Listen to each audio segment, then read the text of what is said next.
You're watching the Citizen Science Podcast, the one and only Twin Solar System podcast featuring Samuel Hofman, along with his team of experts as they discuss the very latest information about our binary twin solar system. Welcome to the show.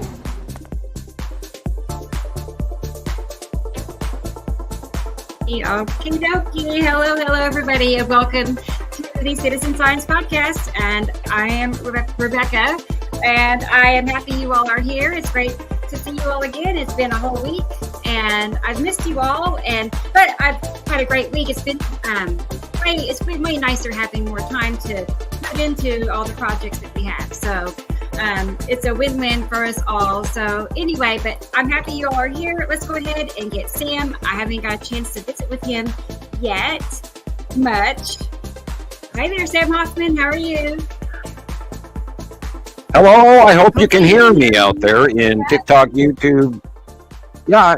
Hi, everybody. Having a little internet trouble today. It's been a nice week, and we spent some days off. Mine was forced for quite a few days on Montana Skywatcher and Facebook, and I hope people who haven't talked to me all week don't take it personally. Have been a little disconnected because I've been out driving around and doing yard work and things like that. Even though it's kind of icky and nasty and rainy here, we are going to not have a drought issue, and lots of interesting weather on the way, and we'll talk about that in the middle of the show. And I've been doing my homework, and so it's been productive on one hand, although I've not talked to everybody around the world, and for that I do apologize from my cave here in Montana. I've had a few people, just want to check on you because you have been away from Facebook for so long, but it wasn't by choice. You were on a ban of unknown reasons, so you didn't have any choice but stay off. So we never know why, but there we are. And I've been having like internet stalls already. When we pre-show we tried to talk, and so it's entirely possible, everybody, that I'm going to be patching out again. Currently it does not seem to be doing so, but let's have a wonderful show, and we've got a lot to tell you about some really serious events that are coming up here. Stick around, everybody. I hope actually you'd stick through the entire show. If you don't, you can get a copy of this where you log in where you leave us off, and then tomorrow you can see this on YouTube on Nibiru Followers Anonymous on YouTube. And I highly suggest that you become a subscriber if you have not yet, because it's very important. And I have noticed, and I did do the math, that out of the 5.7 thousand subscribers, only approximately 9% of you are viewing our show. So I would hope that all of the subscribers would take the time to watch and like and share and get the notification bell and all of that on Rebecca's Nibiru Followers Anonymous YouTube page, so that she can gain her plaque and her million viewers. Or yes, a million subscribers is a high to reach. Let's reach for 250,000 subscribers. Come on, people, share this information. That's because not that hard. Well, we are. Michelle Mountain even contacted me about this. We are the cornerstone of the information about the binary solar system. There is nobody else that has this information documented and collected and correlated to a level of summation and proven information, because we are not guessing. All of this information is time proven, documented, because nobody else out there has taken the time. Even Mr. MBBB333 and people like him, they hand you events, but there's no correlation or documentation or gathering of these events to a culmination scientific understanding, which we have taken. We are on our 14th year as of April this year, and as a group, this is why Samuel Hofman and his group of experts, because all of these folks here that we run through have been around for a very long time, and we're not seeing little pink fluffy unicorns dancing on rainbows here, which is one of my favorite posting songs when I'm going crazy. You can type that into YouTube. Pink fluffy rainbows dancing on rainbow. They even have a 10-hour version of that song, and I highly recommend it for those days you're going crazy. And all of us do go crazy because this subject is crazy. This is off the scales, the coolest freaking thing that ever happened. And yet somehow all the new folk out there, and I'm not trying to down them. Yes, it's hard to believe, but guess what, guys? It is. I know. It's harder to believe because of how close they are. People believe there's a solar system. A lot of people, surprisingly, but not the way we're talking. Like in the drawing back behind us here, it's pretty much like that. And those would be like the size of a asteroid. So sounds like Sam is cutting out. Let's go ahead and get our next host on here with us. So really freaking happening. Now, last week I'm gonna get okay, am I back? You're back. Yeah, cut out for a moment. But here, hello, Mr. Jesus Marquez. Hi guys, how y'all doing? Good to see you. Good to see you. It's been a total reunion show for sure for me. Yeah. I know, it's unfortunate. We have a bunch of people on here already. We sure do. We haven't got that far along yet. Let me go ahead and get the next host on here with us. It's Miss Gillian Watson in Scotland, way over in Scotland. Hi there, Gillian. Hi, Gillian. How are you? Yeah, please do. I was quickly spelling out again. Yeah. Okay. Hopefully it gets better. Yeah. Hopefully it gets. I don't know. Yeah, he picks his picture, pixelates, and then we lose him, and then he gets better, and then he gets better. So it seems like it'll be in and out as we go throughout the show. Hopefully, it doesn't get. We'll understand. Bad. Right. So I don't see Christoper yet. I saw him a moment ago, so I'm sure he'll be back in a moment. So, but we have such a good show today. With all the extra time, it's allowed me to, put together even more for us to talk about. So we don't have to worry about running out today. Did you see the stuff about Italy? Did you see the quake swarm in Italy? I did. I have some clips on that. So we'll be looking at that too. But that's just it. There's so much to talk about. Not only what we're seeing, the things that we're seeing, but all the events, and I had somebody, again in TikTok land say, blah, blah, blah, we'd be seeing effects if this was real. I'm like, where do you start with people? I don't know. Don't get me started. But hey, Christoper's Well, the here. thing is, if you're not directly affected, sometimes you act like it's not happening. And that's the problem that we have, a huge problem that we have, is that because it's happening in other places of the earth and not exactly here. Well, I mean, it's happening here, but not to everybody. Right. If they don't see it in their world, it's not happening. It's believing. Right. It's like, okay. So I need to make more videos about what's happening. Hey, Christoper. Hey, guys. Sorry about that. Technical difficulties. Yes. Well, it's like a glitch kind of day. It must be a glitch day. Yes, I understand technical difficulties. I just got booted off again. Oh no! Yeah, you did. You sure did. Well, we're all back together now. Yep. Isn't that nice? Yeah, it threw me. It threw me off of StreamYard. You're kidding. Yeah, chuck me clean up. Yeehaw! Kidding. Wow. Thank goodness you know the way back. So hey, this might be solar. It might not be.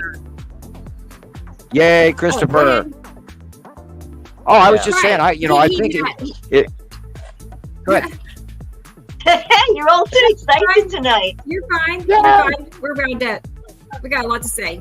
Yeah, we got all sorts of stuff to talk about this week. Right. Yeah, I told you week would all refresh us and we'd all be happy and ready to go again. And rather than I do feel more buying the gun.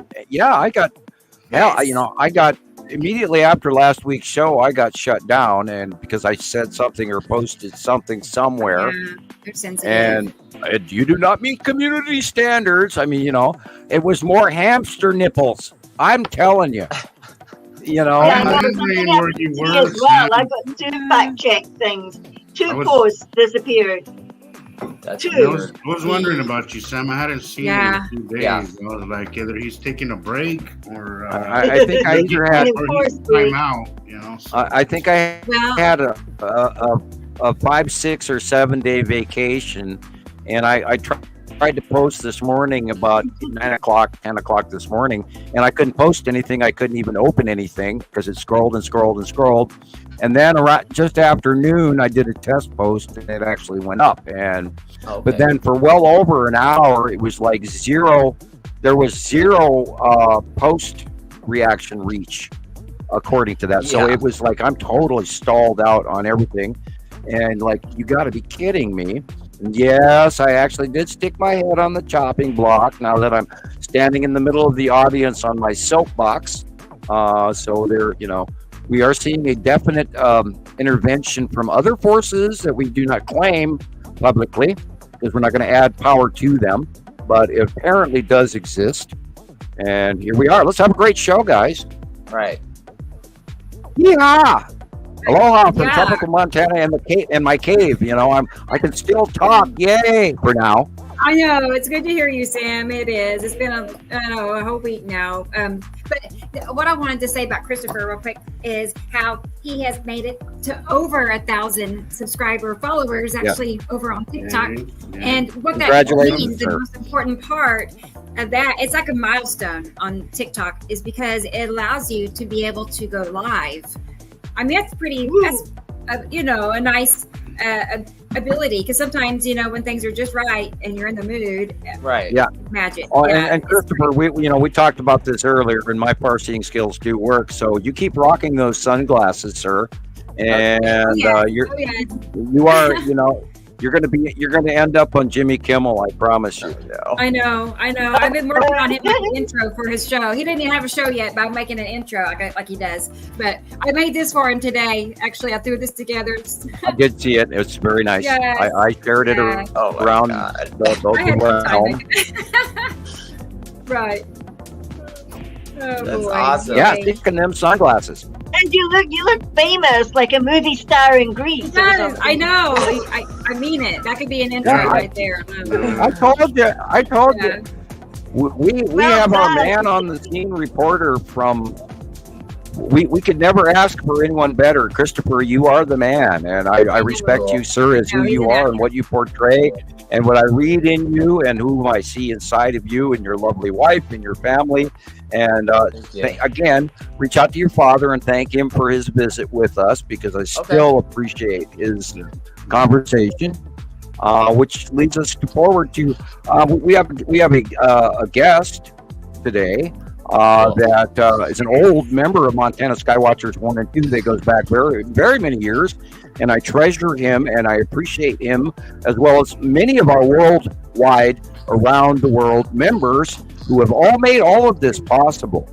All of this information is documented and gathered through what we call our community, our network, and if we're going to far reach, we'll go over to our Nibiru army, or whatever you want to call it. Our Nibiru is already here system, our sky groups and all of our sister sites and everything. We're a collective, and we're a good, wonderful group of people. We're all together. We're working for a common goal. We are not talking out our noses, pardon the expression, or our backsides. And all of the information that all of these people here today before you are talking about is time-proven information. We've documented it for over 14 years now. So folks out there, you newcomers, we're not crazy. We're not, although this is crazy. Ask Jesus, this is crazy, correct, sir? This is absolutely nuts. Absolutely bananas. Yeah, absolutely. And I want to say thank you to Patrick. And yet we still, I saw some shots from JD today, and I have a message for Andy Pohl in the UK. I have not viewed your material today, although I did see that you sent it. I will go through it. I apologize. I've been a little bit behind the scenes because they kept me on. Yeah. Right. So there's a lot of information that's coming in from around the world. I'm going to let Rebecca go from here, and okay. I have some information to talk about. So go ahead. Okay, well, I want to take a look at the comments because I haven't had a chance to even hardly delve into that. But you know what? I have discovered something. I'm quite certain that, because I always, talk about who's on first, whatever, first person. And thank you, Patrick H., for your super sticker. Sorry, I had to. Yeah, I know. I didn't see that. Thank you, Patrick. Yeah. Really, yes. I looked. You talked about the comments. I went there. So anyway. Yeah, exactly. Well, what I was just going to say was I've noticed that whoever types in the first line, a few hours later, it could be a different name. It doesn't stick. So just so everybody knows, if you've noticed that, I've noticed that too, because I noticed like that. Not that I'm not happy to see Dubaloo, because here's Dubaloo, and they're in the first row today, but I noticed it was somebody else earlier. Thank you, Dubaloo. I don't know, guys, but regardless, I'm happy you were here, Dubaloo, and here is Esther.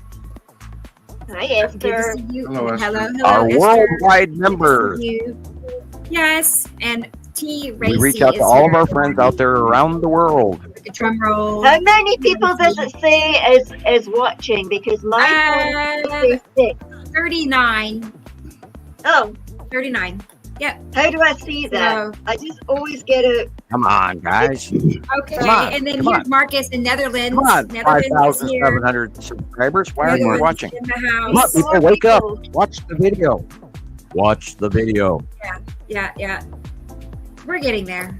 It is slowly growing. I mean, it's not overnight, but each what, guys? We are the number one information source on this darn planet, trying to reach out to everybody to share this information with them, including documentation of asteroids that are causing unbelievable weather patterns to our planet right now.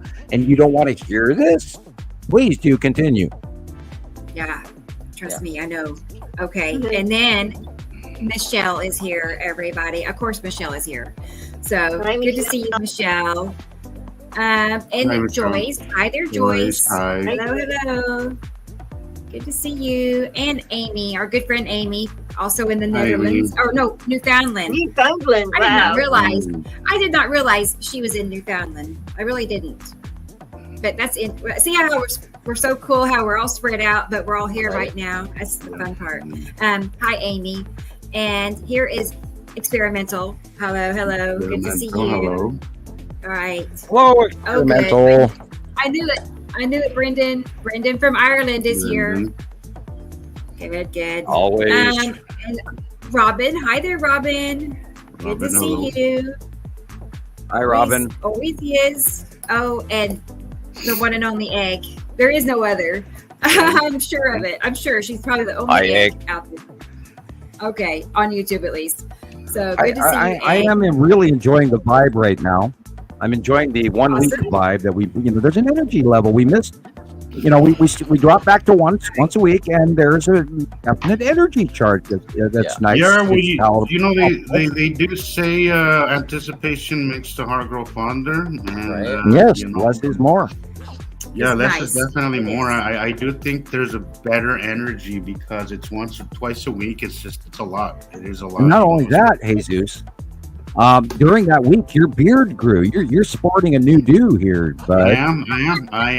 I've never had it this long, and I'm trying to get used to it because I want to sport the scruffle. Yeah. See how it goes. Yeah, there you go. I've never allowed it this long. It really bugs me. I noticed that immediately. I waited till now to mention it. Yeah, I don't be letting it go. It's no shave November for me, so. And for you new folks out there, the reason that I don't move and I'm very holding still regularly, with my hand, and my elbow and my chin is so sore from holding still this long. No, my feed is so bad up here in Montana, from my Montana Skywatcher cave, that I cannot run my camera and my microphone at the same time on StreamYard. Because I completely cut out and I get thrown off the site, which shows you how bad my internet is. Yeah, and thank you, members, for the wonderful top of the line microphone that I'm using currently, and with my boom that I added to the, and anyway, only through your donations, people out there, are we going to go forward in our internet And if I had a group of people to actually mail me enough money, I could actually maybe, if I was rich enough, and I'm not, get up to the point where I could, pay for Starlink. There's a huge initial first cost, but then my microphone to you guys, and you could actually see my face and me talking. But unfortunately, I need an upgrade, and that costs money. And Rebecca requires finances as well, and I appreciate all of your super stickers here on this site as well. The only way we can move forward is through your help, and I realize fully right now the economic situation is entirely horrible. But there's you'll say there's even a site for it. It's called Buy Me a Cup of Coffee. But if all of you guys out there would mail Rebecca $5, either through these Cash Apps, Venmo, PayPal, or if you want to mail me $5 to the P.O. box listed before you. We thrive on these donations, and we cannot upgrade our systems. I can't get better. I can't go above the local internet problems that we have unless I have funding, because I'm already, guess what? My damn internet bill went up again this month. I'm paying $160 a month now for what you are listening to, which is terrible internet that I can't upload. And Montana has the worst upload speed next to Alabama, I think. I mean, I don't, that's an exaggeration, but I'm sure there's states very similar to Montana. Maybe we're the worst. I don't know. But we're on old fiber optic cables. My download speed is great. We can play games. We can run three systems at once in the house, which is not good. My upload is absolutely terrible, and it takes 4 days to post a 15-minute video, and then it tells me it's failed. And waiting that 4 days, I just stopped doing it after 10 or 12 times of trying to upload a video to you folks out there. Otherwise, I would be more predominant in filming things as well as myself and giving you better videos, including the Understanding the Sky series or the earlier Radio Wasteland programs, or what we're now doing, which is the Citizen Science Project podcast and these live shows for Nibiru Followers Anonymous. And I hope every one of you people out there actually make sure you listen to our weekly shows, because the information we gather you will not find anywhere else. And our team of experts have gathered this from around the world. We're not guessing. We know what we're talking about. Please continue, Rebecca. Okay. Well, I agree completely. I mean, it just takes somebody open enough to take the time to look at all the evidence. You can't, it's hard to just take it all in a paragraph or two or whatever. They got to be open-minded to begin with. So, it's the big picture that I think that makes us different from anybody else, is that we're taking one thing and correlating with world events and world and other people's posts, and comparing it and matching it. And I think that's what makes the difference between us and everybody else, is that we have an overview. I took notes on that this morning. We have like a bird's eye view. We have to. Well, we have to talk about it. It's incumbent that we talk about, media inclusion. If you do not watch the media, you are uninformed. If you do watch the media, then you are misinformed. There are so many factional, misguided, uninformed people who do not research. Their initial quest, including a great deal of our generally accepted media, is ABC, CBS, etc., NBC, and all the way through all the spectrum, all the way to even NHK News. The trick is they all seek to be first on information. They want to be first, and then they'll say whatever they have to say, but you will not see a retraction of their misguided over enthusiasm. It's become almost national inquiric. So my biggest part, I took notes on this morning, and I told myself I've got to tell people in the media out there in our show today, we have to be discerning. We have to look at who posted this. Is this MSNBC? Is this Fox News? Is this Jakarta? Is it NHK? Is it who posted this? Is this some guy that's talking out his ass because he has a political bias or an emotional bias or a economic bias? So we have to weigh. We have to weigh what we're watching. Yeah, absolutely. Go ahead. Sam, there's a perfect example. I saw a video, and I'm not going to mention names because I hate politics, but they were showing about a video about somebody's rally, right? And they were showing a video that there was over 100,000 people there. And I know exactly who you're talking about. The Bronx. It was supposed to be in the Bronx, but the video was actually from St. Louis. Somebody came up. They used five different. They used five different pictures for that comparison. Tell me you don't know the Bronx. Yeah, they used five different pictures. Without telling me you don't know the Bronx. So it was information. Yeah, and the actual count of that event was anywhere from. I don't even think the guy did it on purpose, or maybe he did. But the point is that he was misinformed. Whether it's because he didn't know any better, or because he did it purposely to misinform. You have to be really careful on what you take as fact these days. The actual count that fed out through radar and think tanks was approximately 5,000 to 8,000 people, and they were already attending a very large facility party along that beach area. Yeah, it was a spillover from the. And it was a spillover from the traffic. Yeah, from the beach traffic, and then most people walked away.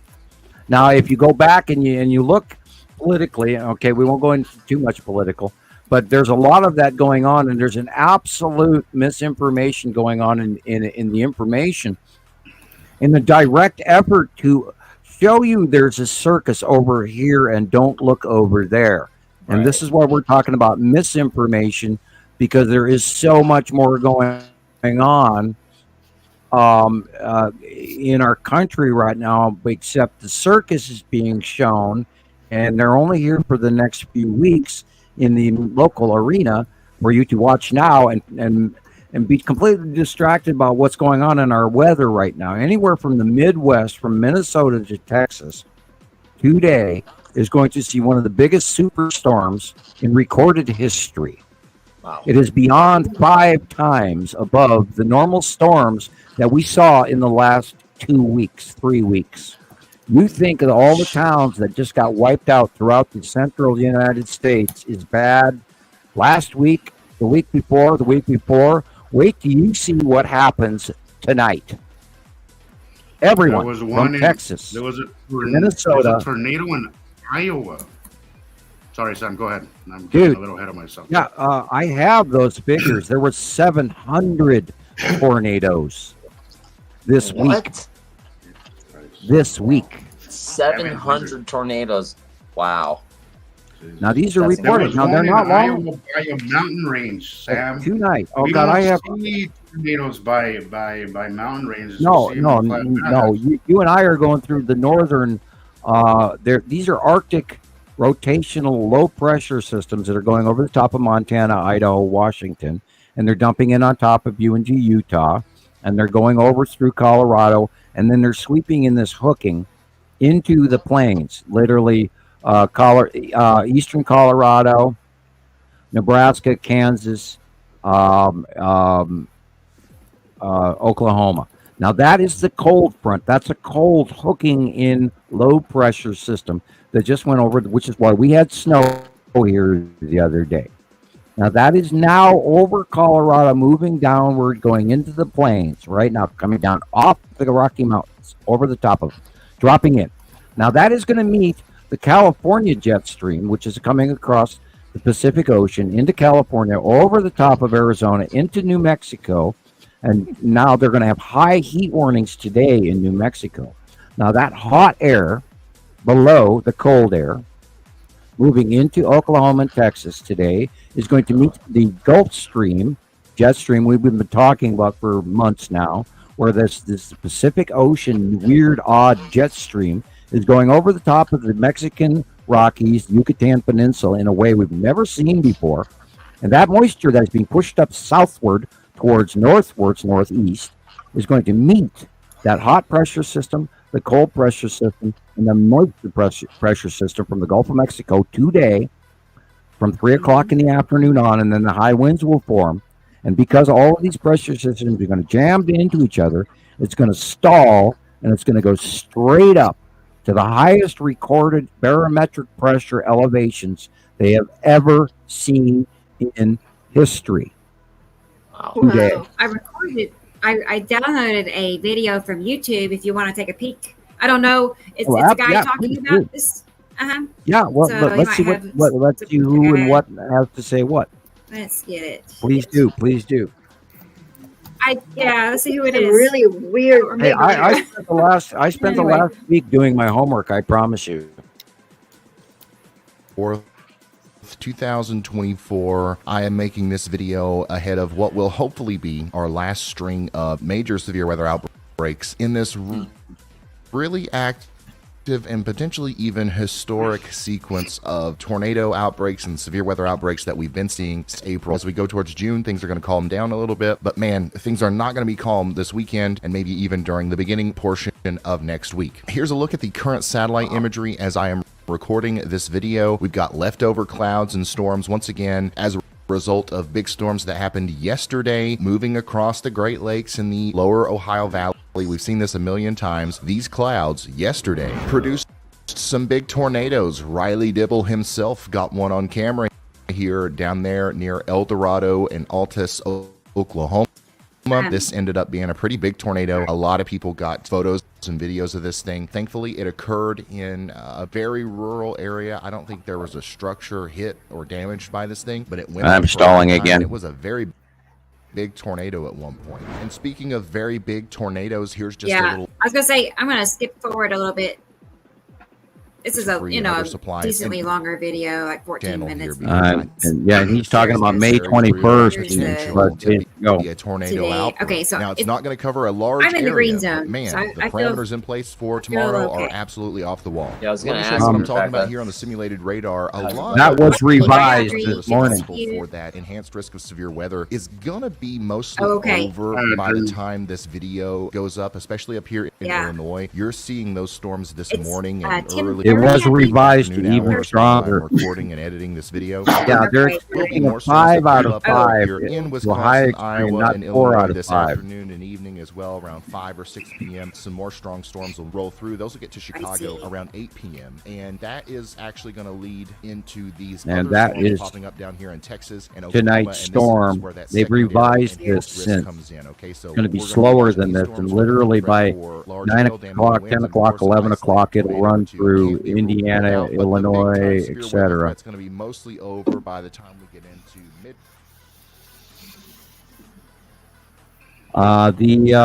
They revised it as more. They want to upgrade it, but they don't dare. I bet. The equations in the higher elevations is what's scaring the living crap out of them, because of that. Where the arrows are pointing right now, right there, that circle, with the formation when that formates is going to go higher, and it's 5 times what is normal.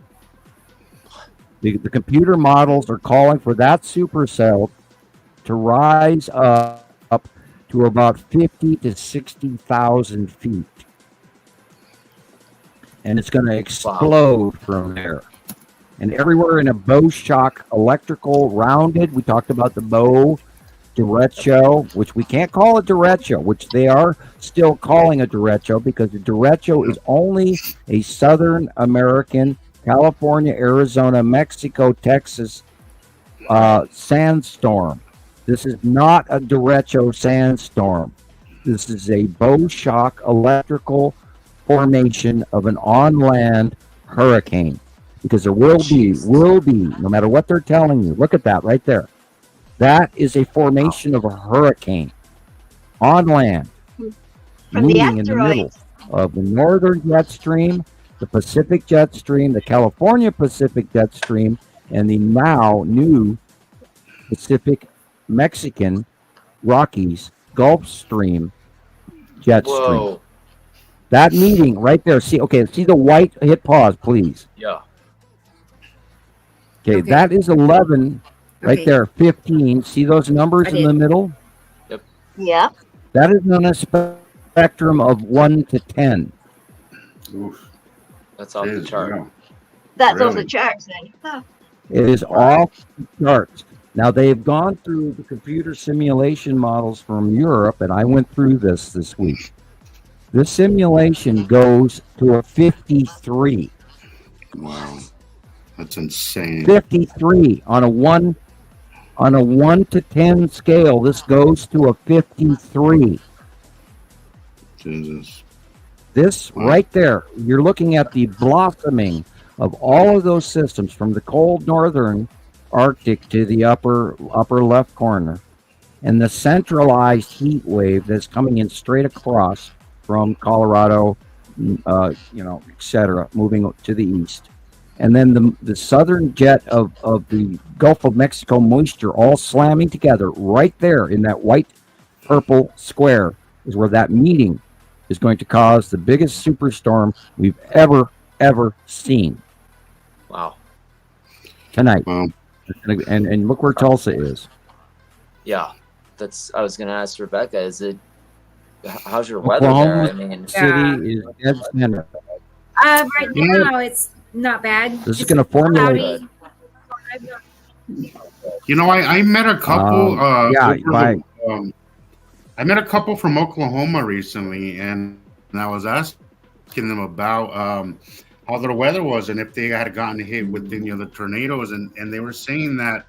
I told them I have a friend in Tulsa, but she always says that it goes up the turnpike, any supercells, and it just kind of misses her.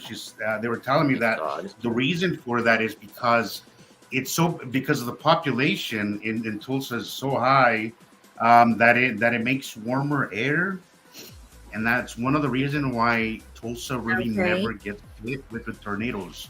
So that's interesting. I was like, well, storms usually bypass. They usually veer to the north or to the south. They that's what follow turnpikes for some unknown reason. Because there's warmer air because of the high population, the density of the population. They explained it to me on a more scientific, but I was driving and I only held on to so much of the information. I was like, I gotta tell Rebecca that, that's not a bad thing to hear, because it's such a regardless of the tornado in Oklahoma, it's one of your biggest populations in the whole state. So regardless of the tornadoes, there's going to be a high wind event and a heavy gorilla-sized hail from Kansas all the way down to middle Oklahoma and all in Arkansas and Missouri and Iowa and Illinois, and overnight is going to be a horrendously large high wind event. There's going to be a rolling wave of electrical storms that are going to be heading in this bow all the way from literally Minnesota to Texas, and it's going to work its way eastward all the way till Monday, and there's going to be flooding from New York and you name it. So all the way down to South Carolina and even Georgia and northern, it'll affect northern Florida, it'll affect Mississippi, it'll affect everybody. There's going to be this wave that's going to go by, and everybody needs to. Literally, this formation it's like a shock wave of a formation of a hurricane, and so you have to. You can't take the downgrade they're handing us. You have to believe this is going to be a superstorm. You have to prepare for it and pray to God and thank God if you have a roof tomorrow. And let's talk about my 3 weeks ago. We talked about the storm that was coming in. Look what happened. Last week, 5, 6, 7, 8, 10 people, 12 people died around the United States from this thing. They're underplaying it.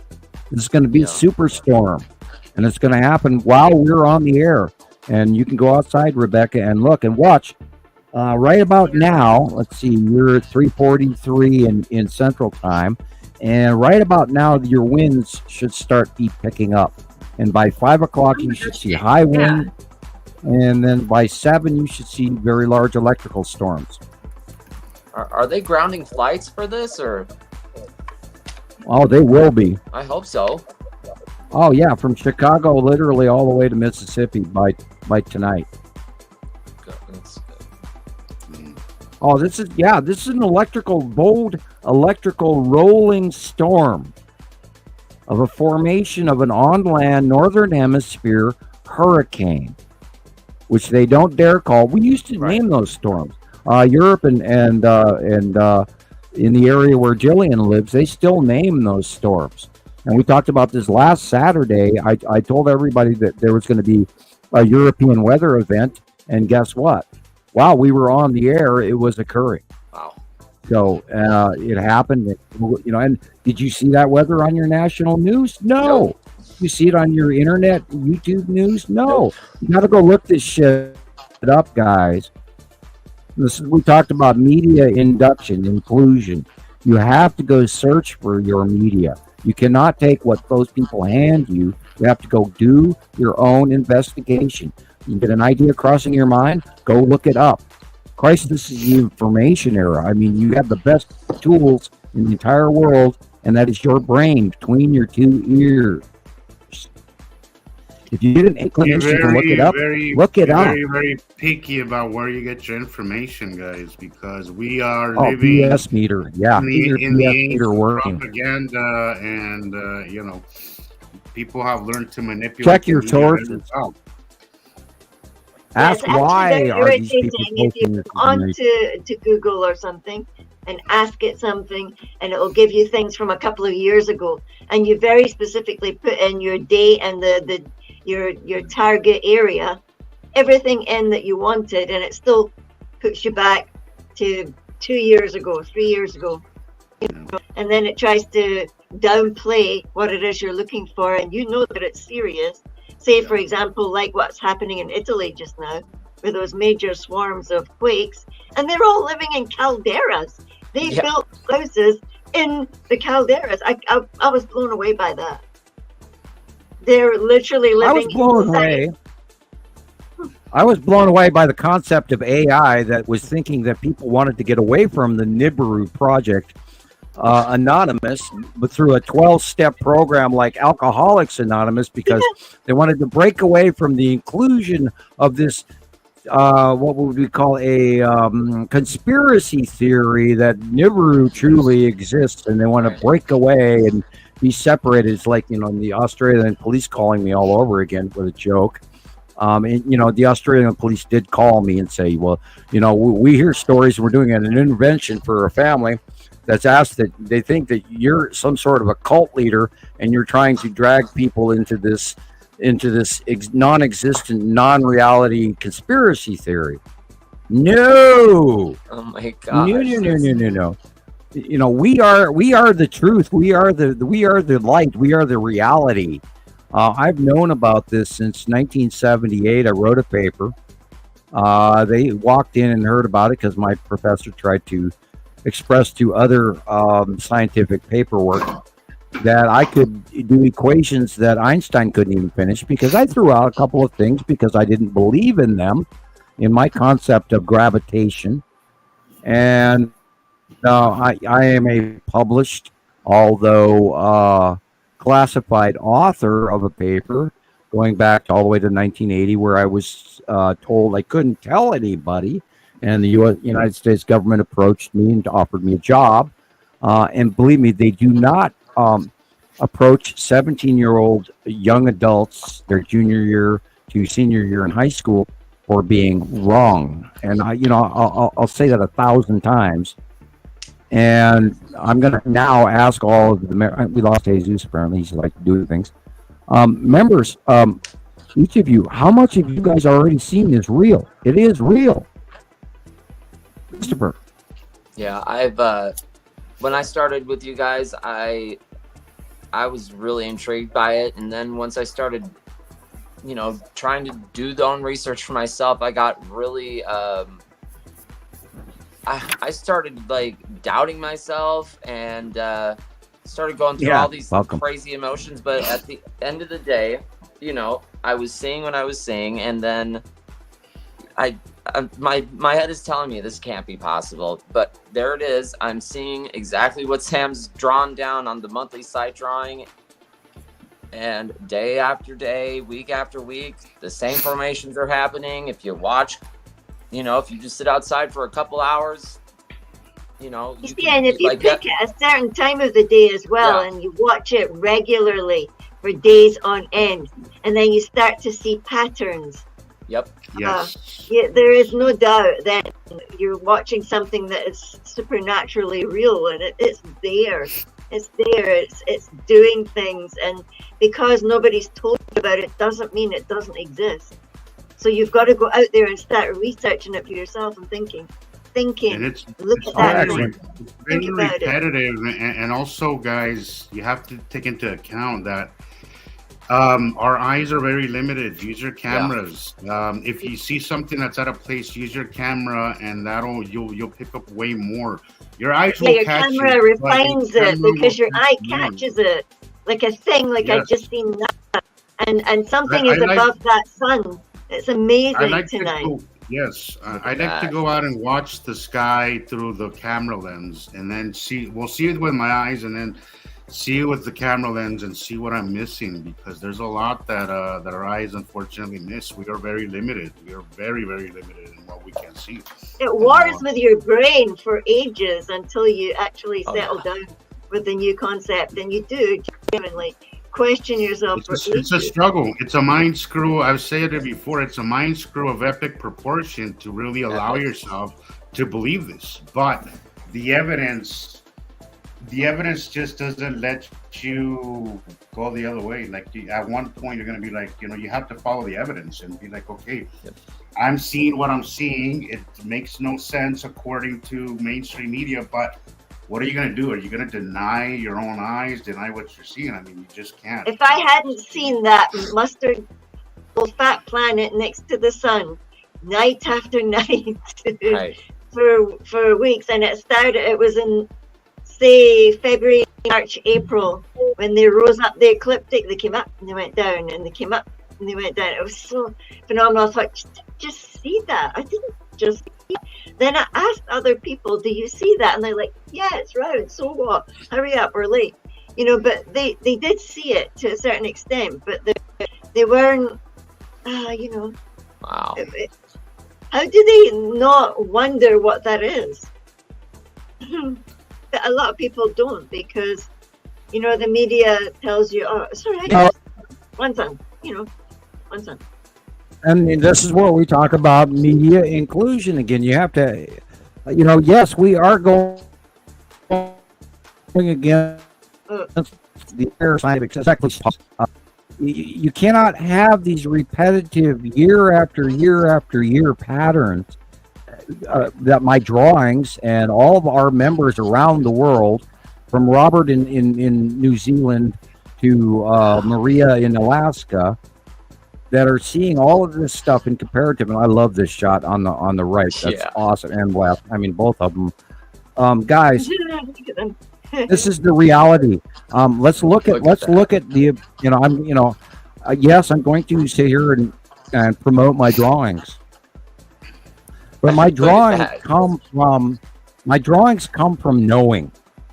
And the knowing is what we're trying to scream to you, that this is happening. It is real. You cannot discount this information. We are here. All of us are here to warn you. This shit is real. It's really happening. The passing planet, Nibiru in Sumerian means the passing planet. Nobody knew that they would ever get this damn close to us. But, hey, speaking of this picture right here, did you download those pictures I sent you today, Rebecca? No. Let me go back and get them. I thought you got distracted. By the way, I would also like you to post your most recent. Yes. Do you have a copy of your most recent YouTube video that you posted yesterday, I believe? The drawing comparisons? I sure do. That is actually done really well over. Now would be a really good time if you could. Yeah, I like it. No, I. By the way, I again got goosebumps. I watched it. Oh my God! Thank you. I got goosebumps from hell, and I connected to source, and it was really awesome. Thank you. Well, good. So if you could play that now, I would appreciate it. I'd like to connect back to source. Thank you. Let's do it. Yeah, come on, give us a go. Give me a body rush. Look at I that. think the music fits it just right. Oh yeah. Yeah, that's where the body rush came from. I love the music score.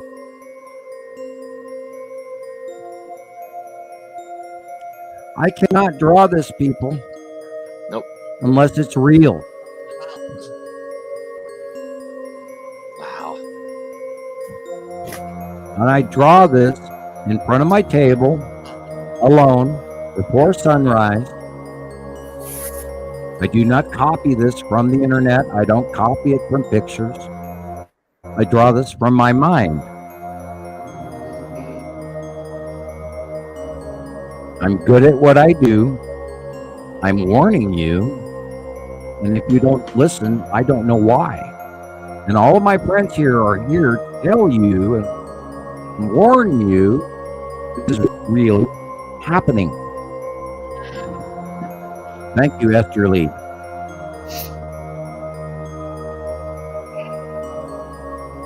Oh, and by the way, speaking of Gabriel, Esther Lee, I saw some of Gabriel's information this week. Thank you very much, Gabriel.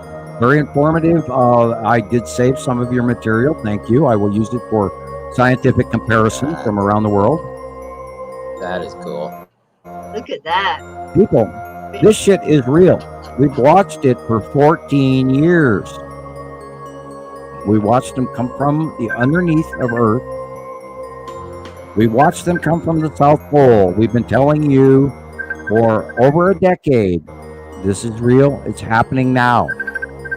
You have to listen or go back to sleep, put your head in the sand. And how is this gonna, how can I have this anyway? Or if this shit was real, wouldn't we have experienced it by now? Well, we are experiencing it by now. The weather that's going to happen this week is going to be off the charts of anything we saw in the last month. As of today, you have been warned.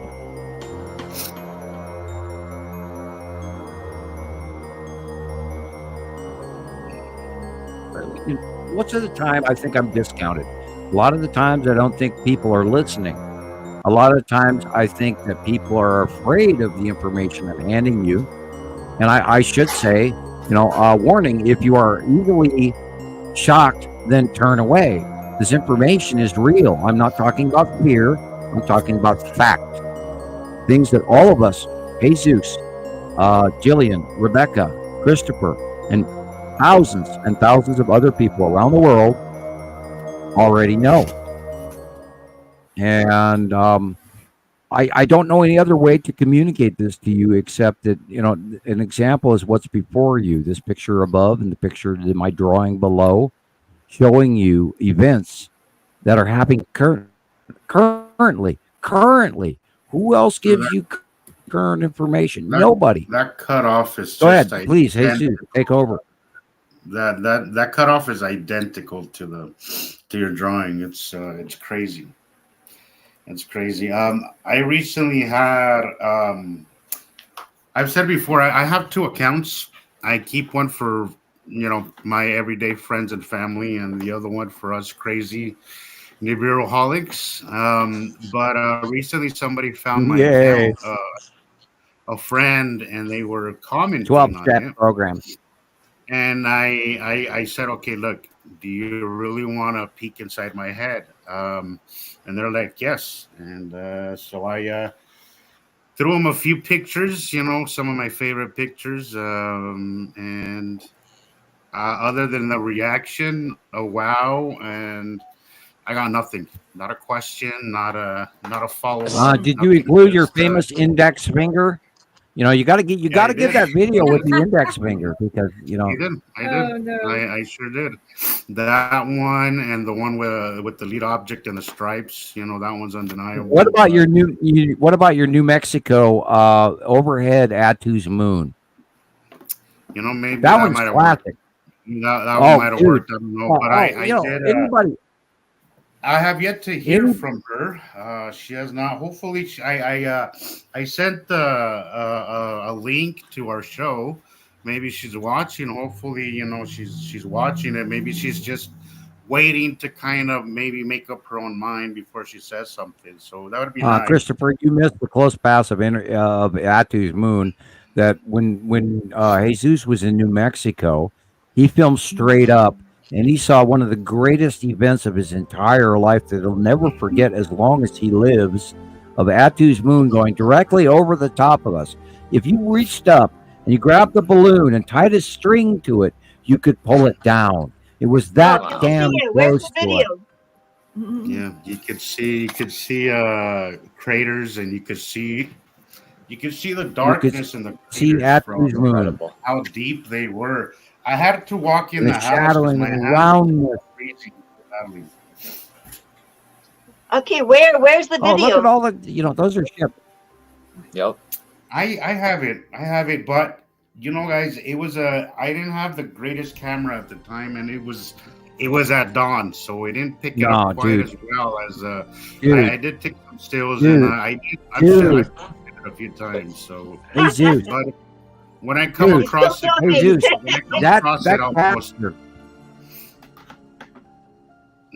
that capture is going to go down in history. Yeah, probably. You're going to go down in history over many of your videos. Yeah, hopefully one day somebody will find our They work, know about you now. Look at it without a bias, without social, the social cues that we have now, that doesn't allow people to kind of make that cross that line between, I believe I have my own way of thinking and I follow the evidence, as opposed to I follow what mainstream media and mainstream science tells us. Hopefully we'll reach that one day where people just do their own thing and make up their own minds, without worrying what their neighbor's going to say. So I think, and I want to tell everybody now, great work, because not everybody can come out publicly with this information, knowing how much shit we're going to get from people, how much people, because honestly, I feel this person may never see me the same way. These pictures. As much as that bothers me. The Pleiadians. As much as it bothers me. The Pleiadians are going to have a file on you. You are going to be recorded in the history books. The Pleiadians will have a file on you. Well, I do very much. Which means now they are. Which now means, because they are from the future, which means now you already are on that list. Wow. Hopefully I live to see the day that's the picture with all those speckles. I've just seen speckles on my new pictures. All these speckles. Tell people what the speckles are. Those speckles. This is what we see sometimes, that we confuse with stars, or some people confuse with stars. Guys. It's not necessarily I've just seen them now. Hold that picture. I was taking pictures of the sun now. Did you see, Rebecca, those pictures that I sent you? Right up on top of the speckles. Oh, I nearly put it. Yes. Okay. I'll get it. Who sent in those photos? I've actually thought about this before the show. Yeah, I don't remember. She noticed. I think I stated that she didn't know. She knew it wasn't stars. She knew it was something else, and you could just tell right away. There's hundreds of ships in those pictures. It's incredible. Look at that. They're not stars. There are star destroyers. That was one that she sent me. There are debris. Okay, there's debris. You're not looking at stars. No. Half of that is debris. The other half to the left is stars. Okay. No constellation. There are ships. There are thousands and God. When the hell are people going to listen that ET is freaking here? Guys, we've been screaming that. God, Gillian, how long have I been screaming that ET came out of hiding since 2019 in April? I remember that when we talked that first time, and you almost didn't want to tell me, because I could tell you were like, I'm going to scare her. I was like, no. I just seen the cube, man. I just seen the cube, and it went down like that early in the morning, and it stayed there, cube, a blue freaking cube, because just after you told me about the cube and you were all anxious, it was about a week. Within that week, I seen it, and I thought, wow, thousands of Star Wars movie Star Destroyers offloaded off of both cubes. We have documented this information. We have documented this information for years now. We get sightings every day from around the world. Those are triangular. Go ahead. Have you seen that meme? It says, so ET is no longer hiding from humans. Humans are now hiding from ET. And bingo. Yeah. Bingo. Yeah, absolutely true statement. Guys, they are not hiding. We are the ones ignoring it, and they came out of hiding in 2019 from in front of the sun. We couldn't see them, but we did, because there's a lot of people around the planet sending us side angle shots. We saw it. We waited. We called the Skull asteroid 4 years before ever NASA even announced it. We are years ahead of everyone out there. And if you don't follow this information, you are a fool. We have gathered this information. Those are Star Destroyers. I mean, from Star Wars, literally, they're 600 meters long. They're massive craft, and they're offloaded off the cube, which are intergalactic ships that we have been watching coming in since prior to 2009. Are you listening? We are a citizen science project group of people from around the world. We have done the science, and if you don't listen, you are stupid. I'm sorry. In last week I used the F-bomb. This week I'm going, excuse me, but if you don't listen, you're crazy. They are here. They are here. They are here. God, they're here. And we get sightings of them every day. Hello? What are you going to do about it? Are you going to share? Are you going to talk to your people? Are you going to tell them that there's an intergalactic federation above Earth right now making sure that we share the commodities? We can't argue with them. They could invade. So we're going to give them, which what we refer to as the tribute of the gods, period. No ifs, no ands, no buts, no ors. We have to give them this shit. Look at the gold products in China. Example. Look it up. Go to YouTube. Type in gold surprises in China.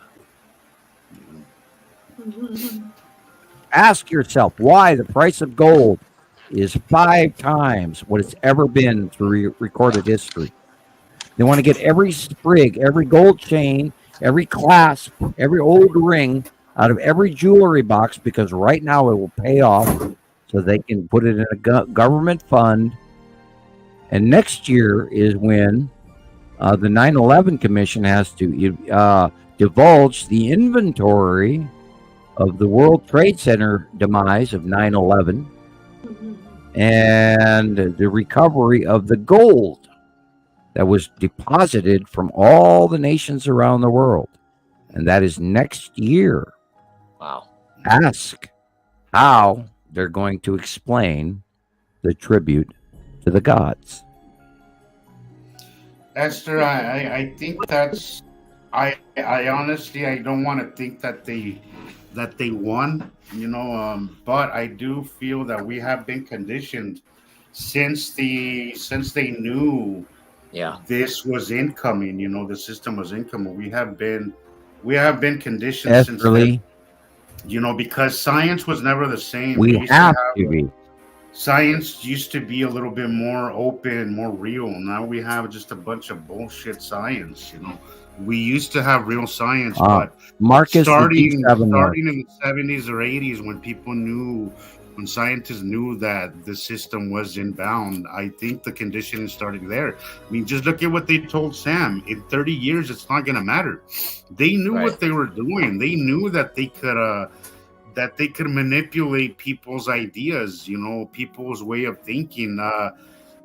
Here's a story that somebody told me from 1947 on. So here's the thing. Look, when Christopher Columbus discovered, well, I hate using the word discovered because we all know that's not what happened. But either way, when he came to the Americas, there was the ships right on the beach, right? And a lot of these natives, they didn't acknowledge the ships as they walked down the beach. They didn't acknowledge it because they didn't know any better. They never knew. They'd never seen ships before, so their minds, floating islands, didn't acknowledge what they were seeing because they had no pre-context of what it was. So they ignored it. And I think that's what happens now. We do that a lot because we're seeing things in the sky that we've never seen before, and people choose to ignore it. Because I've been with people when I'm like, are you not seeing? I'm like, in my head, I'm like, are you not seeing what I'm seeing? Like, look at that. Please look. Jesus. It's not a normal cloud. Tell everybody how you did not expect extra planets and extra stuff. Yeah. Well, see, that was the thing. So a lot of our stories, how we ended up here, are very similar. Mine lasted 2 years. For 2 years, guys, I was taking pictures of the sky. Something compelled me to just take pictures of the sky because I knew something was wrong. But it never once occurred to me that it would be planets. Never once. I went down every rabbit hole imaginable. I went down the flat earth. I went down the hollow earth. I went down Fukushima. At that time it's still leaking, but that was probably the one that I gave valid attention more to. I was like, well, maybe that's what it is, but everything else, I never was satisfied with my answers. And when I came across Sam, I was like, how did it never occur to me that it was planets? Because we're conditioned to think that that's impossible, that will never happen. Yep. Even from the time that I was a child, I remember I was always obsessed with planets.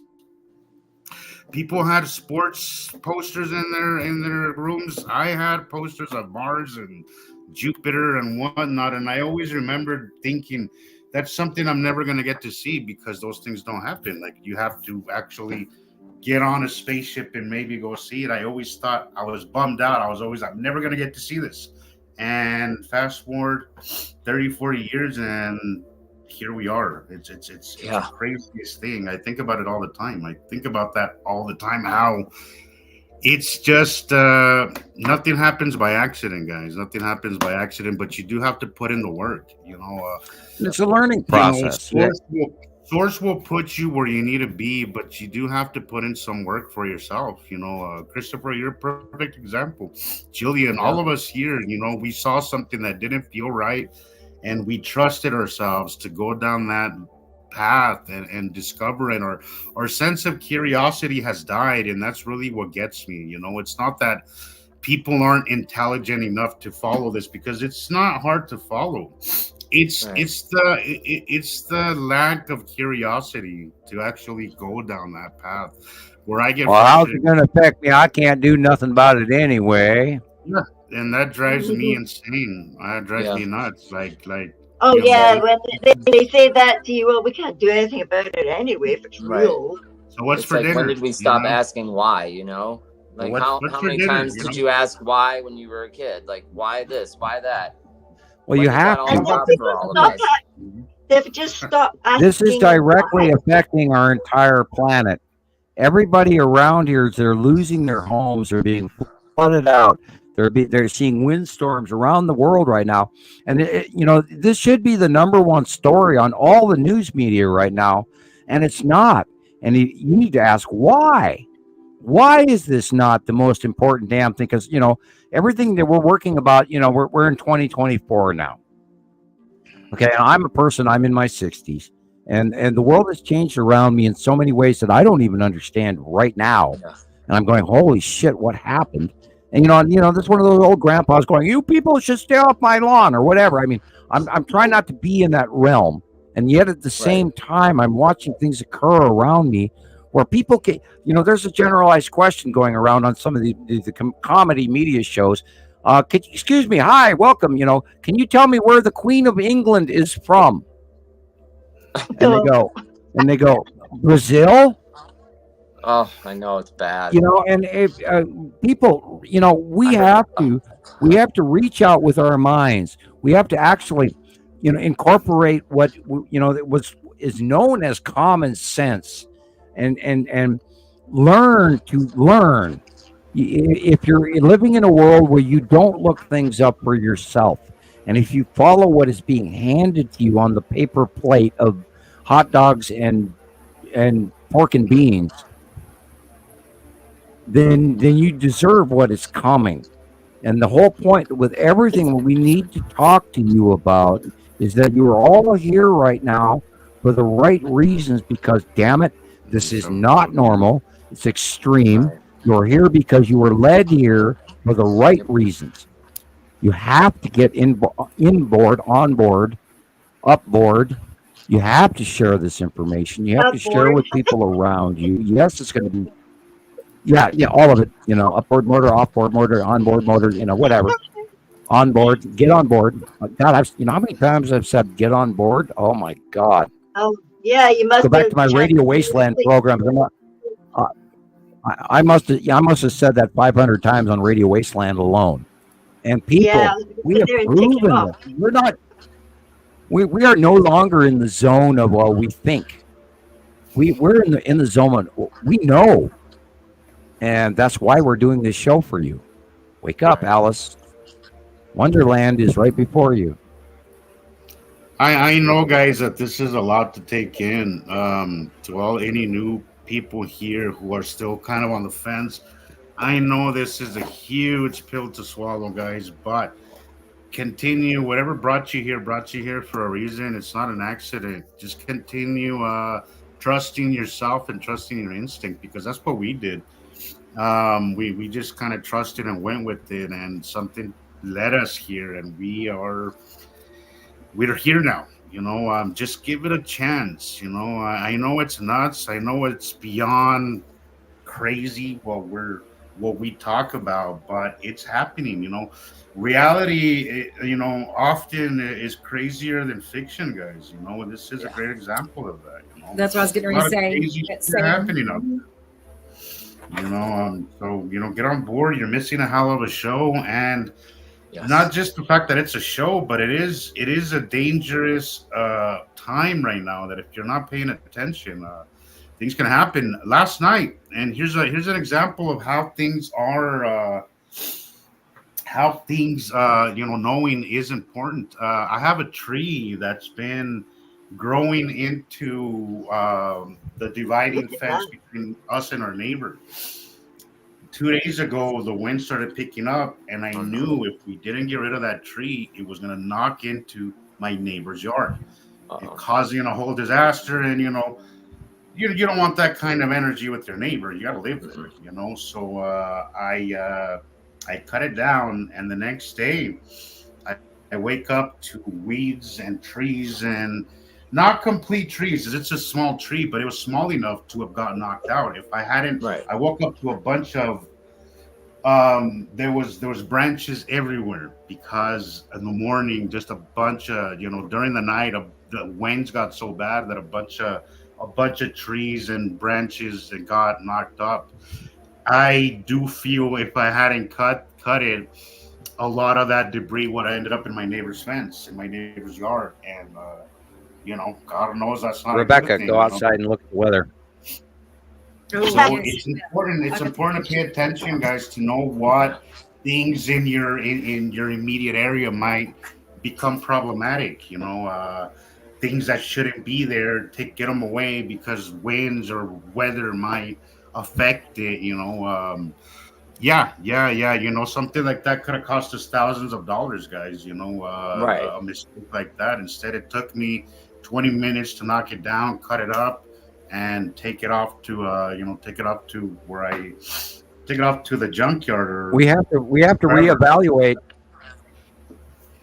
We have to reevaluate our normal. Everything around us. If you have a bouncy house, or if you have a trampoline or anything, or lawn furniture in your yard, anywhere from from North Dakota down to New Mexico, I would put that away or chain it down or bolt it down with many spikes and chains, so it doesn't fly into your neighbor's yard and destroy the side of their house that you become responsible for in your insurance. And by the way, I can't even imagine what the insurance companies are about to go through, literally from Minnesota to Texas tonight.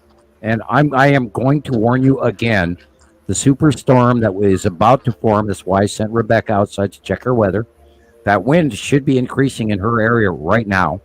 And what is coming is going to be catastrophic. And I really want you to listen to this right now in time log, and then research what I'm telling you tomorrow or the next day. Let's talk about this Monday. And if you don't, I'm here to warn you guys, because I'm good at what I do. I am very good at what I do. And if Samuel, you discount me, yes, ma'am. You see this picture that's in front of us, how it looks like the orb is in the water. I took blue pictures like that yesterday. Literally looked like the blue marbles in the sky, like fluid in the sky. And you could literally see on the left, first of all, the planet. That's a glass double. Yeah, This but the is one like, that I took take a was picture not a taken glass off the- double. I was in my garden, but yeah. Okay, but this is a glass. It's like on the 4th or 5th floor of a building, and they're taking a picture through the glass. The upper right side illumination in red is a glass double. However, what it is showing us is a refractive cutoff from the bottom of Nepenthe, and you can see everything from middle of the picture left to the middle of the picture right. Is everything above is greenish Nepenthe, cutting off the sun. Esther, I agree. That shadow is immense. It is so big. Yeah, well, it's cut off. That's why it's flaring. Esther, I agree. It's no hoarding, no panicking, people, no panic buying. That's not what we're trying to convey here. Just to be more aware, right? And more, there's things that we, Esther, pretty much. I've been ignoring that tree for months, but I knew, and Sam had said that we were to be getting high winds, during this time, and we have been. So because of what we know, and because we're paying attention, I knew better than to keep ignoring it. That's what I mean. Is that? But you're right. Concerned about your neighbors, right? No panic buying, none of that stuff. Just continue living your lives. My motto is this: I will acknowledge yellow moon in front of the sun. Learn as much as I can, but there's only so much that my budget and my lifestyle allows me to do, and what's within my means is Esther Lee, your weather. I need to cut a tree down. Weather in the UK is very transitory between the North Sea and what is coming from the Atlantic coastal slide from west to east. So you need to watch your weather regularly, because it is constantly changing in the low pressure system rotation that is in the noodle-like, no longer straight jet stream patterns that we are used to. So you're gonna see influx from Iceland and Greenland and the North Sea, and even Sweden sometimes, and yet the Atlantic Ocean straight across drift from what's going on from Newfoundland to New York, etc., New Jersey, etc. All that's going to reach over and push at you. And so it's going to constantly change. And that'll influx into Europe, and in Spain and France and Holland and Germany, etc. And last week they even had a super mega storm. And what you're looking at on this picture right here in front of us, beautiful. This is the drop on of close passing planet Attu's moon, and the snail foot that is included with the red asteroid and little sister at the bottom This is the snail foot of what is currently doing a cameo role in our present out view. You have to take into account the passing planets and where they currently are. Keep an eye on all of it, Esther, because right now it's going to be very transitory. It's going to be very quick. It's going to go left, right, left, right, left, right, left, right, and it's going to cause mostly normal, if not higher impact UK effects, but is going to seriously and drastically affect Europe from Germany to southern France and eastward. This picture is the side face of close passing planet Nepacity. Wow. That is so cool. That is. I dare you awesome? to argue with me. I dare you. I found a good one of electricity. Let's see. I'm gonna go check on my laundry, guys. I'll be right back. I had to change from Tuesdays to Saturdays. Good for you, sir. I'm working on my laundry too as we speak. I've been ignoring it. People, I am very good at what I do. I'm trying to warn you guys. I'm trying to get you guys ready for the shit that's happening right before our very eyes. We've documented it. We've documented it. How many times do I have to tell you this shit is happening? You have to share this information with people you care about, even people you don't care about. Tell people, get this information out. The only way that we can get beyond our 600 to our 1,000 views is by you. Right. You are part of and the how are you going to feel Science if you know Project. this information and you didn't tell somebody that you know is in a bad area right now? You know, it's just like I have family, and they got killed. You know, in Illinois. I mean, I'm concerned about them, and it's just this is a serious situation right now. Esther is asking about the particularly Pakistan and India region. Anything happening there, Sam?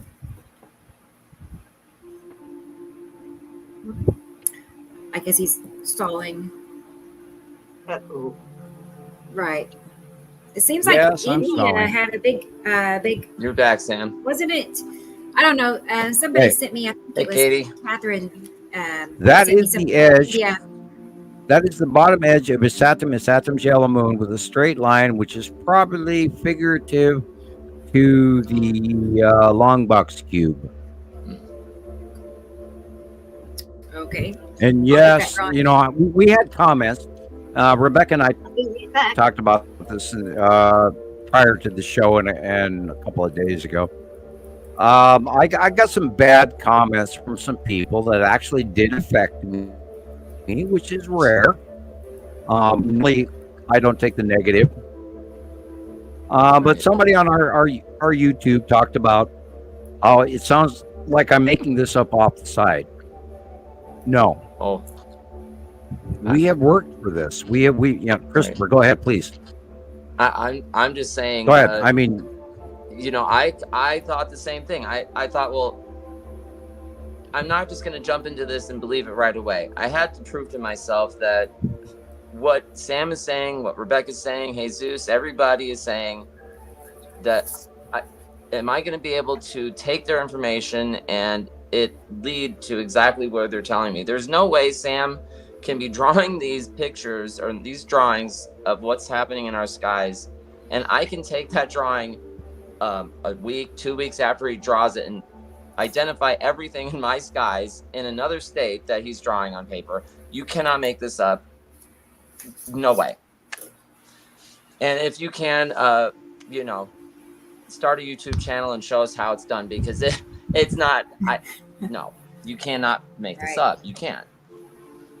And that's what threw me into this, because it's absolutely incredible. And when you start seeing them for yourself, it's just like Sam says, you start getting goosebumps all over, and it's just the most incredible thing. The connection to the goosebumps is part of your old soul inside of which we humans are. There's a connection, there's a force, there's a power to our change and our acceleration and our movement forward to the reality of truth that we've been hidden from all of our lives. You all are here because you know something is wrong. You know that you have been lied to. The question is, are you going to get out your bullshit meter and you're going to start to weigh the information that you're being presented in front of you? And I would actually ask each and every one of you to go out and try to debunk me. Please argue with me. I dare you.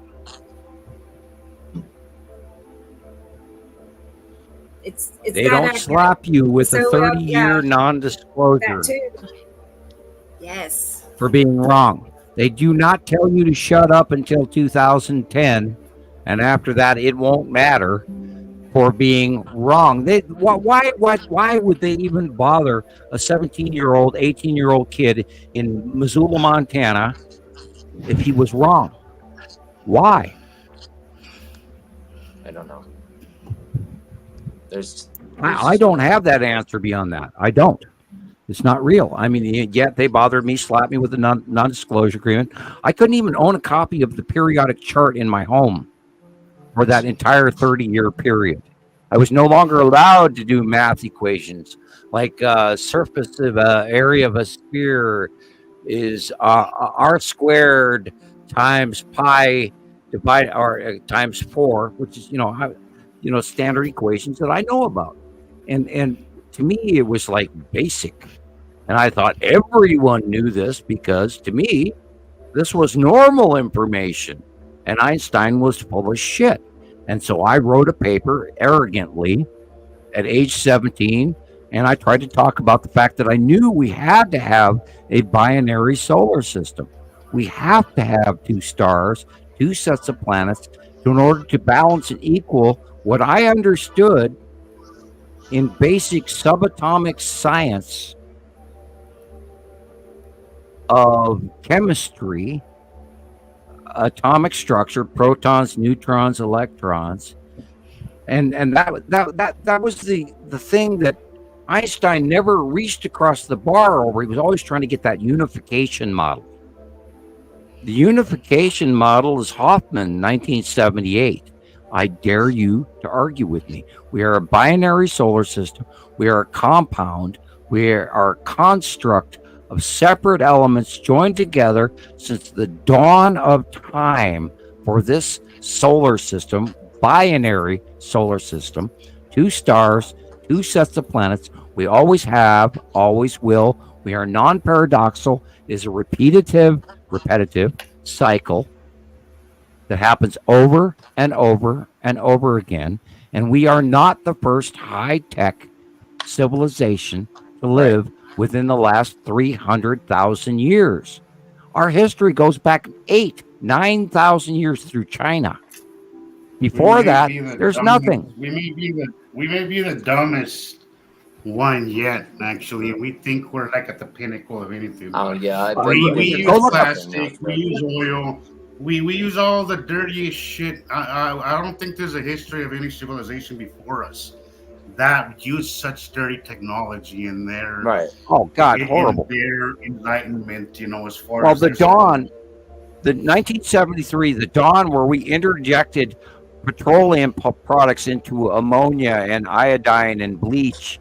And the moment we started making synthetic products of plastic, the moment we did that, we introduced a negative, degrading, non-sequitur synthetic into our lives. And all of us are now talking about the plastic that's in the ocean.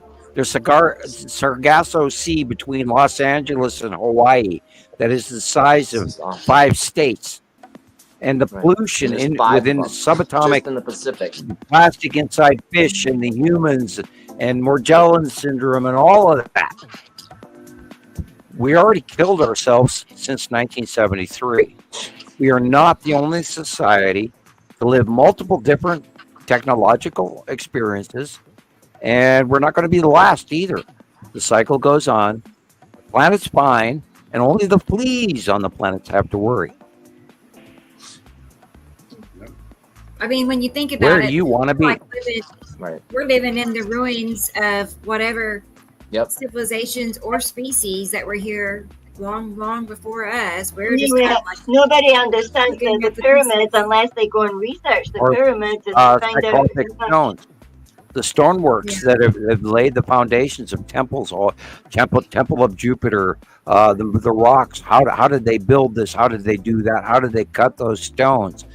All of that going all the way back through, the last 8,000 years. The temples, and everybody thinks that, okay, the Ice Age, the entire Earth was covered in ice. No, it was not. The central troposphere of the planet had civilizations that lived on. That's where the legends of Atlantis, where Plato and Socrates and all of this came from. They lived past the change of the cycle. And their teachings are there for you to learn. We can talk about Zacharias Sitchin. We could talk about Immanuel Velikovsky. We can talk about David Talbot. We can talk about Graham Hancock. They're all right, but they have not included. It was Carlos Ferraro when I first came across the Nibiru thing. I never even heard of Nibiru, and then when I started my research into what the hell it was that I was seeing in the sky, what was compelling me to take pictures like crazy. It was Carlos Ferraro that I came across. And I believe his research. I believe his research only included Immeru. He didn't know Immeru was Immeru. He saw a round object way off in space. But that's the problem with all of them, Sam, is that none of them had the context that we have to put it together. But they were definitely tapping in to what they were on the right track. They just didn't have the right context. I knew subatomically. I knew subatomically our solar system had to have two atoms, two binary stars. That's what I wrote my paper on. And I gave 3 examples. To me, hearing him and hearing Zacharias Sitchin, because from then it went to Zacharias Sitchin, and then, that's where it started. And then I ended up finding Jamie, and then I ended up finding you. But hearing them talk, all of it rang true to me. While everything else that I had came across felt like, no, this isn't it. This cannot be it. This seems like bullshit to me. The only thing that came across was like, this sounds true. And then as I went down that line, went down that rabbit hole, I ended up realizing and proving it to myself and debunking it to myself, and right. Here I am. So to anybody starting this rabbit hole, keep going. Just beware, because there's a lot of bad information out there, but, just keep going. A lot. All you have to do. There's so much bad information. You just kind of get over it. There's just so much. But yesterday I was thinking about what better way to hide the truth than to muddy up the waters with all of these conspiracies. I mean, it was genius. It's clever. And they're so perfectly interwoven with each other. I mean, they are made and designed to, work together to make it, Well, that way you get frustrated.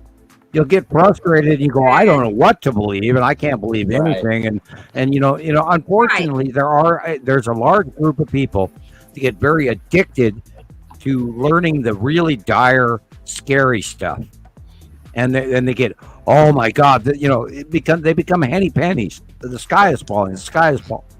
You got to remember. And we talked about this earlier, where your media inclusion, you have to go in the middle of the road. You have to weigh it with a grain of salt. You have to do your homework. You have to learn about the source of information that you are being handed. Do I weigh this? Do I question the person that's telling me? Do I check the dates? Do I look up the information that I am being given?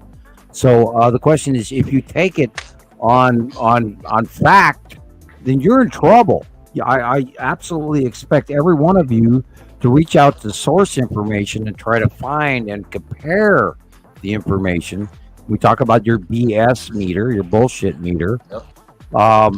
If you're being led down a path, you should immediately you know, hit your switch and get off that video. Anytime you're being handed a political or a emotional reaction of fear, anytime you're looking at fear porn, walk away. Because we do science only. We do citizen science only. I don't know if anybody knows this about me, if they've realized it over the years, but I don't do much the conspiracy thing. Not so much that I don't believe in a lot of this stuff. I do. I believe the world that is presented to us is not at all what the world is. But No. I know that is a really dangerous place to go, because and look, we see this all the time in the groups. You know, you see a lot of people who have come from that kind of background, and then they freaking lose it. Like, I have come across people that are just absolutely cannot handle the conspiracy thing, because one rabbit hole leads them to another, and they become addicted to that. And personally, this is my opinion. They get fixated on that stuff. Like, yes, exactly. In my opinion, there is no conspiracy that really holds a candle to this. So why am I going to waste my time going down that lane? That's my opinion. Like, why am I going to go down all these other conspiracy theories when the mother of all of them is right here? Right. Why even bother? This is the most important thing to happen to mankind since the last cycle. You know, why do I care what president killed who? You know, I just, or who killed JFK. I mean, all those things interesting. Yeah. I wish I'd know the truth, but I just don't. I don't go down that pattern, because I know that it's a dangerous way to go. Yeah. Distraction. And there's more important things to do. I do feel that I'm right there with you, Rebecca. I feel that they made it to where there's so much bad information out there where people don't know what to believe, and that's the reason why it's easy. And then they get bored and walk away. A lot of it. Yeah. There is. It's easy to dismiss there's a lot a of video. it.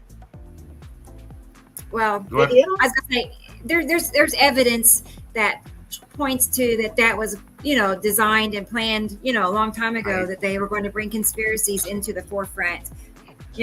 And that's what they are doing. So yeah. Well, I mean, you can't it's really like find it. They're dismissing it before it holds. Right. It gets any validity. Anybody that sees a strange looking sun, it's automatically a sun simulator. It's like that. It's programming people. It's so bad. But I want to take a minute and take we have a guest in our lobby. Right. So I figure we need to go check on our lobby, and I see somebody at the door. So Yay. I know. His name is Neill, and he is in California. And our special guest. He's been a member in Sam's group for several years, and he has awesome pictures. I put together a slideshow, so you'll see in a moment, some of his pictures. But he told me about how many thousands of pictures he has, actually, and it blows mine away. It's like way more than me. So, hello, Russell Neill. And so let's go ahead and get Russell in here. There he is. Hey, Russell. Hey, guys. Good to have Rebecca, put him up only. Sure. Okay. There we go, Russell. Hello, Russell. Love you, man. I love you. You're a good old friend, and I value your membership and all the work that you've done over the years. Thank you, sir. And I truly appreciate you. And I don't know what more to say, sir. That's pretty honorable, man. I've never heard you thank somebody so much like that. I appreciate it. I've watched you. I've watched your comments for years. Thank you. Sadly, you're breaking up a little bit. I appreciate your work. I know who you are. Thank you. The name is really. I see the name all the time for years, and so it's great. It's great to have you here. Yeah, I'm sorry, I cut out from time. Thank you for your work. I know who you are, and I appreciate you, sir. No problem at all.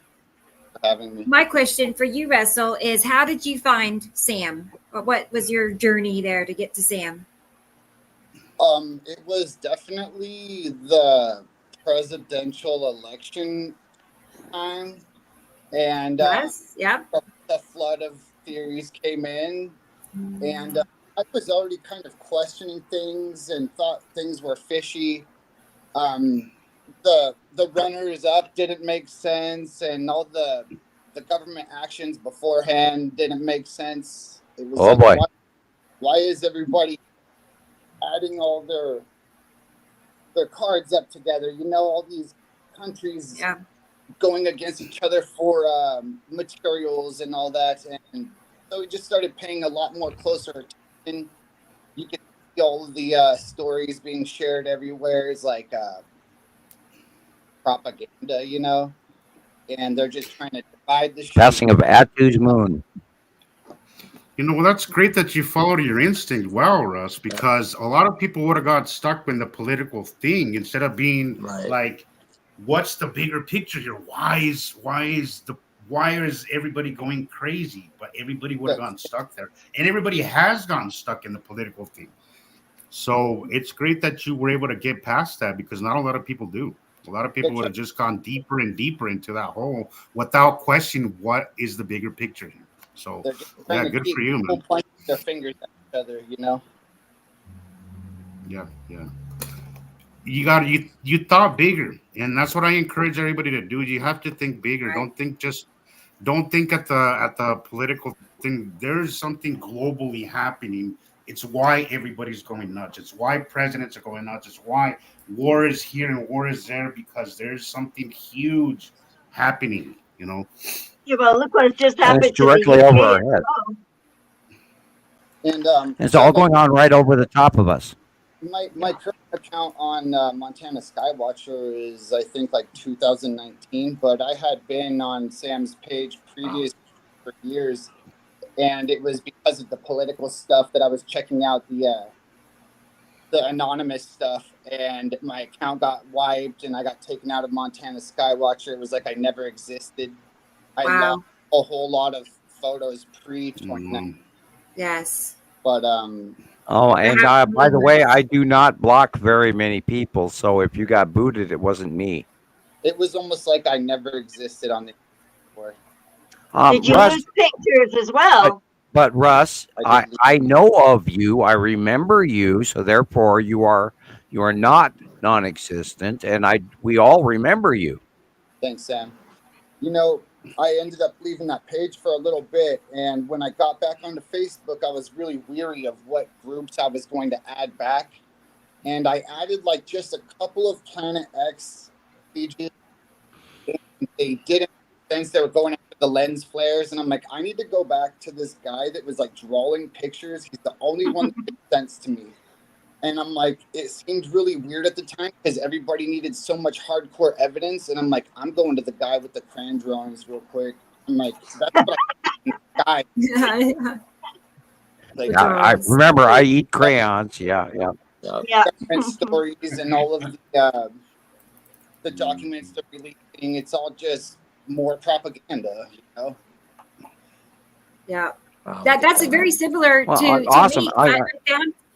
I was just going to say, I found Sam, and then I put it to the back burner for 3 years, you know, and said the same thing. I wanted to get back into the Nibiru, came back into my, you know, time frame. And I don't know, I went back and found Sam again. I didn't know his name or anything, but I found him.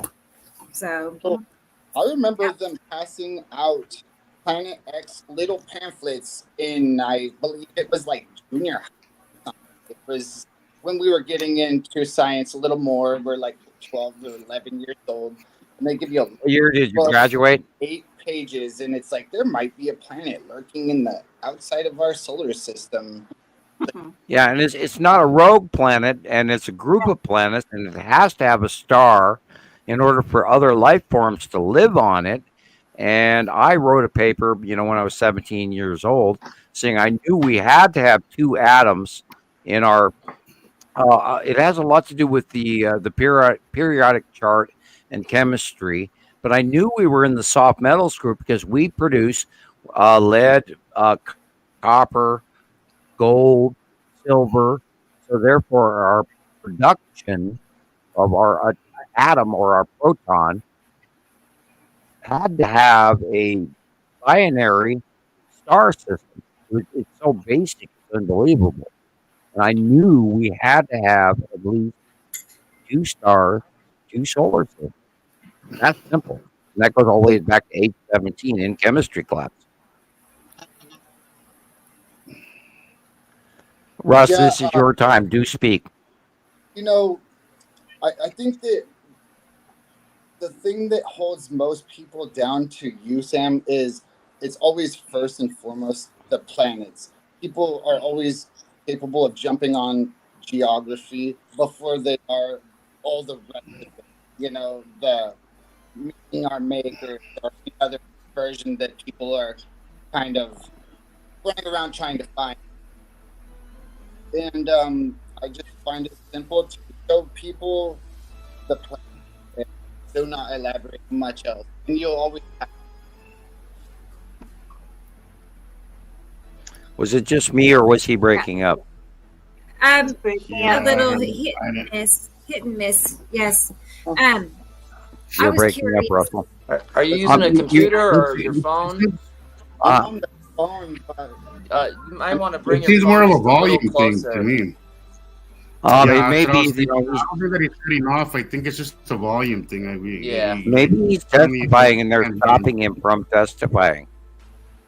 isn't there? You guys were saying that there was a way to test the mic or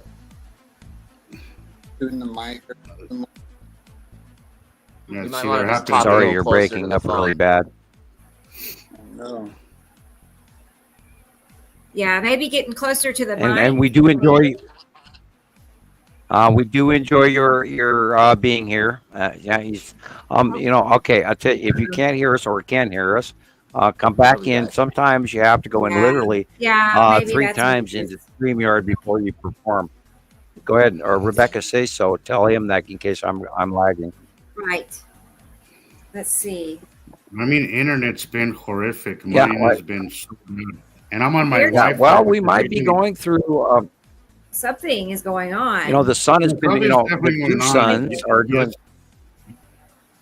Something's going on. Yesterday, I crashed. I completely. I went to work and I was there for maybe 30 minutes, and I was like, I can't. I gotta go home. I've been I sick had. at 3 o'clock every I day. was so lethargic yesterday, and still kind of Yep. am today. But I Bingo. slept from 8 p.m. last night till Bingo, literally now Gumby. it started. Hey, okay, look. 15 hours. Something's going on for sure. The storm, the low pressure storm that went over the top of me a couple of days ago that snowed, went over the top of you and then over the top of Christopher and will hit Rebecca tomorrow. Or Let me know how you feel. tonight, excuse me, about physically, and it completely screwed with it. It totally messed with all of our bones and our equilibrium and our brains because it's a low pressure system. My bones. It was like I wasn't just tired, but my whole body was aching.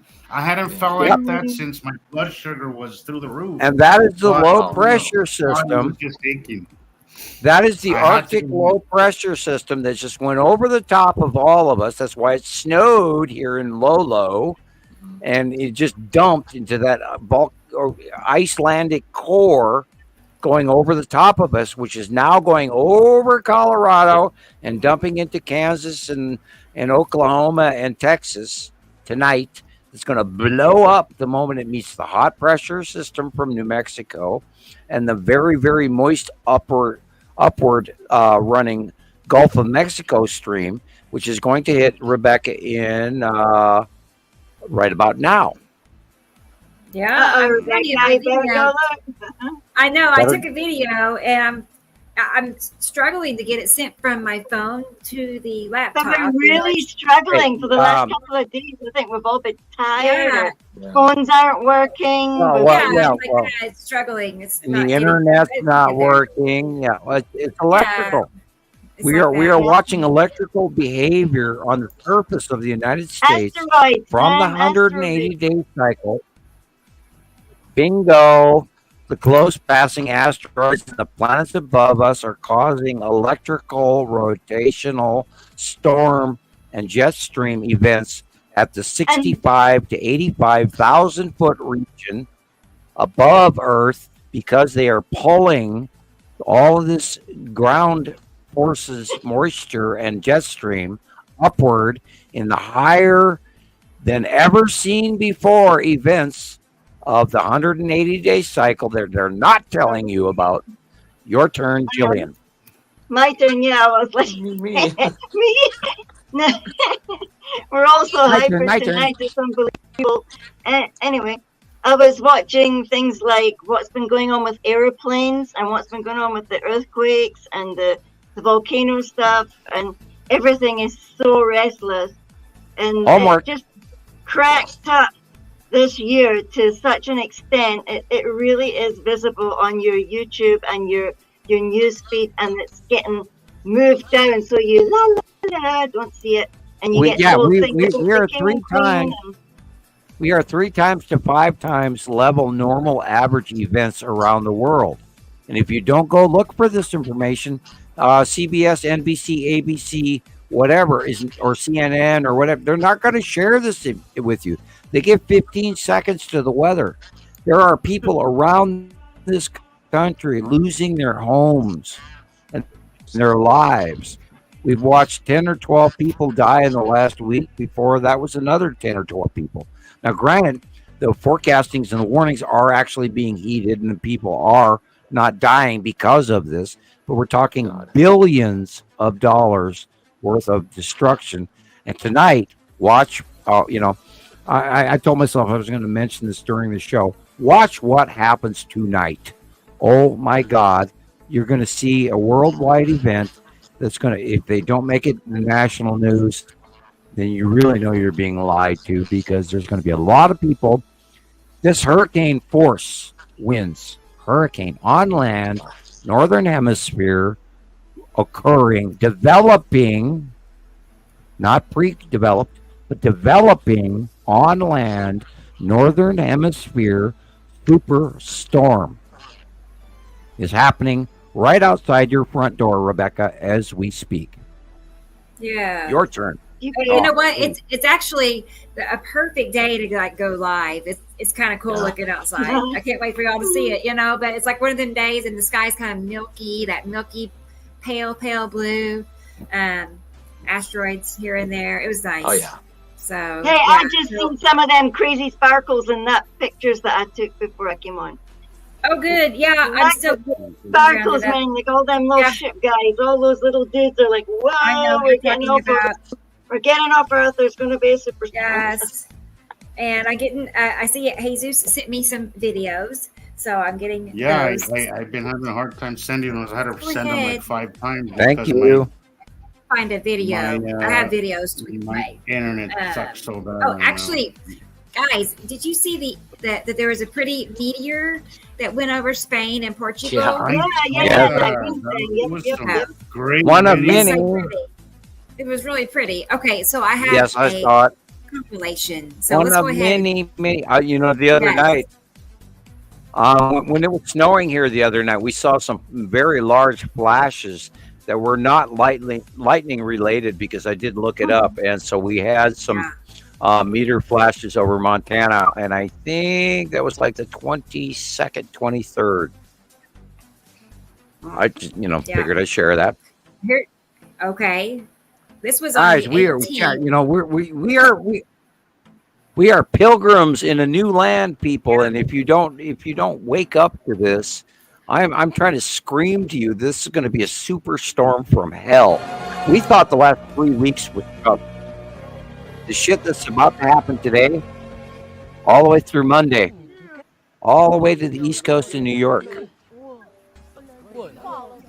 Yo, look at that thing. That girl, that video's gone viral. That is incredible. Save that copy. Yes. Jeez, look at that. Look what it's under. Yeah, I was thinking that too. Trying to see that again. Look at that color. Oh my God. How can you miss Under it? necessity is now going. Wow. Necessity is now going over the top of us. Ding, ding, ding, ding. By the way, Rebecca, those are the pictures I sent you earlier on Facebook. And I sent a series of what was going on one side to the other. Right. Clever. Hi, everybody, and welcome to the 180-day cycle. That's better than Let's talk about Charlie Bin. Cherlinsky. We are expecting another Charlie Bin anytime soon. Wow. Yeah, it's better than the concert That the is the Pokies were at. Look precursor. at that. Yeah, that's the precursor of what's coming. Remember, we talked about June, July. We talked about the 180-day cycle. We've talked about it for months. I can only share this information so many times.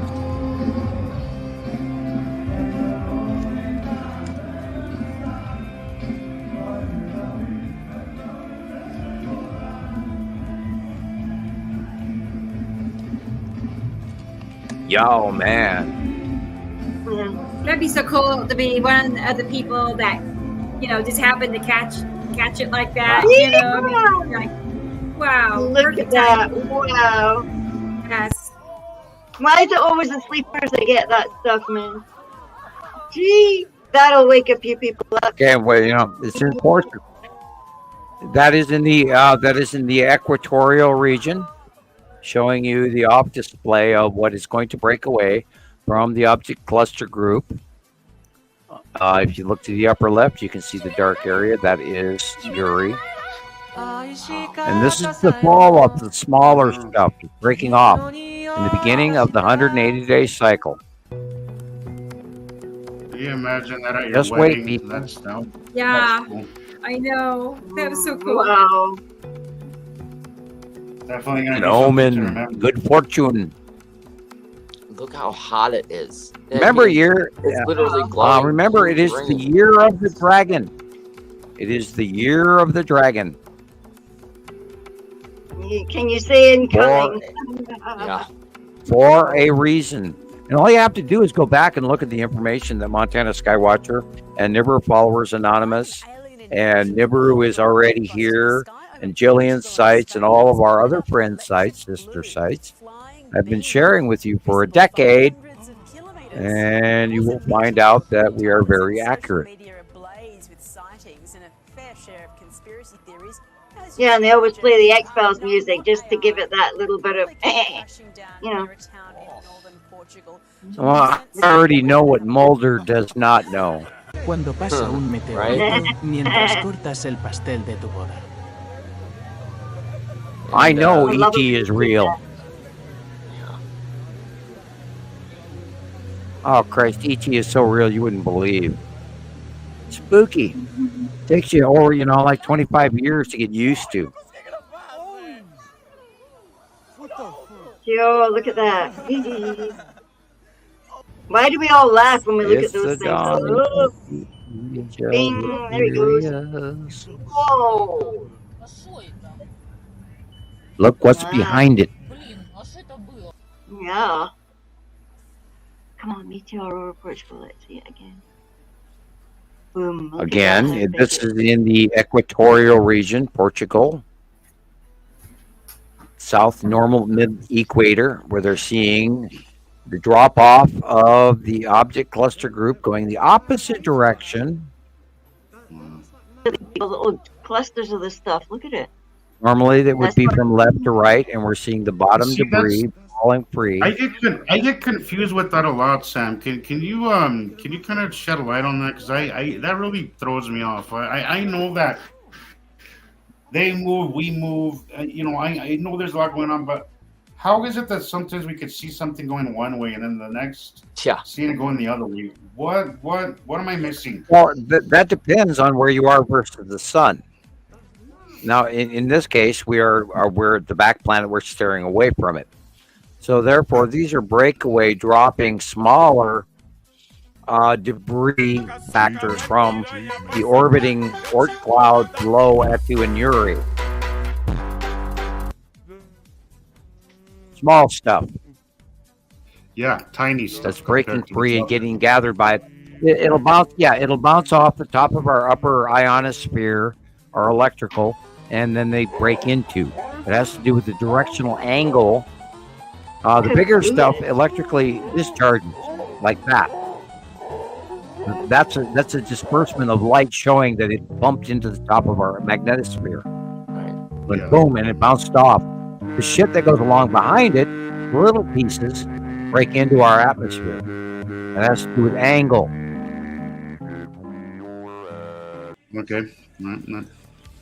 The slower shit that falls off, because Rebecca, remember that video from the ISS camera where they show the cloud of shit and debris that goes by us? Yeah. To this day, that I'm still amazed that they released. All of that information shows us there's this cloud formation that is overlapping the top of us with multiple debris, which we've documented for years, going back with the rainbow captures for 8-9 years now.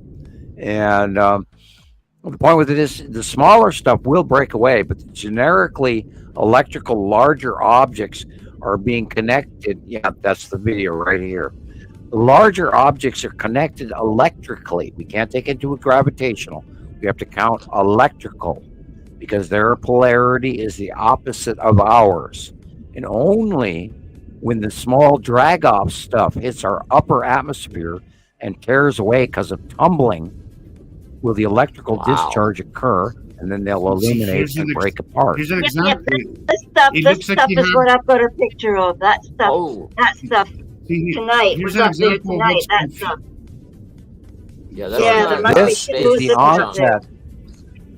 This is the onset of the debris field below Uri, Atu's moon. Wow. You see, this is what I mean. Like you see some going one direction, but some others are going electric. In the opposite direction. It's fingers of an electric. All of that is electrically connected to everything in the bigger. The bigger ones hold the smaller ones. The larger ones are connected. Wow. It's amazing. And some are going the other way. Look at that. Okay, so you're now seeing the drop clouds of connective. That is connective electrical solar sunlight right there. That is a big one right there. Big circle. Wow. Big circle. That is the Tan asteroid. Wow. Look at that stuff. Yes. Yes. That is the Tan asteroid right there. Wow. Those mother suckers right there. Oops. Look at the microclouds. Look at the evolution of with the pattern that goes down to the angle. That big circular edge at the bottom. Looks like a circle. That is the Tan asteroid at the side of the Salamander asteroid group. Just off the side to the right is Uri. Jeez. It's always incredible when you and all of those drop tails and all of those ions dropping downward are the cold gases of space being solarly illuminated and dropping the ion tails or tendrils, as Gillian puts it, of just like if you took a chunk of dry ice and laid it on the counter. There would be tendrils dropping from the cold. And the moment the solar sun illuminates that area, it starts to warm up and will drop the tendrils of the gaseous transition in temperature change. That is the Tan asteroid right there. Wow. Yes. Argue with me, I dare you. They're circular bits, but when they're circular, it's just such a miracle, don't you think? And you see it, the circle, and you think, wow.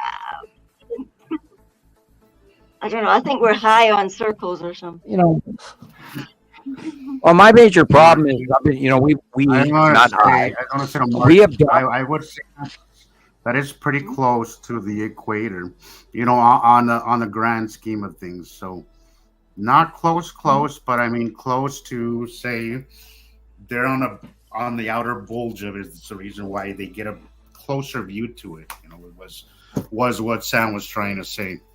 Right. Well, this is the ISS pointing out. I mean, when was the last time you ever saw the ISS cameras pointing outward? Never. Right.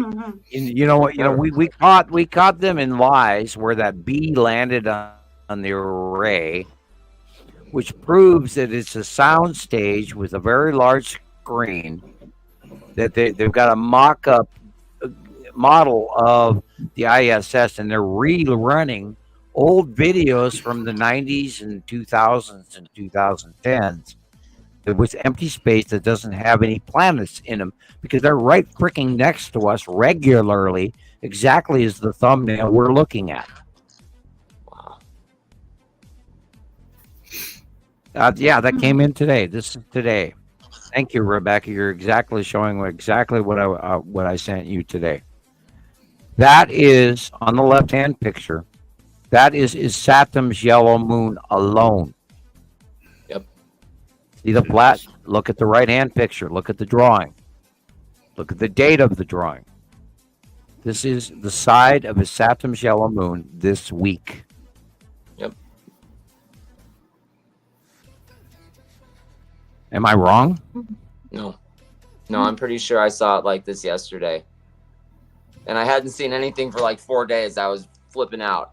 Just blue skies for 4 days. And then somehow my wife told me, she said about, you know, you think they'll start coming around 3 o'clock. And sure enough, 3 o'clock came and it's started, you know, forming. And then next thing you know, there's like Attu's moon. I sat him yellow moon. It was awesome. You know, that's the crazy thing. Like that either. Is that you'll have empty skies, right? Blue skies, and then all of a sudden, bam! And it's so aggressive sometimes where I don't understand how people miss it. I just don't understand how you go from 3 days of nothing in the sky, and then all of a sudden, bam! You got asteroids, you got and it's clouds that look just like what we just saw in the last clip. And sometimes just like that, it comes and goes. And still nobody's the one here. It just I don't know. It just drives me nuts. I do not know how you do not see the by 9 passing o'clock. planet. Everything was gone again. It was wild. And Go ahead, skies Rebecca. were still lit up until about 8:50. And this is Nepacity. 7:47. So this it was is like the bottom of planet Nepacity. Wow. This week. But people only see blue and see the cloud above, but they don't see the difference in color on the bottom from the top. And I think because most people, you have to train yourself to look at the dark side, guys. most people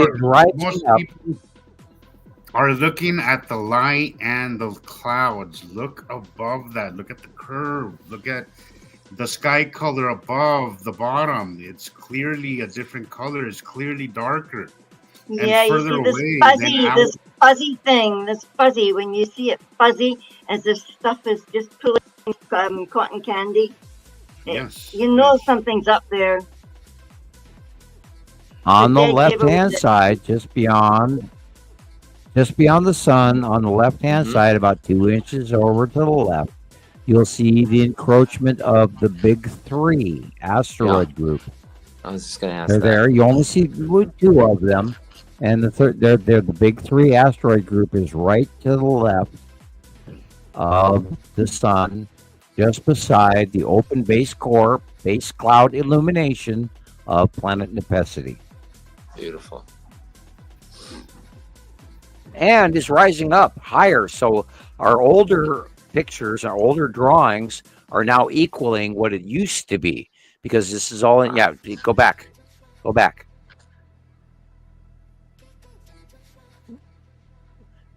Right there is exactly what the big three, the object cluster group of the big three, which we saw, God, all 2015.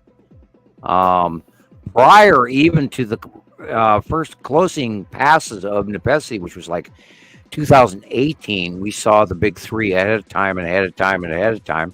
And Jesus, I know you're like off screen, but that was during the duration where James, one of my co-admins, started to argue with me, and then he like dumped about 2.5 years of our work and our videos into no man's land that we only have like I think 7 copies of now that were shared by other people. So we, they do exist, but that was out of like 30 or 40 shows in the original Understanding the Sky series. And there was a lot of information that was dumped and lost that we can't gather back. But, of course, the memory is in my mind, and it's how we understand the system and why we know the orbitation and the proximity of the planets versus this, that, and the other thing, and all this cross-reference information that I direly hope everyone gets on board with and follows and learns and understands the passing of the patterns, because pattern recognition is everything about what we do. Go ahead, Christoper. Yeah. Yeah, I agree completely. The fact is, Nepesi is rising up higher now. Rebecca, do you have the current the drawing that I put out on the 15th, the orbit model thing for that I created for Jesus alone? Because he was always asking for that. I love this one. Yeah, there you go. Awesome. This really does. This is really helpful for a lot of people, including myself. Absolutely. But I think this really does explain. We are in the middle direction. If you look at the red asteroid going down this way, and then you have Uri as well, that actually makes. I think this kind of view really helps explain a lot of things, because it's really crazy. To not the dinner plate model really tends to confuse everybody, and I don't care who you are. Even myself, I have to catch myself a lot of times and remind myself that it doesn't work that way. But this is a lot more helpful. So thank you, Sam. Yeah. And you have to take into account out view. This is not our out view. It's a view from mostly sort of 3/4 above, because we have to retain the fact that it's a 3D model. It's not a 2-dimensional Einstein dinner plate model, because Nibiru could be higher, Saru could be lower, Uri could be higher, Atu could be higher. We know that Atu, there's a rotational pattern where it's always moving. We have to take into account that our out view, we have moved from the left-hand side of Uri and Atu to the right-hand side of Uri and Atu, with Nibiru coming in factor in our out view towards the sun, which is exactly what is being represented right now in the current videos and pictures that we're sharing in this week's information, because that's the transition that has occurred within the last 6 to 7, 8, 10 days. And we are aware of what's going on, and we are trying to share this information with you guys once a week rather than twice a week, because we can, better culminate the information and have more time to gather information and make other videos, etc. Rebecca, you're on.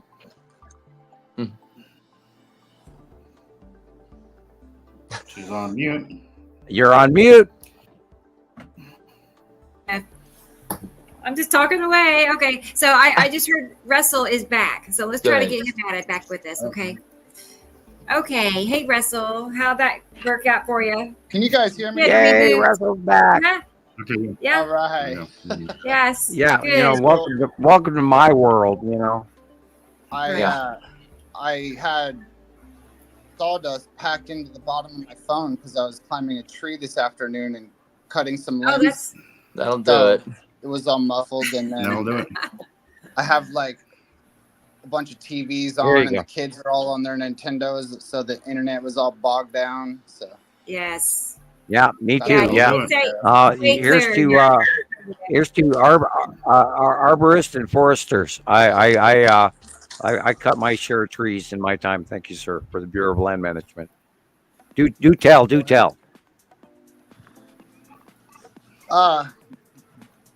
It's funny that my tree career started at the same time as everything else. It was all from disaster cleanup. I actually kind of got into the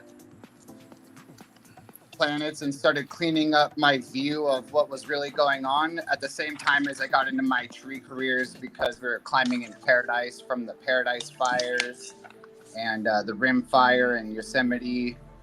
So running around and kind of saving the state from fires, and you're like, something's fishy. Why is PG&E taking the blame for all these things? And these fires aren't from electrical issues, you know? All around Mount Konocti, the volcano. It was a close path. PG&E was that Forester event goes back to 2020, correct? The Paradise Fire started in 2019, and Okay. California really kind There of were had events of close passing asteroids, and the electrical discharge that lit up literally Northern California on. There was a South Dakota storm.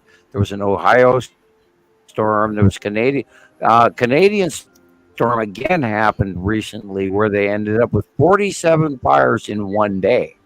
Oh. So the vast area of Saskatchewan through westerly provinces are being lit up from a larger system of electrical discharging, and that has to do with the 180-day cycle.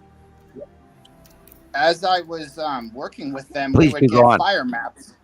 We would get fire maps like downloaded onto our phone, and we would see the area of the burn via GPS and stuff. And I was avidly following earthquakes at the time, and I was always getting alerts.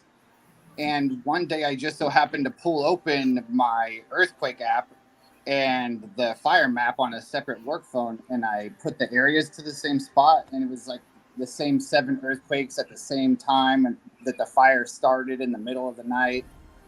And I started putting the connections together, like, all right, these comets are flying over, they're setting off these little geysers, they're making them burst a little bigger than usual, and they're starting fires in California, you know? I always suspect that that's what starts a lot of the fires. I had that happen in New Mexico once, where I saw the trail of one, and then it was really low, and that connected directly as the trail went of it. You could see it connected directly to a wildfire that had just started. I called it in, and they immediately told me that it was a controlled fire, and I never believed that. It just seemed to me that something had broke through an asteroid, little bits and pebbles, and started a fire, because it was right in the middle of summer, right in the middle of a 180-day cycle. Wow. So. And California is so broken up. It's got magma beds everywhere, you know? That's right. Oh yeah, well, we've also, now don't separate the two between geologic and astrologic. The connection above, and we can even go back to all referring it to old YouTubers that were like watching the same thing for many years, going, oh, there's this electrical connection between this volcano and the weather and all this we're seeing. Don't limit your view. There is a larger connection to the overpassing objects, the asteroid group, the object cluster group, whatever you want to call it, and the passing events of what is happening to Earth as well. Because we've seen many examples of the ion towers where the lights lift way up to the sky and an ion bleed off between a larger body and Earth, which is affecting our magnetosphere of our planet and causing all these waves and misformations in the magnetosphere models, computer models, showing that the close passing larger bodies are electrically affecting us.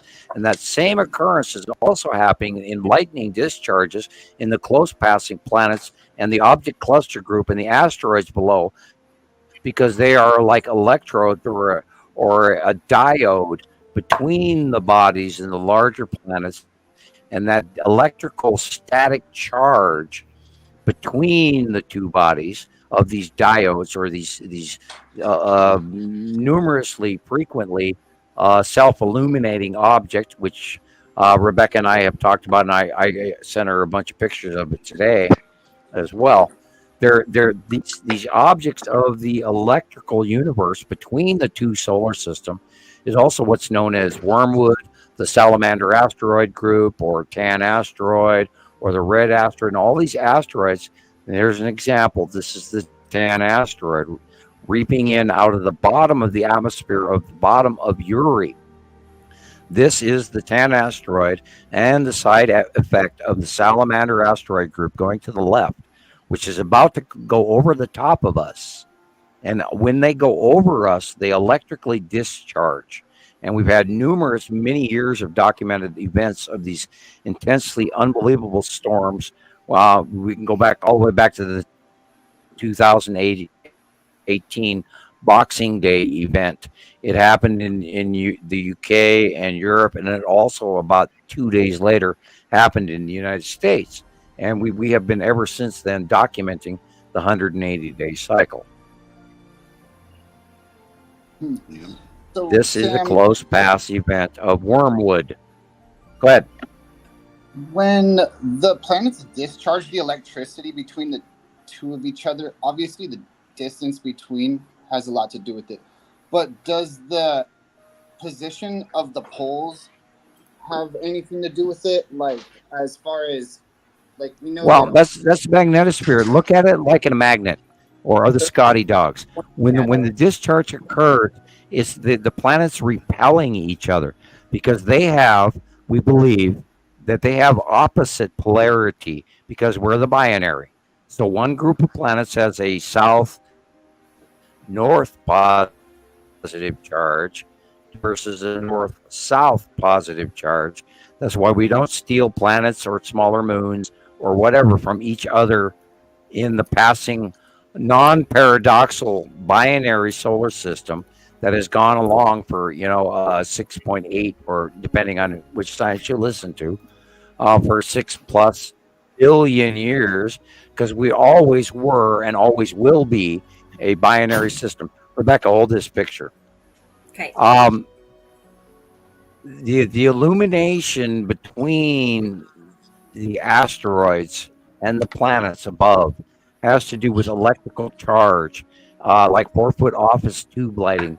They get static charge, and there's gases and smaller objects and debris around them, and they self-illuminate. The picture that we're looking at right now is the Tan asteroid and the Salamander asteroid group underneath in the upper left-hand to literally mid-right-hand corner of Uri. There's a group of asteroids, and they're illuminating because the sunlight is shining on them, and they self-illuminate because they are charged positively.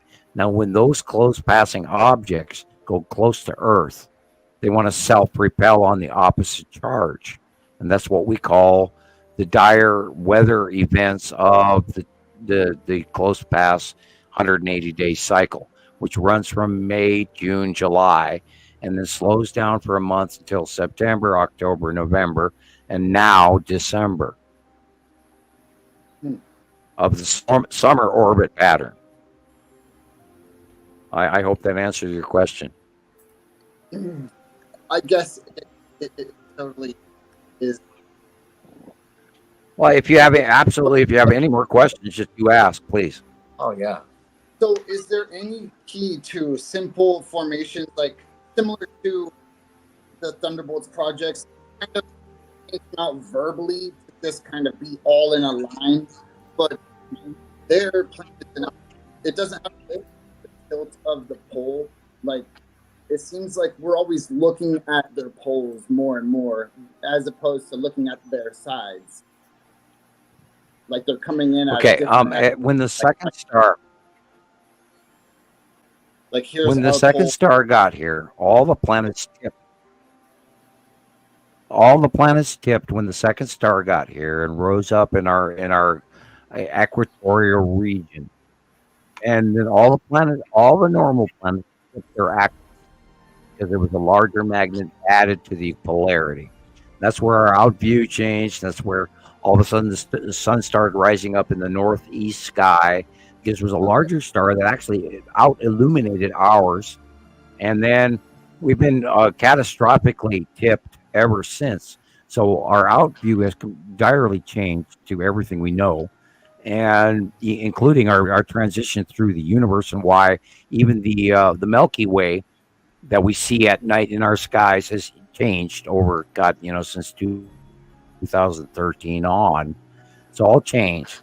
So the whole point with what's going on, they pass us, they discharge, they repel, and they continue along the normal path. And this is catastrophic A, and non-catastrophic, non-paradoxal B. Because this happens cycle after cycle after cycle. We don't rob their planets, they don't rob our bodies, but some of the smaller debris does fall off and impact Earth. Interesting. That changed.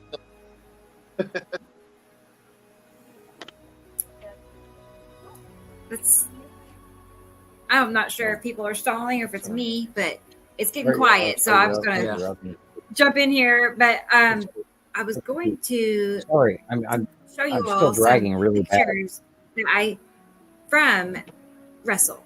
So here is some of his pictures. How many pictures did you say you had, Russell, in your collection? Like thousands. It's somewhere between 3,000 photos, 20,000, and it's about like 1,600 to 1,700 videos. It's over 200 gigs. 200. Wow. Okay. And it's Well, you were a little patched out there, or it's just me. Yeah. Every time someone says something important, it just Right. I was just going to say that it's like you're testifying, you're giving your proof, and you are being limited and patched out here on our show, and we only see this when people are trying to talk about things that are important, and then all of a sudden they're going. It's true. If we're talking about recipes or something, it's fine. It's like. Let's talk about teriyaki. Nibiru soup. Well, the point with it is, you guys, this is a basic example. We are being watched. We're being limited. We never want to go there, but this is what's happening. Right. Well, you talk slower. You go, I am telling you it's real. Here we go. All right. All the science is real. We are the citizen science trying to show you this. That is necessity. And the asteroids to the left-hand side, the big three, right there in front. Wow, look at that one. Oh, look. That was so huge. Wow. Red asteroid. Whoa. Ah, cool.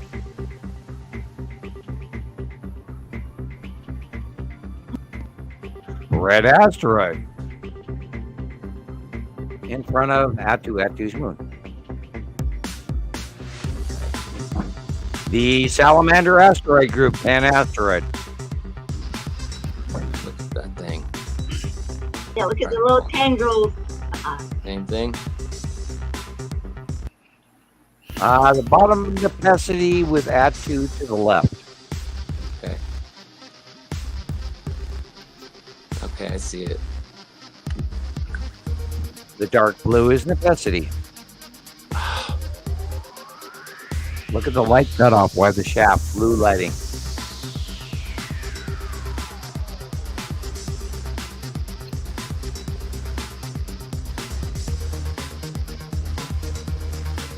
Yellow moon.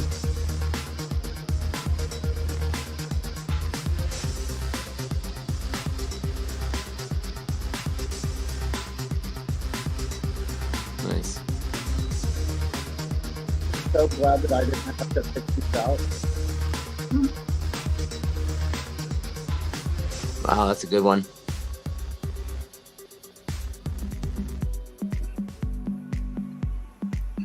That was yesterday. Yeah, once all the action's You finished, guys- everybody's he away has- home for the night. Yeah. I just noticed like your views are perfectly open. I love it. Yeah. Yes. Yeah, where are you? You said in California, Russell? You're in Yeah. California, right? Central? Yeah, it Central kind California. of the valley was cutting her up in the mountains every day, and my drives to and from were amazing. Gotcha. And I have footage from back then. It was probably 3-4 years back. Of course, you get little clouds like that all in a row, don't you? Those are kind of similar to the ones that Rebecca was saying, that they kind of appear and then they all of a sudden reappear a little distance over. Right. Looks like a convoy. Wow. That's a convoy. Looks like a convoy or a asteroid trail or something. It did.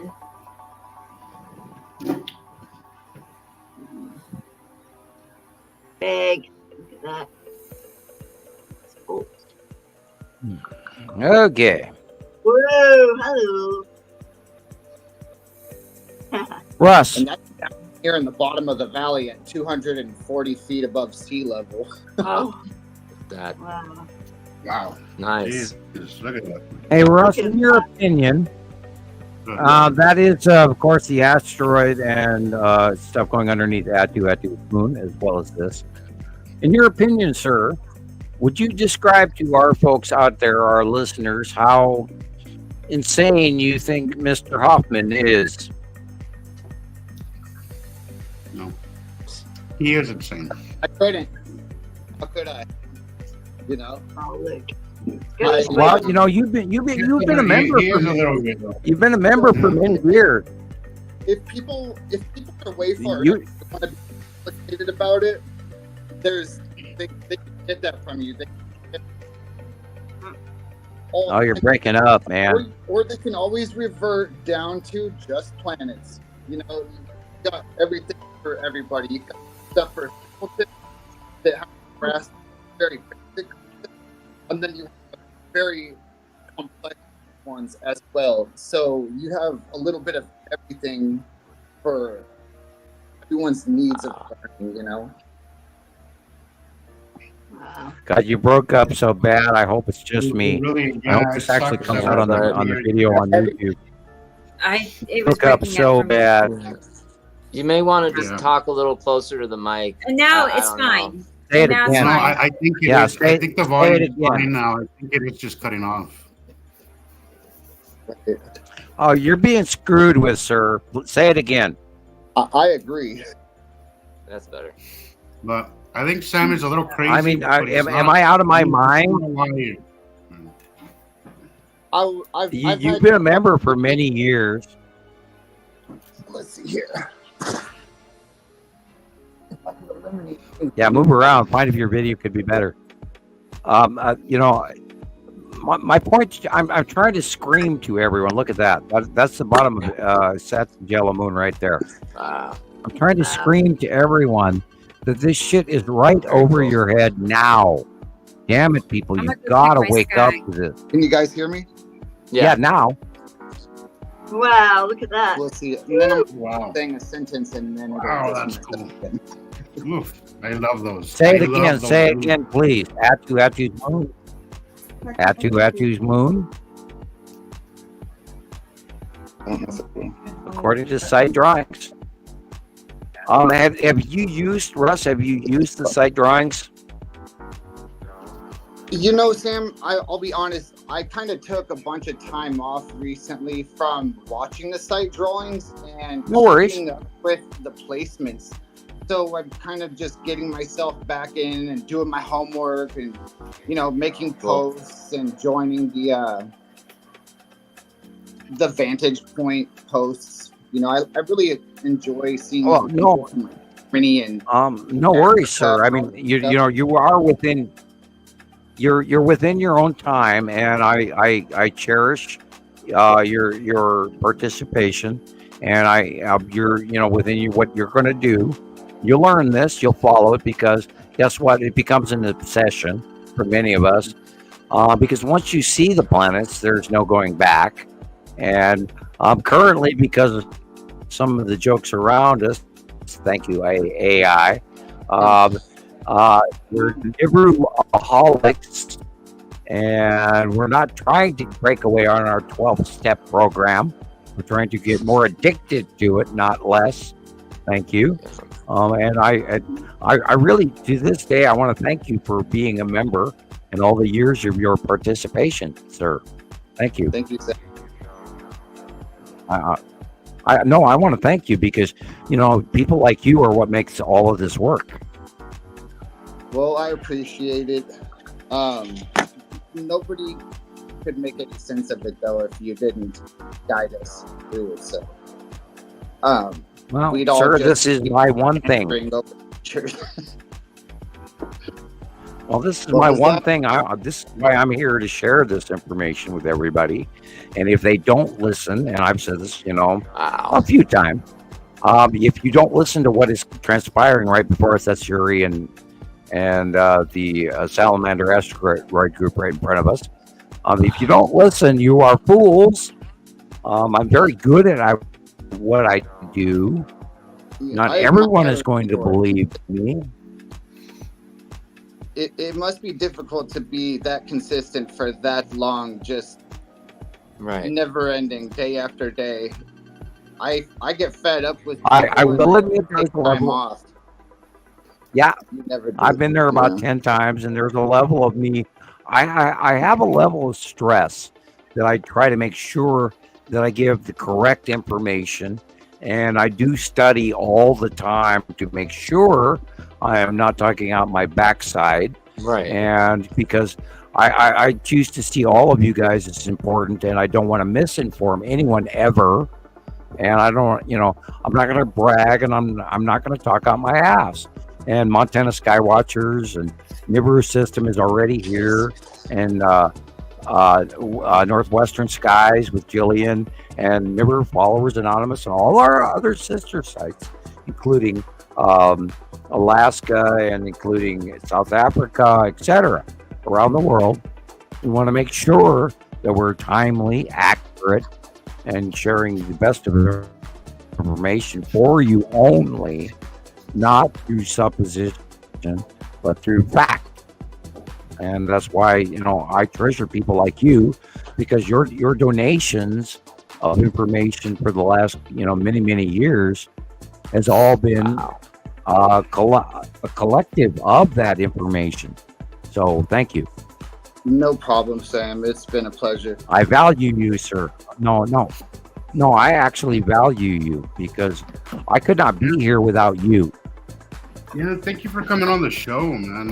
Right. Thanks for having me, guys. Not a lot of people want that kind of exposure, but thanks for doing that, because wow, that picture just was amazing. I think the more people that come out are willing to, be open about this information, it encourages others to do so as well. And please do try to the basics, like just the planet being there. That's one thing, but then our lives and the other what's beings, coming, and you start losing people. You know what I mean? So. You move forward in some small steps, and then you always fall back to at least knowing one step forward, 2 steps back. I see the planets, so it's hard to deny all the rest of it when you just see the planet day after day after day. Do you know what, Russ? Jeez, look at that. The truth fits, and it's only lies that are illogical and complicated. The truth is right before you. That's what we share. We are not sharing information other than a 14-year documented recitation of our information from around the world, including people like you. And this is why we value you and have you here to our show, because this is all happening. It is really happening right in front of us right now. Right. It really is happening. A little bit that stirred me when I was a little kid was that my grandfather had retired out of Livermore Laboratories. Oh. And I spent a lot of time with him growing up. I didn't grow up with my father. He was kind of like my dad, and I was kind of like the son he never had because he raised 2 daughters. Early awake.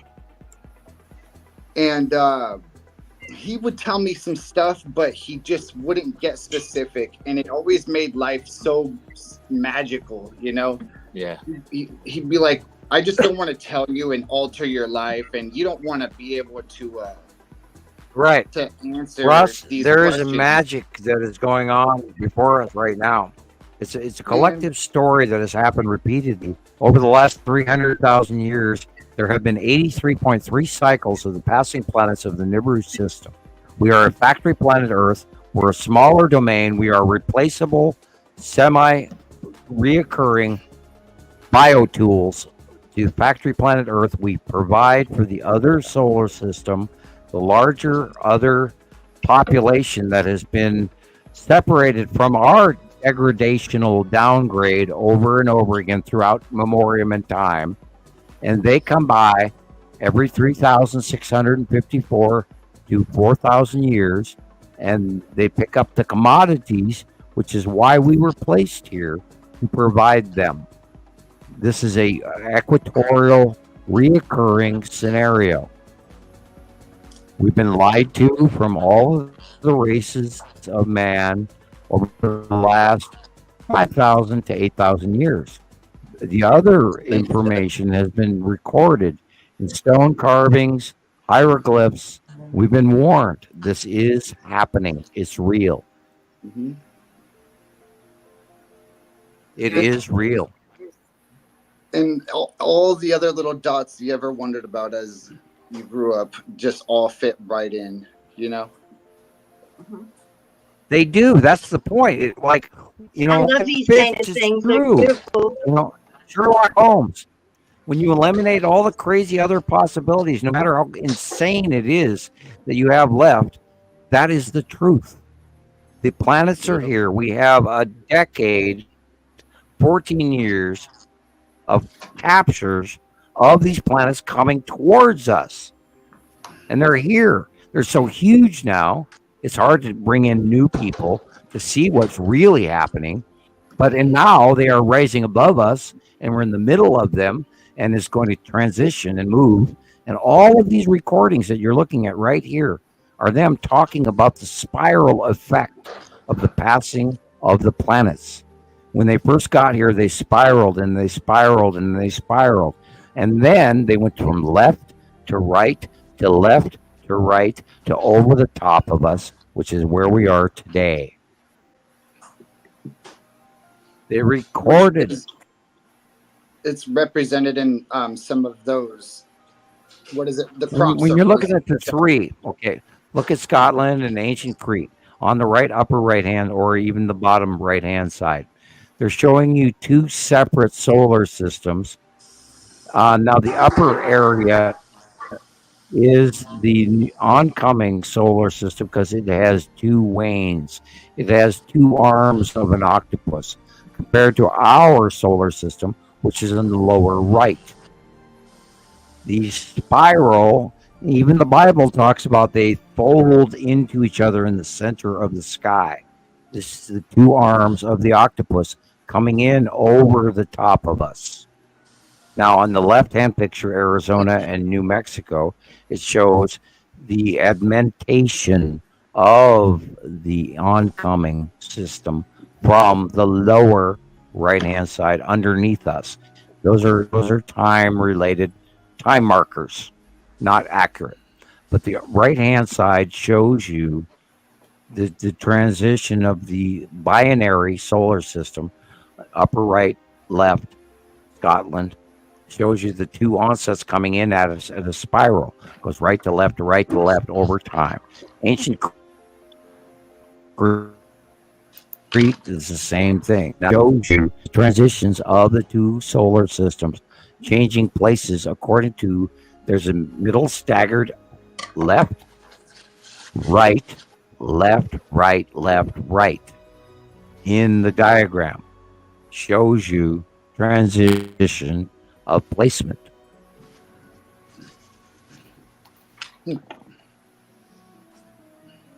I dare you to. Yeah, okay.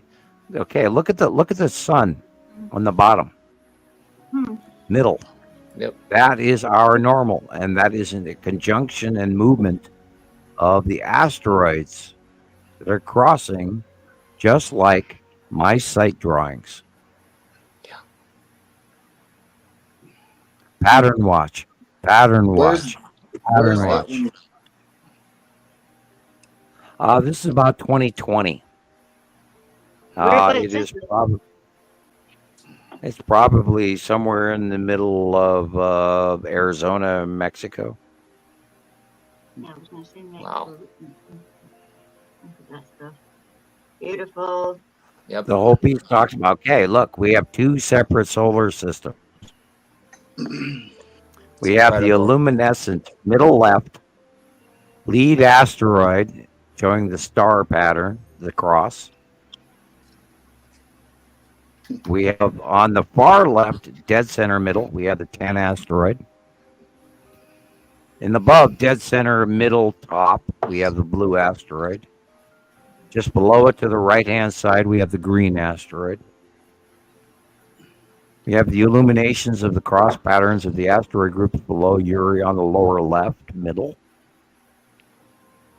There's depictions of the planets crossing here and the stars. That's wild. Which is what is now transpiring. The breakaway of the two suns is now occurring.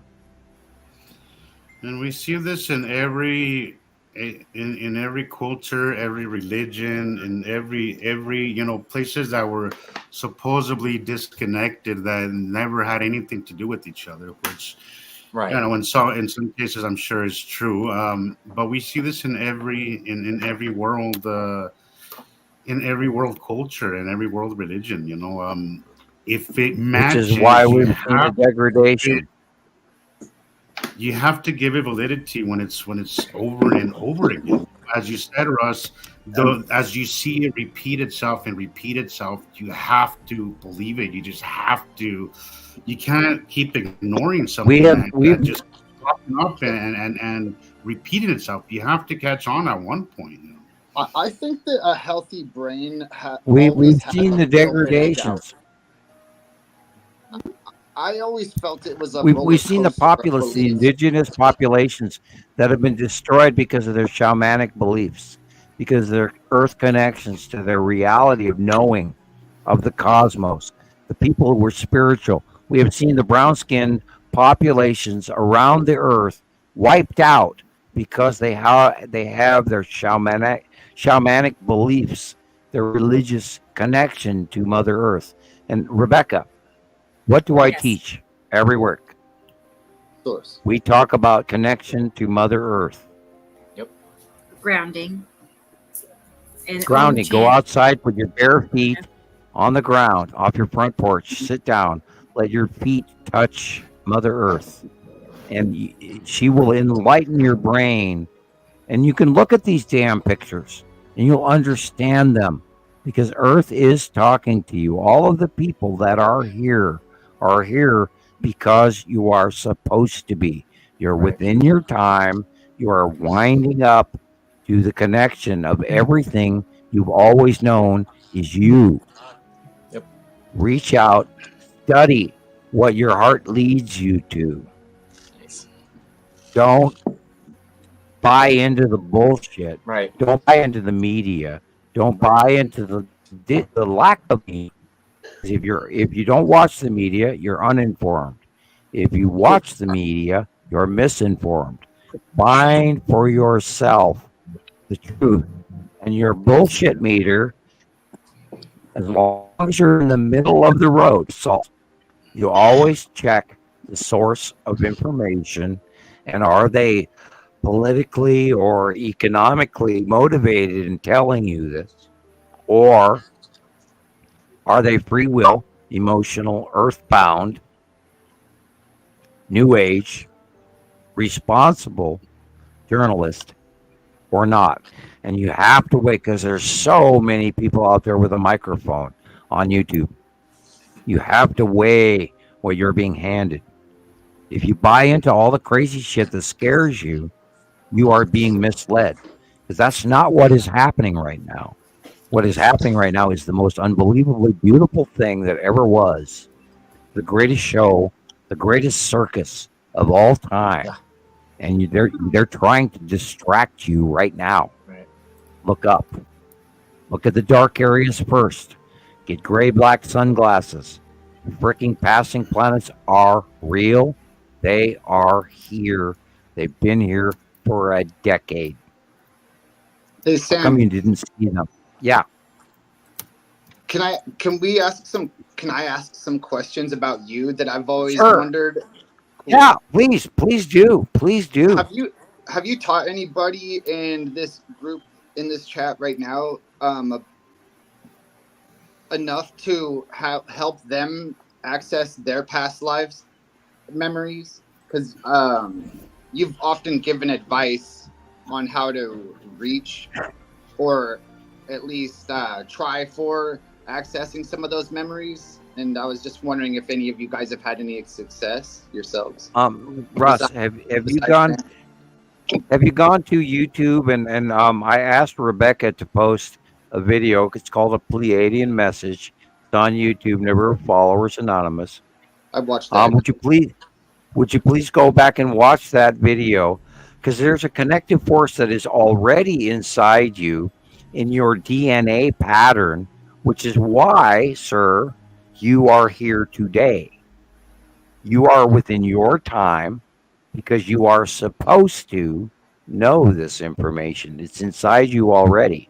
And all you have to do is open up and wait for the tap on the shoulder, which is the metaphysical, biological occurrence that will happen to you in the future, where you will all of a sudden open up to the genetic memory that is already inside you, because you are here for a reason. And I'm not going to discount it. I'm not going to brag about it. At the same time, that is, sir, why you are here. Because I was told long ago that my message, even though I wanted to argue with the message hander or the bringer, I never wanted to believe that what I do is that important. But guess what, sir? It is that important. That's why you are here today and a guest on our show. And I thank you for your documentation. Long respected friend. And then thank you. I have another question though about past lives. Have you shared? Sure, anytime. Have you shared your identity of any of your past lives with the guys in the room right now? Because I'm just like so occasionally I have. I was chosen. Oh God, I'm going to go out on a limb here. I was chosen a few lifetimes ago. I do actually remember this. I have memory I don't share publicly. But way back when, I was in the caves of Ajanti. Look it up. And I was doing Om chant, and I was approached by higher monks as an alcote, and I was told that I would do this job, and it was a very large job. And I went, well, shit, I don't know anything. How dare you choose me? And many lifetimes later, here I am sharing my knowledge from source and connective far seeing ability, or remote viewing, whatever you want to call it, which is why the government came to me and recruited me for the far seeing project, which is now declassified, why I can mention it, in the 80s. And you can look that up in 2003, refinancing Congressional Congress, and that's where I got bribed. That's another story. The point with it is I'm very good at what I do, and you can ask any of our friends here. My remote viewing, far-seeing skills were sought out by the government. That's why I do well at what I do. And I've learned to trust that only after coming on the internet. after the 2010. So, sir, I was told that I would do this, and I never believed it then. And I'm like arguing with it now, even after the 1980s, 1986-ish Pleiadian intervention, where they're telling me that I'm going to do this great thing, and I will revert to Rebecca, Jesus, and Christoper, and ask them to authenticate my ability and pre-drawing of the monthly site drawings of the proximity and passings and placement of the planets ever since. That is Who true. wants to go first? Go, Christoper. All right. Yeah, go, Christoper. Yeah. So when I started, it took me like maybe a month to even realize. I saw Sam's drawings, of course, in the beginning, but I didn't realize he put out a monthly site drawing for like several weeks after I had met you guys. So it took me a couple months to actually start understanding just the generic model he draws, and I didn't get the out view at all. But once you started talking about out view, that's when I was able to start understanding more or less how, when I just didn't get they were like literally passing over our heads. So you have to that's how I look at it. I see the planets like three-dimensionally, right? You can see when they come in. It's not there. I've only seen it like several times where they're all there all at once, just like he draws it, but they literally come in one after the other, like a train, like a small tennis ball, a golf ball size, maybe. Here comes, like yesterday, it was Saturn's yellow moon, and then all of a sudden Natu's moon came in from the southwest, and they all just, it's just incredible. So I somehow over the course of 6-7 months now, I've, just been able to see it. It's been a progressive thing for me, but yeah, every time Sam puts out a monthly site drawing, like the first time he put out for February that Saturn's yellow moon was going to cross over the right side of the sun. Not within a few hours after Sam posted it, there it goes. It totally crosses over the sun, and it was just incredible. That was it for me. So never fails. It never fails. Never fails. And the trick behind that, I miss Saturn's yellow moon doing that. Just the trick behind that is the fact that I have been attached to the passing asteroids and the planetary system since I was a child. I've felt I've been connected to this in ways that I could never describe to any of you guys publicly. And Rebecca knows a lot more, and Jesus knows a lot more about my inner secrets. And the point with it is that I am so unfortunately connected to this. The planetary masses and the passes and all of it's affecting me in ways I can't even describe to you. But the point, this is why I'm trying to warn everybody. I was chosen to express the binary system to you because, there's not a rogue single planet X traveling through the darkness and the firmament or whatever you want to call it, or celestial core that's going out there.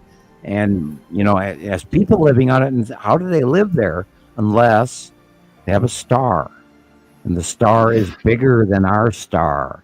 And that star is the real star that holds the whole system together, which goes all the way back through our history. And the planet factory and the Anunnaki and the Sumerian, and you go all the way back through Egypt and all of that. You go back through the history, it shows you examples of the reality. Even the Egyptian early emperors or pharaohs had elongated skulls because they were governors placed on factory planet Earth to oversee the masses of their biotools, self-replicating biotools on factory planet Earth.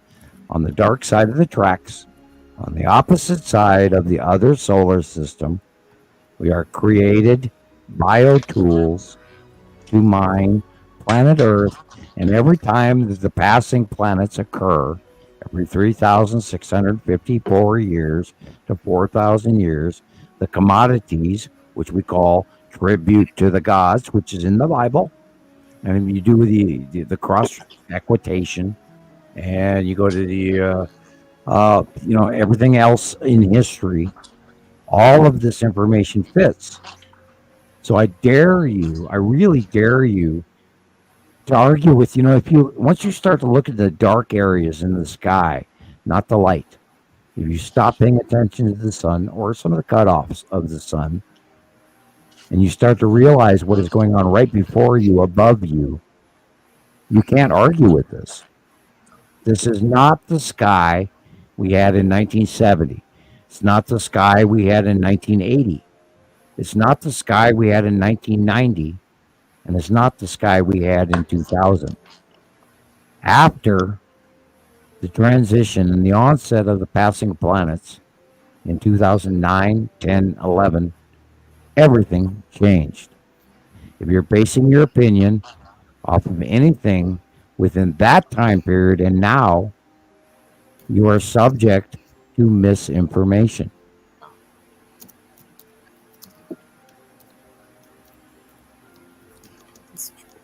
Yeah, that's another thing I did too.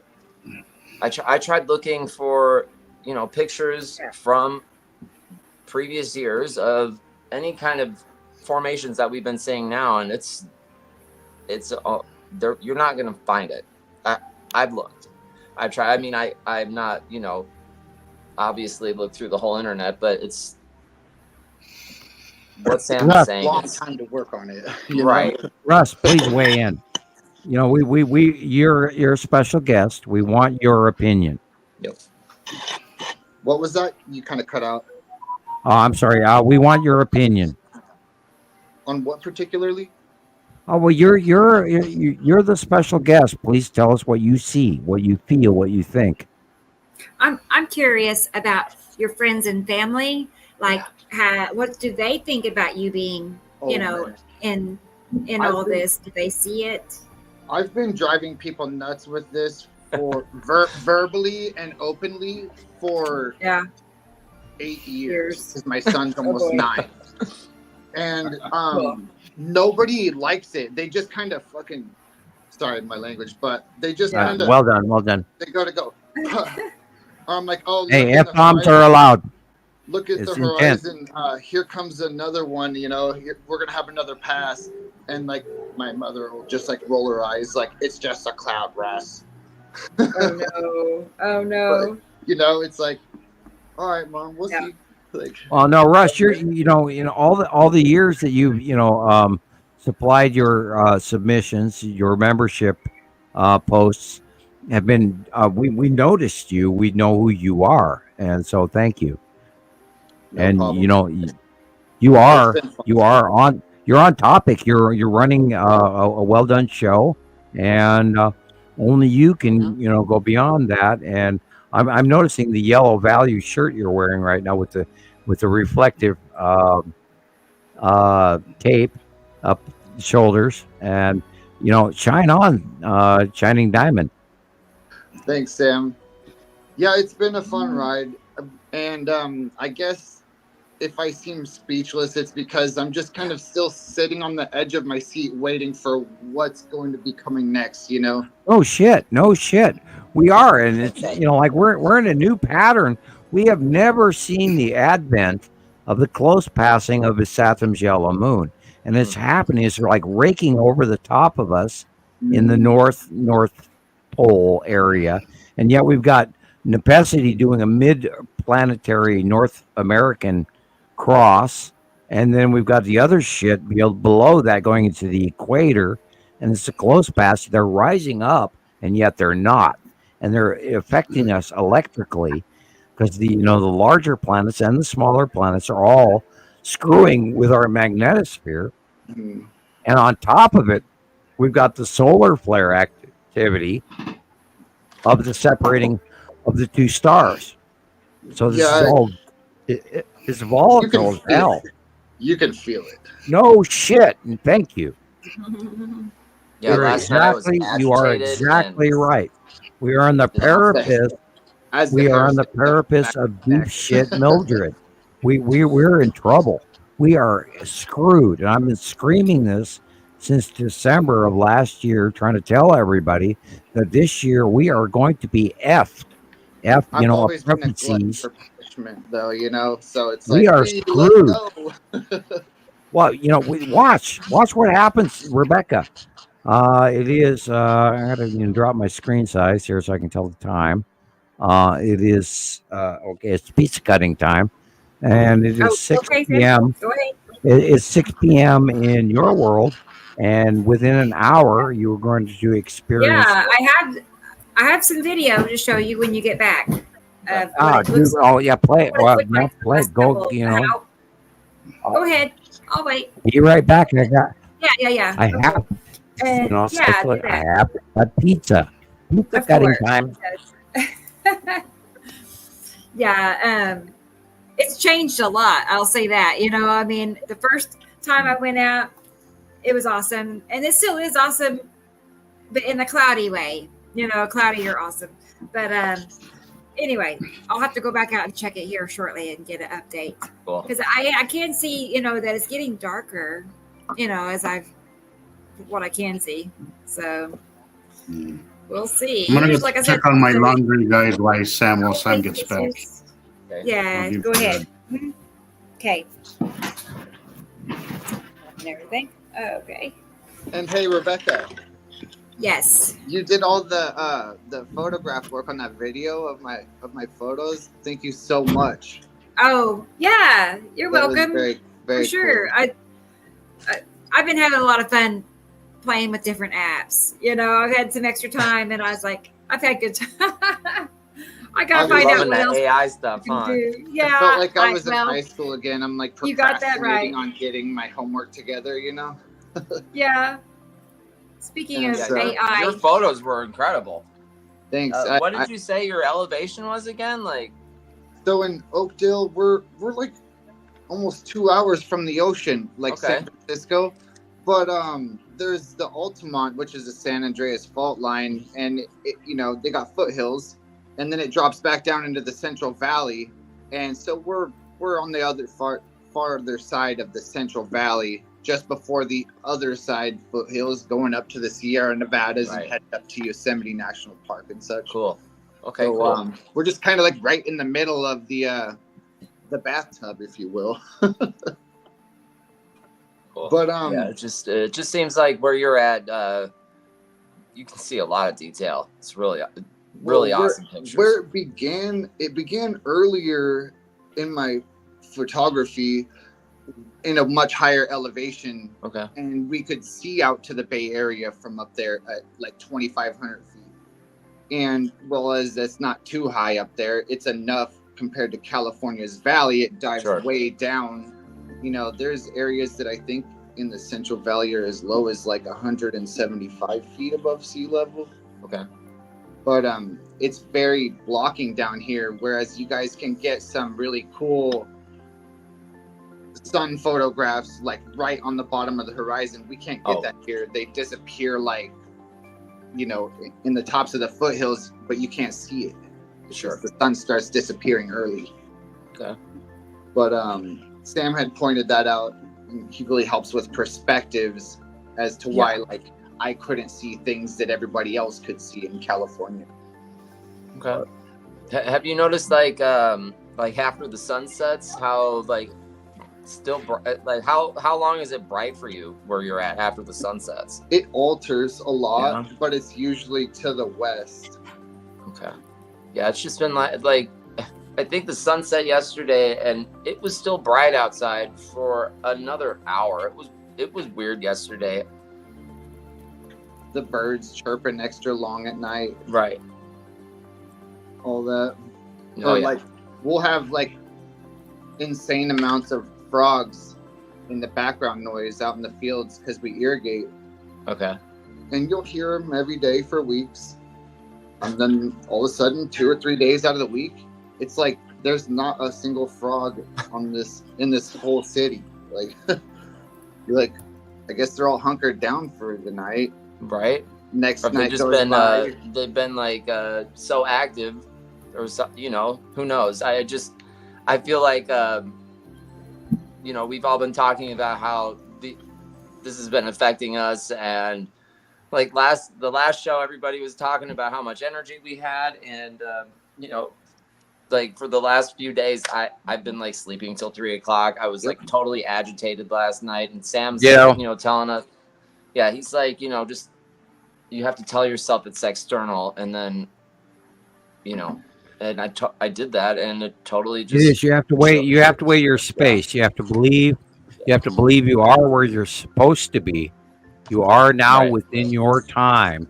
You're not late. You're not short. You're not doing anything wrong. And this discomfort that we are feeling in many ways from body, we're experiencing the multiple moons. It's a lunar tide thing. We go back, we talked about 2 weeks ago and all the lunar tide flow in Hawaii and the planetary and the volcanic activity around the planet. It's all connected. You can't separate any of that. Well, a lot of this is we're all feeling discomfort. These low pressure systems that go over the top of us are bigger than normal. And, your body's going to ache. Your joints are going to hurt. Your shoulders, your hips, your knees, your feet. It's all connected electrically. This is welcome to the electrical universe, not Einstein's gravitational solar system model. The reality is we are in an electrical universe, and we are passing through a strong wave magnetic polarity extraction recurrence event. That's why the storm that is going to happen above Rebecca today. It's why the Earth is going to react in the way that it is reacting electrically, waving, rolling electrical storm. It's going to be a superstorm. It's focused 53 on a point of 1 to 10 scale. Wow. 53 on a 1 to 10 scale. This is going to be an event. It's going to be electrical. It's a rotational occurrence. It's electrical. This is happening to our planet. It's happening to our solar system. It's happening to the bypassing planets in a close pass 180 day cycle event. This is happening now. Discount it. We talked about this for 3 weeks. Yep. Unprecedented storms, hail, high winds, hurricane force strength occurring in the central United States day after day after day. This is not normal. 700 Hello. tornadoes. 180 day close passing cycle. We warned you. We warned you. We warned you. We warned you. We warned you.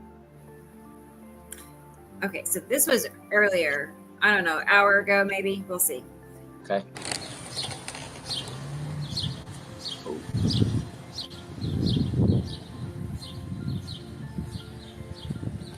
Look Oh to yeah, the that's left. definitely Rebecca's skies.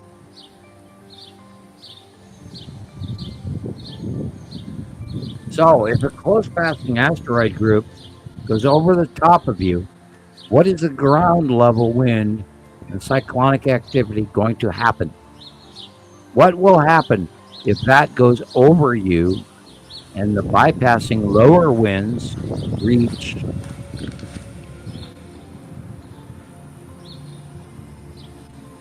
storm level 550 to 90 millibars? Not millibars, whatever. I just want to go back to this. That is Uri. Is that? Yeah. That's Uri right there. That is the Salamander asteroid group. Oh. That is an asteroid, Salamander asteroid group right there. They are coming in. Yeah. Is That that is the asteroid. Looks cute. That is the asteroid below Uri. That is that onset, the Starts movie there. that we watched earlier, that is showing the onset cloud pattern of the 10 asteroid and all the debris below it. That is what we are looking at which is going to come to pass in the 180-day cycle as Atu goes over us, Atu's moon goes over us, and then Uri follows behind it. The events of air and catastrophic weather patterns are all connected to this.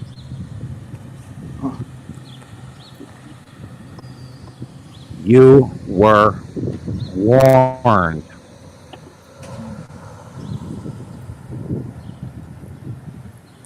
Montana Sky Watchers goes back a decade trying to warn you about the event that is happening cycle after cycle after cycle. Rebecca, do you have the right there, the illumination of the sun? What's going on? Look how blue it is too. Of the sun. Okay. Yeah. Let's look at the left of the sun. Okay. I see two of them. Left of the sun is the Tan asteroid. Okay. And Uri, who is now risen up higher. Yeah. Uri used to be on the horizon. Now it is mid-sun. And the asteroid pattern on the left-hand side is Uri. That is lead asteroid and is Saturn. And green asteroid. Oh, okay.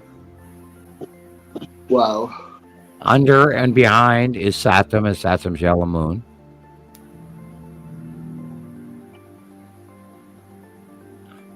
And Nibiru to the far right. Right. Yeah. Here's where. Wait. Yeah. This rising is up.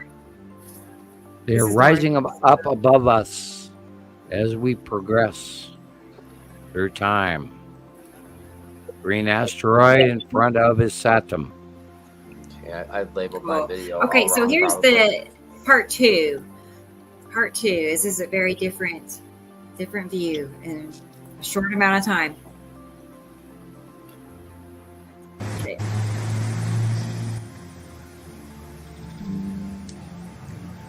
Wow. Yeah, it's changed a lot. Wow, is that Saturn's yellow yours? moon, way close. Wow. No, It's that's about 30 Saturn's minutes yellow ago. moon. You can see the angled lines. Yeah. Yeah, look at the lines on that thing. Over to the right. Oh, and the fiery clouds. Over to the right, you'll see the Yes. flat. Right there is a flat crest at the bottom by the foam pole. That's where the shell or the shield or the flat line. Yeah. That is the Saturn's yellow moon. Very, very big currently. It's Saturn's yellow moon. See the lines? See the flat? See the faceplate? I've talked about this for about 2 years. It looks like it's mostly all Ice Adam's moon at the moment. Yes, it is. Yes, it's that big. It is that That's big. enormous. That is just ridiculously big. Well, that's part of what, the pictures I sent you earlier. That is exactly what we're looking at. Saturn's yellow moon Let's go back. is so huge, we don't have any idea what it's going to do as it does a close pass to Earth. Wow. There it is. We do It's not same know thing, what same- will happen this time. We have no clue. And it could be catastrophic. We saw that with Nepacity. We saw that with Atu. We saw it with Uri. This is the first close pass of Saturn and the Saturn's yellow moon we've ever seen. It's right over the top of us now. Literally. Yep. So I'll have to get an updated video here shortly. But that's what's happening in my neck of the woods. That's crazy. It's Yes. completely clear here. Let me check the radar. People have to, Does it feel like it's going to rain? Does it feel like it's going to rain? It's a little muggy. Well, this is why you yeah. have to tune in. Well, you have to tune in from now to the next 5 months from now, because this is going to be an unbelievable event we have never seen before, and it's showing itself right now.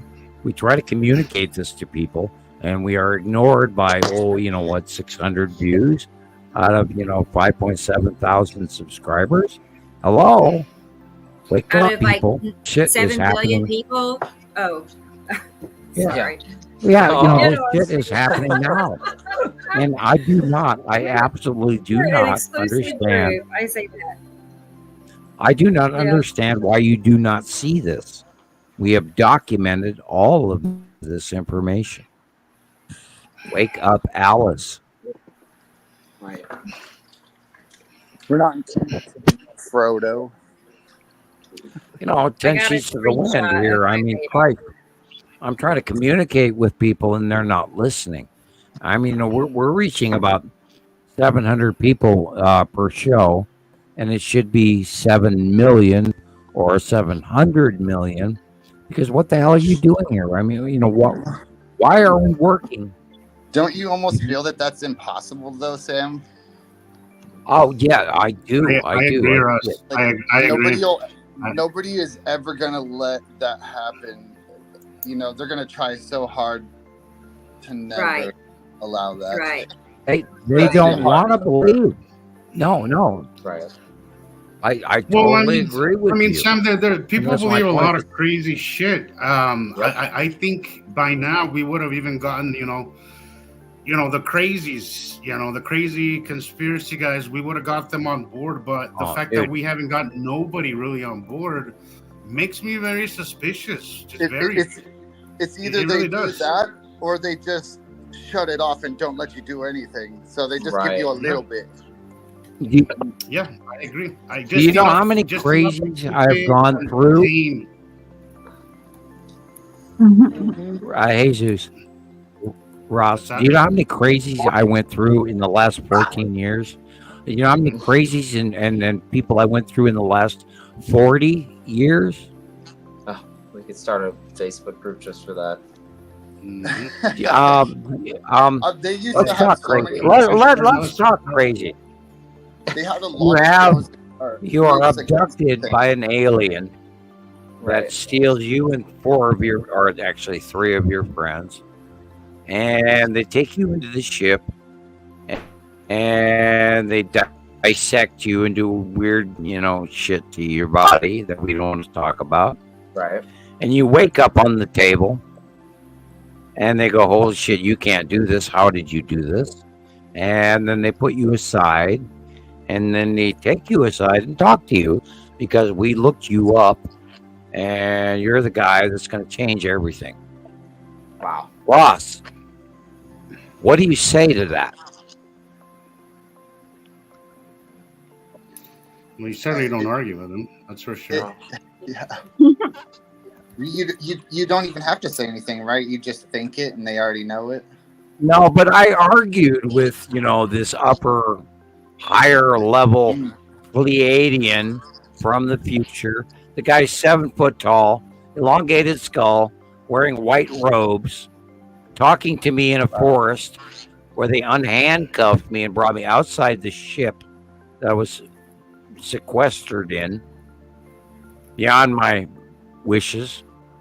And they take you aside and say, "Well, you're going to change everything." What would you say to that? Yeah, I don't know, man. I guess I would take to the internet and just tell everybody about it for like 14 years.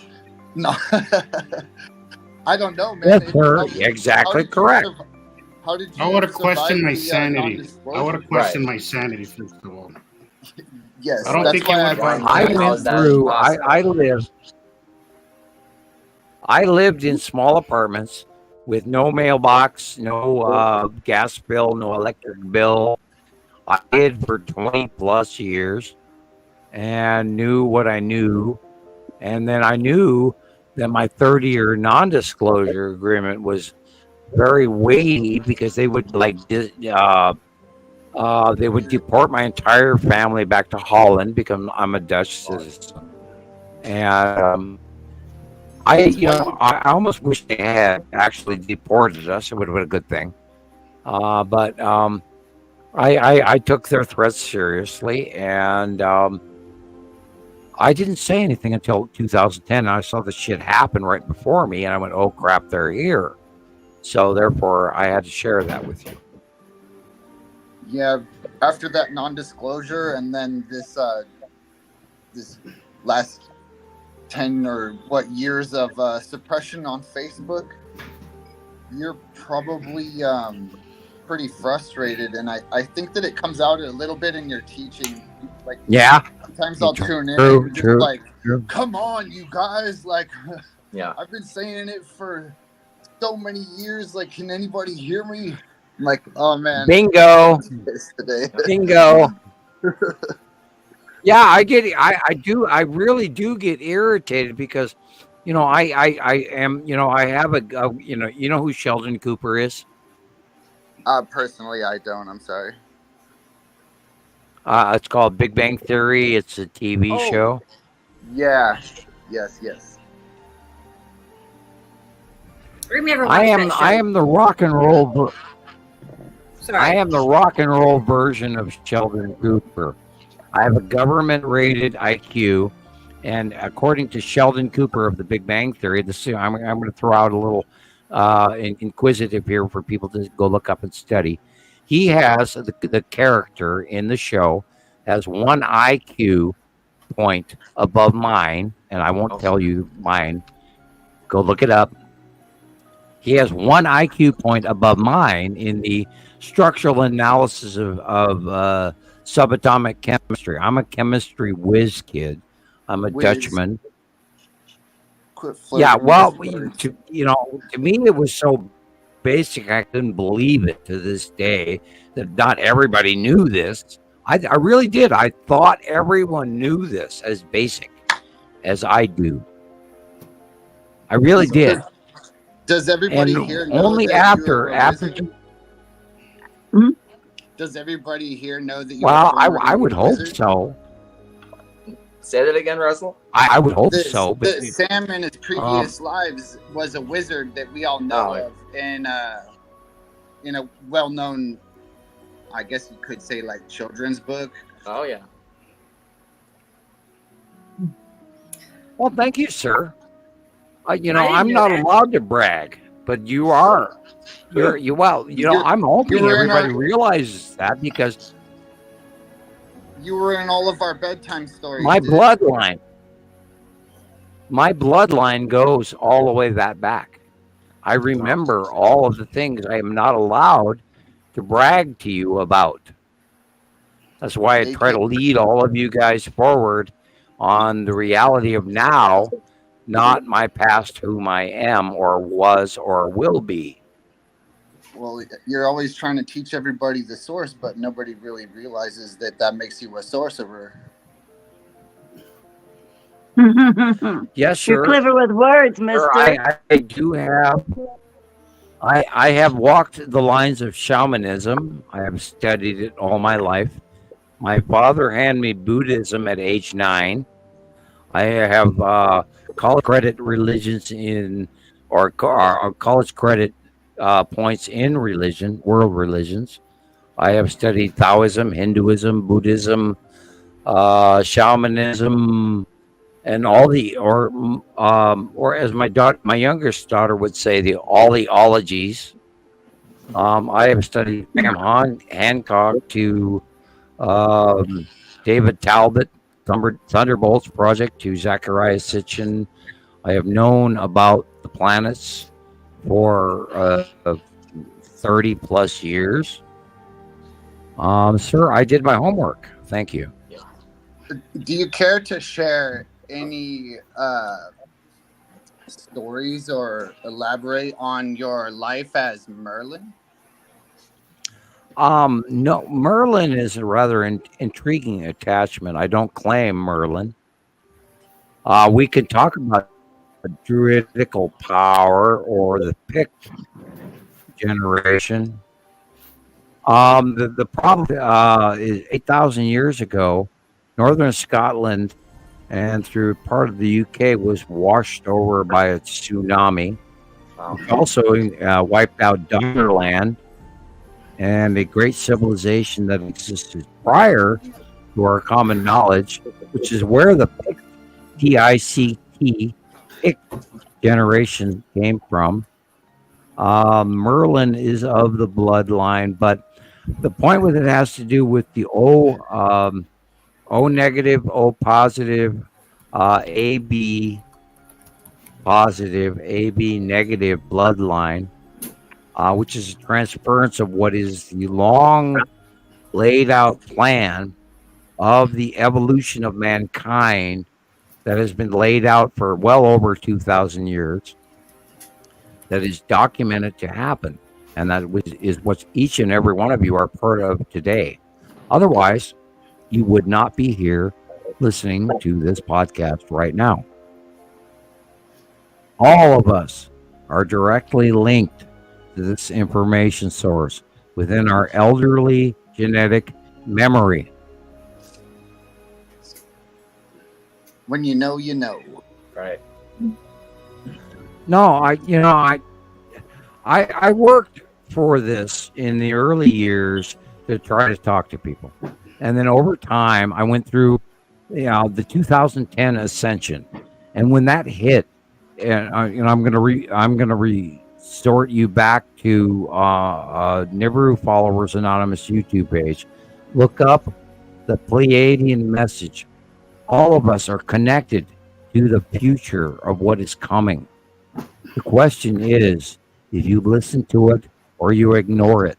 It is so simple if you accept it, because if it's simple, it fits. If it's complicated, it's a lie. If you don't watch if you that follow video, into it, I don't know. Every time I watch that video, I freaking end up crying. Hey, it's all right. That's the idea. Thanks for tuning in. The emotional value is every part of what we've ignored. The part of it is the planet of Earth. We are not our brother's enemy. We are our brother's keeper. It takes a village to grow a crop of oats or wheat or barley or corn. We cannot do it alone. And we are about to discover that there are other life forms beyond us right now, right here. This is the proof that I've been trying to share with you guys. I have met face to face with 3 other races, and I know that there are thousands, if not millions, beyond that. I'm here to share this information. I am of the indigo. I am of the bloodline. I have the Sumer bump. My parents were proud of who I am. I'm an immigrant. I'm a first-generation American. I have learned all of these ways. I've learned shamanism. I've learned Buddhism. I've learned Taoism. I've learned Hinduism. I've learned the American Indian lore. My friends, members of the American Indian race. I grew up on a reservation, moved to Missoula years later. So the point with it is everybody has to realize there's so much more going on that connects us all than subtracts us. The stereotype distraction ratio has to be ignored. You have to gather that belief in the unification that is yours. It's inside you. You feel it. It's in your stomach. You know it's real. You are here because you're within your time period and you're supposed to be here now. Yeah, I like what was it Karen said earlier. You're here for a reason, not a season. I love that. That was never heard of that one before. I like it. If you want to let go what scares you, that's okay too. Come back. If you want to discount what we're talking about and what we've documented for a decade plus, that's okay. You can. But we are the voice. If you did take some time, like, look, Rebecca and even Russ were saying that how they came across this information and then they kind of put it aside for a little while and then came back later. Like, I honestly, Sam, like, it took me months before I watched your information for 3 months until I made up my mind that I had a good feeling. I was like, this feels right, but I'm skeptical. I am. And I think it's a good thing to be, you know. I absolutely where I actually took you serious when after the third month I was like, okay, there's no way this guy's this is I'm right where I need to be at, but it took me some time, and in that time sometimes I would pop out and I pop back in, but for some people it takes a little longer. It takes a little longer to kind of digest the information and kind of accept it, because I think acceptance is one of the biggest problems that we all have, because we've been so conditioned to believe this certain thing that when somebody comes with something different, we don't really accept it that well. We don't like change. Some are worse than others. I do. But we don't like change very I much. do invite people to debunk me. Yeah. Please, by all means, argue with me. Look it up.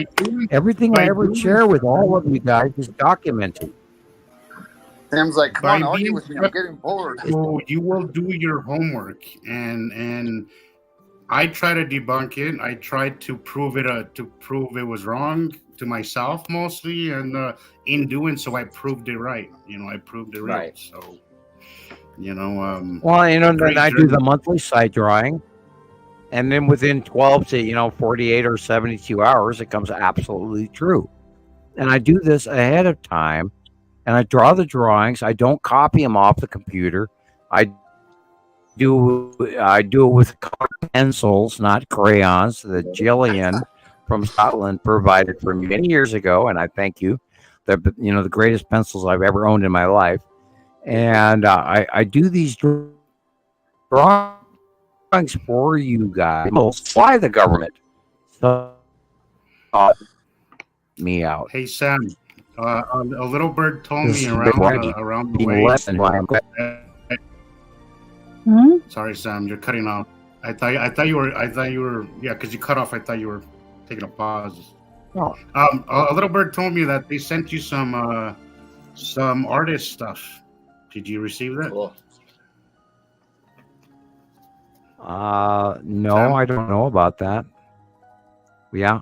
Oh. I don't know about that. Okay, well, check the PO box. Hopefully, I'm stalling. Hopefully, I'm stalling. I don't know what you're talking about. Gotcha. I do not know. I'm stalling. I apologize. You've been. Hello. You've been popping in and out. We can hear you. Yeah, we can hear you now. Oh dear. It's been a really crummy night for this kind of thing, hasn't it? Yeah. It has. It really has. And it's a bummer because it's our first Saturday. Our first reschedule Saturday. So, it's been kind of a bummer. Half of what Russ has been saying has been lost. Sam as well, and so on. That was shit. Good now, though. I think it's an internet thing, definitely. But, the wind is really starting to kick up here right now. Okay.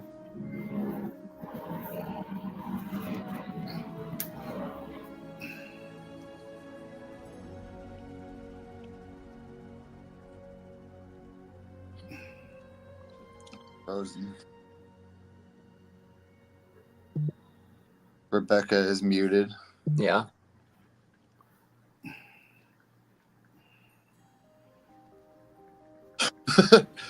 Thank you for telling me that. I'm just talking away.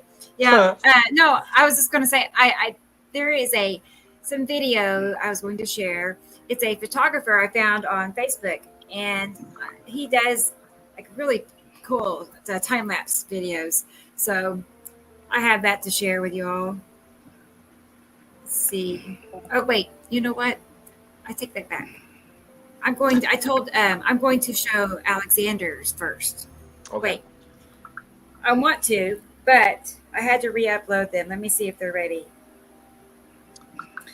I've been having trouble getting certain videos to share. It looks like it might be. Dun, dun, dun. I know, because I know it's probably late for him. It's Germany, so Oh, wow. like late. And we do try to include everybody in the European model and et cetera, eastward. Yeah, that's the reason for the timing, our guys, show. too. You know, we included everybody in the timing. My schedule, and we wanted to make sure that everybody else was able to, I know it's 3 a.m. sometimes for Audrey on Tuesdays. Bend in the middle. I think earlier she was telling me she was saying that it's 10 p.m. for her now, so that would make it easier for her and other people to tune in. So we did take into consideration all parties. All parties included, just to make sure that we got everybody in. It's the reason why we chose Saturday instead of Tuesday. And we also tried. It's almost ready. Oh no! To include everybody in a weekly program rather than a bi-weekly program, because that way we could culminate a larger formation of the information that has been going on, and actually have more time to do other correlations as well as videos Rebecca's been doing. Did we do that video of what you posted this week on YouTube? Which one, Sam? Which one? The new one this week. Like 2 days ago. The comparisons? No, Well, yeah. that. Okay, yeah, I think we did do that. Okay, I'm sorry. We did. I'm that. like That's okay. momentarily lost. Your shorts are important. I want everybody to actually go to YouTube, Nibiru Followers Anonymous, and go view some of the past material, including a lot of our past shows, and add to Rebecca's viewing count, because she deserves all of the work that she's getting. And I hope that you people raise her up and share these informations, because we are not guessing. This is real. This is science. That's what we do. Continue, please. Alexander's, his is almost there. But I also have one from Tony in Switzerland. One of his recent captures. Thank you, Tony. Wait till you see. Hey, you guys! I don't mean to cut it short, but I got to jump off here. Sure, Russell. Sure. Great talking to you. I can't jump off though until I get invited to next week's show. So. Right. Oh, by all means, Yes. Please join next week's show. I mean, absolutely. I'd love to be wonderful. Thank you. Yeah. Yeah, I'll message you. Member. We'll plan it out. Guys, thank you. Yeah, well, thanks for joining us tonight. Thank I'm glad you. it finally worked out. Thanks for having me. I'll see you guys Russell. all next week, huh? Okay, Right, you have a good good. week. Yes, next Saturday, regular time. Thank Get you some so much. pictures. Okay, Thank you, Russ. sounds good. Bye-bye. Bye-bye. Bye-bye. Nice to meet you, man. You too. Yeah, great to meet you. You too. All right. Dun dun dun. Nice guy. This just in. Breaking Yes. news, He had ladies a good and time, I can tell. gentlemen. I could tell he had a good time. And Dragon Sage is here. Hi, Dragon. A good time held Good to see by you. all.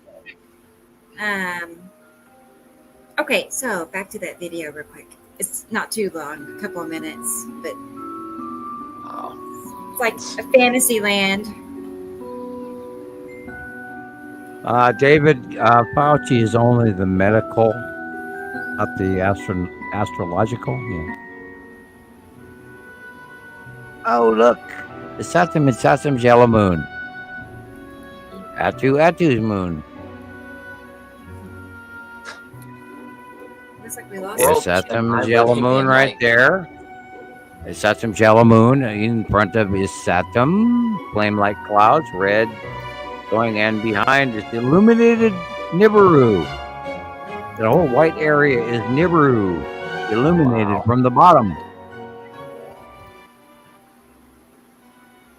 which is partially showing in our nighttime skies. Again. Yeah, I was trying to talk to Russell Yuri. about that.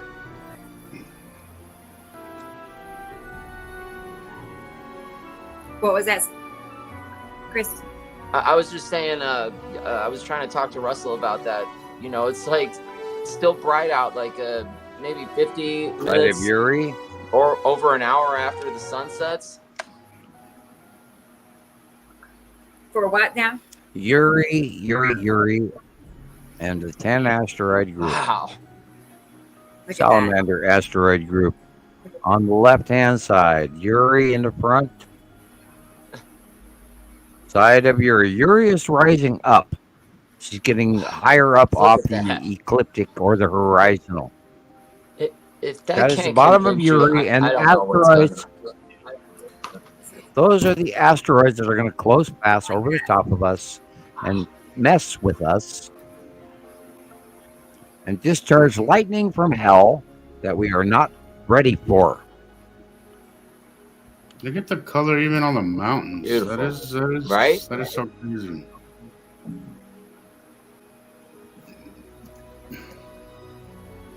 Okay, let me check on Alexander's. Let's see. And if you watch the sky normally, you know that's not photoshopped in any way. That's a real picture. Right. Atu's moon and the onset of the object cluster group from the upper left. Wow. Over to the right-hand side of the sun. Look at that. And then above us is Atu and Nepacity. Beyond Earth is the light is behind us.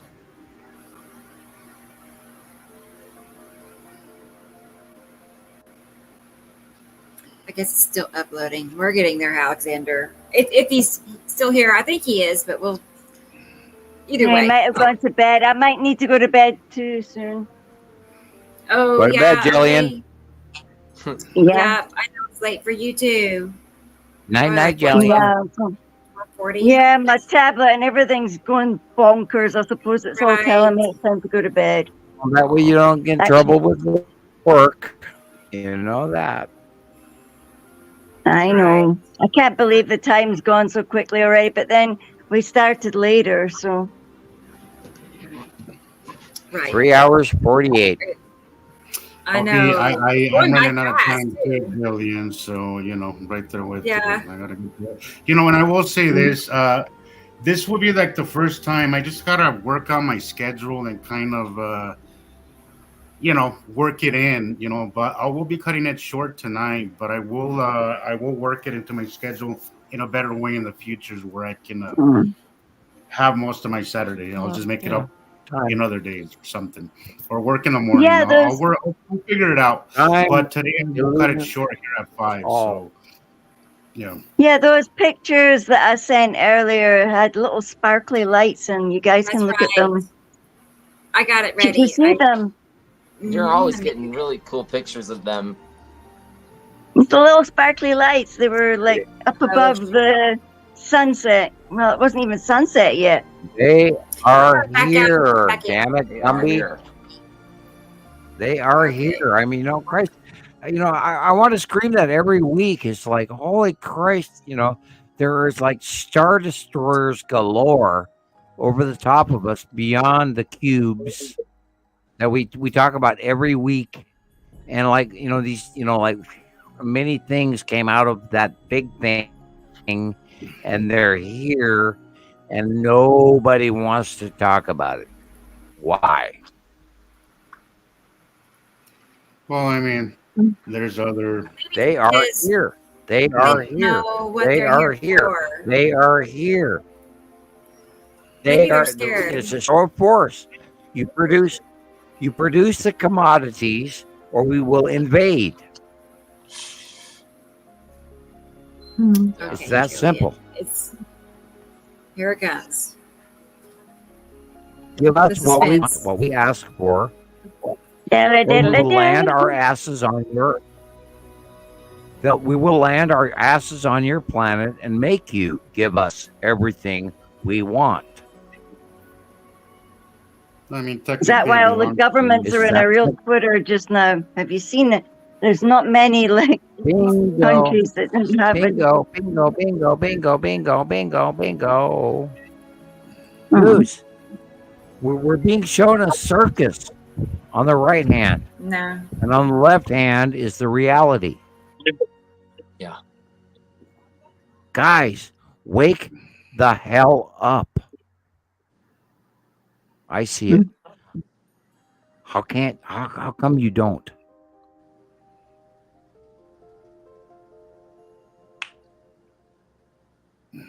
My whole pilgrimage behind my message to every one of you is wake up. Pull your bullshit meter. Check your sources. Check the information, what's happening right before you. Who is real? Who is lying? Who's full of shit? Who's elaborating? Who's going beyond reality? Weigh it with a grain of salt. Discern. Find the facts in the middle. What does it tell you? It's here. It's now. It's happening. It's real. Yeah, what's that little squiggly thing up there? Tons of shit we don't want to know about.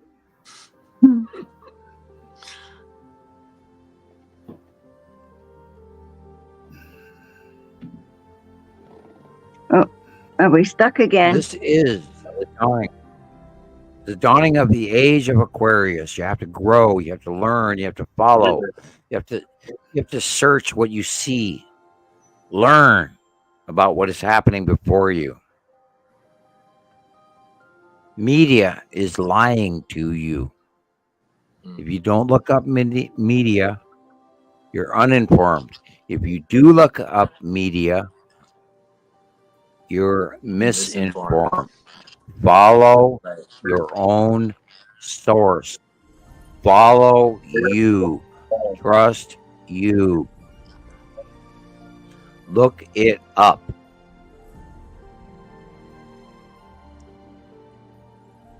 Argue with me. I mean, hell, discount me. Look up what I talk about and look, try to debunk me. Please, I dare you. Go ahead.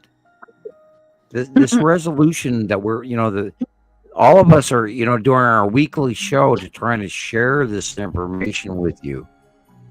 You have to learn. You have to live. You have to, accept it. If you don't, no problem. Bury your head. We share information that we perceive every day, weekly, monthly, year after year. We know this is happening. It's real. It's happening. Now, wake up, Alice.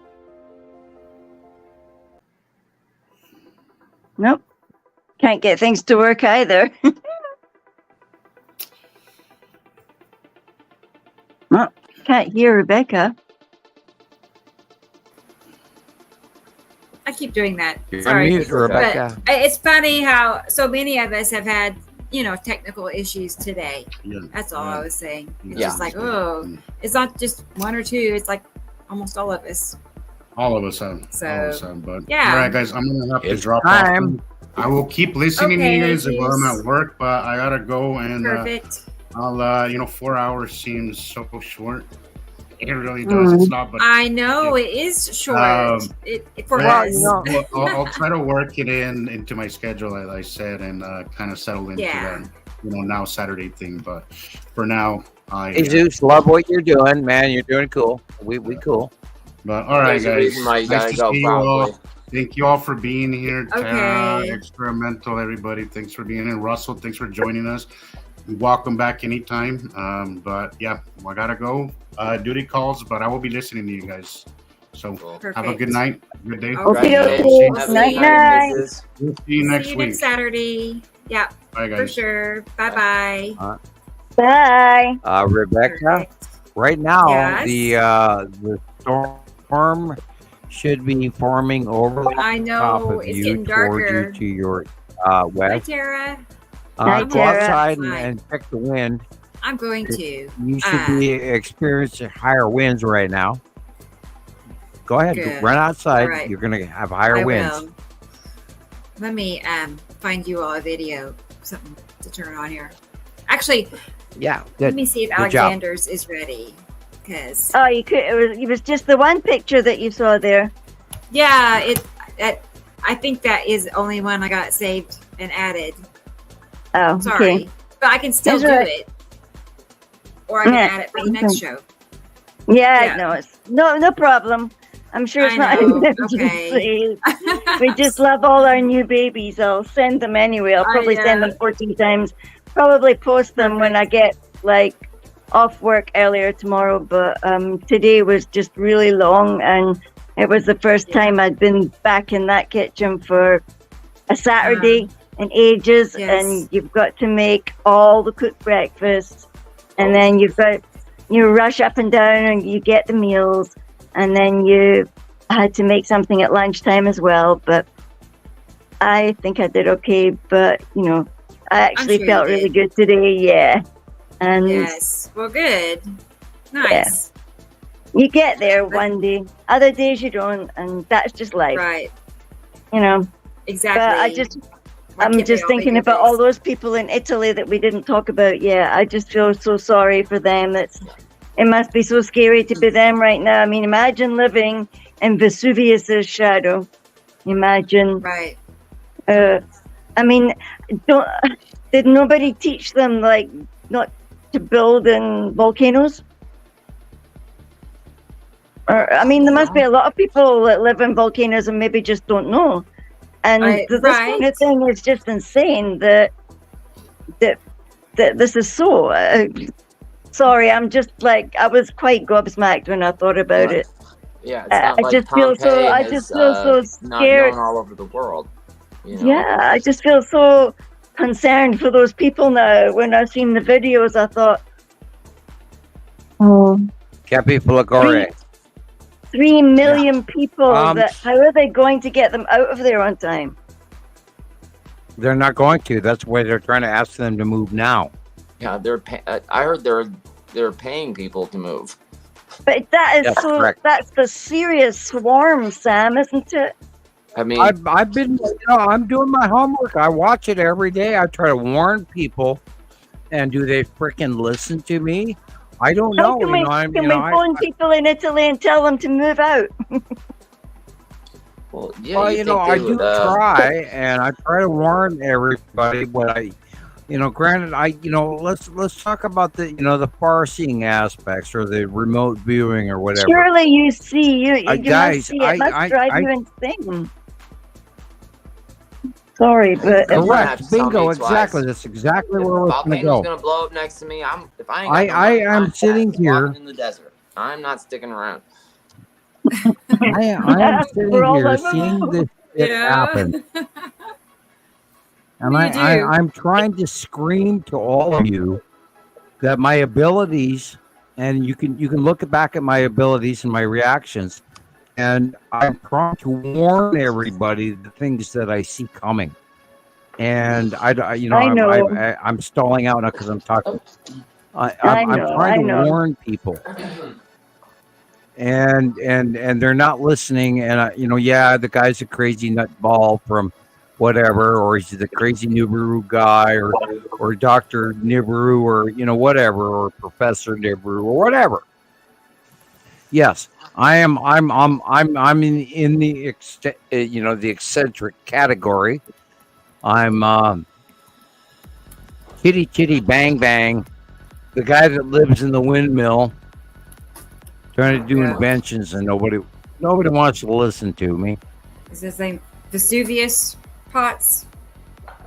Isn't that his name? Well, the point with it is I am watching all of this crap, and I'm trying to warn you people, because I live and I experience my level of knowledge in a different variant than everyone around me. I have a highly governmented IQ and far-seeing abilities, which is why I was attempted to be recruited, which is why they tried to pull me aside, which is why you don't want me to be joined with them and not telling you the truth, which is why I walked away from it, which is why I'm here now, after the 2010 admission of my non-disclosure agreement, which is why I'm talking to you today. I mean, damn, people, shit, listen, Christ, am I wrong? Find me wrong. I dare you. Please, fact check me. Check my track record. Please. I've got to go now. I have to go to bed. And okay, yeah, Gillian. Yeah. You try not to dream about that stuff, Sam. I know you must feel really freaked out by it. Shame. It's a nightmare. It's an absolute nightmare because I see the shit happening, and I'm trying to warn people. And what's going to happen tonight? And Rebecca, right over the top of you right now. Yeah. Oh yeah. You go look, Rebecca, and I'll go to bed and watch you. I'll watch you from my pillow. Night, Julian. Good night, Julian. Good night. Good night, guys. Good night, Julian. Bye. See you next week. Or not Okay, sooner, okay. but yeah. Oh yeah. Bye. Yeah, I'll be here always. Night. Okay. Night. Night. Okay. Be safe. I'll help you. There you go. Here's my radar. I see this stuff. A few minutes ago. I'm where the red pointer pin is. Yeah. Right. And we talked about the 5 o'clock on the western side of Oklahoma. And these are the building storms that are going to go by. And that formation of the blue area with the white bow effect to the right, to the east, is going to strengthen. And when that hits about, let's see, right about now, 8 o'clock at night, it's going to envelop into a very long, very powerful electrical storm. Yeah. It's heading our way. I mean, it can't quite miss us completely, but I pray that you're safe and okay. Hurt the waters like Tulsa will always do. So. Well, yeah. Tulsa generally does, on the northwest corner of Tulsa is the mountain range, the storm on the south as well, which is showing in the blue line just above the red dot. There's this tiny little blue thing, which showing you the southerly discrepancy. It will happen. But it is going to come by you, and then after that, it's going to turn into an electrical nightmare from hell. Keep me posted. This is the close passing planet, the close passing asteroids. It's going to drag it up beyond any recorded historic storm supercell pattern. Watch. Right. Watch what happens.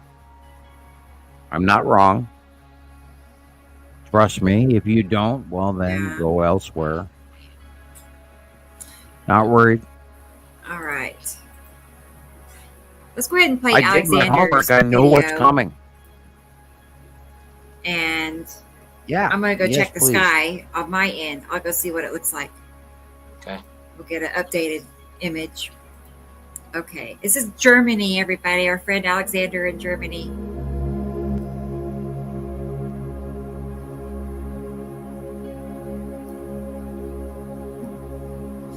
Citizen science missions from around the world.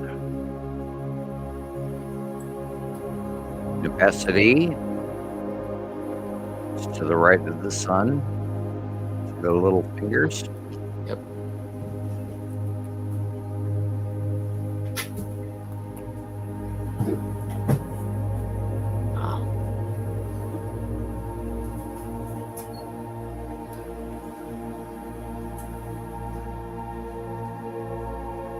Normal cloud.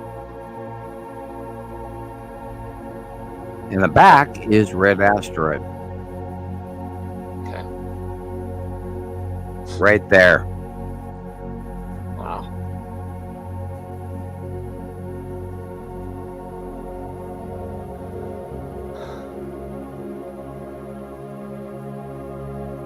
Underneath the line of Atu's moon in the upper left.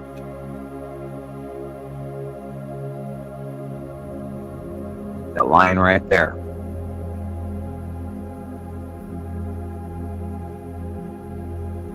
the Saturn yellow moon, and the long box cube. Wow. Cut off of the sun on the upper right by Saturn's yellow moon.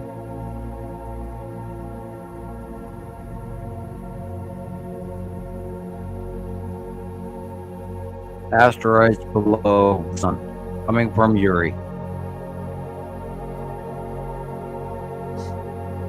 Red asteroid just above to the right, top center. Nepacity in the background. Finger.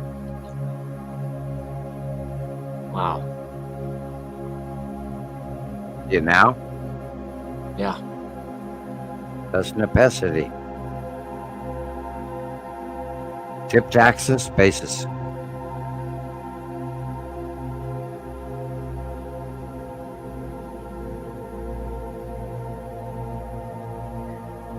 Big 3 asteroid just to the right of the sun. Red asteroid coming in front of the sun.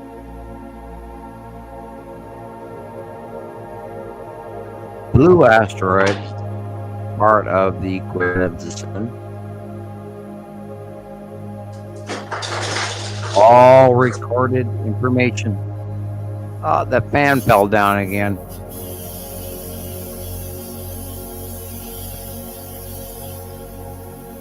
Rebecca, grab your fan. Your fan is scolding out.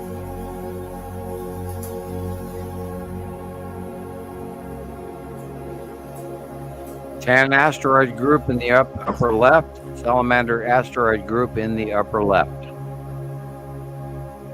In front of the sun.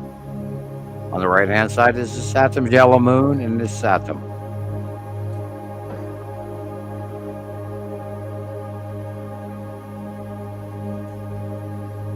See a Saturn on the right hand side of the sun. Very big, very round.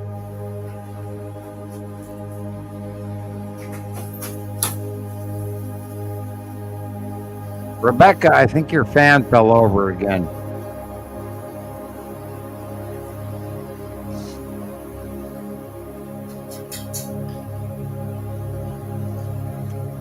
Red asteroid is the white cloud lower left.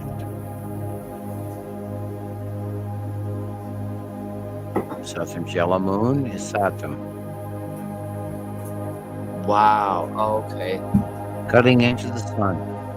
Oh, wow. See the flame like? Oh, yeah. Saturn's yellow moon.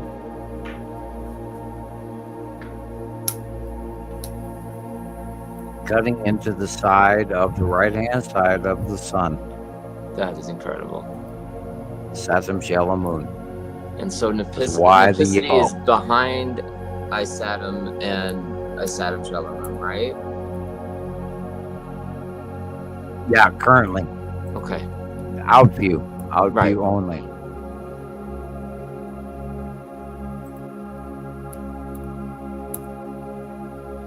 That flat base cloud is Saturn's yellow moon.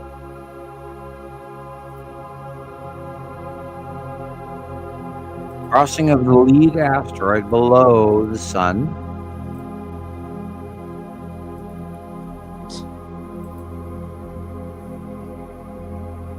Cut in from Uri and Saru on the left. Lead asteroid crossing in front of, just below, is Saturn's yellow moon.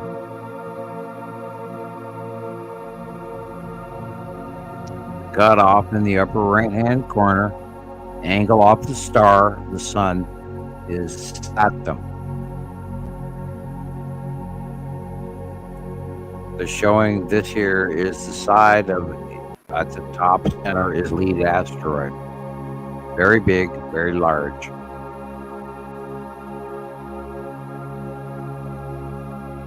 Bottom of a Saturn.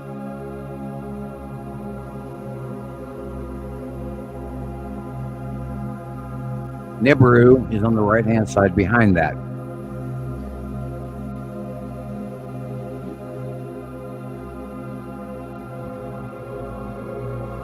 red asteroid is cutting in from the middle left. The dark blue area is red asteroid.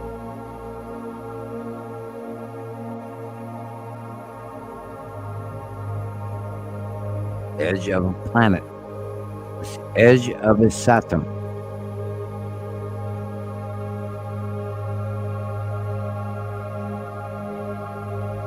Ion tail of the Saturn's yellow moon.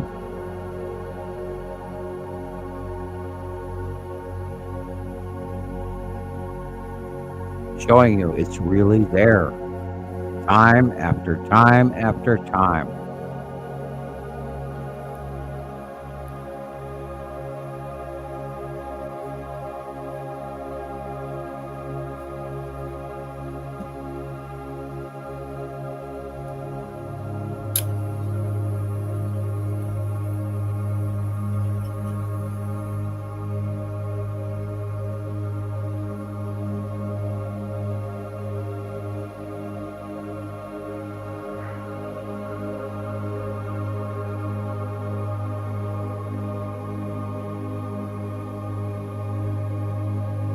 I remember when it first started sinking in, the asteroids were visible, like just by the eye, you know. Yeah. Do you hear an echo? No. No? Okay. I do. No. I'm curious what's No. going on.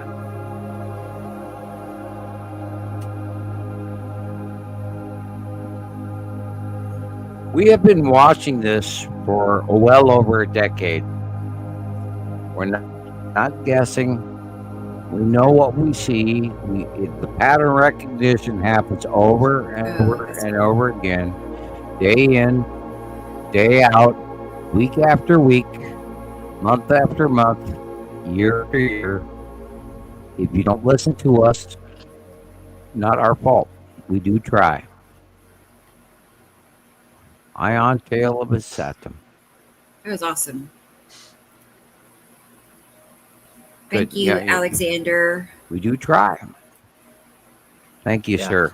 Awesome. That's a Thank good you. one. I was Roger. commenting on his work today, and I thank you for your submissions over the years, and thank you.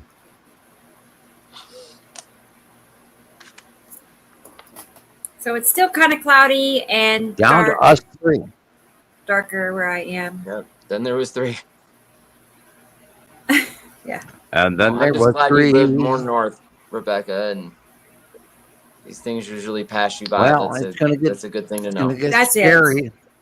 It's about to Yes. get scary I'm because gonna you are check like the 7 radar. o'clock right now, and you're going to get scary. I promise you, it's going to start right now. No. No. Yeah, I know. Oh, there's I know. Alexander. Thank you, Alexander. Yes.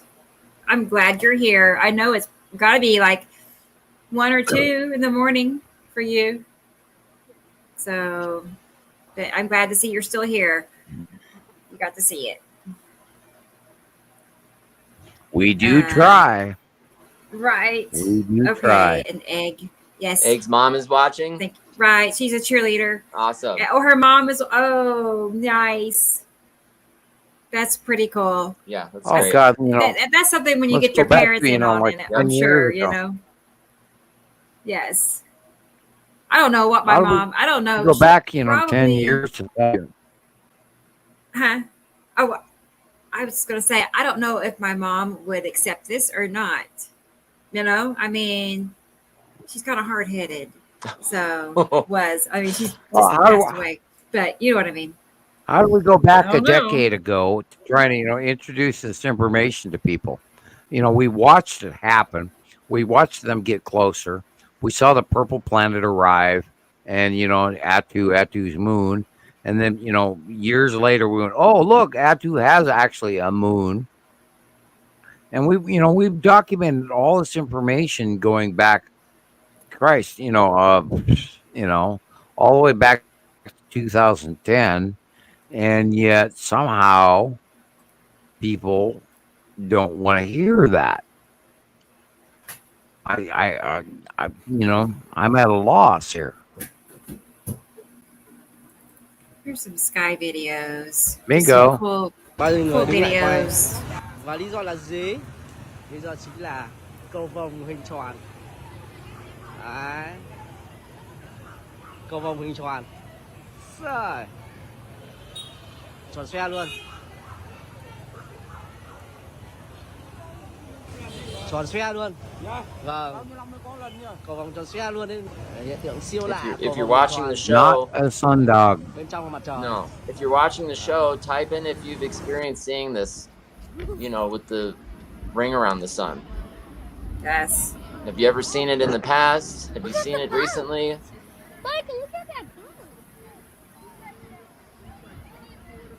Iesu Domine, Dona eis requiem.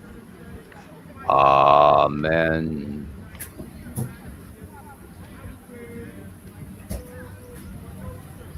Way more happening.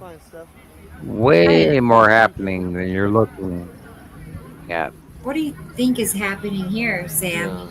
Like, I didn't know what to make of that. Does it make sense to you?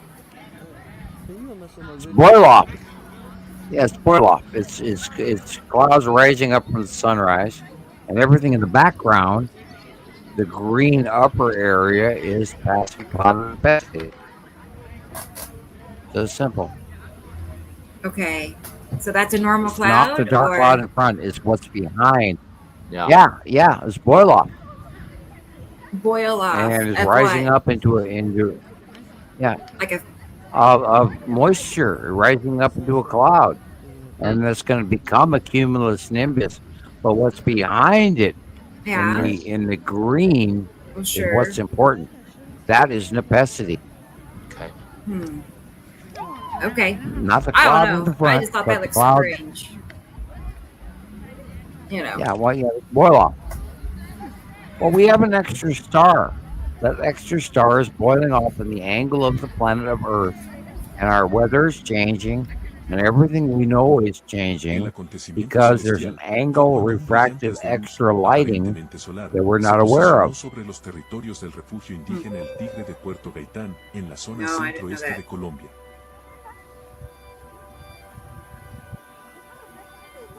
The dark areas are De planets acuerdo con las above. imágenes, el Sol se posiciona sobre el lado opuesto de donde se origina el crepúsculo, incitando a los testigos de un extraño fenómeno visible Nibiru. en los cielos. Side edge. Nos llama la Side atención la illumination posición of del the Sol, planet que no Nibiru. coincide con la proyección de luz, que comúnmente se origina desde very nuestra cool. estrella. The enviando blue area rayos is solares Nibiru. a The través de white la area is velocidad, the donde sunlight en este shining caso off the crepúsculo, face se of proyecta por el Nibiru. lado opuesto de la superficie. To the right Según or la left diagram de la red climática is the mundial, rest of los the rayos other solar crepusculares system. a menudo se producen cuando objetos tales como los picos de las montañas o las nubes Yuri. ocultan parcialmente los rayos del sol como una capa de nubes. Varios compuestos del aire Nibiru. dispersan la luz del sol y hacen que estos rayos sean visibles debido a Side la of Nibiru. reflexión y dispersión. Pero el fenómeno no es común de ver, como el The illuminated face of Nibiru. Again, that white line in the upper right-hand corner Oh my God, is no, the wait, side face of Nibiru. I just recorded it. Oh, that's fucking terrifying. This person thought that it was from a sun flare. That little puff of. Fuck. I don't know. That Is little it puff possible? to the upper left is probably a blue asteroid. Whoops. fenómeno no Sorry, guys. Sorry. Yeah. I blew it. no es común Anyway, de ver. but yeah, Side of Yuri. I can't imagine a solar flare leaving a. Okay. Off Good. of it with my Here we go. phone. There Oh, it is. See that little. Right. I think it's a cloud. There. I just recorded it. The white Oh, that's line in the fucking upper terrifying. right-hand corner is the side of Nibiru. Wow. Yeah. What the The fuck? blitz above the sun to the left is blue asteroid. What? I. Blue asteroid.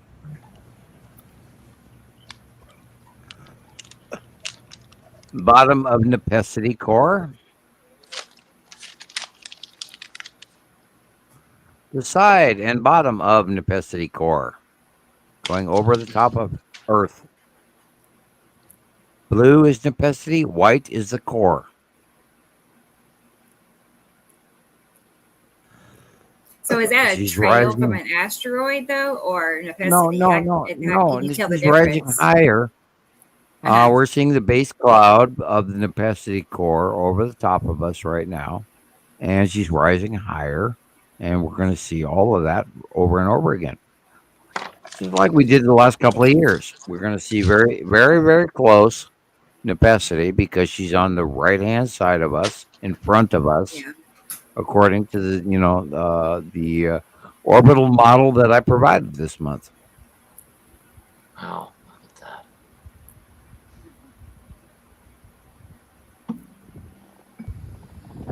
at that. Coloration of Nepenthe.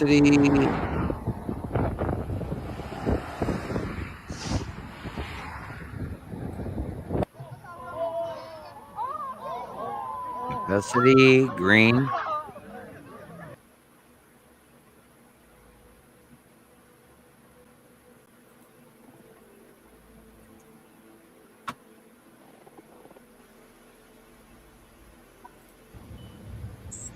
So the light coming off the meteor is not from the temperature itself. It's turning green because of the planet. That's what I was wondering. Yeah, is that what you're saying?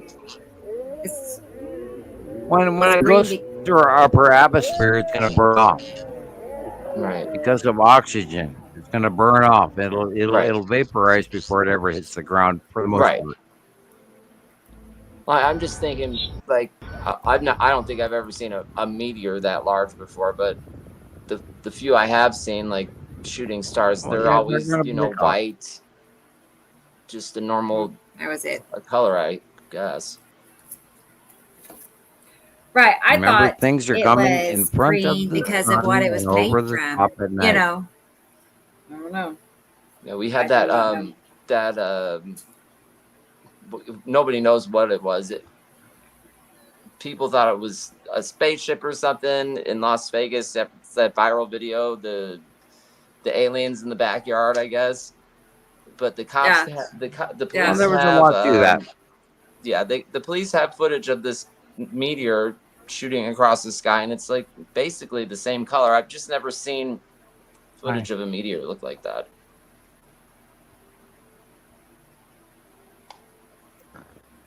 Well, there's a lot to that. There really is a lot to what's going on right now, and it's called pop closure, and the realization that ET is really here right now. People have to get on board with that, and they're right over the top of us, and we've been screaming about it for about 8 years now. So you do with that, don't discount it because it's real. It's happening every day. We get sightings every day. Every day.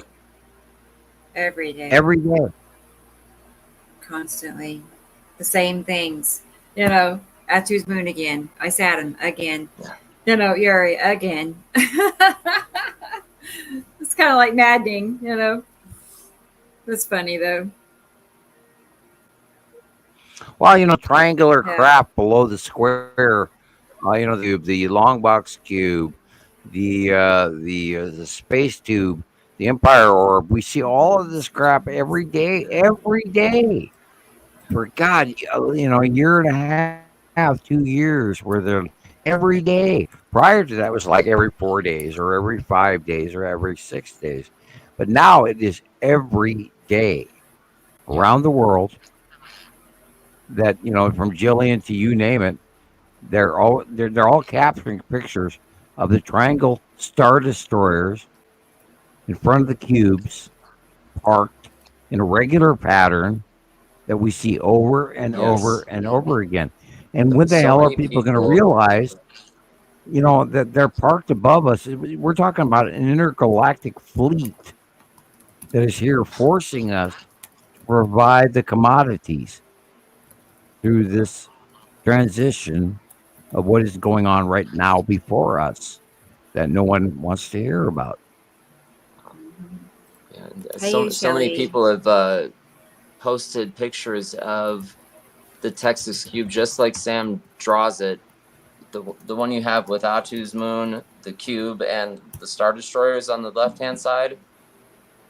There's been like at least 5 submissions of that this week. It's so incredible how you drew that. I think you dated it in 2020, and it shows up just like that every week. It's awesome. Only because it's real and it's there, right. And it's like they're not moving. They're there. They parked their ass there in 2019 in April, and they've been there ever since. Yeah. They came out of hiding. They don't have to hide anymore because 2010 it won't matter. And you know, we have intergalactic fleets, plural, FLEETS, fleets parked over Earth. God, you know what, for about 6 years now? 5 years, 4 years, whatever. Yeah, if trying to warn people. Beginning of the show, you saw those captures earlier from that one photo, several photos. That was an incredible. Again. Those are incredible. How do we warn people? How do we go, like, you know, this should be mainstream. Right. How this that isn't on every channel. How those pictures are on every channel from here to, you know, around the world is just, this is crazy. Trying to find. Well, everybody wants to know, you know, are we alone? Is ET real? Is God out there? You know, and we have those answers. Right. Is anybody, you know, nobody listening? What? Right. Magical. I don't know. The government's trying to do it. We have. Yeah, the Vatican is talking about it. You know, and people are on. Oh boy, you know they have a lot of backpedaling to do. Bills to pay. I mean, come on now. Rome is in deep shit right now. Oh. Rome is on the sidebar. They're struggling for their independence of reality because guess what? Rome is wrong.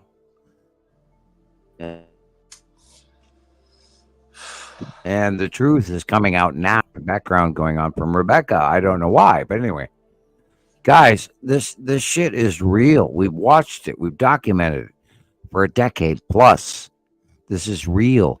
Nibiru, Daru, Yuri, Atu, Isatum, Nepesity, Matim, they're here.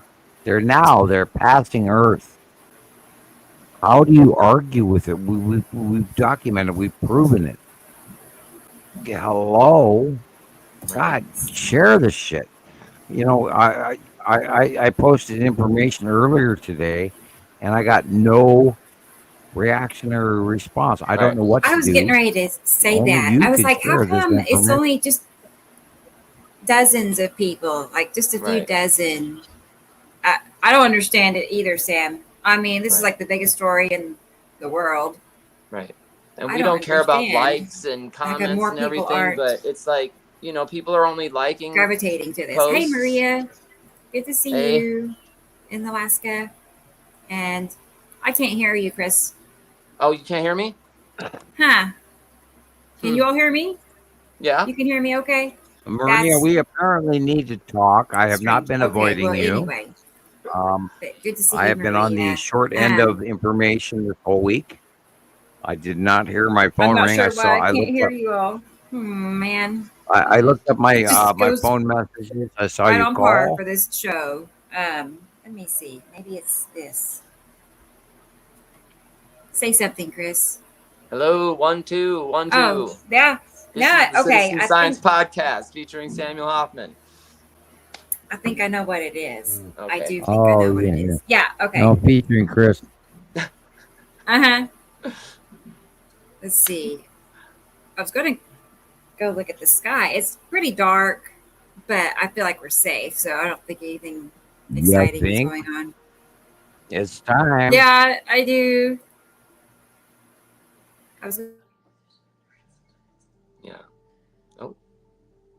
like what Chris says, I could probably show you, but.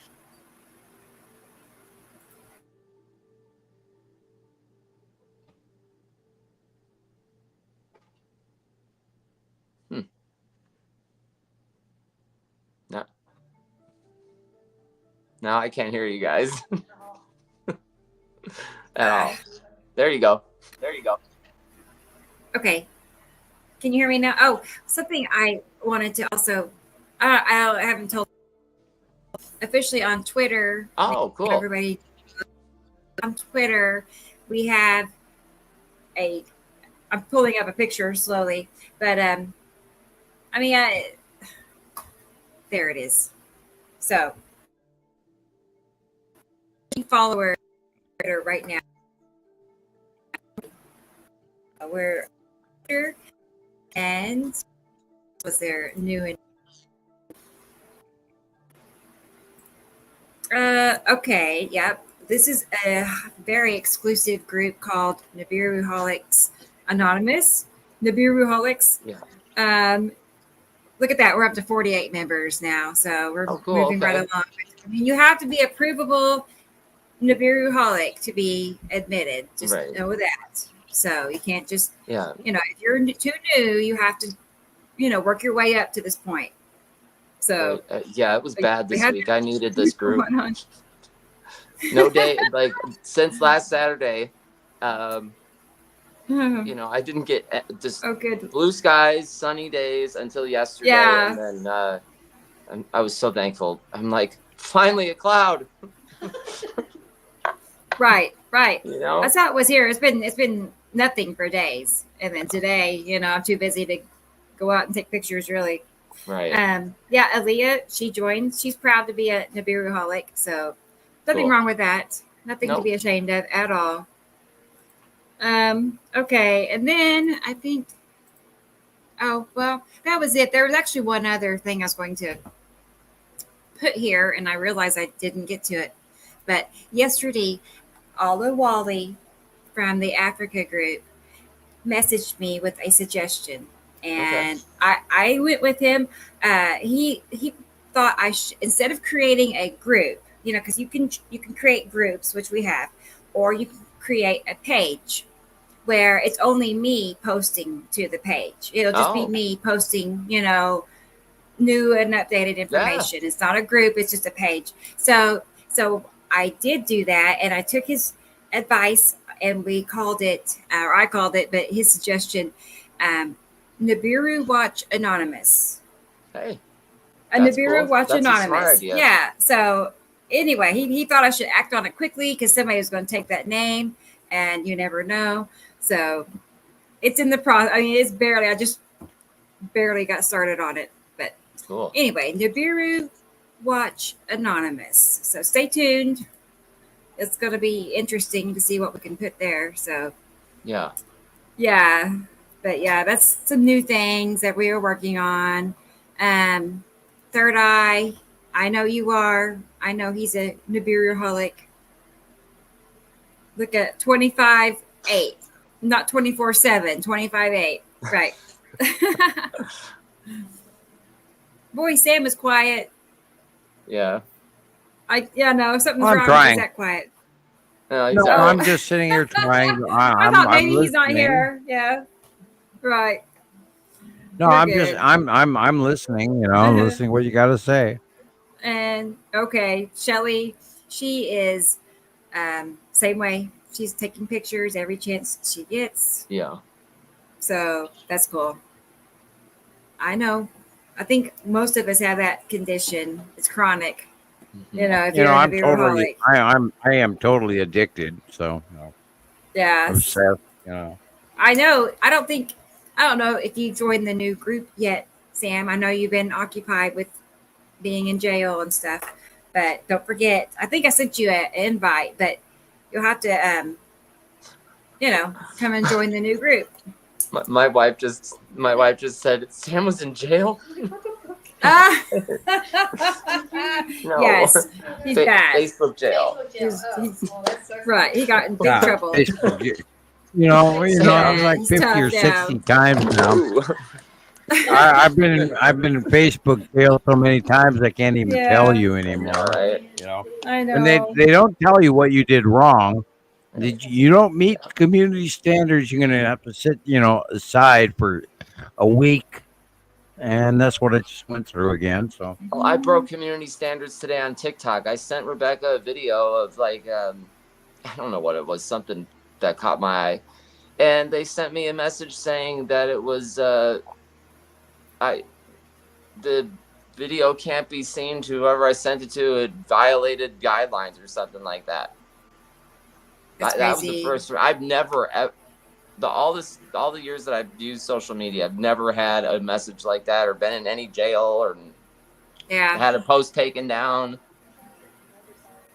Was it something that you tried to post? Yeah, it was like it was like a video about like either it had a planet in it or an asteroid or a UFO or something, and I sent it to you, like just messaged you on TikTok, like I shared it to your Nibiru Followers Anonymous, and it said not sent, violation. Wow. Yeah, violating. I'm violating because I'm sending somebody aren't you supposed to share things? Like, isn't that the whole point of TikTok? You're supposed to share and like and comment. Well, that's what happened to me on Sunday last week. I went on, after our last show, and I logged on the next morning, and it told me I had, like a 6-day reprieve from posting because I violated community standards, and they didn't even give me an example of what the hell I did wrong. And I think it was like me posting music, from YouTube to Facebook, because they've been warning us about that. And yet I have no idea what I posted wrong, but I spent 66 days not being able to type on Facebook at all. Yeah. That would no. Sometimes it is a nice little vacation. Sure. Well, yeah, but some people got mad at me because I wasn't on. They got mad at me. Well, sorry. I don't know. Put two and two together, guys. I mean, when was the last time Sam wasn't on his group page for that long? Yeah. I mean, yeah. Every day. Don't get mad. There were several people asking. Well, I post stuff and people go, well, we never see your comments anymore. It's like, Christ, I'm here every day. Yeah. And, for the last 6 days, I couldn't be because I could not post. I don't know why, but that's what's happening. I'm getting some pictures from Maria lined up. Alaska pictures. Maria, I did not diss you. I did not hear your phone calls, but they showed up on my phone call log. Has nothing to do with me, like ignoring you, but shit does not get always to me. Right. That happens to me too. Any other way to tell you that? I'll get text messages from family members days later, or it's weird, but I'll get text messages from solicitors apparently right away. Yeah, I can see that much. I go to Newsfeed and it's 5 to 6 to 7 days old. I'll go to Newsfeed on Facebook and it's like 5 days old. It's like, you got to be kidding me. Why didn't I see that day one? Right. So that's what's going on. I don't know how to call that. I'm not ignoring anyone. And if I have a problem with you, I will tell you. I do not block people. I don't ignore people. Everybody out there is important to me and us and all of us. And I don't ignore you. If I don't hear your phone call, I can't answer it. Beyond that, I can't explain it. Okay. It has gotten so dark. Dun, dun, dun. Yeah, it's only 7. Yeah. Well, it is 7:40, but still. No, it's darker you're than this time. getting hit. That's the superstorm developing over your head right now. Okay, this is from Maria. Excuse me. And yes,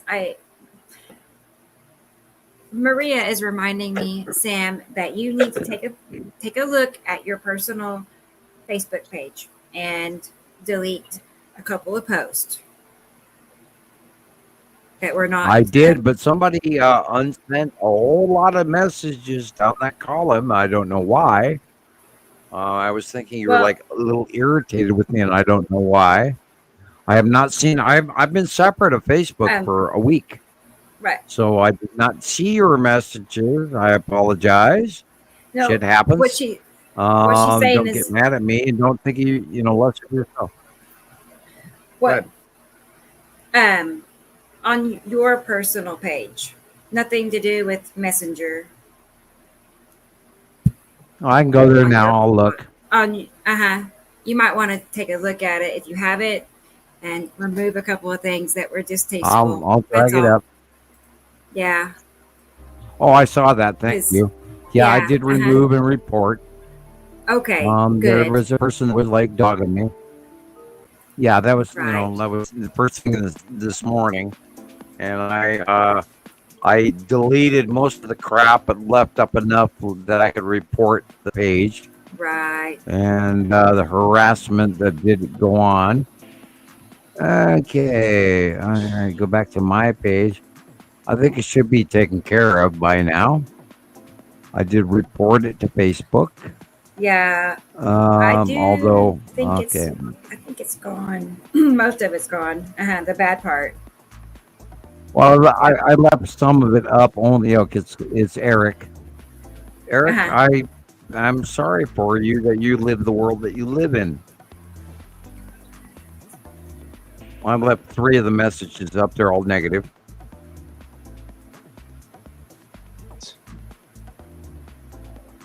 I'm not fooling you. I'm handing you the information that's real. Right. You are fooling you. Your anger does not include the wisdom that you need. Tail is before you. Argue with me. I dare you. I have no other way to express that. I've worked really hard to share the information with people, the truth, the fact, the value. We worked very hard for our scientific approach. We've done everything we could possibly do to gather the information without prejudice, only coming to a summation, a culmination of this information after numerous repetitive cycles of viewing from around the world for 14 years now. So, all right, I'm going to click on Maria's page. You should remove the 2 parts below Christoper's post. They are insulting you. Okay, all right, I'll look. I think she's talking about the parts that you left, which was from Eric. 1, 2, 3, 4 different posts, not pictures, but just verbal posts. Yeah, I left those for Facebook to view as negative behavior, and go ahead and report him. Yeah, that's the evidence. As a friend, you're allowed. Yeah, that's why I left those 3 posts. All fooling us, and this is just an AI. I mean, sorry, sir, but you're apparently a little lost. It's not AI; it's reality. We worked at this for 14 years. I've known about it for 40 plus years. If you doubt me, I am terribly sorry for you. I'm not grifting. I'm not trying to raise funds other than the reality of to upgrade the science. I have paid for this many, many, many years out of my own pocket. And if you think I'm grifting, I feel sorry for you. I could use donations. Why don't you mail me a cup of coffee rather than down me? So, Eric, you've been reported. Deal.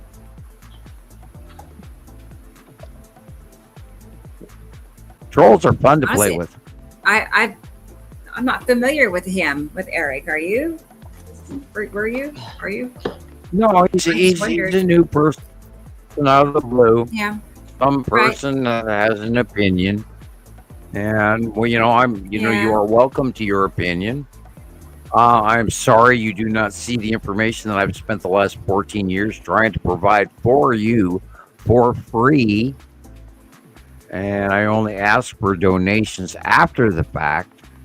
I don't hold them in sequestration or the balance. If you pay me, I'll tell you. Right. That's not how I do that. I give the information first for free, and I only ask you buy me a cup of coffee. Send me $5. That's it. It's called Astrophysics Class 101 for free. Right. Hofman, 1978. And if you resonate with the information, every social media presence on TikTok, Facebook, YouTube, every social media content creator, whatever you want to call them, they all have their Cash Apps up there. They all accept donations. Sam is not the only person that asks for donations. So,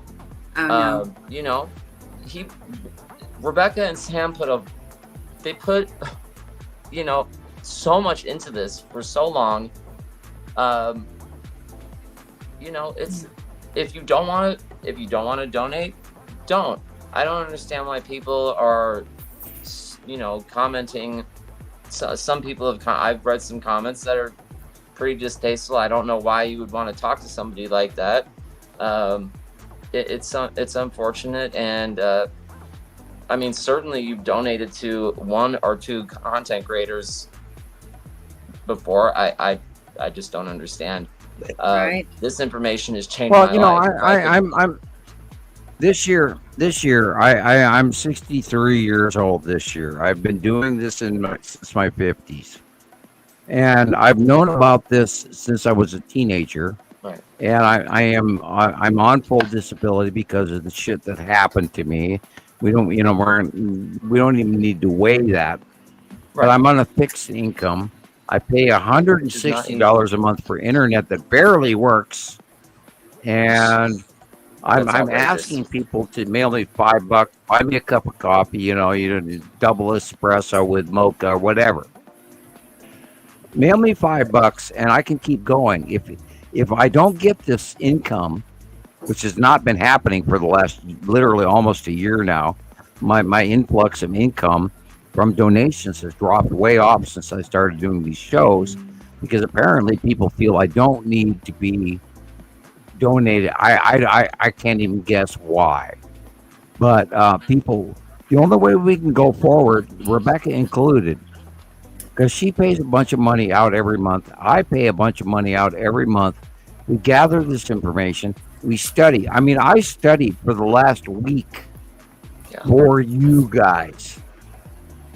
Know what the hell I'm talking about, to make sure that I'm not talking out my ass. Now, you can either believe the information that I'm sharing with you, because damn it, the government doesn't reach out to somebody with my IQ, Sheldon Cooper, and my ability to Farsi, which is also represented in informational part of my work and our work, which got us here. You can either believe it or don't. Wrigley's believe it or not. You can walk away, you can do that, but if you want this information, I do need to be funded. Rebecca needs to be funded. All of us need to upgrade.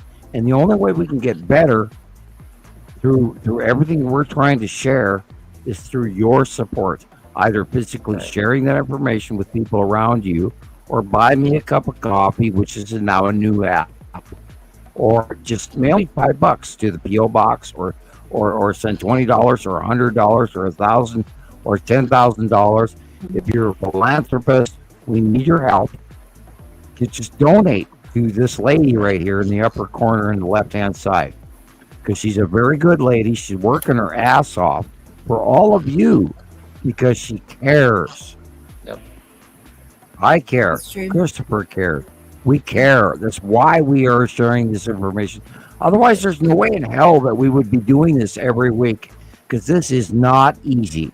Christopher, when you first came on as a guest, how hard was that? I have I have anxiety issues to begin with, and my psychiatrist died a year ago, so it's just kind of funny. So I can't find another doctor at any point. Right. We're the doctor. This is the dawning of the age of Aquarius. The age of Aquarius. I'm sitting here, I'm talking to skip Sam, back, like, walk. Okay. Trying to ask questions and walk. I'm trying to say my name to you guys. Walk past. Chris. It was bad. I was shocked. Walk past. Okay, dude. Chris, this is your step past that anxiety because you are accurate. No, I'm good. That is why. Yeah. That is why you are here. You had to step past that anxiety because you are destined for way, way, way more. Right. When was the last time I was wrong? I haven't found you to be wrong. When was yet. I wrong? No. Sir, you are a celebrity. Your 1,000th membership is congratulatory on purpose because you are stepping forward, and your wife will be your photographer. And soon you will go down to Las Vegas and entertain the station that you have earned because you are a NIBRU scientist, citizen scientist reporter, and you guys are going to be able to do your thing and rock the sunglasses, man. Okay. You're doing good. Yeah, that's the your look. Workload. I mean, you definitely could have the best show. People love. There's like Skywatcher, Well, groups honestly, out there that I wish want I to would have see started that. a couple months ago because it's going to get hot. It's starting to get hot. Yeah. Hey, so you're yesterday, within your I'm time. I'm finding myself yesterday. No. Do what, Sam?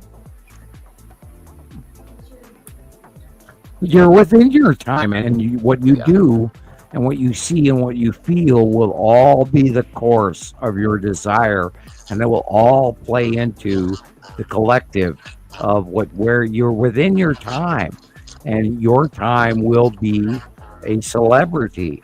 We all know that now.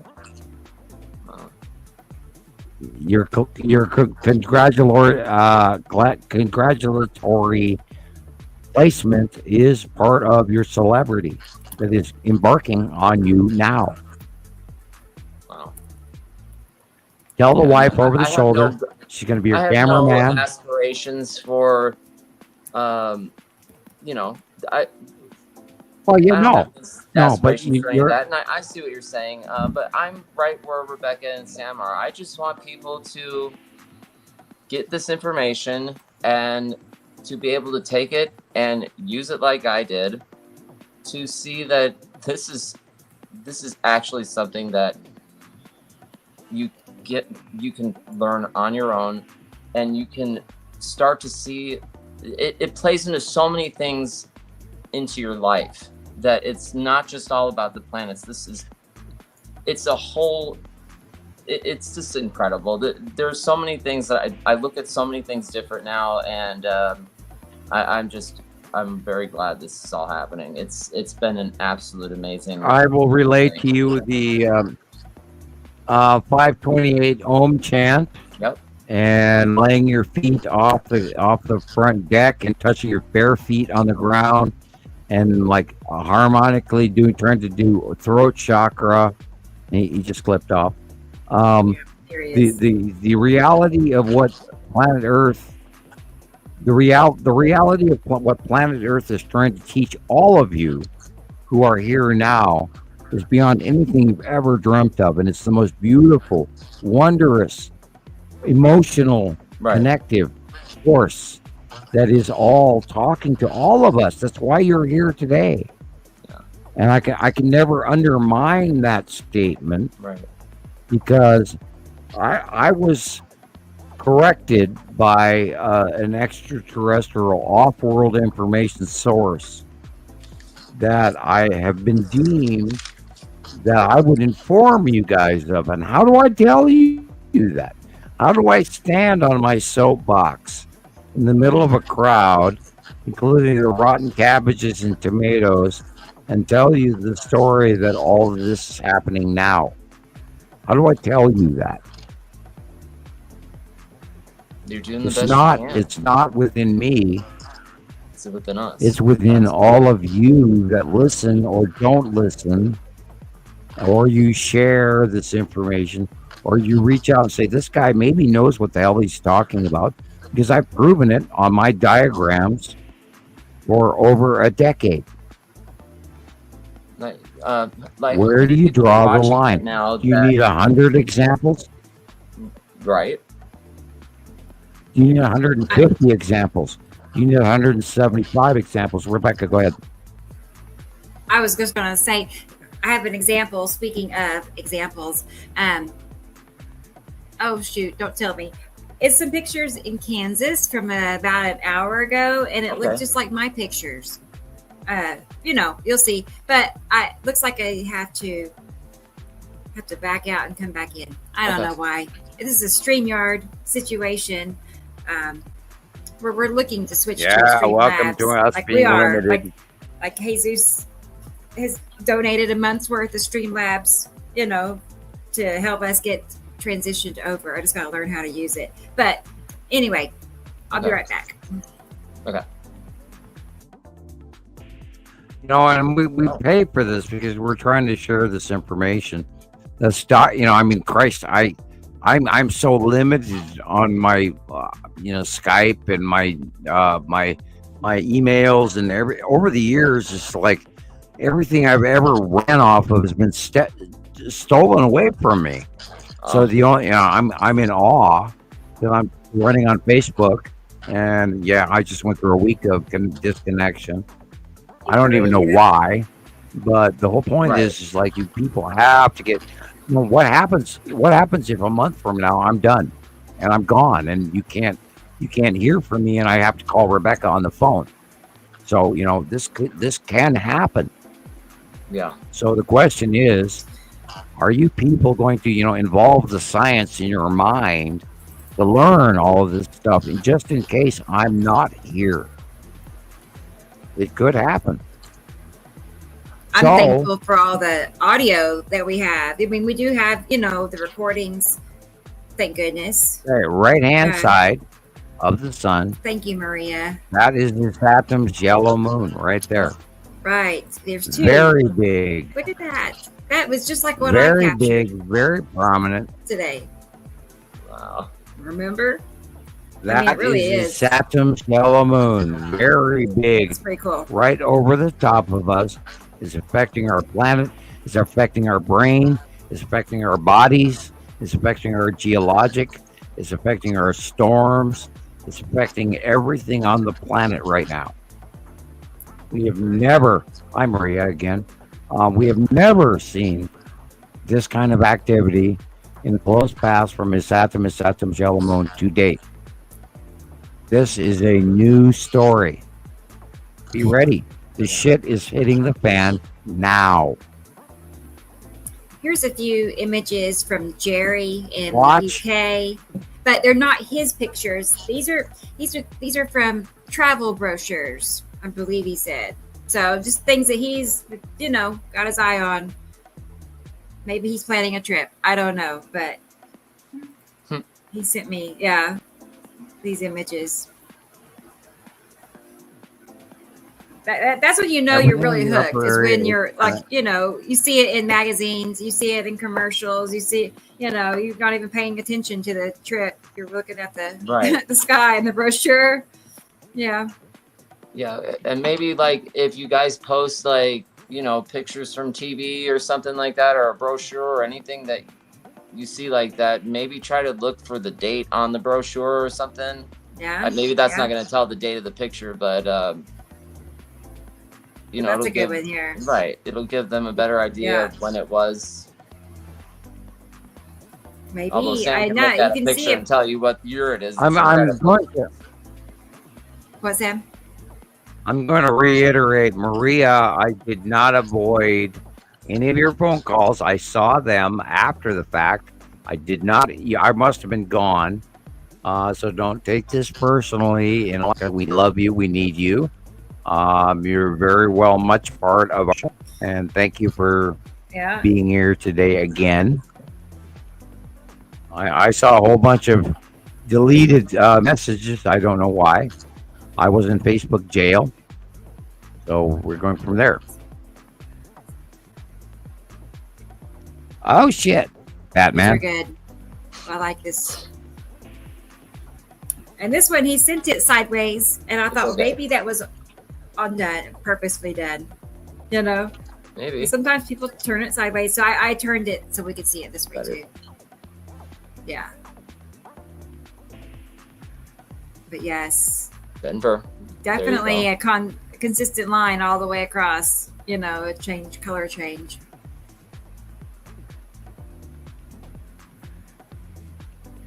And that.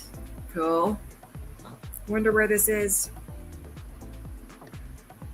No idea. Looks like I know, like South America or something. Yeah, definitely. Or maybe the Southwest or something. Yeah, right. Maybe Arizona, maybe, or who knows?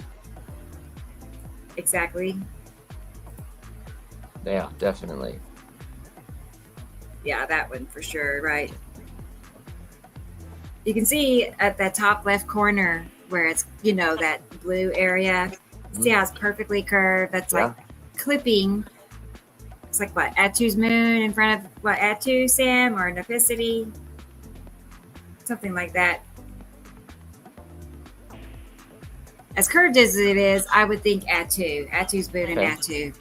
Because Nepicity is more straight across. You know what I mean? And Atu behind it is as equally curved as Atu's moon usually.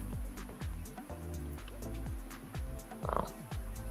Yeah. And then there's a clear difference in the color of the I think sky, it's both. too. I think it's Atu's moon, Atu Nepicity, really. Yeah. Oh. Yeah. There's no way we can reiterate the effects of the moons that are passing over. They are negatively charged bodies attached to positively charged protons. And when these moons go over the top of us, they affect us. They affect our metabolical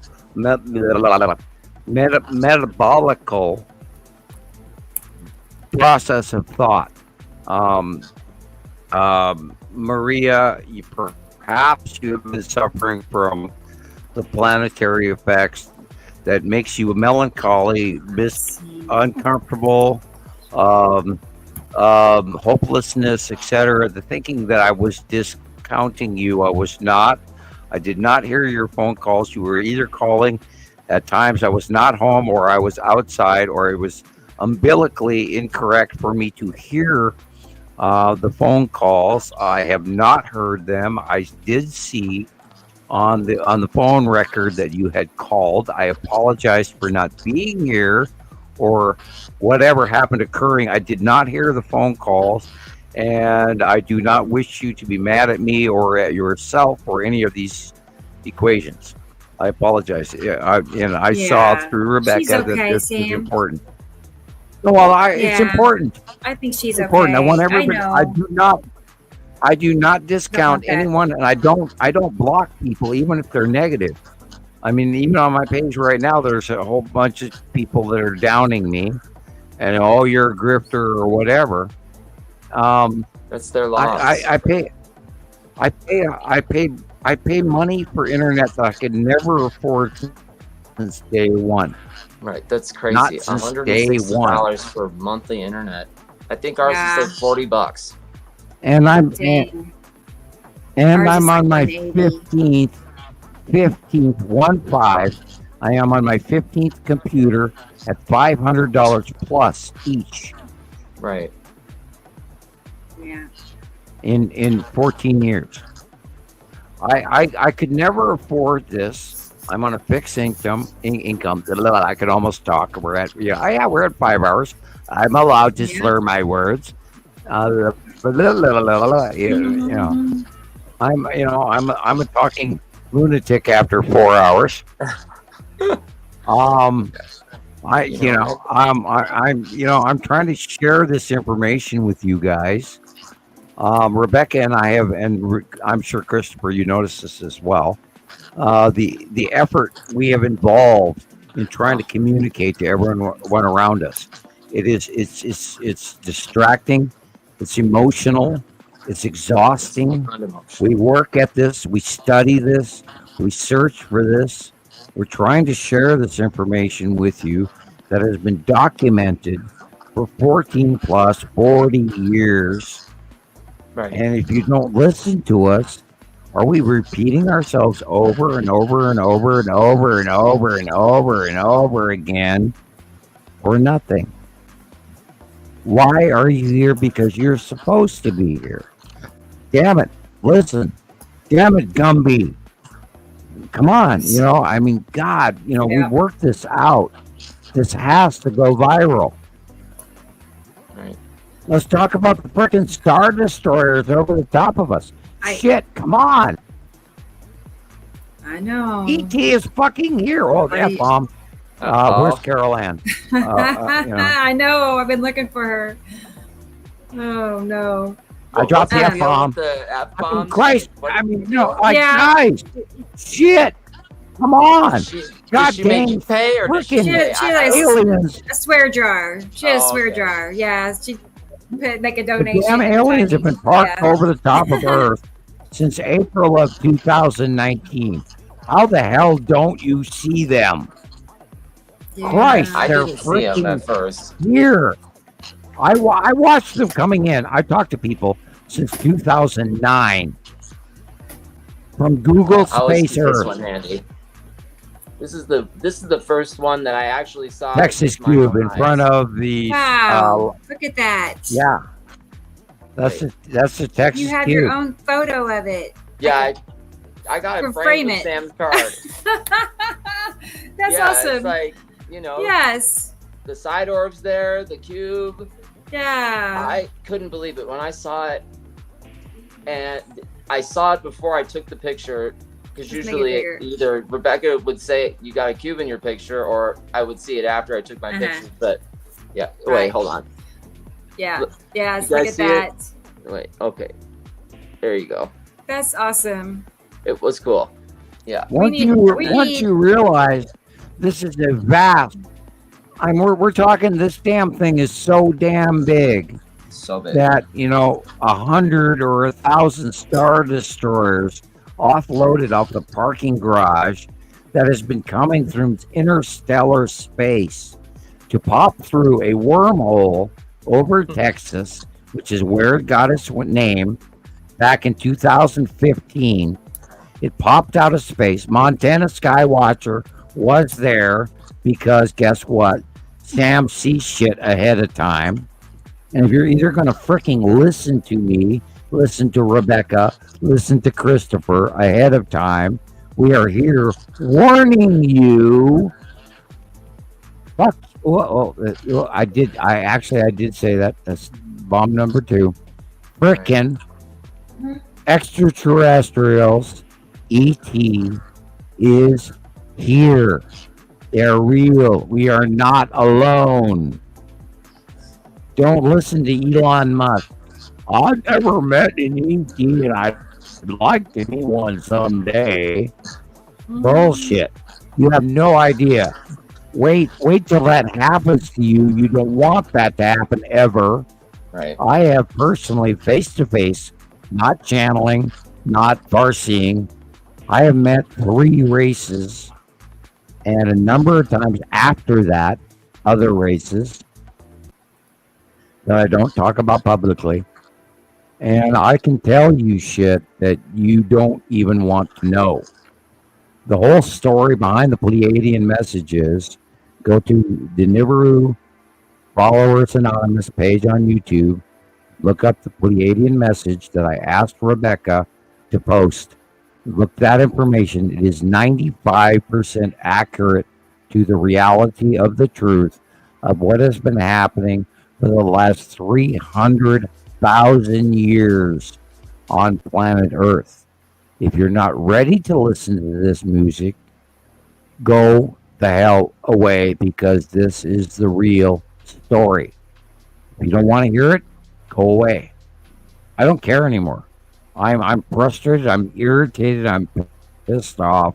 I cannot understand how you do not see what we have been watching for 14 years. We watched the planets come up from underneath Earth. The planet of passing, the planet Nibiru, her other sister planets, and the star rise up in our northern hemisphere in 2011 and change everything we know, including our celestial centrifuge, the crossing of the planets, where we no longer see high noon. We see that in the south noon. All the planets have tipped. You've got to wake up to this information. That's all there's to it. That's it. That's it. Wake up. I was checking my Alice. radar. Looks like we're in the clear. Tulsa is not going to be. God. Yeah, we're fine. But it's all going towards Kansas. The worst of it, it looks like. Well, So- Kansas will develop first with the ice cubes and the gorilla hail. Oh no. Oh no. Yeah. They're Is calling anybody, for 4-inch. Kansas? That's in the Yeah, chat. they're What's calling that, for Chris? four. They're calling Right. for 4 to 5 inch hail. Jeez. That's terrible. I would. I Oh took, boy. I took my notes. Right. If you're in any of these states and you see any hail at all, take cover as soon as you possibly can. Do what you have to do to stay safe. It's when Sam says there's going to be a bad storm, every single time it's as bad as it can be. Yeah, no, it's. I think. Right. No, JD is in Wichita, and look at Right. Wichita. This is the Oh. future view of about an hour from now or so. But yeah, all around Wichita has got those yellow things are lightning strikes. Okay. Wow. So Yep, it's going to be a wave of superstorm. He's- It's JD's formulated gonna with the have some mixing of the great Arctic pictures. cold. The Arctic cold from Montana is going to meet the very intense heat wind from California, Arizona, New Mexico in the middle area, and then what's going to blow up from the Pacific Ocean over the top of the Rockies into the Gulf of Mexico, and all of that's going to jam together right over the top of western Texas, western Oklahoma, and then after that formation, the high winds are going to level up, and then they're going to reach up. Once they get to literally about Oklahoma City, it's going to rise up to about 65,000 feet, which is twice, if not 3 times, the normal supercell height. This is the highest recorded elevation that the supermodel comparative weather patterns are ever projected. This is going to be on a scale of 1 to 10. This is going to be a 53. Wow. And they have never seen this ever before. This is about to happen right now. I cannot document it beyond that. Right. I did my homework. This is a big deal. Hurricane force winds on land. That's not normal. And There's going to be a developing northern central latitude, developing on land, northern hemisphere, hurricane storm, strength wind storm, rotational storm, with a bow shock wave of electrical magnitude no one has ever seen before.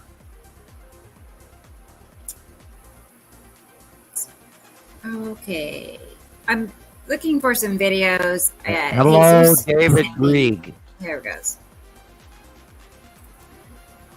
This is from Jesus, Sam. He wanted you to see this one. Cool. Thank you. I do try. We try to stay on top of all this information for you guys. It's not us that we do this for. That's just Satsum Jala Moon. On the right-hand side of the sun. It's gone now, but what am I missing? Hello. Okay, and then here is another one he sent me. I missed most of that. You didn't see the video? I'm stalling. No, I did not. Okay, we can go back to it. Here's the other one. Satsum Jala Moon and the cluster faceplate. What is that, guys? Oh, okay. Quiz 101. What is that? What do you think that is? Come on. You gotta know what it is. Look at that. Right below the sun. Sun being pinched. Red asteroid dead center. Faceplate on the right. Oh, okay. Okay. Yeah. The cameo of red asteroid and little sister under the moon, just like the site drawing. And on the right-hand side is the faceplate of a Satsum Jala Moon, very large.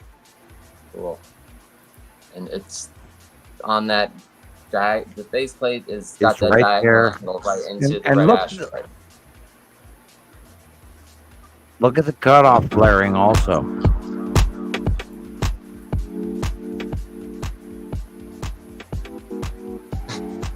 This video's Guys, this shit is real. It's happening every day. Oh, look, the side of his Saturn. See, the light is coming in from the left-hand side. This is his Saturn. Look at that. Nice and round. Look how round it is. Yep. Yes. That is one. Okay. Your finger. Finger.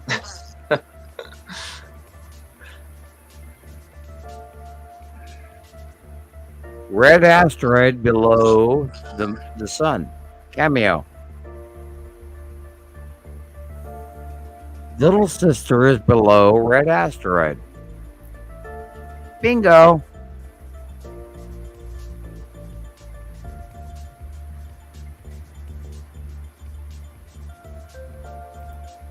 Cool. Egg. My God, please argue with me. The Saturn is Saturn Yellow Moon. Right there. Yep, we saw that Saturn one. Yellow Moon is Saturn. Yeah. All right. That was all that was on that one. So cool. Red asteroid below the sun, according to the monthly site drawing. Over and over and over again. I was gonna say, look how split the sun is. Like, let's wait. You can tell there's something going right through it. Clock. Well, look at the monthly site drawing. We show that the cross pattern is over the front of the sun. Right. Over and over again, we talk about what's going on monthly, weekly. And you go back to the monthly site drawing, and it's exactly what we're looking at. Let me get it, just so everybody's on the same page. Especially the star pattern, Let's see here. Cross sun pinch. Yeah. Okay, I have it. Yeah. I've never noticed Sam to draw an X or a line, not really an X, but a square cross through the sun before. So you can see in his most recent drawing how it's got a, line going this way and a line going up and down. And the very next day, one of the members shares this picture, and that's what Sam saw. This is a sun cross pinch. Just like his, And Have you really Yeah, seen Because like I that sit before, down. Rebecca, I sit down, I do the drawing, and I reach for source. I reach for my imagination. I reach for what I've known, what I see, what people around the world sent to me, and that after I drew what I drew for the monthly side drawing, I later went in and I did the cross pattern across the face of the sun because I knew it was about to occur. I don't know why, but within literally 12 to 18 hours or 20 hours, there we see the example of what is really happening. And that is part of the magic that I try to express to everyone, that the source information is leading. It's leading us. It's teaching us. It's showing us. I'm trying to show you ahead of time to prove. And indigos do not jump through hoops. We don't prove shit ahead of time. But every once in a while, we try to reach out and talk to you.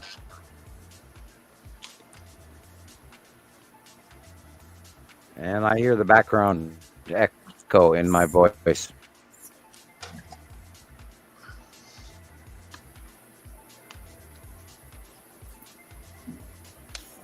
If you are not going to sit and listen to the information that I'm trying to share with you, then go elsewhere and go look at the Kardashians and go look at, let's talk about economics.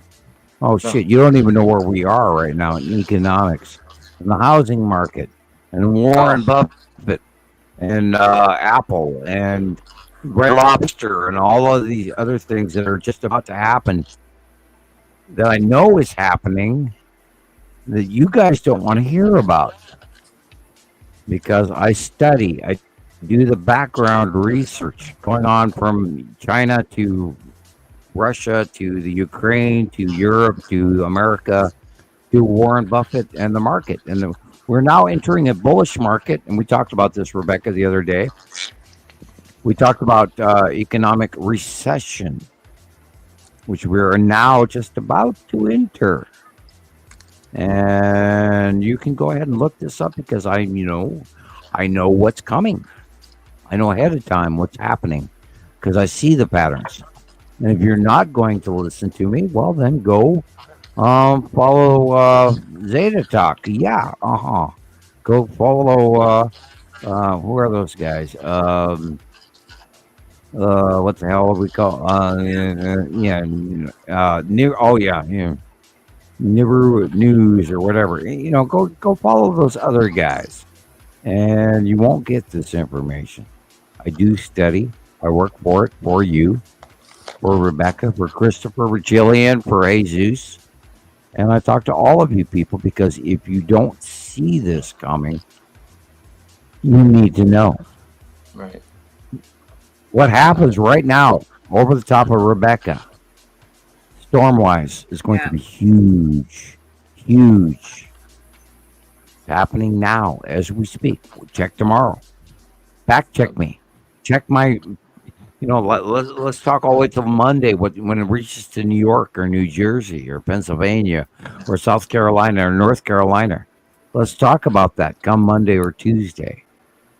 This is big enough to where we're going to be talking about it a year or 2 years from now, probably. Yeah, well, we've been watching this for, since 2020, 2018, 2015. We saw the first close passes of necessity in 2018, and we tried to tell people, the rain bomb effect, where it's the snorkel effect off the bottom of necessity when it first comes close to Earth, it'll snorkel up this amount of voluminous material from planet Earth, and then as it goes by, it dumps it, lets it go. It's not actually reaching necessity; it's going way up in our atmosphere, and then when it lets go, it drops all of this shit behind it, which is what we call a rain bomb. And we have documented this for many, many years, and nobody comments, nobody's on board, nobody wants to know it. because guess what? It's really happening. So we just saw the rain bomb in Dubai, right? Or a couple weeks ago. No, we're seeing around the world over and over again. Course. Oh yeah. Yeah, it goes across the United States. It goes across Europe. It goes across, Yemen and Saudi Arabia and all of, the middle desert regions, and it affects all the way over, to China. China has been flooding since December of last year. They are in the year of the dragon again, the Great Flood. This is the equatorial reoccurrence of the passing of Nibiru. There's no way anyone could tell you that other than to view the repository information that keeps happening month after month after week after week after week around the world at that central troposphere, latitude, longitude, etc. It's happening over and over again around the world. You have to look this up. You have to look it up because they won't tell you on public news. Tara just posted. She watched the sun go down below the horizon. It's 8:30, and it's still bright as heck outside. Pink, reddish, high in my skies. Yeah, that's how it was for me here yesterday too. For about on the right hand side of the sun, that sunset. I'm gonna go peek real fast. You're gonna see Satum yellow moon on the right hand side. You're gonna see Nibiru on the right hand side, and that whole bottom area is going to be illuminated. That's why it's longer than sunset, because the illumination off the bottom of the planets that are high above us are going to be refractory light that will show long past sunset. And in 2020 we saw it in Montana up here until like almost midnight. Wow. We were seeing it was like we were seeing the bottom illumination off the planet Nibiru, and it was like lit up until 11:30 at night. I thought an hour past sunset was a long time. Yeah. Sunset and it's 12 p.m. No. I told people for years. Well, they didn't want, they couldn't understand. They didn't want to hear it. No, whatever. And I tried to tell people, well, look, that's the bottom of the planet right there. The big round curve in the north by northwest sky is the bottom of Nibiru, and there's is Saturn yellow moon. And they went, no, whatever, crickets chirp chirp chirp chirp chirp chirp, and they went, oh, you're a nutball, you're that crazy Dr. Nibiru guy, whatever. And we watched it for years. Here it is, it's still going on.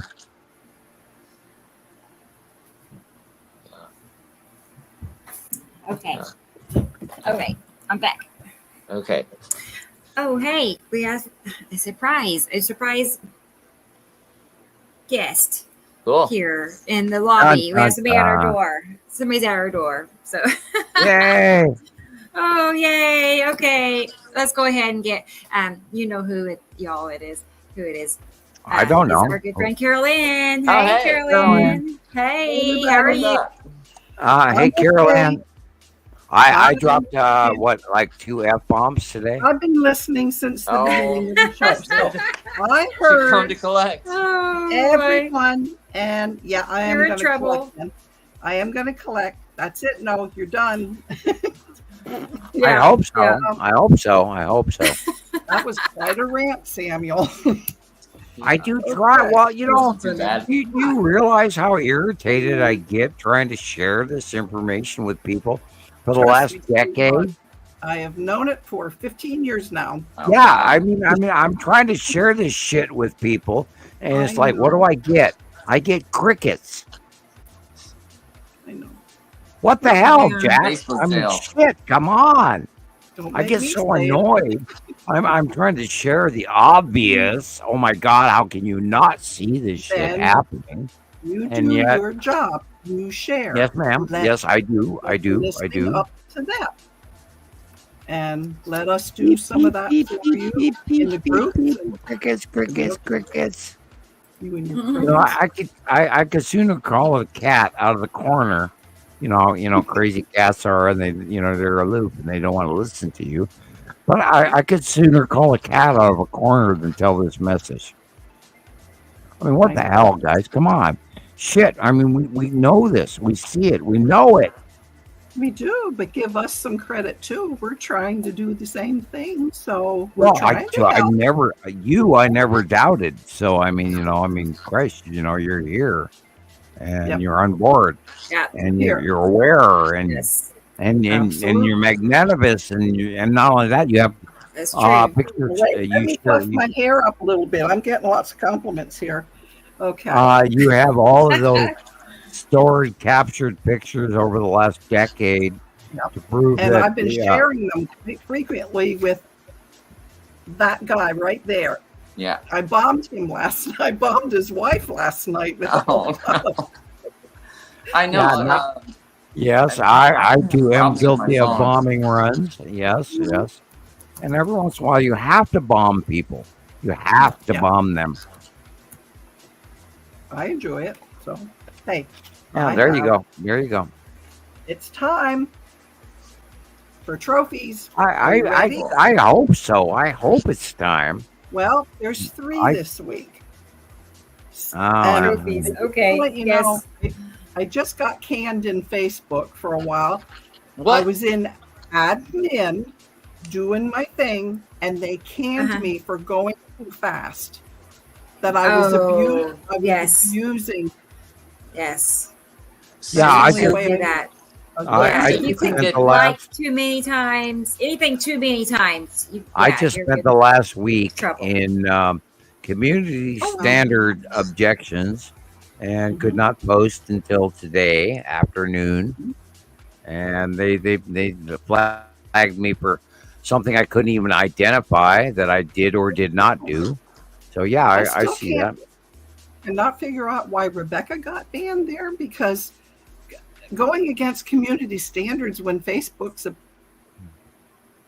bigger problem than we are. But Makes no sense. That's why I'm not mentioning to talk to your community. If you have 100,000 followers, how are you supposed to not talk? That's why I'm not mentioning FB on purpose, because I got blocked for a week. Yeah, sorry. Because of something I couldn't say or do that I did or did not do. And people get mad at me when I don't talk. I was like, whoever knew? Wow. Right. Well, they're mad at me because I didn't talk. Trophy time. Trophy time. The first one is, who is Samuel Hofman? Yay! He was born in New York and he built a spacecraft. Ooh, yes. Cool. Impressive. Where in New York? Didn't say. Didn't say no. Bronx or born in New York and space. The last time I was in New York State, I was 11, and I am not from New York. My father does not work for NASA because I'm older than him. Figured that one out. Yeah. And then this one, I thought this one was interesting. It was just, who is Samuel Hofman? One word. He's a pediatrician. Cool. Yeah. That's a new one. Bring your colicky babies to me, and I can make them poop. Yeah. Right. You probably could. I know about that stuff. Who is Samuel Hofman? A famous musician who made a lot of music for different films, science fiction films, and he even made appearances on the Mickey Mouse show. Cool. Oh, hello everybody! I'm Mickey Mouse. Now that's a new one. Good job, Samuel. Yay! Thank you, Google. If you want to look me up, go to Bing. If you want to look me up, go to Bing. Is Bing better? Google is not friendly. Yeah. Hello, guys. In 1978, I wrote a paper, and in 1980, the government decided to trash me and suppress me, and ever since, I had to go through 30-year non-disclosure agreement all the way to 2010, and I waited to April in 2010 to sequester my opinion publicly, and I started speaking after that, even though before that I did discover many things, including watching the planets go by my yard. I'm here to share with you the shit they told me I could not share with you. But your time's beyond up. that, You paid your dues, so now you can share. well, beyond that, I've tried to be as honest and open with people, and including sometimes stepping across the reality bonding line and getting myself semi in trouble because there's an ever-present reality between classified and non-classified information. So you have to kind of weigh that and hopefully not go too far. And this is why our friends, our mutual friends around the planet have moved where they've moved, and they've talked about the changes in their world and their lifetimes, about how to relive things. We won't, go into too much detail on that, but there's hopefully a good impression of the reality that if you look into this, this is all about what you're supposed to know. It's not me, it's you. You are here for a reason. You are within your timeline. At all times. Please, we are where we need to be. Please, Carol Ann, do go on. Tell these people what they need to know. It's going to be the same thing you say. My perspective is about the same, Samuel. You know that. Well, I'm not trying to brag, but I'm trying to elaborate on what you already know. So please do share what you have learned. Nothing like putting me on the spot, is there? Well, I'm not allowed to brag. I have rules. Yeah. I've got rules above Earth. I might have a few of those too. Well, I have Pleiadian rules. I'm not allowed to tell you that story unless you're across the campfire with me over coffee. I can't do this publicly. Look what happens every time I try to talk. What happens every time I try to talk publicly? I know what happens. Yeah. So the only way, I'm not trying to brag, but I'm trying to share the information, and the only way I can do that is by asking you people, Rebecca, Christopher, Carol Ann, what do you know? You tell me. You tell them what you have learned to this date. Why I have been doing what I've been doing for as many years as I've been doing it. Tell them I'm not allowed to brag. No, we're together too many years. We've been together since they started coming in. Wow. I don't have a different story. My story is almost... How did you find Sam? Your story is what counts.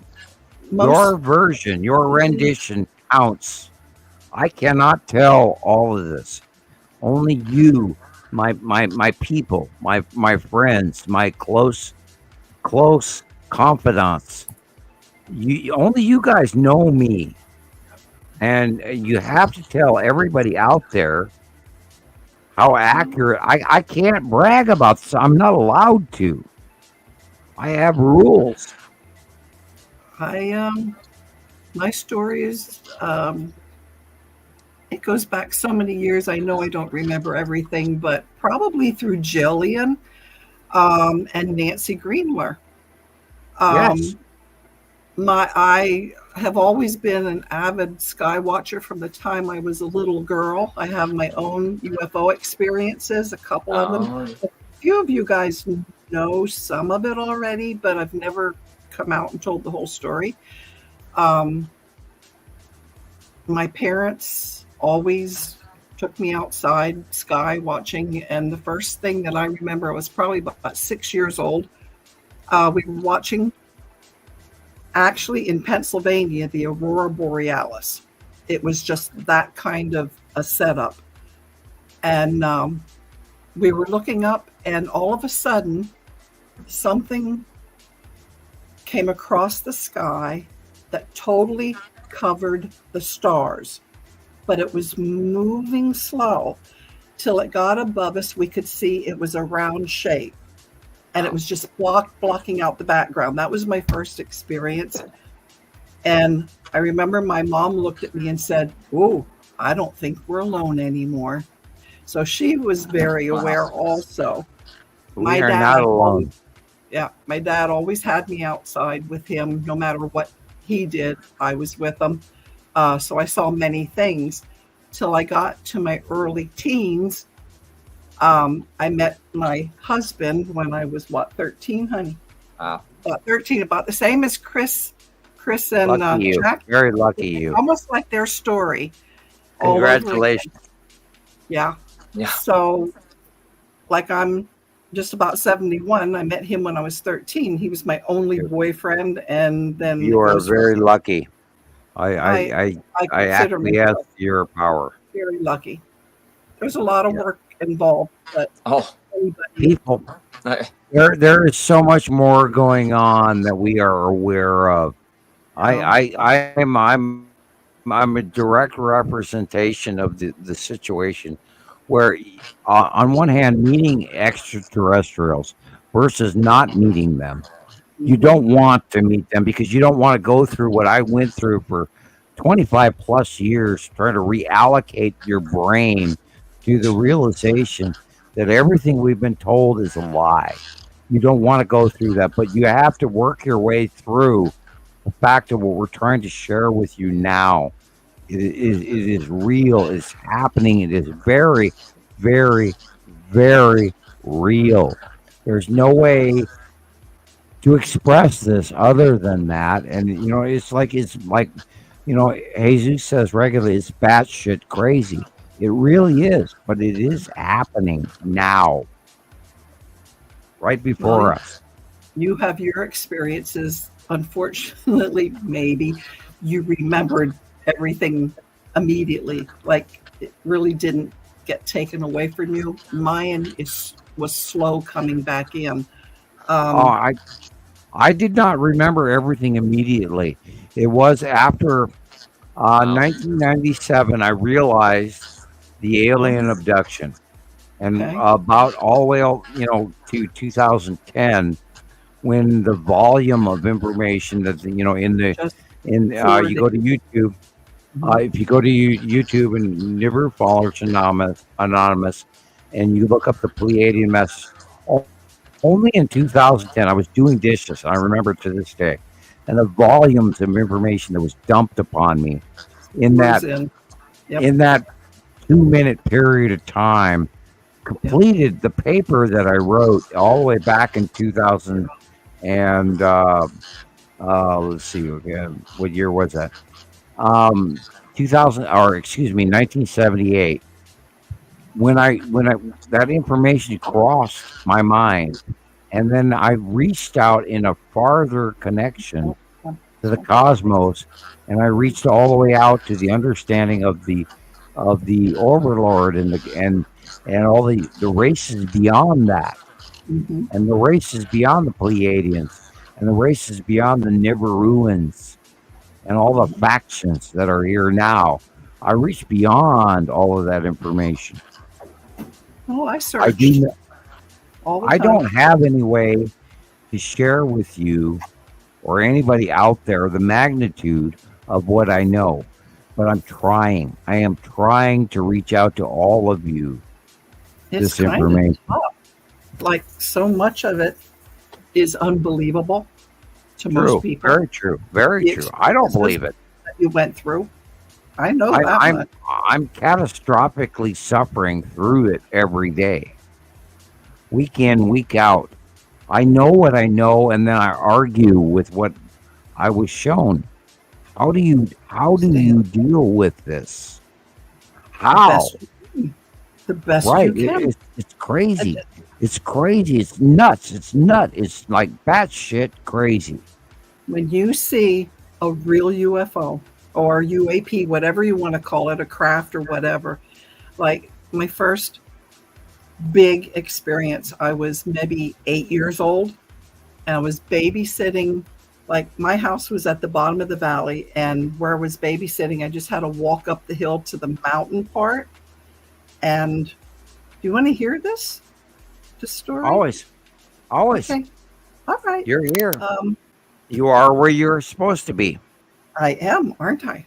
Yes, ma'am. Thank you. I was babysitting 4 kids, played with them all day, tired them out, got them to bed, and then I would go out and sit on the front porch, and it was in the mountains, so you'd always hear the crickets and things like that. It was just a beautiful, calm, be able to sit and think kind of thing. And just for some reason that week, we had seen many UFOs coming up along the mountain, and they would play games, like they would make formations, they would go in a straight line, they would change colors. My mom and dad right there with me, watching them, like it's what we do on the weekend, you know. So I'm up babysitting.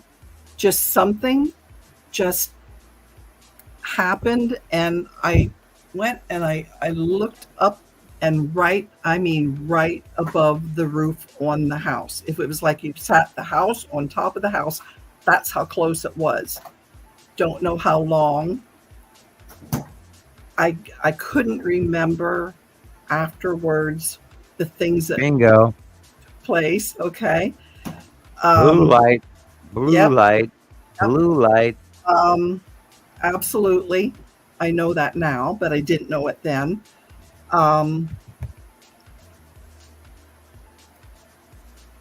drew a picture of it. That's why you're here now. That is why you are here now, because you were shorted. You have a missing time displacement. Yeah. You were visited. You were sampled. I believe That's why you are here now. In my lower jaw, I have an implant. I have an X-ray of it. No dentist would ever touch it. They didn't know what it was. They had no clue. So I don't know. I call it. It looks like the shape almost of a fish, like Nemo. So I named it Nemo, like Gillian names her thing. But just, yeah, I got attacked because I removed one of them. I was talking to somebody in Hawaii about that. That's you know, the faceplant story about where I got something came up behind me that was invisible, and I got faceplanted into the keyboard because I was talking to a lady in Hawaii how I had removed one of my tags. Then I pulled it out. I looked at it in the tweezers. I held it for about 5 minutes, and it was like I was looking at a microchip with rainbow etchings on the microchip, and then within about a 5-minute period, it vanished and burned up in the air in front of me. Yeah. And I was talking to somebody about that occasion when I got face planted into the keyboard, and somebody tried to re-tag me or resample me or whatever, and I ran across the house after breaking away and bled everywhere from my living room to my kitchen to my back bathroom and back. And I grabbed my gun and everything. I could smell them. I could feel them. It's real. Yeah, they do smell. They do smell. It's real. It's real. It's real. It's real. It's real. Well, it happens. And the last one I saw for sure that I knew it was real was roughly 2 years ago. But I also saw we had a tornado go through this area, which was the first one I ever remember of. And my husband and I had driven to where this took place. And just for some reason, he stopped the car, and we were just looking at the damage, just couldn't believe the damage that we saw. And we just both looked up at the same time, and right above our vehicle, you know how the TR3Bs are formed? They're like, yeah. Okay. Ours, you can see, I'm just going to say mold marks on them. The lights are placed at a different place. This one was as smooth as a baby's rear end. There were no extra markings on it, although on the underside, there were 3 round areas that were so brilliant orange, and the 3 of them glowing together made the whole bottom of this thing look like it was on fire. And it was stationary right above us. What's a landing craft? That's a landing craft. There are real, the disc things they talk about, 1 to 2 decker, the circular landing pod. It's good, sort of like, something smaller landing from the Millennium Falcon.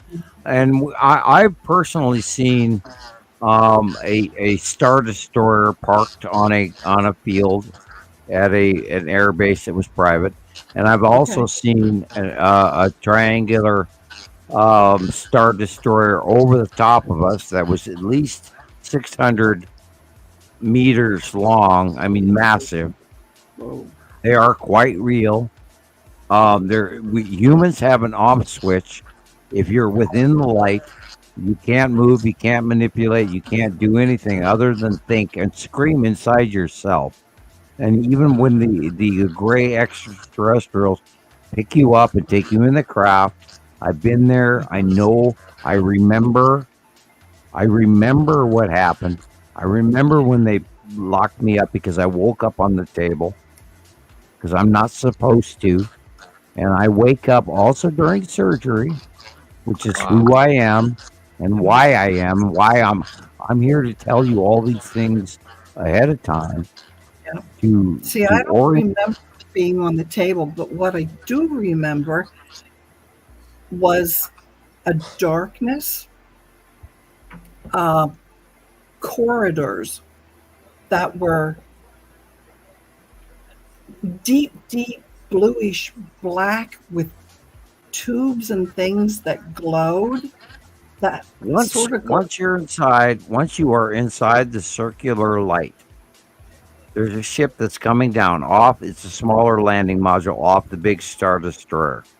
Okay. And they produce this blue-white light in a circle on the ground. And once you are inside that light, you can no longer function. You can't move. You can't do anything. You're in the off switch mode. You can scream inside your brain. You go, "Oh my God!" And then the guys drop down. They land. And they pick you up and they take you inside and they sample you or do whatever. Yeah.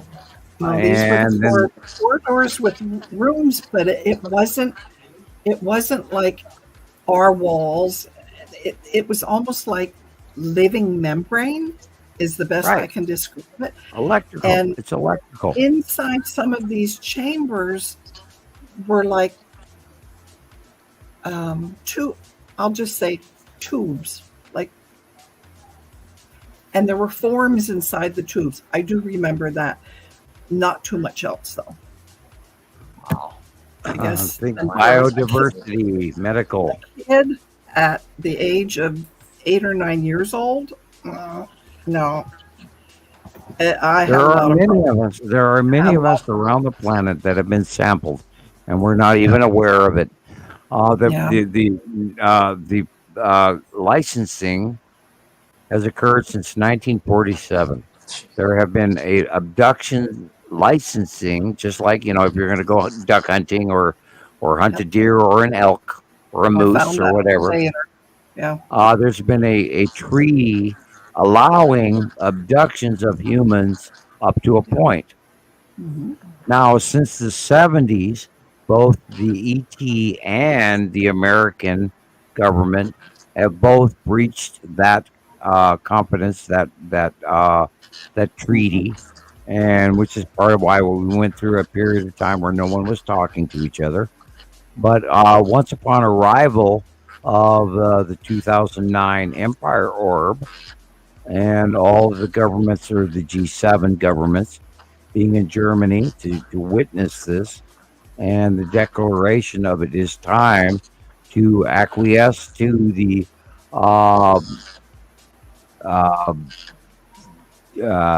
tributes of the gods, that it was time to give that to them, and which is, following the 9/11 debacle and all of that. It's all part of a very much larger scenario that we don't get to go into publicly. My dad has a military background, and he was the personal driver for before he was President Eisenhower. Wow. I like Ike. Yeah. Well, he was his personal driver. So wow.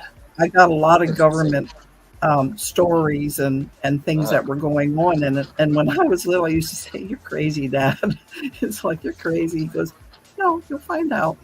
And I did, because I think he had his experiences too. But, and here we are today. Yep. Yeah, Well, there's so much going on that I'm not even allowed to share with you guys publicly.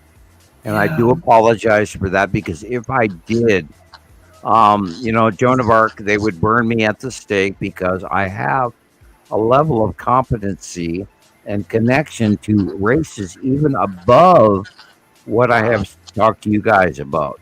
I have met races above the Pleiadians. Me too. These folks, now these folks are trying to communicate with all of us.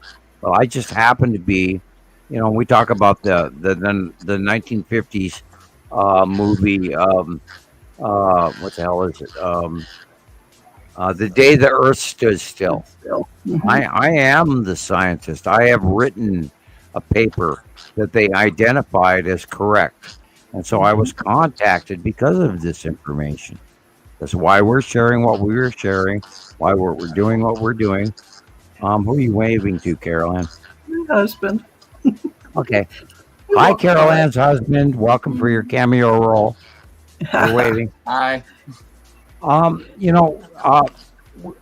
earned this, and I've spent decades not talking to people and hiding behind this information. I don't share a great deal of the information because I don't dare.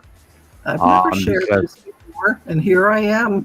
Wow. There's a lot of people out there. There are a lot of people out there that you can't tell this to. You cannot. But the story has to go out. It has to. Well, hopefully one thing, it'll make other people feel a little more comfortable. Oh, where do we begin? Somewhere. Bingo. Somewhere. My hope is that it just brings everybody together and stops this whole divide that we got going on, because it's not cool anymore at all. We have to realize it's exterior. It's outside of us, and we have to focus on something above us right now, happening before us, to let go all of the tawdry crap that's going on in our near-on environmental behavior, including the distractions that they're throwing at us, and including climate change or politics.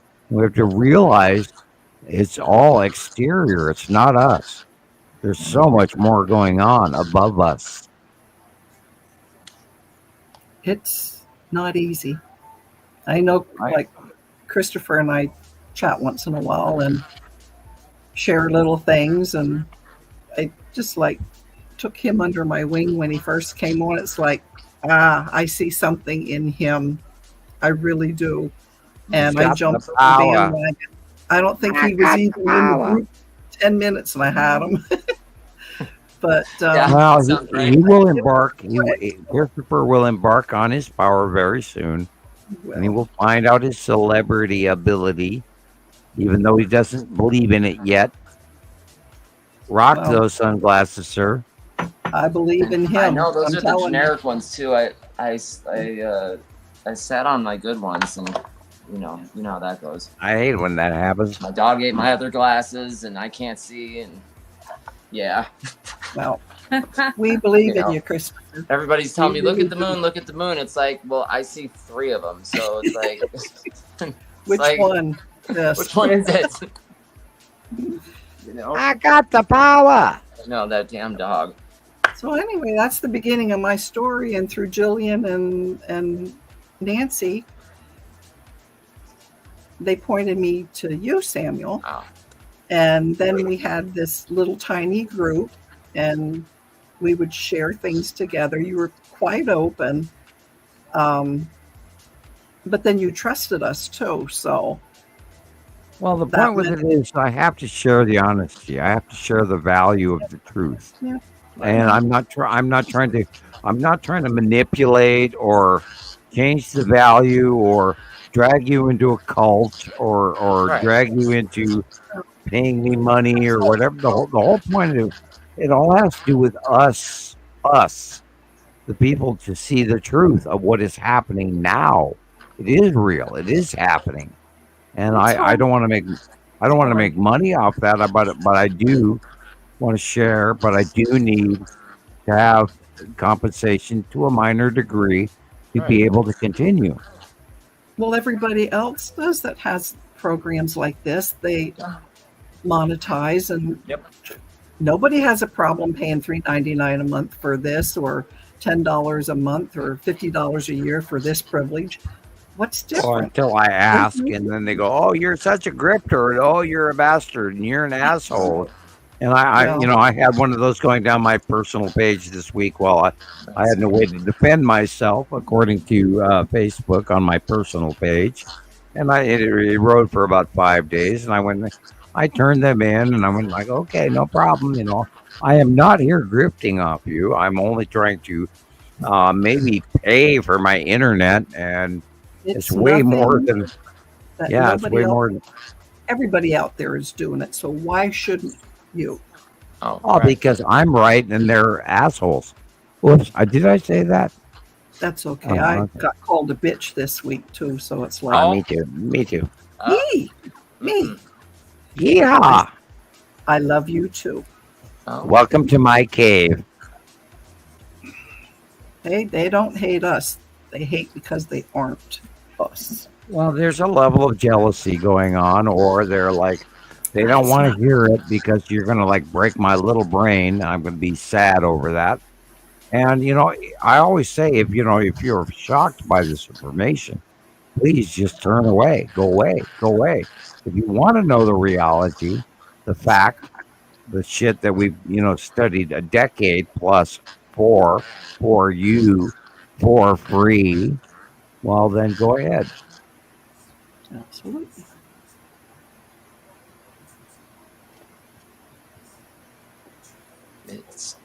I was going to tell everybody that Russell messaged me, and he had nothing but compliments for everybody. And cool. Mainly it was how much it meant to him to have people to talk to about this. Like he has nobody to talk to about it. That's why he was like wanting to come back next Saturday. He's like, now I found somebody to talk to about it. Yeah. That was nice. That's pretty cool. Yeah, I've been watching some pretty amazing photos show. Yes. Sitting on the sidelines watching some other things that came to my attention, and he came on, and I'm going, put the phone up to your face, put the phone, and Chris is going, put it close. It's like, oh my God, this is funny. Takes practice, doesn't it? I remember my first time, it was like a nightmare. It's like, oh my God, what do I do next? And now it's like, you're a natural, right? I had lots of help. I wouldn't have done it if you wouldn't have been on me, I wouldn't have. Oh, well, I try to be patient with people and not pressure them too much. Yeah. And the natural fact is that everybody that is listening to this information that we've taken 14 years to prove to you and for you, the only way that any of this information that will ever go forward is by you, the people out there listening to us on YouTube tomorrow and TikTok and, YouTubers, TikTok, this, whatever. The only way this information is ever going to become accepted is the belief in the fact that we have spent the time And you can ask Christoper. He's looking at me right now here on his camera. And we have taken the time to prove this for you guys, not for us. Rebecca knows. I know. Carol Ann knows. We've been around for many, many years. Yeah. Christoper is learning it. He's on top of it. He's part of the realm. He's a natural. The only way that you guys can ever forward this is through your participation. We cannot do this alone. We need your donations. We need your sharing. We need your likes, your subscriptions to Nibiru Followers Anonymous on YouTube. We need you to come to Skywatchers. We need you to come to Nibiru Followers Anonymous. We need you to come to Montana Skywatcher Anonymous. We need you guys to participate because we cannot do this alone. We've the worked. Nice thing with us, Sam, is we support each other. Yeah. Correct. Us here, many times we've supported each other. Well, and when was the last time that we run into inaccuracies? Not that often, if anything, and if they are, they're corrected. Right. We all make mistakes, and a lot of times we're thinking of one thing and say something else. And there's never major discrepancies. But when did NBC or ABC or CBS or CNN or MSNBC do that last? We have to 10 minutes ago, 15 minutes like ago. any of them. No, there is no retraction coming from any of the news sources that we involve ourselves in on a daily basis. Not a lot of truth either. Yeah, and who works? And when the last time I was wrong, what did I say? Excuse me, I made a mistake. I was wrong. I always hear you say that. Have you guys seen the videos of the news reports and how they can put up like 100 screens of different news reports and they're all saying the same thing? It's really creepy. It's like they're all regurgitating the same thing over and over again. Are they all handed the same script and they just promote this all over the country? It's very weird. A lot of those stations are owned by the same corporations, so yeah. Right, exactly. And the same script. It's like, who do you want to listen to? You want to listen to what's in here? Or do you want these people to tell you what you don't need to know? It's why so many of us do our own research, and then we weigh them out. Yep. And I do the muscle testing, this. And if I read something or I hear something, and if it's the truth, your fingers will not come apart. But if you read something that's not, you just automatically go like that. Try it sometime. Okay. Very it's cool. An old thing. It's an old thing. I learned it when I was really young, and I still do it. And it never lets me down. Where do you do it? Your take your two fingers, but intertwine them. It's hard like that. I got it. Okay, wait. Yeah, I figured it out. I'm really challenged on this thing. Okay, so if say I'll tell a truth. I slept in this morning really late, and I go like this. I can't separate my fingers, but then I'll tell a lie. Oh God. I have to think of a lie. Donna Ace Requiem. Amen. Okay, let's do this. I'm 3 foot 4 inches tall. Look, it comes right apart. Hard. Wow.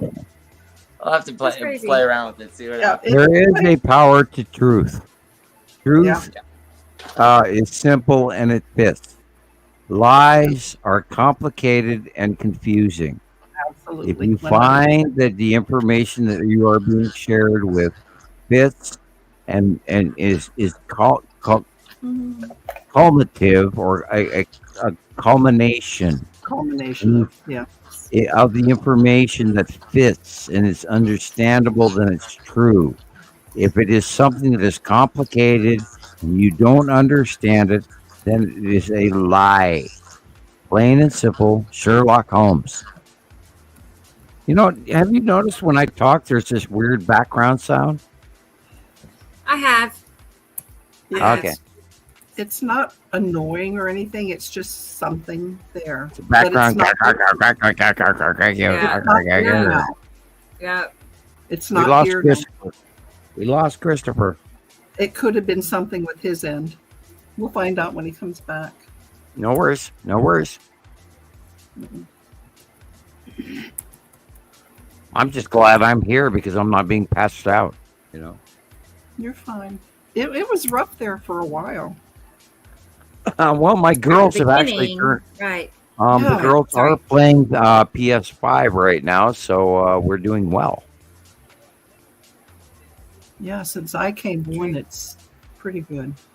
Oh, before that, I could barely even, like talk. We, pre-show, I was nothing but skipping out. Yeah, I show some pictures from Tara in Texas. Mark was really skipping. Who is that from? Tara? Tara. Uh-huh. Thank you, Tara. Yellow Moon and Isatum.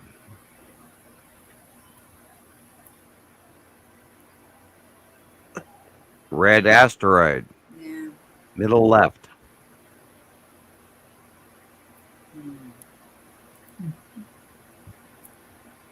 Very peachy color.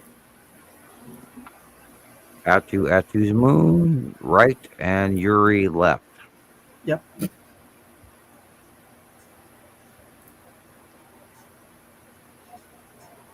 Uri.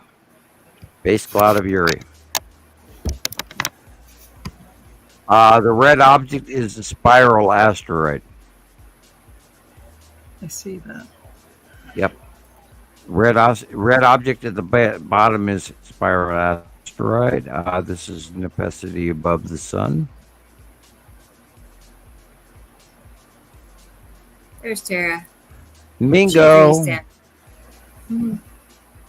Good job, Tara. Well, Tara has been a new member. She's learned very well, very quickly. Thank you. Yeah, I had a lot of nice chats with her lately. The pity is that we have no other way to communicate to people every week. We try to reach out to people around us, and we're not pulling Mr. BBB3 or whatever. The tales of what is happening now, we actually culminate our information to a proven time represented value that the other people do not do.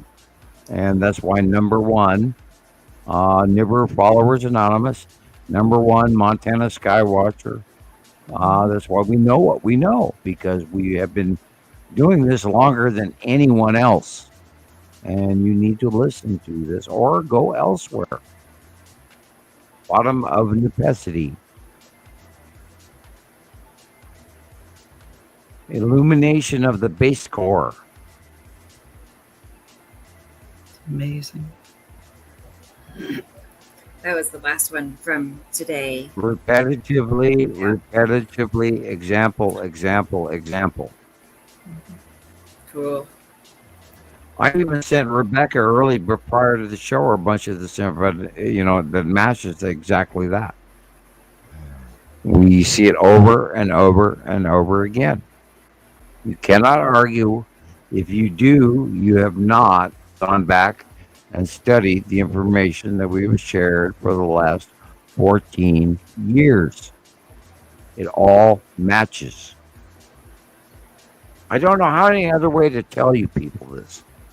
I have no way to share this beyond every week.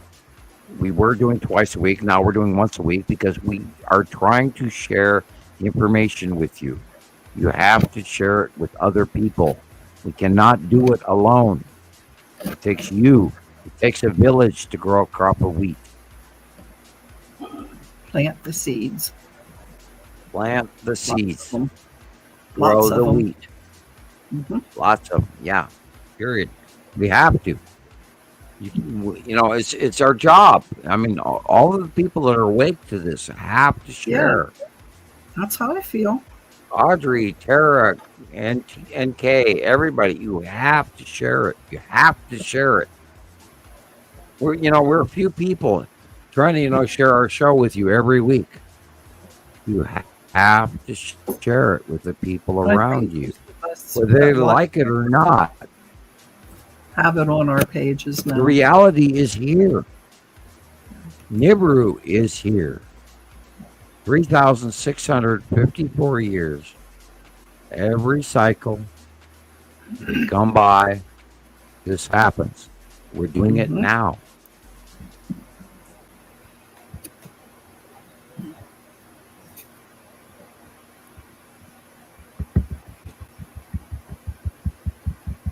I am just glad that I got to see this part. Did you have any more of the shorts, Rebecca? Oh, well, I mean, I do have some things we can talk about or look at. Yes. Yeah. You want show. There is something I forgot. I wanted to. Well, there's always earlier. people asking for us to prove more of the planets. Show more of your proof. Show us evidence of what you're talking about. Wow. I know. Okay. I read that I read in the comments on the YouTube page, and we have to show more evidence of the documentation that we've gathered over the last 14 years. We are not guessing. Got it. Yes. Oh no, I have a time lapse clip we can look at. We have current events we never looked at. Well, whatever you want to show. I mean, sure, Right. It's your ball game. Right. I was looking to see if it ever uploaded. It was not cooperating. Let's see. We did this. We spent the last week gathering information, watching, and it's Saturn Jello Moon is unbelievably huge on the right hand side of the sun, and JD and Jesus and everybody sent all that information in this week, and we have cumulative information, and yet here we go. Here it's the same old, and it's happening bigger and bigger and bigger every week, and we share this information with you people. We're trying to bring you on board to the reality.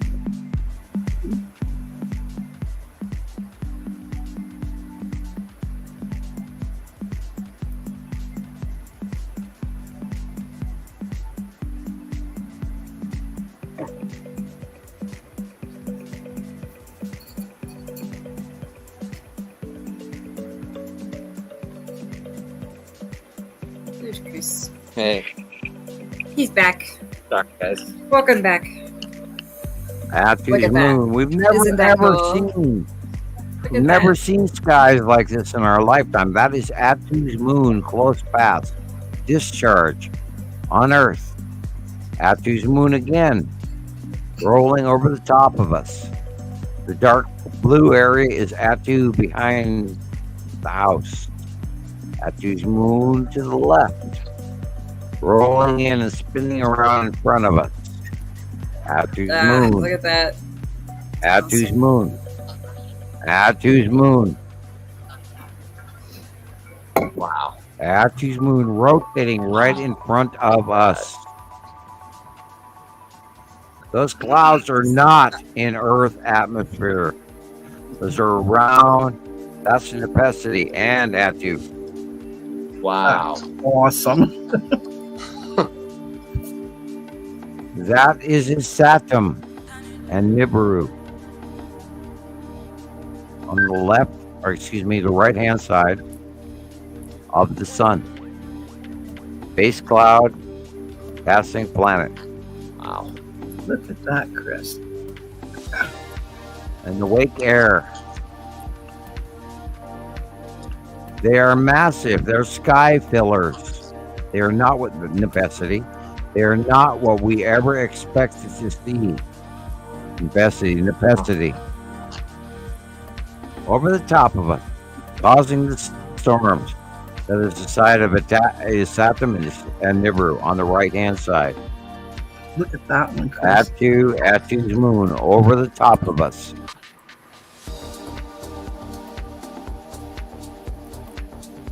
These planets are passing close to Earth, 180-day cycle. They're showing over the top of us and causing all these storms that are beyond record, beyond knowing, rising up to 65,000 feet because something over the top is dragging it that high. Our normal weather pattern is 25 to 35,000 feet. If they're double that, what is pulling it up? Ask yourself the question, why? Red Sonja storming. Asteroids discharging. Asteroids below Atu's moon. This is the side of Saturn and Nibiru. On the right-hand side of the sun, see the rotation. See the onset. See the discharge.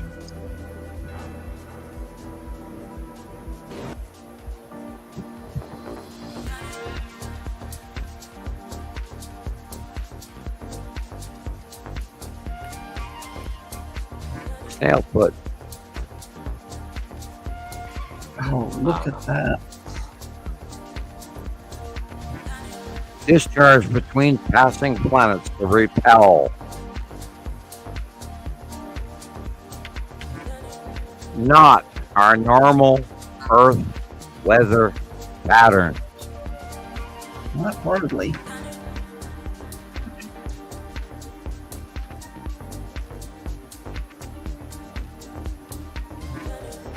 Uri base cloud. Wow. That's awesome. Nepacity close pass. Scary.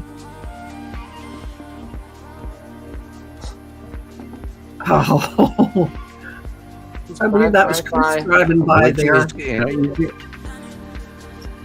Chris, that's Again, what you need. The illumination. You need one of those placards for on the side of your vehicle with the Nibiru Followers Anonymous. Yeah. That you can magnetic things that stick on your cars. No, I take the bus. He needs one. Yeah, I don't drive anymore. Put it on your bicycle. Yeah, or my back. Yeah. Look at that. Never seen lightning like that. I did one time. I have pictures of it.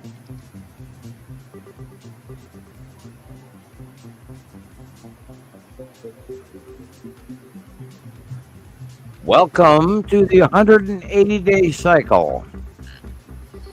Yeah.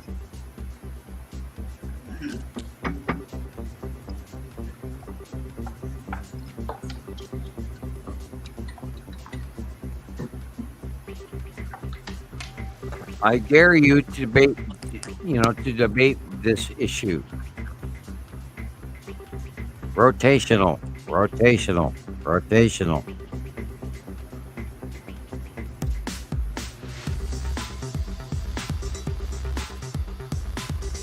Did you ever see weather like this in your entire lifetime? Yeah, last year. Well, yeah, within the last decade. Yeah.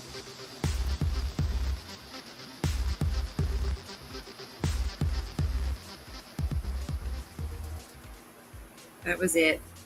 Wow. Yeah.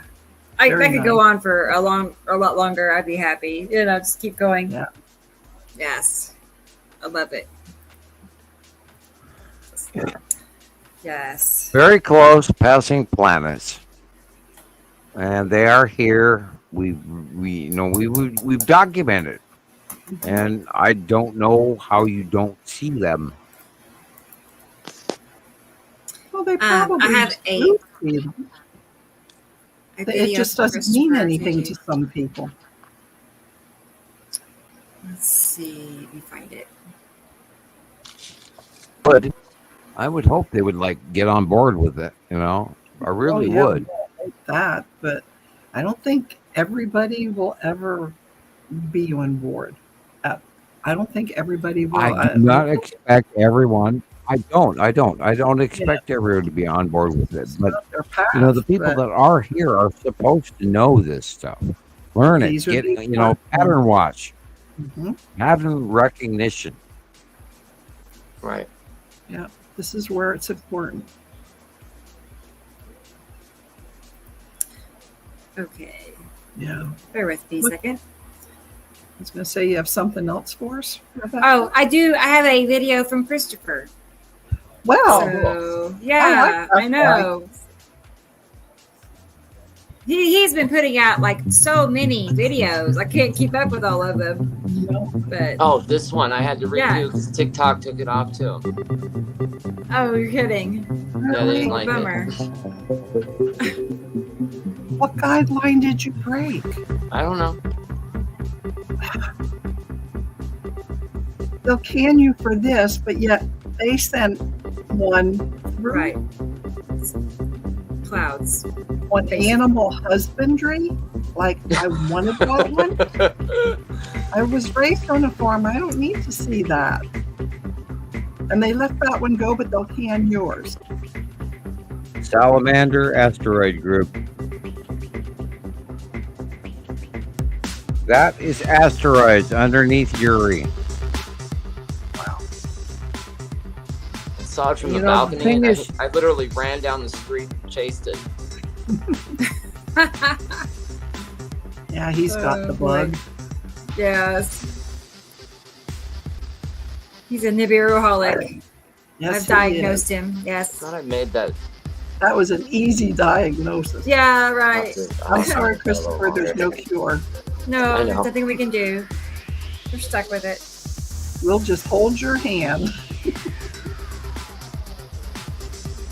Bingo! Bingo, bingo. That was the first time I ever saw that. The passing planets, the object cluster group, do not collide with Earth. Nibiru is not going to crash into us. You were warned. This is the orbital pattern that has gone past us for many, many years now. You either listen or you bury your head in the sand. I don't know what other to tell you. Get on board or not. Oh, I love that. Christoper. Nice job, dude. Well Very done. Nice. Well done. Very nice. Yep. Although, on the messages, leave them up longer so we can read them. I only got halfway through. You told me that already. He's getting better at it. I thought he is getting better. But, I know.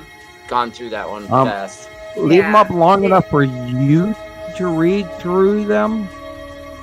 Because I tried to I only got halfway through. Okay. Leave your words up longer. This shit is real, dude and dudette. We are here to warn you. You have to listen.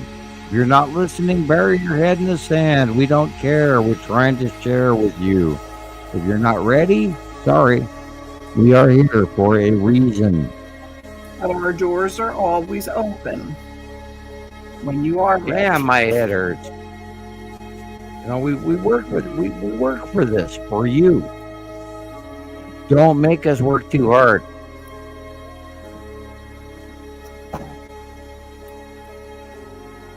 This shit is real. Nibiru and the sister planets are here.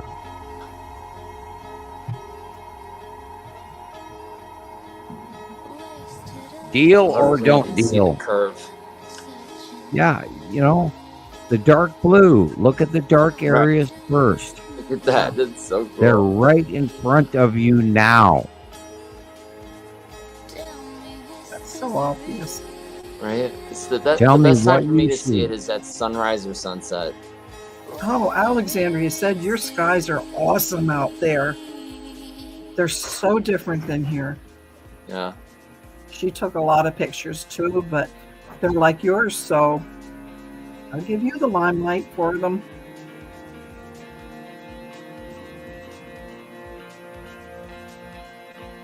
climate change is happening. We don't have a control over it, although we can limit some of it. We have to rethink how we are living now, because it's going to change right before our very eyes this year. We're going to sweat, we're going to burn, we're going to blood out, we're going to do all kinds of crazy shit. And if you do not change how you live now, you will not live through it. It is time to awaken. It is time to wake up, Alice. Welcome back from Wonderland. This is real. It is happening. It is happening now. What is going to happen in front of Rebecca tonight in Oklahoma is now. It's going to be a superstorm. You have to pay attention to the changes. We are not in Kansas anymore, Toto. This show, I'm not going to be embarrassed about. Right. This show, I'm going to count on.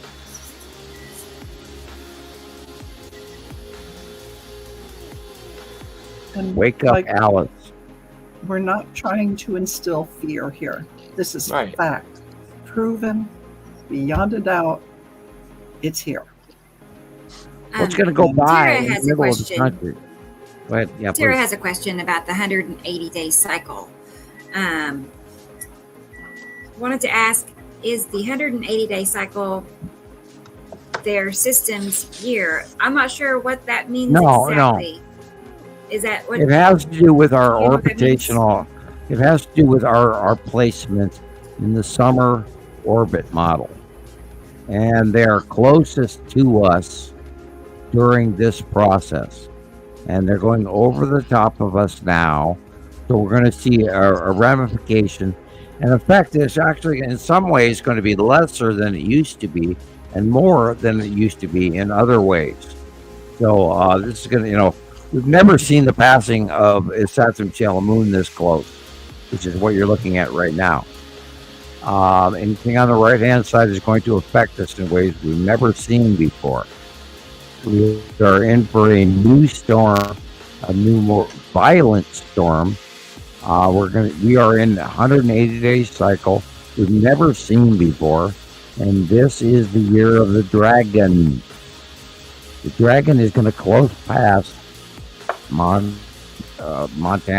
It's going to close past the whole United States. It's going to close past Europe and Russia and China, and all of it. It will all be drastically eventful.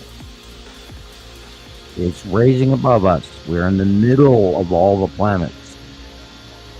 The orbitoids around us are going to affect us. It's now happening. Watch what happens tonight, tomorrow, and Monday.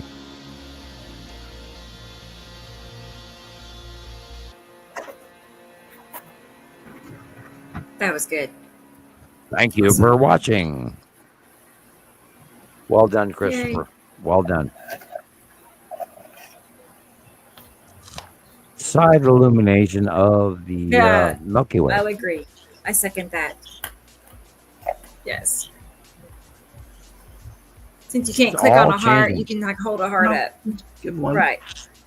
I'm not good at doing this because I know. it has to go this way and I can't do it. So I know, it's like, it's tricky.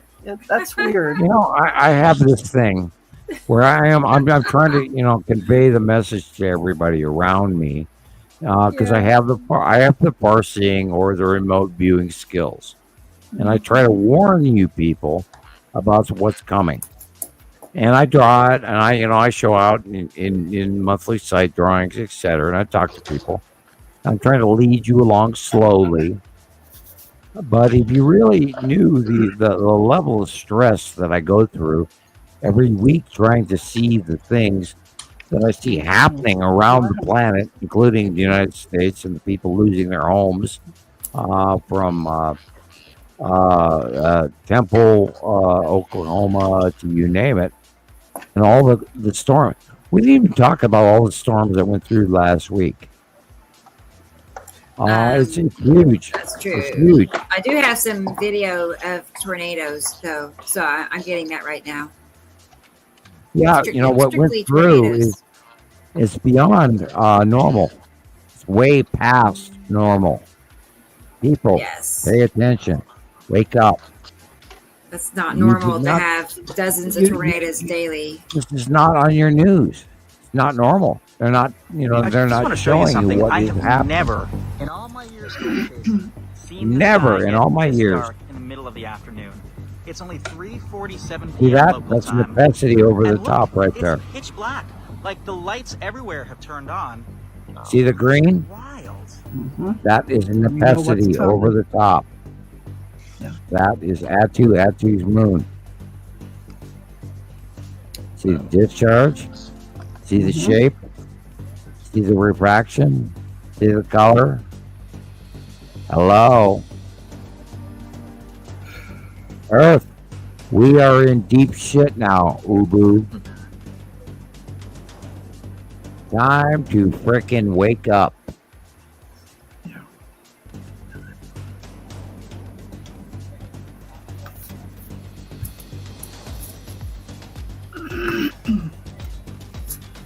That is the big three. Right there, the big three under necessity. I cannot see that. I did not know That's that. a hard one for me. Wow. Yeah, but it sure is green. I can. Ooh, you can see that. That's necessity core right there. Then went to the light. That is the big three again.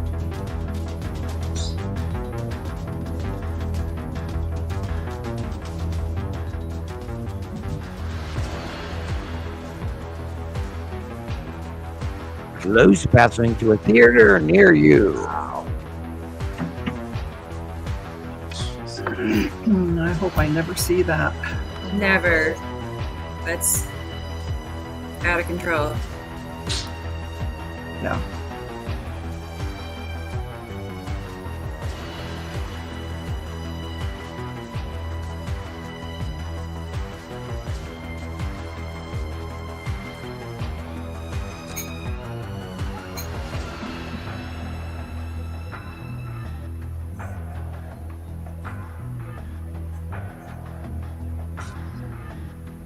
I just can't. Did you say this was something to do with duplicity, or not necessarily? No? I thought I saw some fingers, like duplicity has fingers.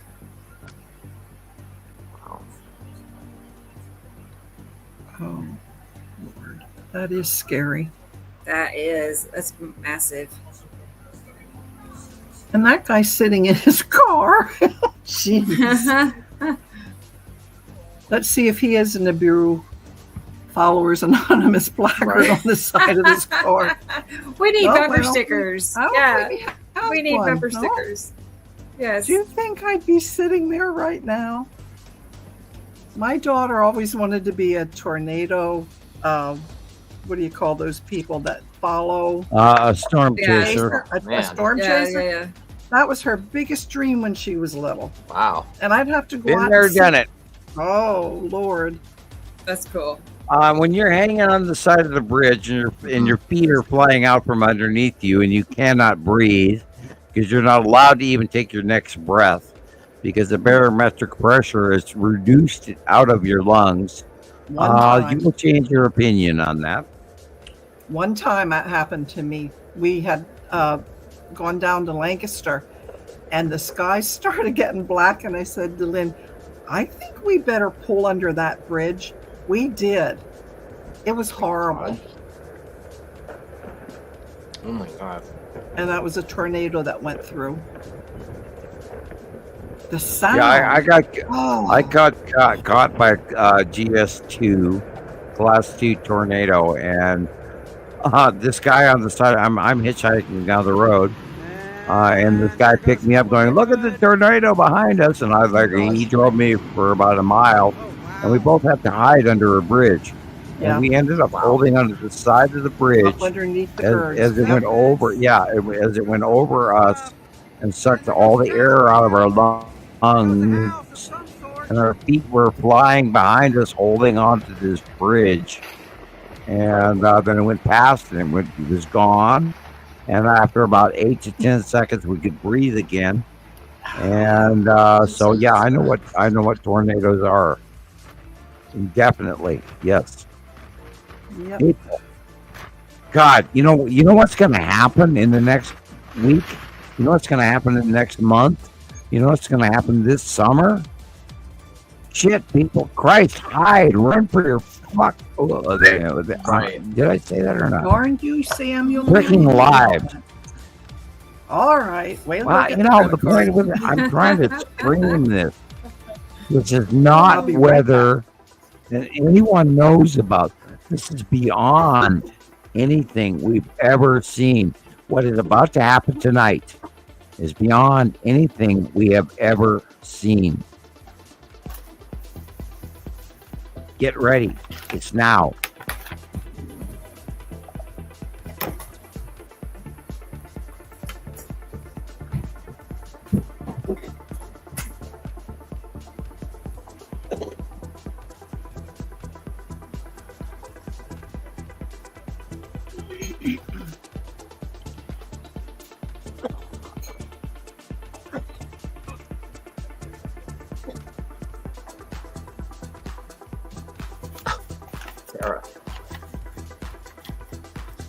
What we see tonight will be far worse than anything we've seen in the last month. This too is a very scary situation. People need to, watch your weather, watch your storm reports all through the night. This is going to be a doomsday. Super, super, super storm.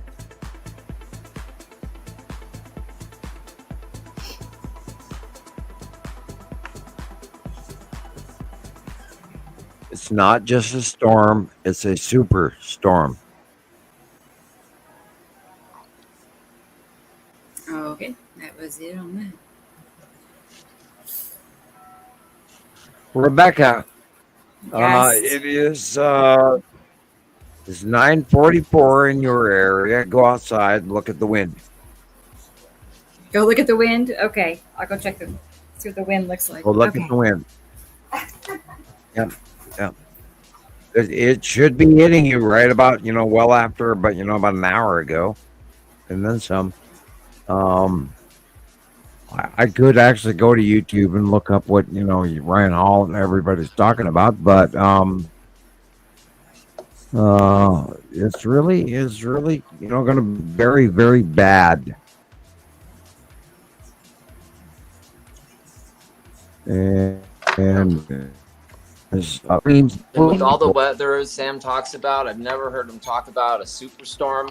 There's no reason for him to say anything about it that isn't going to happen. So heed his warning, seriously.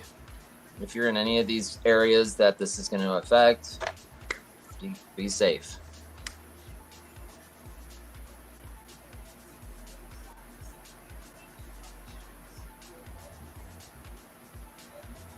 I do try. Yeah. I try to share the information that I look up ahead of time. I'm playing it now. Ryan Hall, y'all.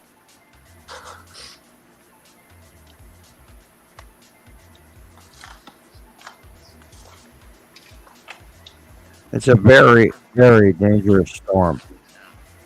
And there are people that need to, if you hear the radio warning, if you hear the story, go to your place, go to your shelters, get to the lowest possible place in your basements.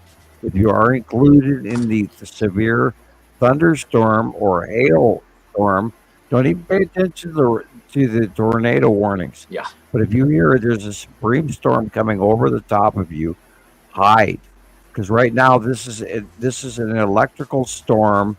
It's a wave bow storm. It's on land forming hurricane. 70 to 90 to 150 mile an hour winds. They're downgrading this shit and this information. Thank you, Carol Ann. You're welcome.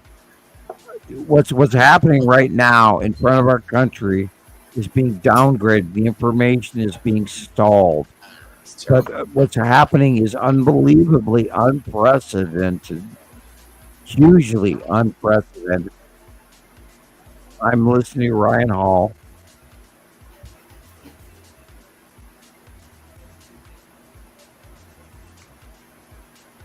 You've got to get in your safe spot.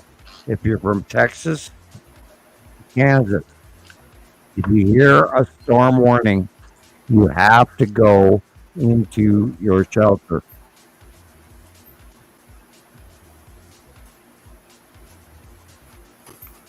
It is extreme warning. It's happening right now around the middle section of the country, and it will run through, literally through Monday, all the way up to New York and all the way down to Texas in a bow wake effect. Yeah. It's electrical. It's more to what they're telling you is happening. It's an on-land formation of a rotational hurricane. We've never seen this before, not on land masses.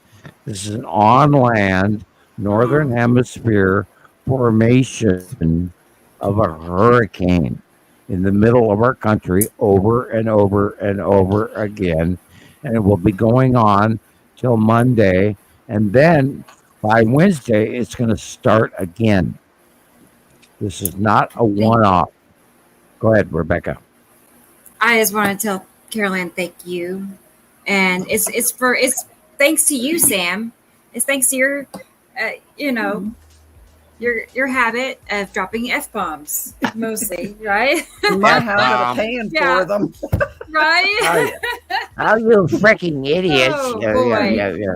One of these days I'll let it slip. You can pay me. There you go. Right. No, but really, thank you so much. You know really, what? When we invite you to Comic-Con and you park your butt in the chair next to me and you get up and go, yeah, we study all this shit, and yeah, that's when we pay you back. We're gonna do Comic-Con. It's crossed my lips already, so. Oh. Yeah. Don't you hate it when that happens? No lies here. The crazy thing about it is it's like we're not working off of hyperbole.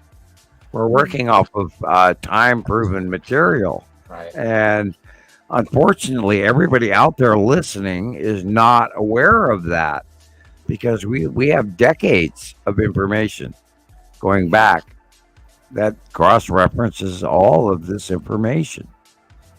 And we're only repeating it over and over again.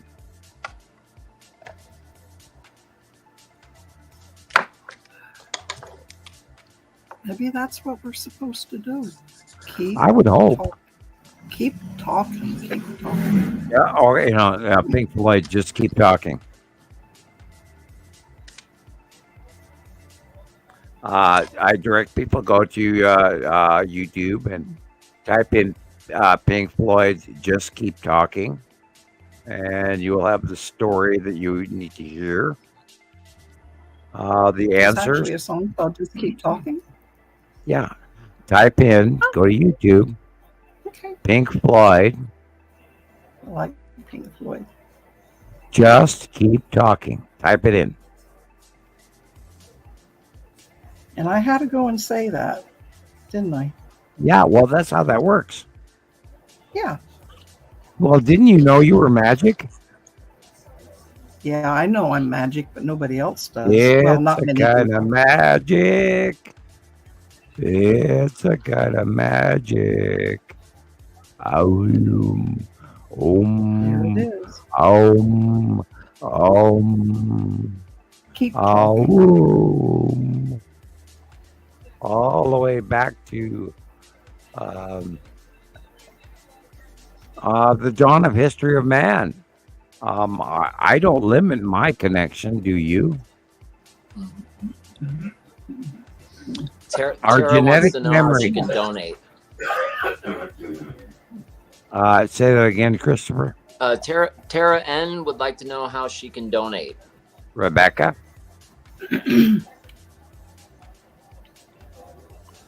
You're on mute. You're on mute. Rebecca. Mute. Thank you. Sorry. Let me get that slide pulled up here. But the options that we have set up are Cash App, PayPal, Venmo. Oh, she learned. Yeah, she got there. She figured it. Yay, Tara. Thank you, Tara. Thank you, Tara. Thank you, Tara. If you guys send me a letter and even a $5 bill and Samuel Hofman with one F, that's Dutch version instead of the German, P.O. Box 625, Lola, Montana 59847, and tell me your story, I will write you a letter back. I will send you one of the miraculous magic gold cards while the supplies last. By the way, Rebecca, I noticed that you posted the picture of the gold cards on. I did, yes. Oh, by the way, Samuel, I don't have any of those. Yes, ma'am. Actually, I think I have it. Well, shit, lady. Why don't you? What must I do? This is what we do. You tell me. Carol Ann. They're by popular send demand. Me on in PM. Send me your address in PM. I will mail you 3 of them. Whoa! I only need one. Wow. Whoa. Because you would need 2 of those for somebody else. Well, how many do you want? Collectibles. They're collectibles. At least you might want to one. fan yourself. You can fan yourself with one card. Right. Oh, I like what Rebecca's doing. Christoper. You can get those. You can get 3 of those cards at Same one. I got mine right here. Christoper, show Carol. Right. Show Carol Ann what you have. Oh, look at yours. Yes. Oh, I have a frame. I want to put mine in a frame. I got it in a frame with my cube. No, just one. Just one, Sam. There it is. That way you have some for others. Very cool. It's called the Gold Card Club. Right. It all has to do with the gold, which is, believe it or not, the construction of our binary solar system. We are a compound that involves the soft metals group, which is why we are the backwater factory planet Earth. And when you are standing in front of the campfire and I'm pouring coffee in your cup, and I will tell you the rest of the story, Paul Harvey, will be there. Look forward to it. Carol Ann, you know better. You already know the rest. You already know the rest of the story. I'm pretty sure I do. Yes, ma'am. I think you do. Mm-hmm. You are one of the people that have a serious collection of all of the captures and pictures I posted over the last decade. Yeah, pretty much. And I did lose a lot of them. That one, but I found I have that hard drive yet, and now there's all kinds of programs that you can go in and get them back out again. And I'm going to see what I can do. And if I do, then I'll send them all to you. Well, you can attest to the background information that I've laid out over the last decade, right? Yeah. Yep, straight through. What I am remember. I talking out? Am I talking out my ass? No. Am I wrong? No, I'm not either. None of us are. We're here for a reason. That's why we're here, right? Exactly. Yep. It's hard to pull, a freelance out of you, but that's okay. I'm quiet at times, but yes, you are reserved, my lady. Thank you. Coming out of it, but I'll stand behind you. I will. Well, the whole point is, we've all done this. We've all done this for all of us. It's not, it's like not about me. It's about us and the information and the people and the, people around the world that have laid into the Nibiru Followers Anonymous, the Montana Skywatcher, etc. And the sister sites that we've all gathered together to culminate this information. And we are not doing this for us. We are doing it for them. We already know it all. Right. So like, Christoper, you're sweating. Oh, me? Yeah. Little bit, honey. Yeah. A little bit. Yeah. Is it humid? It's hot. Yeah. Is it hot? Yeah. It's stuffy here too. It's stuffy. Yeah, it's humid here because we had rain. It didn't rain much though, did it? No, just enough to make it.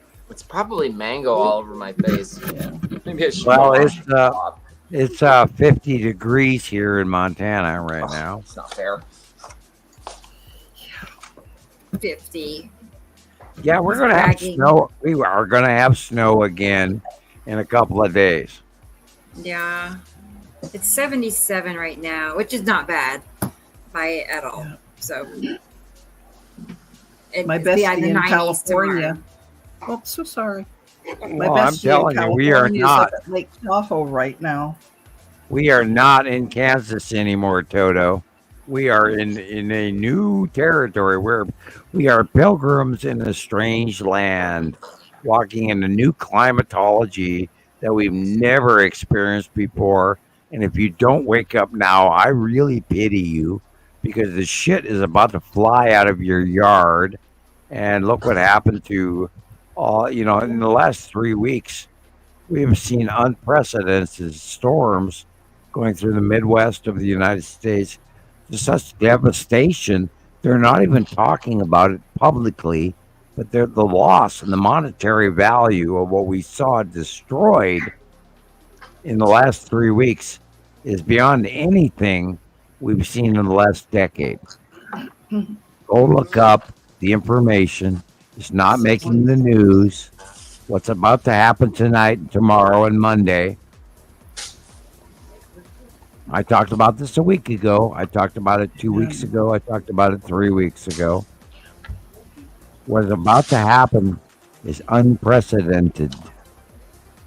Never, ever seen before. Watch what happens tonight. Yeah, it looks hairy out there right now. The lightning strikes alone. Yeah. It's, welcome to the electrical universe and the close pass of the 180-day cycle. And we're talking about, these objects, the asteroids discharging on Earth as they pass over. They're dragging up. The only reason that we can talk about that these storm cells are reaching up into the 50s and 65,000 feet, which is twice to 3 times normal height of a supercell. The only reason that we can talk about that happening is the fact that something is dragging it up above us. This is the 180-day close pass cycle that Rebecca and I are warning you about. It's happening now. This is currently, and it looks like it's sitting right on JD's house. I don't know. Oh, there in Wichita. That's where JD is. So I would expect he's going to have some really great pictures tomorrow. They are expected to get gorilla-sized 4 to 5 inch hail right now. Yeah, it looks bad there. High winds, almost hurricane level.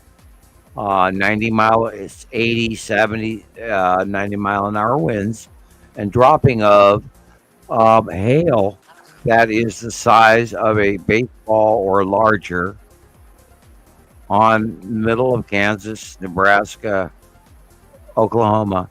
And then after that, tonight, it's going to go beyond that.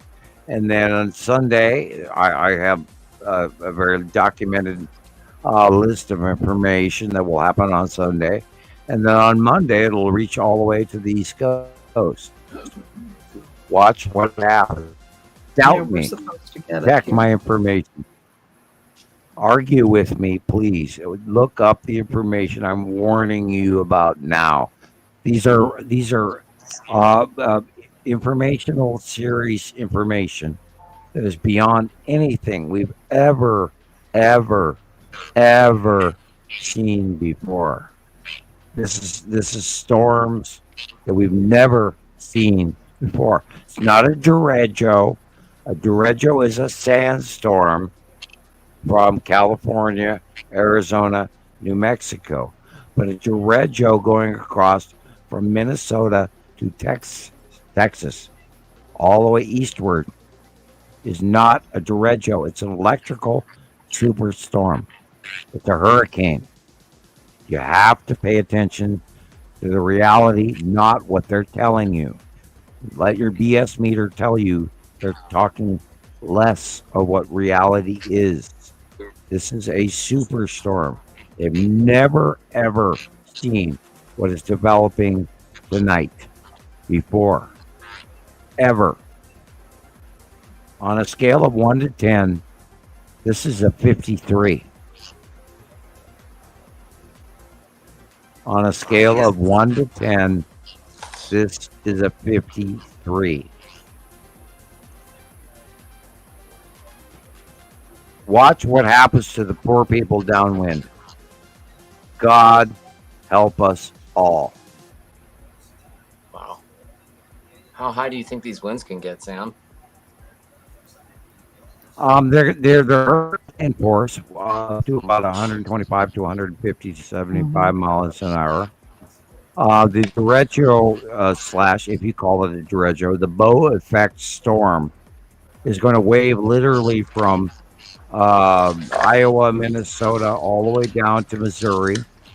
And then after that, it's going to re-embark all the way across Texas and Arkansas and Louisiana, etc. And there's going to be an offshoot on the bottom half of the Southern Plains, reaching all the way to Florida, and all the way on the middle of it, it'll reach all the way to South Carolina, all the way to New York and New Jersey and Pennsylvania, Wisconsin, Minnesota, in the after effect. This is a waving storm, as if something from above is pushing this electrical wave formation from above, dragging it up to 65,000 feet. Normal weather, normal supercell is 25 to 35,000 feet. Anything that is yanking the weather, which is what's formulating in front of Rebecca right now, is going to be yanked up to 55 and above 1,000 feet. Wow. What can raise normal supercells above 35,000 feet? Something passing over the top of us.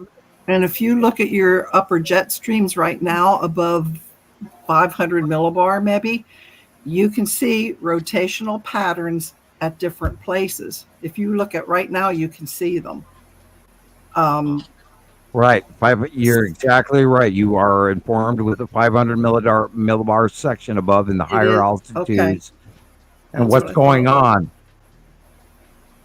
You're exactly right. The what's going on above us is being pulled somehow stellarly above normal supercell equation. And they are talking about a 110 extreme, and they're listing it at 53. Yeah, that's way understated, according to this.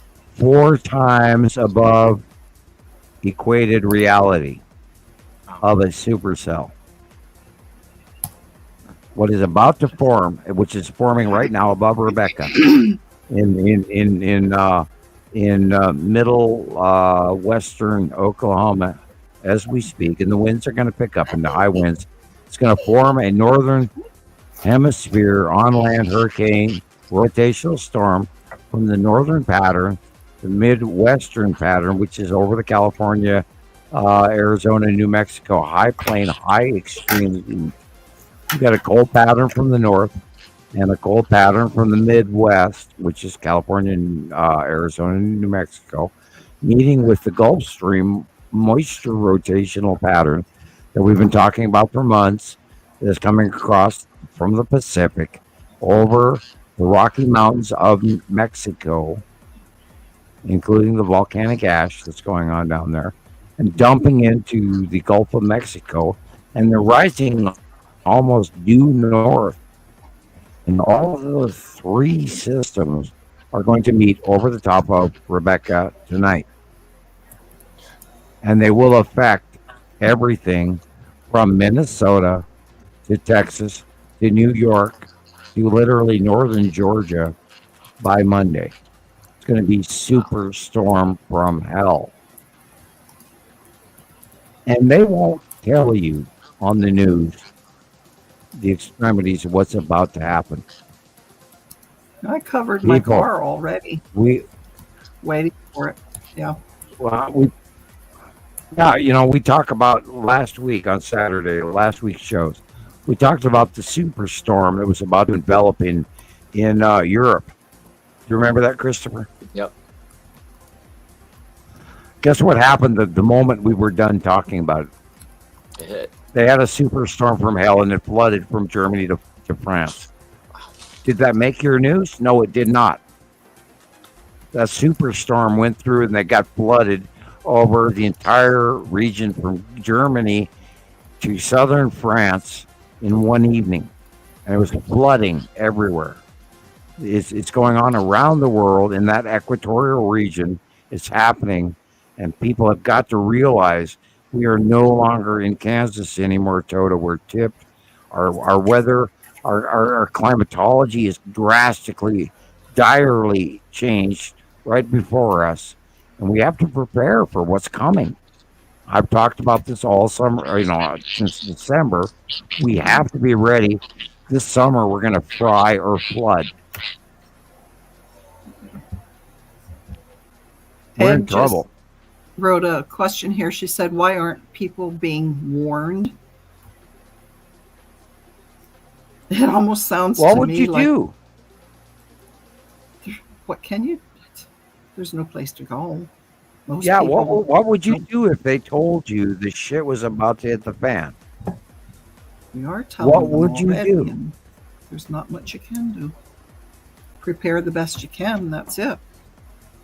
It's like here, I have no place to remove go. your shit out of the yard. Get rid of the lawn furniture. Buy extra rice. Buy extra potatoes. Long-term food products.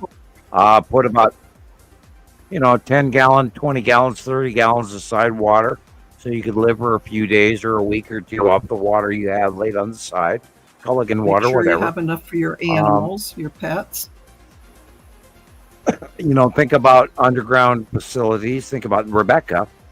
She has a basement that is across the airway from her, and get the key, get approval from the landlord that you can get to those low bottom areas, and that may happen tonight. By the way, Rebecca, right? You will see a lightning storm from hell tonight.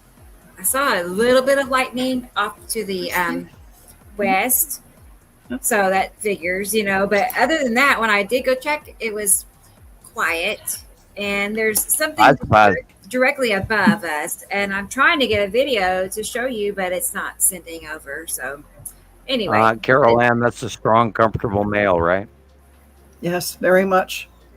He's I was going to say pterodactyl. A polydactyl. He is 23. He is 23. 23 and a half toes. Look at the size of the paw. Look at him. He has huge paws. You are respected, sir. You're a good kitty. Good kitty. Yeah. All right. What's his name? I can see name that was Moji. I can see that was a male. He's an Egyptian Mao. Moji. He's not Moji. He's Moji's mom. I'm Moji's mama. You're Mojo's mama. I'm Mojo's mama. I'm Moji's mama. Moji, look back this way. What are the odds of Moji. Meow. Meow. We're talking. Meow, Moji. Yeah. Listen. Sam is talking to you, Moji. Oh, he's purring like crazy. He's purring. Bless you, Moji. You made his day. You made his day. Yeah. We do try. I mean, all God's little children, I try to reach out to all of you guys. My question is, when the hell are people going to take me seriously? Some enough. It's getting bigger all the time. Well, let's hope. Sam. I do try. Telling them. I'm not allowed to brag. I am not allowed. I have rules. You wouldn't believe Well, I do. Why can't you? Because I'm a hire. I was raised by off-world information. I'm not allowed to tell the secrets of what I know is coming, because if I do, I could hurt some of you people. I don't want to do that. I don't want to hurt anybody. You know, what happens if I would tell them? You know what I mean? Well, yeah, duh. Which is why I ask all of you guys to share the message. I can't do it alone. Hello. You are not Hello, alone. Bruce. Far from no, but there's times I feel I'm alone. I'm trying to share the information with you people. But the point is, who the hell's ever going to believe me that I got to sit there for about 2 hours and talk to a Pleiadian from the future? Who's going to believe me? Well, I do try. And when we are, thank you, Christopher. When we're sitting in front of the fireplace in Montana over the open pit fire, and I'm pouring coffee in your cup, and we share these stories that I can't tell you publicly, then that's a different story. Thank you, Aaliyah. Thank you, Aaliyah. Oh, thank you, sweetie. Very nice. No, really appreciate that. A lot of The point I'm trying to always make with you guys is there's so much more to this story. Rebecca, you and I have talked in the background. Yes. Do you remember the water running up my knee story? I do. I mean, I know it was involving magic and Correct. how you were like pulling water out of the ground, that it was, making your pant legs wet coming up from the ground. And do you remember that the number of people that were there to watch that? No, like 4, a few. 5. 5. Yeah. Okay. Yes. Now there, Was that I the have. was that the night of the hot comment? Okay, we the talked about. Haley comment? Was it the same night or no?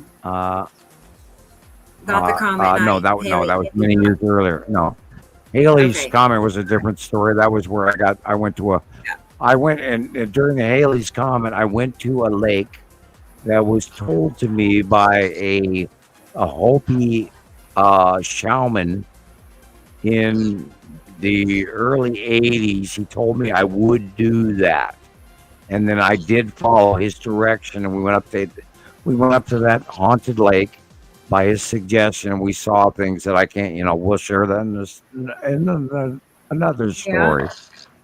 But the time where I had the water flowing up my knees was where I performed earth magic or forest magic, and I had numerous people freak out to watch this occasion. And there's a lot more magic to what is really going on around us than I can even share to everybody here. And by the way, Carol Ann, your eyes are glowing blue. That's the blue blockers in my class. No, don't discount it. Yeah. Take it for what blue. Midnight. I hope it looks nice on that end. I can't see it from here. Magic. Got the magic flowing in you. I do, really. The whole point with it is, there's so much more magic going on around right now. And everything and everybody that is here. Christopher, Rebecca, we're all experiencing a level of magic. And we have to embark on that, and we have to embrace that. That's why we are all here. There's a new thing. We are going to change everything around us. We are going to change the future.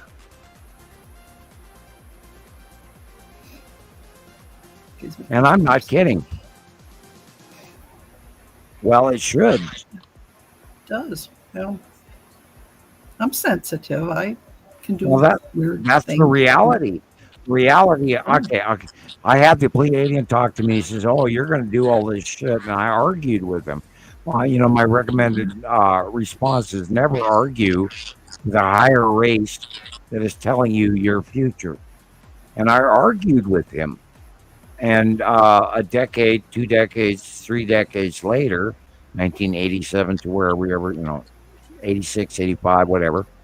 Today, 30 years later, I cannot argue with the information I was given because here it is today, right before us.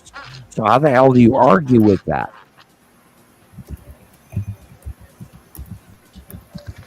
How do I share that information with you that this really happened? Christoper, Rebecca, Carol Ann, how do I share this information that this happened? And the 4 to 5 other people that were there watching it happen. How do I share that? What you're doing right now, you start small. Well, I'm trying to share. I've tried to share the last decade. Were your friends more mesmerized? I don't know. I tried to share the last decade of the information that we watched unfold before our eyes. And where are we? Sorry. We have X amount of people viewing this. So when is the rest of the world going to jump on board with us and listen to it? When? And I do suffer that. I suffer it. Because there is a time. There's a time frame. Yeah. And the time frame is of more importance than what people realize. People just don't get that it's here and now. They're waiting for this unforeseen thing. And you're feeling... But it's happening right in front of our eyes right now. It's happening right in front, but you're how do I explain it?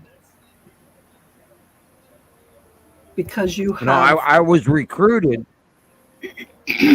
I was recruited for the Far-Seeing Project. I was recruited because of my skills as a psychic. I was recruited for my skills as a scientist of a chemistry whiz, because I was a whiz kid. And I have an IQ that fits this realm and not the rest of the world. I'm not the genius of all geniuses, but I am within my one thing. Yeah. My one thing I am sharing with all of you now. I do not have any other way to communicate to you other than my one thing now. I do not know how to express this beyond what I am doing. Right. And I hope to God that every one of you beyond me shares this, including Christoper and Rebecca and Carol Ann and everyone listening to this YouTube video tomorrow on Nibiru Followers Anonymous YouTube. I don't have any other way to share this information from my cave in Montana with my bad internet. And I'm trying to share this information because I'm cumulatively aware of what is happening around us. I've recorded the Weather Channel since the 80s. What is going to happen tonight and what is going to happen tomorrow and what is going to happen Monday, please do compare to the information I'm sharing today. And if I'm wrong, I would like you to write, on a comment in YouTube that, Sam, you're wrong. And I would love to, and then we can contact you and talk about it.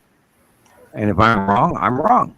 I would love to be wrong. I'd want to be wrong. I do not want what is happening now already that I've watched since 2008, 2009, 2010, 11, 12. And oh my God, the Nibiru planets and the second star are here. I didn't want any of this to happen. I don't want to know any of this. I want to be left alone. I want to be stupid. Ignorance is bliss. I don't want to know this. And yet, here we are. Knowledge I'm can trying be to a share. I'm here to share it with you. I'm not here to benefit it for it, but I do need funding to continue. Rebecca needs funding to continue. We're trying to share a very most important message. Please listen to us. Every week I go through hell trying to say I'm not right. I am right. I'm not right. I am right. I'm not right. Oh shit, there it is. I go through that every week. And all I care about is people like you, Carol Ann, and Christoper, and Rebecca, and Katie. Hi, Katie. Hi, Katie. Joe. Katie. All I care about is sharing the information with you and not being wrong. Yes, I want to be first. Yes, I want to be informative. But no, I do not want to mislead you at any cost. Right. I want to share accurate, time-proven information. Period. Rebecca, go. Go. Oh, woman. Yeah. I know. What do I say? Say something. Oh boy, it's like a relay race or something. I thought I'd throw that at you. You woke her up. You woke me up. Well, let's talk about what we saw this week. What did we see this week? Which, like in what? Yeah, all of it. All the storms, or no, the planets. Let's talk about let's stay on topic and talk about the planets. Right. Yeah, and are we wrong? No, it's the same shit every day, but more. Anybody that can't see how accurate, because I mean, all the comparisons I make, whether it's on Facebook or I share videos, you can't, I mean, it's out there. You can watch it. If you still deny it, then I don't know what's wrong. Right. It's impossible. It's not for them then we don't. Right. There's more to it than that. There's more to it. There's personal issues that they don't want to, there are some people I do not forget. Understand how you can miss the passing planets. We've watched them for well over a decade, right before our very eyes. We've been trying to share it with you. Yeah. I think people just want to believe that it's just the one planet they've been told about, and they just take it at at face value, and that's it. I went on like a, I looked it up, and I wanted to see some videos on, I didn't. Were you down the know rabbit that it was hole, just Chris? one planet, right? Like Planet Nibiru, right? Yeah. I didn't even know what Planet X was. So, there's just. You went down the rabbit hole. The FAA pictures these people are stuck on, and yesterday there was a video where there was this big illumination on the side of one of these planets, and this guy is talking about how the sun simulator exploded. Right. And just and this guy's got like 10,000 comments on this video. Yeah. So what the? Rebecca, I sent you a picture. I sent you a picture on PM today about the 10 asteroid and illumination. Okay. Do you recall that? Let's talk about what's going on oh, hi, Lana. I've known Samuel for many years, recognized him as via a friend's site where, it scrolled up. I have to go back. I can't read it. It's scrolled up. Okay. Okay. Hello, Lana. Okay. Via friends where he was speaking over there. Guys, you got to remember who I am and why the government recruited me. I have skills.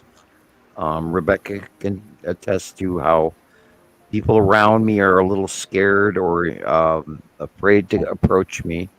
I live on a level. My children live on the level. my friends live on a level, Lana included, that are above most everyone, including Carol Ann and Christoper. All of us have been raised to a higher doctrine of understanding because of Source, not because of me. I'm the clearinghouse. I'm the purveyor of that information to enlighten them to their TH, their understanding of the dimension that they were drawn to and have always been ready for.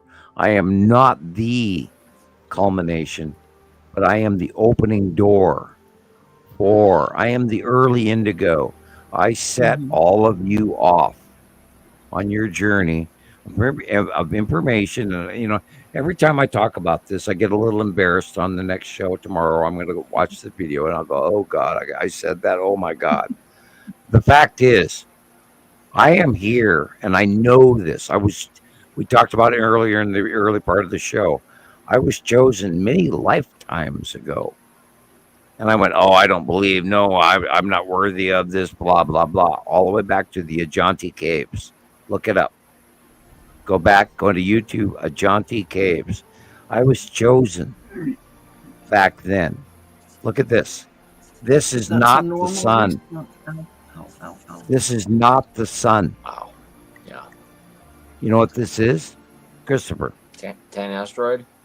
Bingo. Yeah. Why do you know that? Why? Because it illuminates. It's because it's positively charged, right? And with all the gas and dust around it, it reflects all the sunlight. Because it is self-luminescent. Right, that too. Because it's a diode or diode is the best expression between the planet above, everything in the upper level, the blue area in the upper part of the picture is Atu's moon, and below it is Earth, and between that there's an electrical fiber, a filament of the electrical solar system. We are not gravitational, we're electrical, because that diode is coming in and connecting between the planetary body is self-luminescent. And if you go to the Montana Skywatcher monthly drawing, Rebecca, what does it show you? Which drawing? Sorry, Sam, it cut out for a second for me. May monthly site drawing. Oh, okay. Let me get it. We've talked about it. Sorry, I didn't talked hear about all. it for 2 months. And thank you, Lana. I've known Lana Davis, and she doesn't want to be mentioned, but I did for many years, and I trust her, and I trust her value. And she's trying to hide, but she's doing so for the right reasons. And I trust in her angelic monetary behavior of a special, highlighted human being on this planet that I thank gratefully for her guidance and her reverence as one of my spiritual leaders. And I have to mention that thank you. Now, this is a photograph of the Tan asteroid in front of Uri, which is in the upper left to mid right. And this picture goes back to 2018. That is the Tan asteroid underneath the Salamander asteroid group of Uri. And then I sent another picture and another picture and another picture showing. Yeah. That is this is 2019. Under Uri.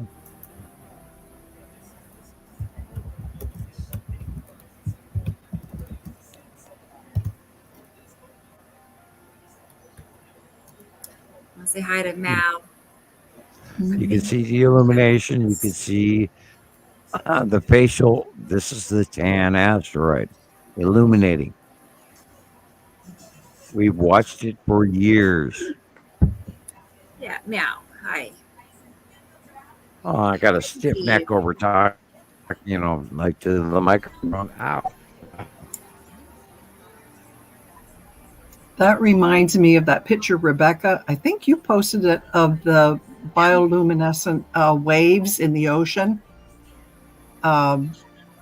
Whatever it is that causes it. It makes the waves before. Yeah, that's what that reminds me of. Right. Bioluminescence in plankton is normal up to a point. It has to do with red tide. Prior to red tide, it has to do with the temperature of the ocean and the raising of. Well, it has to do with the raising of the plankton or the phytoplankton up to a certain level of oceanic temperature changes, and it'll wake on shores because it's at that level. Yeah. So in the clouds, though, the temperature changes. Would that make effects too? Well, yeah, but you're separating electricity from space connectivity, because there's nothing that separates the electrical connections between the planets, Earth, and the diode asteroids and the gaseous material from larger, asteroids to gas material in space, because we know space is not a void, but is a group of gases that are culminated and gathered through. Now, the gas giants gather gases because they're atomic or subatomic internal weight value, and they draw in these space gases because of their connectivity. And it's the same thing with Jupiter, Saturn, or Attu or Uri. They're all gas giants that have a internal core that pulls in a gravitational force and gathers in specific elements from space. Space is not a void. It's not gasless. It has gases, hydrogen, this, that, the other thing, methane, sulfides, and then each chemistry equation will gather a specific atomic weight value. And each of these passing planets and the connective attachment between them have showed discharges between the bodies. And the bodies, the lead asteroid, the red asteroid, spiral, and all of that included. And that discharging happens when the close bodies come in close to Earth, and there's a different electrical connection, a give and take. It's a pull and a push. They don't crash into us; they repel, and yet at the same time, the larger bodies will have an ion bleed off between the electricity factor. It'll pull away from us, and that's what causes the ion towers in light at nighttime, going to the planets above us at night, because they're pulling on that ion illuminated accelerated electron superhighway, and they pull to that planet. So there's that give and take in both of those scenarios, and when the close passes occur, they'll discharge or they'll pull away from us. And we saw that many years even before planets got close to us. They were exhibiting that behavior between them as well. Okay. Just want to tell Egg goodbye and good night. Nibiruaholics. Next Saturday. See you next Saturday. We don't want the 12-step program. We are Nibiruaholics, and we're going to keep drinking. Damn it, Gumby. And we like AI says, we're trying to break away from our. Right. We're not looking for a cure. Yeah, we don't want a cure from our conspiracy theory. Thank you. And from the teachings of somebody, Nancy Ryder. Who's Nancy Ryder? Yeah, who is that? Nancy Leader or something? It said. Oh, it's I tried looking up the name. Dude, type in Zeta Talk. Okay. Oh, really? Maybe that's why we don't know who it is.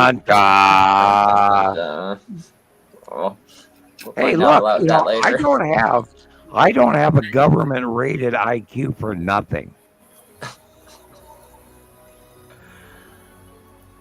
I'm going to laugh about that. You know, anytime any one of you guys wants to argue with me, I'd like to argue with you, but I know I'm going to lose. My mom used to call me Mr. Know-It-All. You know what? I think I have a feeling I knew that. I love you, she Sam. did that for both good and bad. I think I've been called that myself.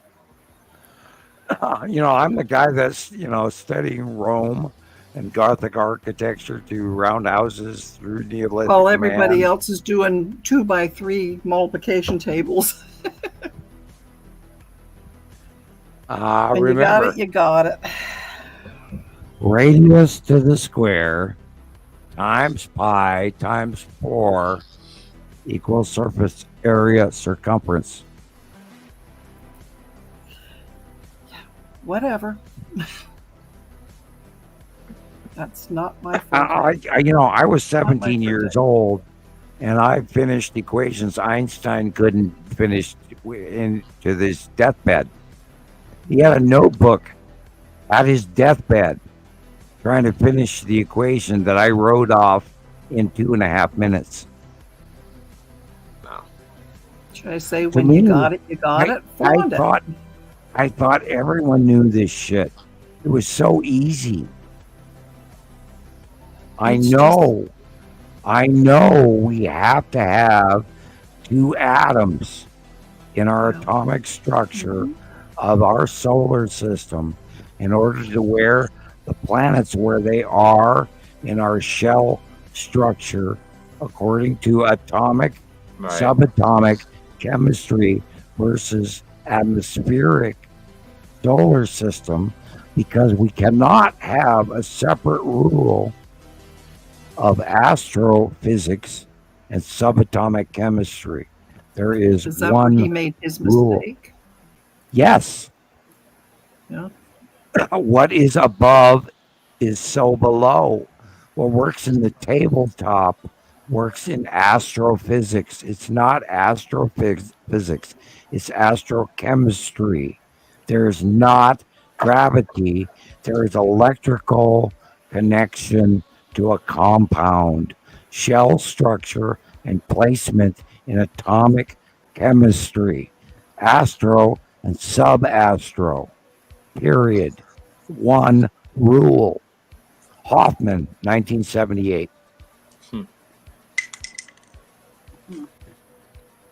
There can't be 2 rules. Right. And what Einstein looked for his entire life was the unification model. Because he based everything on this dinner orbit plate model of our solar system, rotating around our star every year in the same plane of value in 2D, not 3D. He did not take into account that we're stellarly attached in a sideways, fresh orbital every day of every year model, following in a static electricity model behind our star and a secondary star, because there's no way that our orbital model could include the divergent orbitation of Neptune and Uranus in the odd jog that showed us that there was an outside obtuse value in our orbit in oval oblong rather than circular, which goes all the way back to the 1970s premises of Planet X. Zachariah Sitchin, Immanuel Velikovsky talked about Planet X and the obscure orbitation. Therefore, we must have Planet X pulling outside us, but yet attached to us. And I knew from atomic chemistry, Hofman 1978, that we had to have a binary 2-atom molecule in order for our large gas giant bodies to occupy the 16th and 32 chemistry 4th and 5th shell structure in order to equate that which we saw prevalent in what we saw in our solar system. I knew we had to have 2 stars, 2 sets of planetary models to reach the rather larger atomic proton, neutron, and electron count than even man recognizes to this day. I know shit beyond what I know 17, stuff beyond what. Yes. You realize this. It made sense. It fit the equation. Was there no one else in that school that I was accused of cheating because I could do those equations without showing the back work. Right. I didn't have to get out the calculator. I saw it in my mind. I looked at the periodic chart. Nowadays, they don't lay out. Okay, in the modern current periodic chart, they don't show the subsection of periodic shell structure that they used to. No, in the 40s and 50s and the 70s, they were showing the shell structure at the bottom equation below every elemental description below in the periodic chart, which showed you the shell structure of each atomic molecule, the separate element. And if you add those 2 elements together and you remember there's a math equation behind that each first ring can only hold 2 protons, 2 neutron, a proton or a neutron, etc. Electrons don't count. But then it goes 2, 12, 16, 32, 2. In that 16 and that 32 is where our gas giants are hiding. Right. The atomic weight value of a mass object, a gas giant, which is a central core of high electrons, is pulling in masses of space gases around it to create the ringed planet and all this shit, Saturn and Jupiter. Okay, they're pulling it. We could fly into it, and we won't see the surface of it for quite a long ways inside the gaseous planet, gas giant. But now the same thing exists. Go ahead. No, I was going to say move forward to now. That knowledge is out there. Like no, it's other not. People, they don't even understand what a gas giant is. They're just frustrated. They don't. It's an electron cluster gathering. It's because its atomic mass has so many electrons inside of it in the placement of the structure of the compound. We're talking not one element, but we're talking about 2 elements joined into a 2-atom compound. Which is why they don't know, or they don't want. No, they're not ready. It's so simple they can't see it. Oh, frustrating. What exists in the tabletop and in the ground and underneath my toenails, right, is so basic, and this is why they screamed at me. They went, "How dare you, you arrogant little bastard, talk about what you're talking about because it doesn't make sense to any of us." Because they're all gravitationally related to Einstein. To take a young mind and do that. It is so much simpler than everyone gives credit to it. What it is, it's called the earth. It's called the air. It's called methane. It's called oxygen. It's called sulfur. It's all the basic elements. Earth, the binary solar system, is a compound. It is 2 elements jammed together in a binary atom solar system. Always was, always is. The reason that Earth produces in the offset binary secondary system lead, copper, gold, iron is because we are involved in the soft metals group of the periodic chart. We are a compound, and we are the off fracture size system of that equation. We are a binary solar system. There is a larger mass that holds even the two stars. We talk about Imru.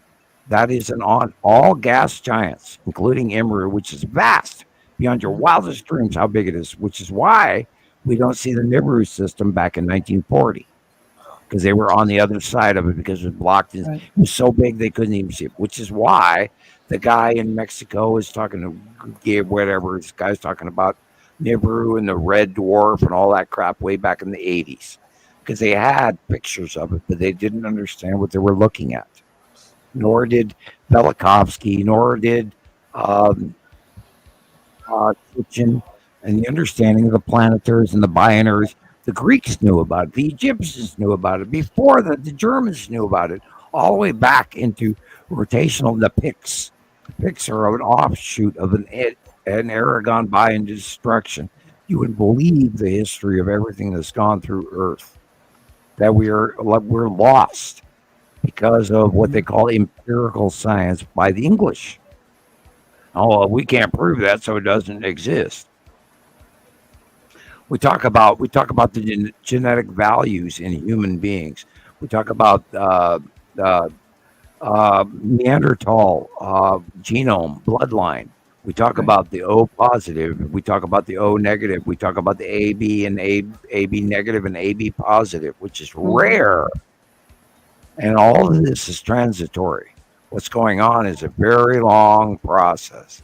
And we are now in a culmination. And I can't even describe all of the information that I know, because I was given that information off-world. There is no way I can share with anyone out here today the shit that I have acquired knowing what I was told. Because you guys, I love all of you, but nobody's ready for this. I spent 25 years. I spent 25 years just trying to swallow it and hide. And then when 2010, 9, 10, 11 hit, and I saw the passing planets, and I went, oh shit, they're here. You tell me, what did I have to do? You shout it to the world.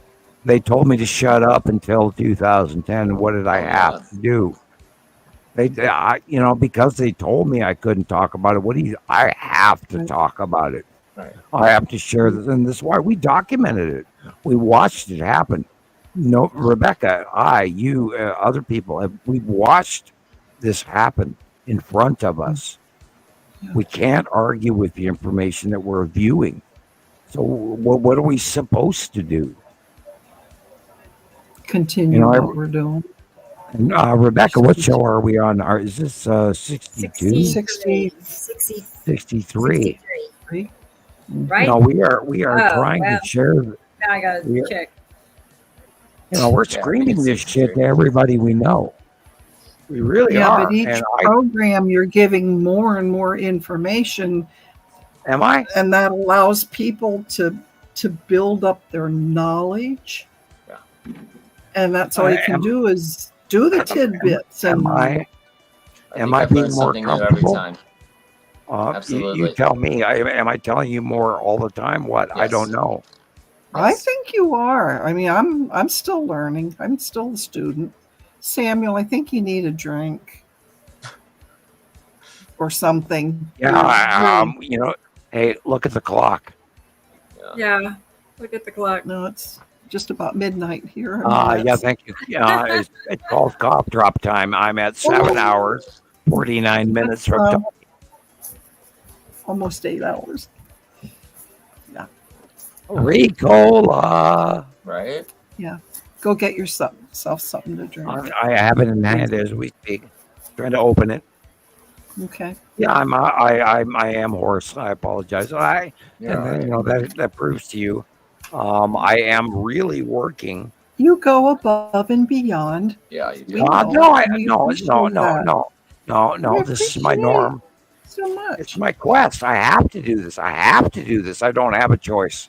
I stopped being me, a decade ago. This is me. This is the other guy. I like both of them.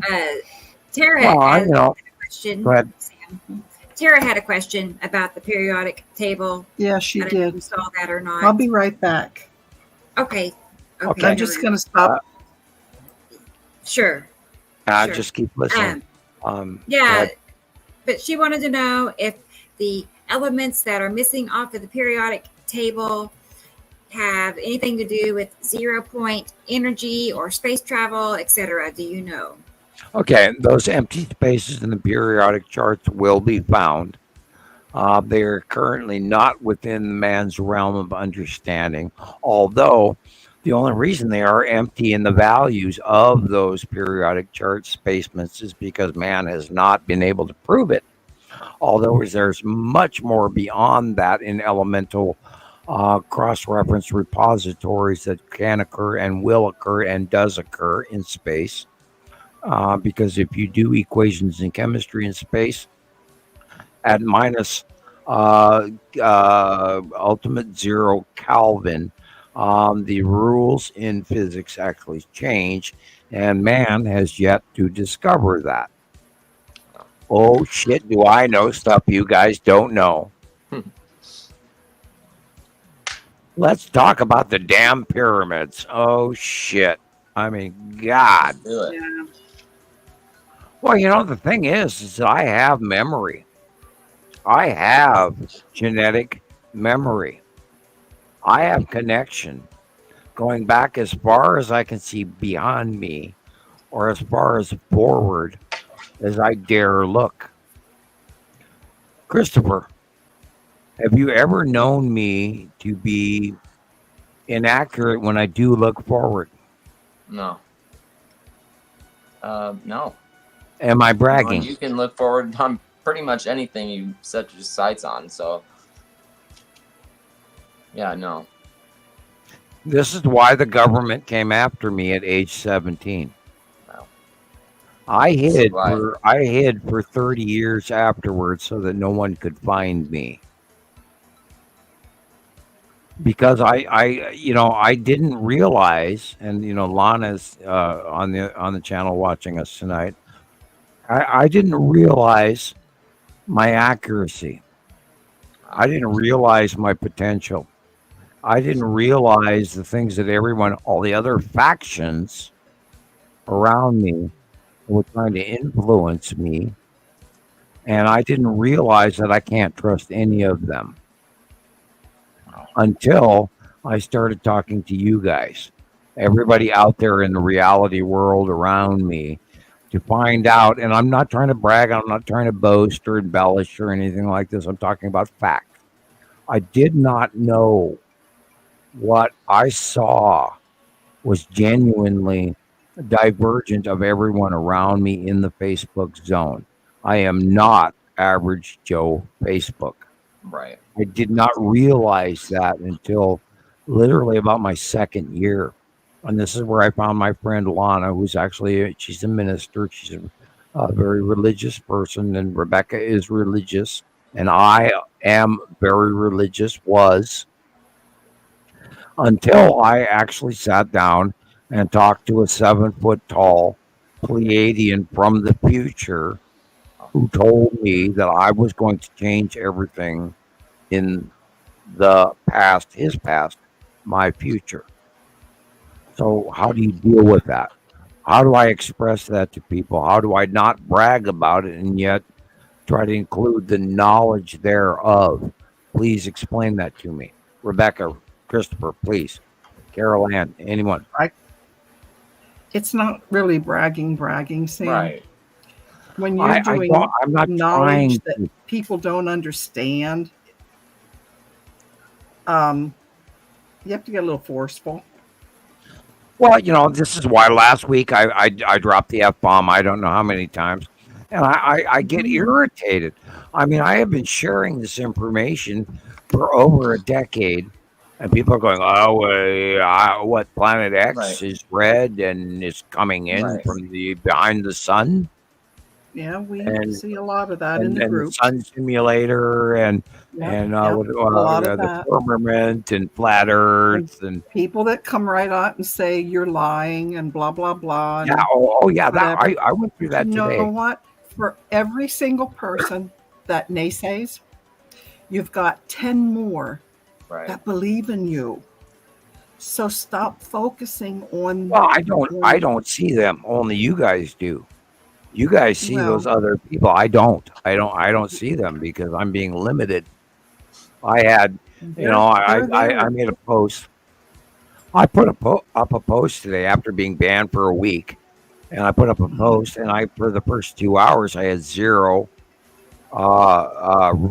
reach group, zero. And I go to Newsfeed, and I get notice from Christoper that he sent 5 days ago. Oy. Wow. Yeah. So how do I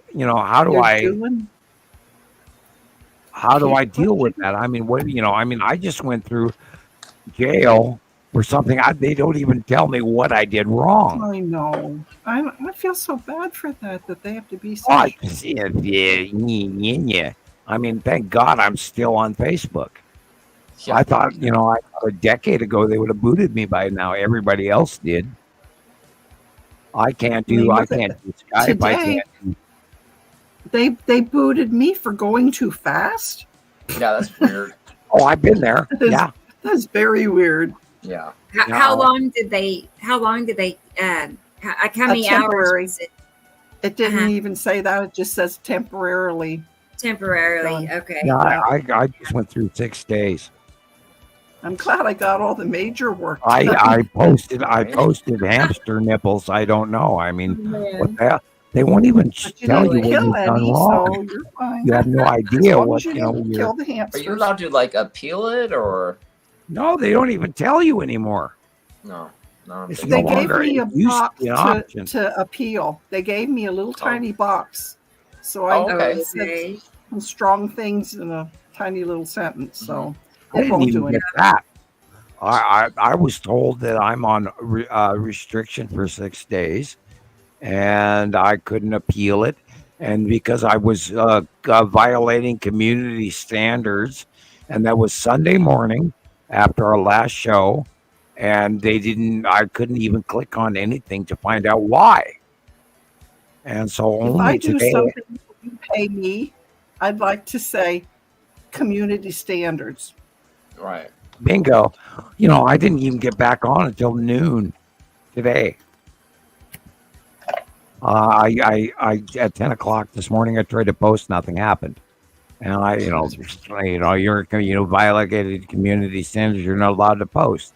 And afternoon, about 12:08, I put up a test post.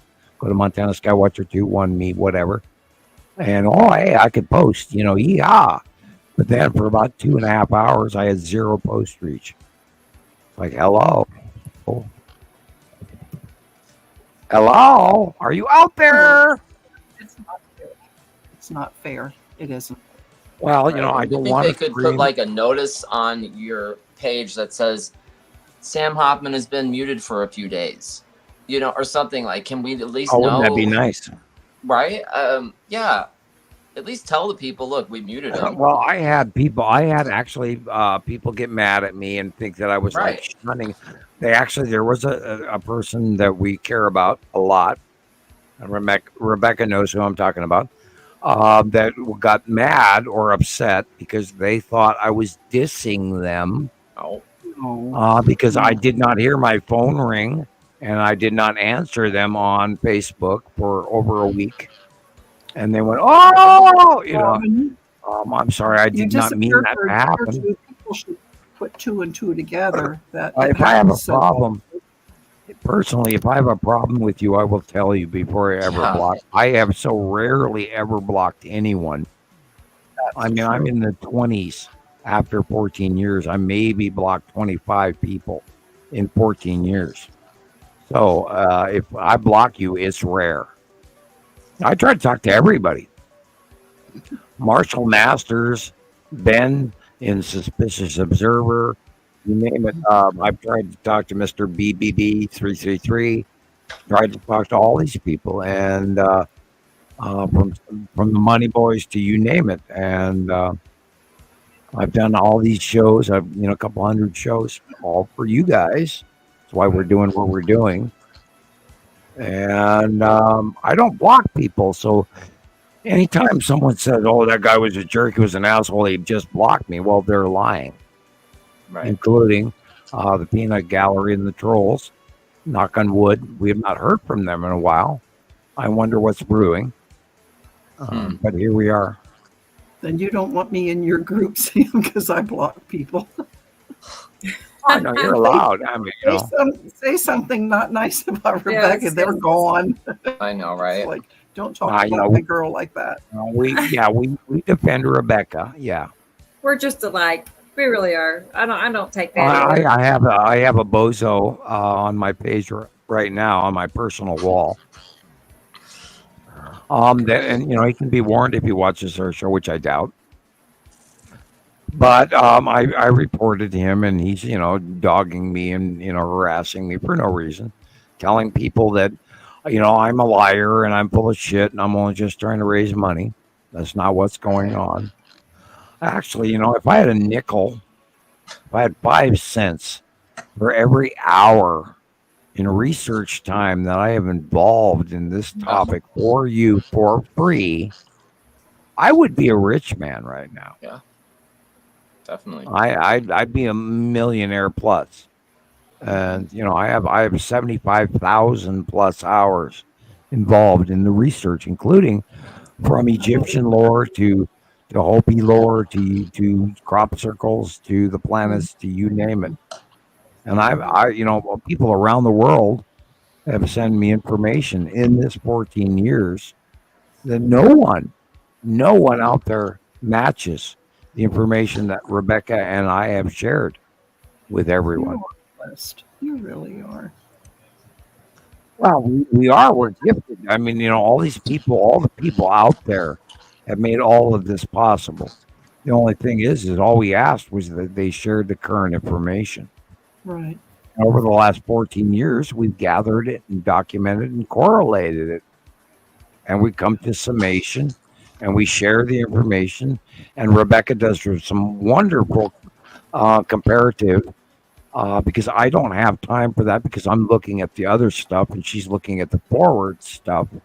She's the now, where I'm looking for the now, the past, the back then, and what's currently happening and gonna happen. And she looks at the now, and then she gathers these things together, and then she does videos on it. And because of that benefit that we all benefit from, her correlation, she has become the major sister site to Montana Skywatchers, and how we do and what we do, and why we do it, which is for all of you guys. She's definitely a keeper. I think we'll keep her. Yes, Thanks. I think we'll keep her. Okay. I think we should. I get to stay. No, I just love how it all fell into place like it has. I mean, it's not like I ever could have planned out, like, I'm going to do this and this. Yeah, and I tossed your ass out early because you were like being too religious on me. Yeah. Rebecca is one of the few people I ever let back in to Montana Skywatcher 1 and 2. Oh boy! After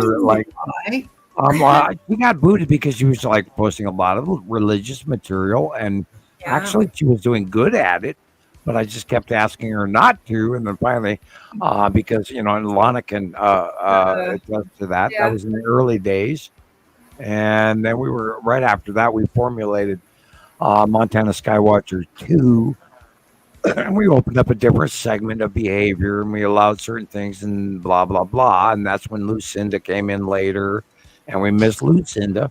She passed away on us. It's that thing. We all do miss it.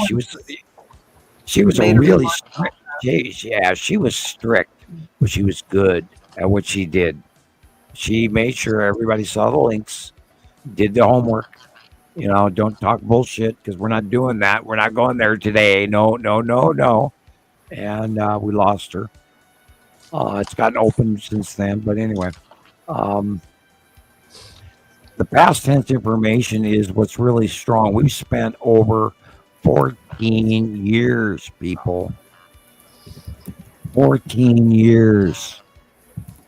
Fact, not supposition, not summation, other than culminated, time proven information. If you're not going to listen, why are you here now? Because you know you need to. It's real. It is real. You just keep plugging away, buddy. Well, I ran through the whole week not doing a show, feeling weird, second guessing myself, like, am I full of shit? Yeah. And I do this regularly. Christoper does it too. We all do it. We go, God, are we so full of shit? This is batshit crazy.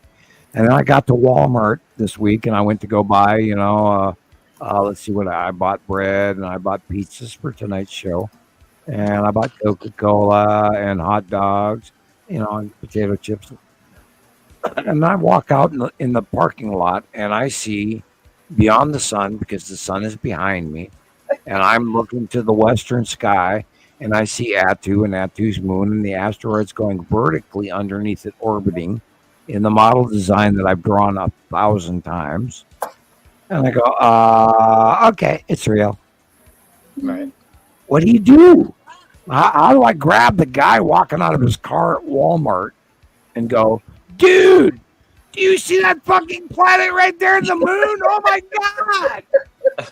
I had a cashier that we normally see at the grocery store. She walks up to me and she's smoking a cigarette on her break, and she's like, what are you taking pictures of? I told her. You need to come to my Walmart. I walk in our Walmart. She just gives me this look every time I go in the grocery store now. She just looks at me. It's like, okay. Dude, you got to get her on. I'm telling you, Christoper, you got to get these people on camera. You've got to get. Right? I'm going to. Yeah, your wife. Can't wait. You got to get a microphone and a higher level camera. I have one. Yeah. Yeah, I got one. And, see, you hold that out in front of you. You say, "Hi, I am Christoper from Las Vegas Skywatchers, affiliated with Neighborhood Followers Anonymous and Montana Skywatcher, and we are a citizen science network. And we would like to ask you this question. Please answer us." Blah. And you put the microphone in front of them. You film 20 seconds of whatever they have to say, and then you share it with us. Go for it, Christoper. You do I'm it. telling you, the first president of the United States was? Yeah, I'm telling. Yeah. Where is the Queen of England from? Right. No, I like this one. Where is Mount Rushmore? Is that a band? What? Yeah. Who fought the Mexican American War? South Dakota. Or Peru? That's what the answer was. The Mexican American War, and the person answered Peru. Where did George Washington vacate the generalship to achieve the presidency in Washington, D.C.? Philadelphia. Yeah. Okay, the point with it is, let's talk about Rome. Let's talk about architecture. All those things that Sam has no way other than I must study because I am a drone. I need to know. Beep, beep, beep, beep. I am a robot. Come on. I live in an entirely different world than everybody out there. Where is the Queen of England from? Brazil? You say there's a queen? Which one? Which clone? It's terrible. Right, which one?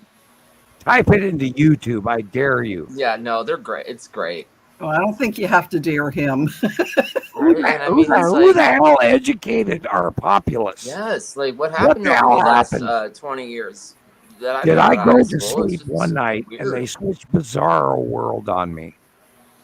Did somebody bring in Bizarro World? Because I'm living in... They don't teach handwriting or cursive anymore. It's just... Right. It's hey guys, I taught my daughters cursive, and they still refuse to read it. I just read a little blurb about writing cursive and in cursive in schools, because I know when I was there yet, second grade still was learning. AI can't read. I learned how to do pen and ink Gothic. I learned how to do Tambenic, or I learned how to do pen and ink from the Roman and the Greek and the Ionic period and all of the, we were taught things. We copied pages out of the Bible in what the hell they call it? Brain glitch. Detention. Yeah, detention. I remember detention. After school detention. Yeah, we had to copy out of the Bible. Yeah, I'm not. I went to that must have been easy. I just made the kids copy the dictionary. No, I went to a private, expensive private secondary college, Catholic high school, which is where I wrote my paper in my junior year, and why they tried to sell it to the government. Because look what this student is doing. He knows shit we don't even know. And he solved Einstein's equations. Oh, look. And I got my ass in trouble. 3 months later, the FBI and the NSA are in my living room during the Jimmy Carter era. And those guys are bastards. Carter was a great president, but those guys were assholes. And, you have to go, you have to go and talk to this guy, which was Ed Dames. Look that up. Yeah, go look that up. Dr. Arrington used my paper, post-ad 1983, 1984, the SETI Alpha Project. Look that up. I was taken away to the government in a Langley visit. Look that up. Against my will, and brought back to Montana in handcuffs in 1980. And I shut STFU from that point on because the threats were so immensely large that I did not dare share any of this information with you until 2010 at the end of my NDA. Look that up. And after that, you can ask Rebecca and you can ask Carol Ann here today at my accuracy ratio ever since. And I do believe that I am drastically underrated in my skills and my ability. And that is why last week I was swearing. And ladies and gentlemen, I dare you. That's frustration. Take any of my older shows, go through Radio Wasteland, look up any of my shows. I dare you to find any fact-checked fault in any of my other previous over 150 shows. Way over 150 shows. Yep. Fact-check me. Please. Please. Was glued to the shows that you put on. That was our highlight. I don't understand what it's going to take to get us to go viral. I have no clue. I'm doing my damnedest to share this with everyone here. Rebecca is doing the same thing, correct? Yeah. My goal is to make Samuel Hofman like a household name. No, you are the producer, the director. You're the star, not me. This is your show. Christoper is a very good commentator. Christoper's going to go far. Yeah. Carol Ann, I have no worries about you. You're a mystic. I am. You have studied. Yeah, you're there. I know you're there. Just said to me today, we were talking about you doing readings and things like that, which I know things. Yes. I know things too. And sometimes yes, I know you know things. That's why I said you're a mystic. You don't need my opinion. You're already there. Words they used. They said, "You are a mystery," and I said, Yeah, probably. No, I said mystic. I see. Mystique. You are a hierophant. You're a knowing. You are a learned. You're an illuminos. You have learned. Well, you know, when you pass on to your higher goal, you will be directly connected to everything, and you will know all that is before you. And I know you have no fear of your accumulation of knowledge. You are at your level. Rebecca is getting there. Christoper is growing upon that. Christoper is about to embark the greatest story of his entire life, and he's gonna pee his pants. What I see for him, I would love I know. that, but I know. I'm not allowed to tell him got his to story. do this on his own. It's Yeah. gonna happen. It's gonna happen. Duh. And Christoper Rebecca, is a I have star. no worries of Rebecca. Yeah, I don't either. That's why both of them have earned their place as well as you have. And I see that. I recognize it automatically, and that's why you people are the experts that I rely upon. I would rather not talk and let you speak for me, because you learned it. You all earned your places. It's yours, Sam. But now these new people coming on. No, it's ours. Hey, this is So our much story. more. It's a bloodline thing. It's parts of the puzzles. We're all part of this. Everybody who is here for a reason. We're all originally part of our own story. We are within our own time. You can't learn everything in one day. Right. But over time, once you let it happen, once you let the tap on your shoulder and the moving and the Mystic 2010 ascension embark upon your old soul, where your old soul starts to speak to you from inside, you won't learn a great deal of new stuff. All you'll do is accept what's already inside you.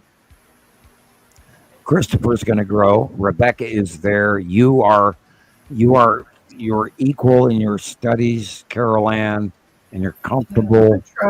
And every day is also a passing of time, which is a curse. And yet the placement of what you are is comfortable. And the same thing with me. If I pass on, then all of you will have this story to tell tomorrow. I don't count. All what counts is the knowledge, the passing on of the growth of each of us. Each of us is in our own time, in our own placement, in our own learning, and we're all going to go forward. It is the transition. This is the change. And I've already done the change. I've talked about, I was, semi-arrogant about a week ago, and I felt uncomfortable about it, and I said, oh, I am the change. I am the change. I am the change. But guess what? I am the change. I am pushing you guys forward in a new viewpoint. It's separate of what Einstein told us was, an interplay going around the Earth every, year after year after year on one plane dimension. It's 300 and it's 3D, it's 4D. It's like we're falling behind our star. We're an ad to a binary solar system. Once you take into account the binary solar system, everything makes sense. Yes. It's that simple. As and above, we're all links. Each one of us, each one of the people watching, each person who will watch, we're all links. And one by one, we're going together. This is the coming truth of the coming future. Now, if you're going to drop into the negative and be distracted or destructive and fall prey to what's about to happen to us, let's talk economics right now. What's going on the planet? Economically, we are months away from a crash. Our monetary system is going to do something very dire. I apologize for telling you this information, but it is right before us right now. And I will end it at that. Let's talk about the weather. Let's talk about the planets. Economically, we are at a really bad stage. I don't only study the weather. I study economics, I study politics, I study mathematics, I study chemistry, I study architecture, I study the Romans, I study everything. We're in trouble. We are in trouble. Look up Warren Buffett. But we're older, Sam. We've been there before. Yeah, the 2008 and 1978. Right. I went through the. I was a product of the 60s. I went through all of the recessions and the gas crisis and Jimmy Carter and the K car. Yep. That when they were coming on behind don't have that knowledge. That's what's funny. When they tried to recruit me, when they handed me the keys to my car and the keys to my house, they handed me the freaking keys to a K car. At the end of the Carter administration, I laughed. I was like, Jesus, can you at least buy me like a Chevy or maybe a Ford or a Pontiac? And they're handing me a freaking K car, a 1978, 1980, 1979 K car. It's not like, everybody can dude, are you that stupid? I had a 65 GTO. I had a 67 Tempest. I have one. And a 1966. Don't have it. Oh, That's God. cool. Don't. And you know what is, that's worth? That's worth yes, 10 grand. More Base than that. 10 grand and above. If it's working, then okay. What's the transmission? Is it a 2-speed turbo automatic or a 3-speed? Oh no, it's four and floor. Man, what engine do we have? Automatic or manual? Oh no, it's manual. Was that a 420? Which one? The 65. 400 Ford motor. 400 Ford motor. Yeah, it'd be a 400. No, a 400 is a GM because it wouldn't fit. It would not fit in a Pontiac without a 430. But I know that was Chevy, my. Chevy came out with a 427, but you should have either the standard Pontiac motor. The GM motor would be a 400, and then you go to the transmission. Yeah, it would probably be a 400 depending on the carburetor. I went through all of that, and I used to do fuel equations. Well, he knows all that details. I was an early purveyor of ethanol in many years. I actually wrote a paper on ethanol in the 80s. Anyway, no worries. Save it. It's worth. I make my money It's easy worth 10 to 20 grand depending on what it looks like. Take care of it. Keep it in the garage. Keep it in the garage. There you go. I drove Italian for a while and I had sports cars, you name it. But yeah, I did cars. I even tried to buy a Thunderbird one time, a 65 Thunderbird, and somebody sold it out from underneath me, and I still regret it to this day. Anyway, which is Ford, and that had a 400, a 420, 424, 427. Anyway, V8. Back in the old days when the carbs and all of that, and the fork.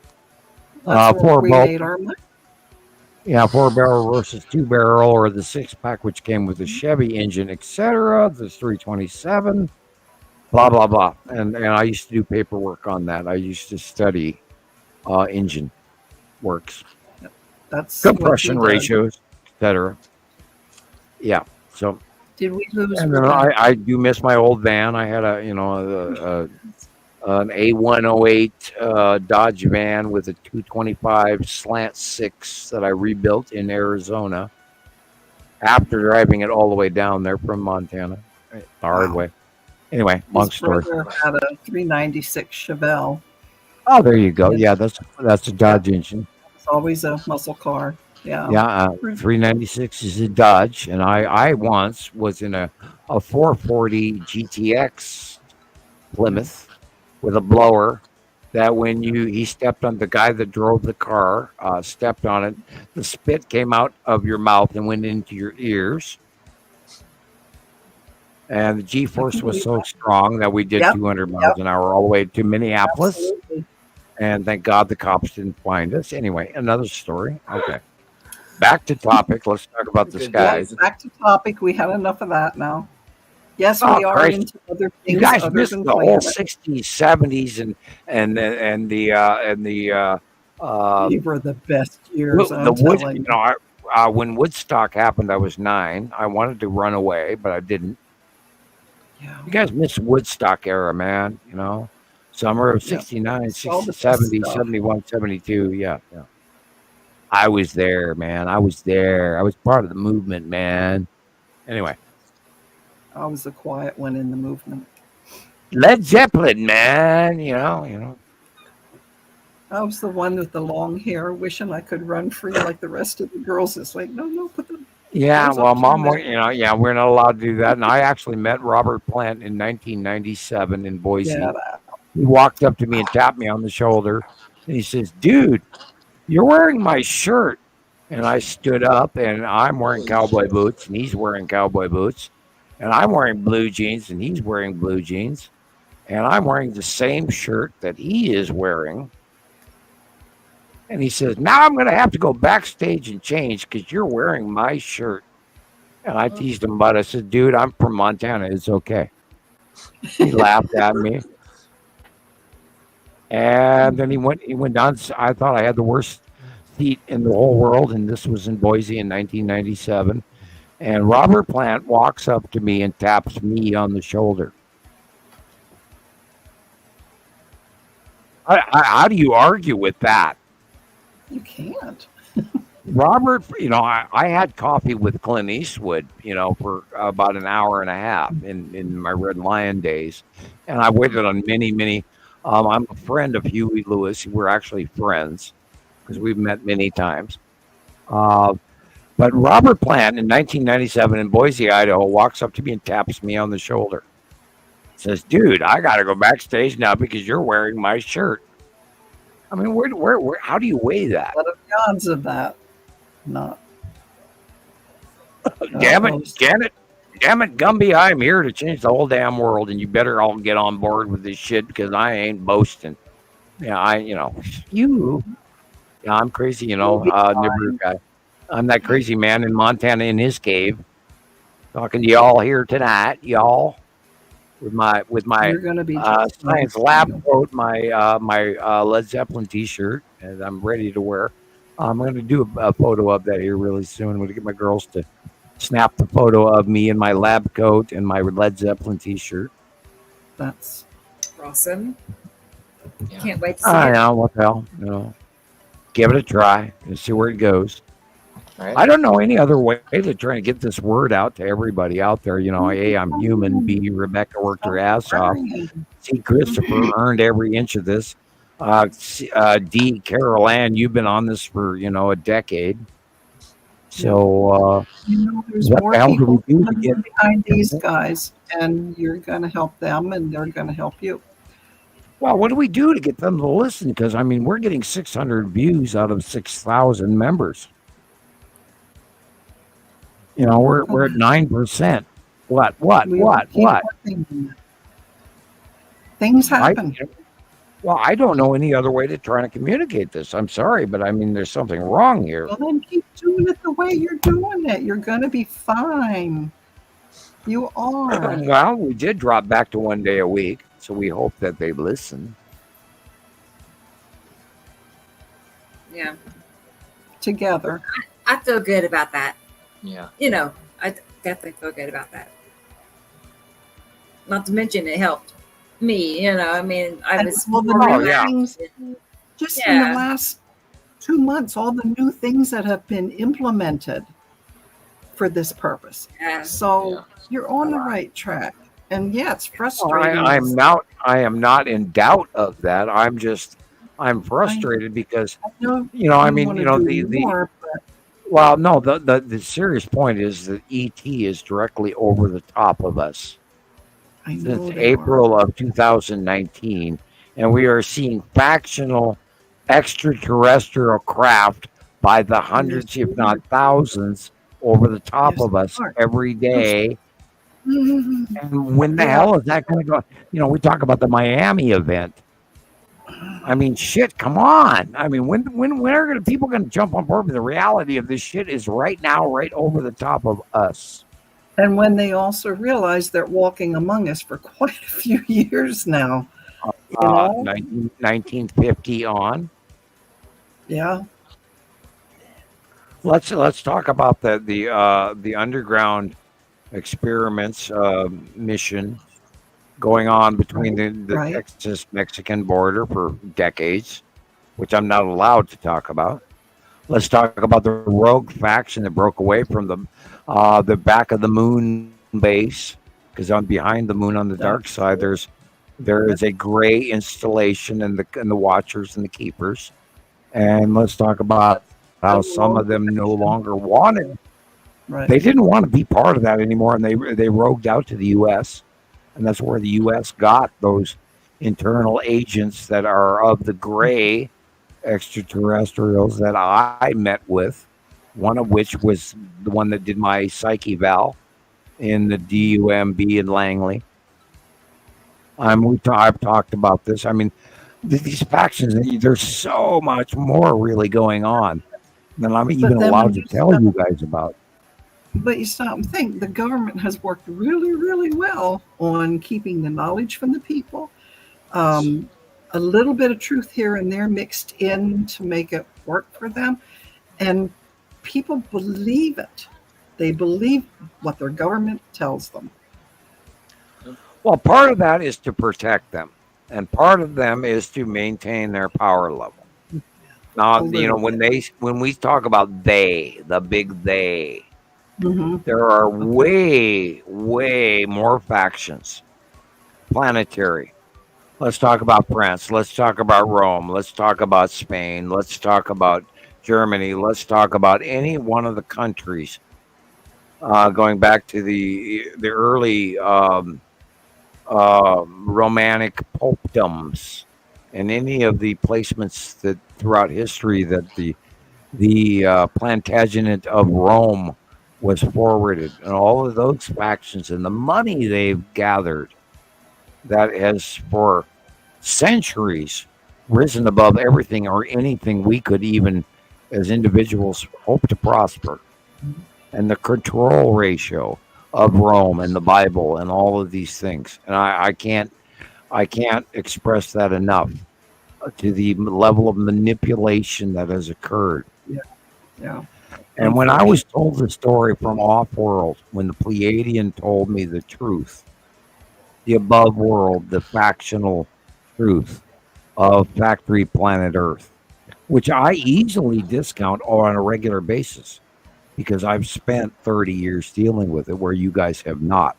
And I do apologize for that. It has become normal, kind of oatmeal accepted. But there is so much more going on than anyone is prepared for, which is partially why that lie has been conscripted.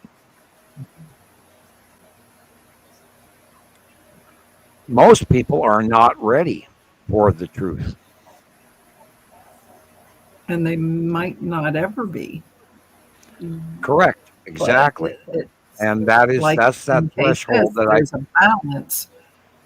And well, you know, that's the threshold that I tiptoe between trying to be soft kid gloves all the way to being shockingly frank about it, where I talk about Factory Planet Earth.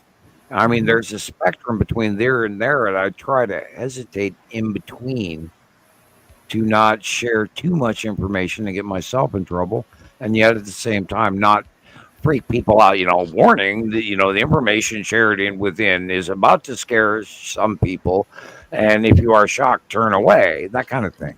You know, but a lot of this stuff is in those older books that I have already, and there have been some psychics who were very, very close in what they predicted. Is, do I fall into the category of Edgar Casey? Do I fall into the category of other scientists, or where am I? Can we place you among the best? Well, I would appreciate that. Absolutely. I do try. I do try to personify a level of factual information, not emotional or political biased information. I have experienced many factions trying to sway my opinion, and to date, I have not acquiesced into one single opinion, and I do try to be discerning and share that information with you in the middle of the road, because I do anticipate that I'm going to actually meet other factions very soon. And some of them, well, it's expected, because I have a future meeting with a rather harsh member of what is coming, which is actually in control.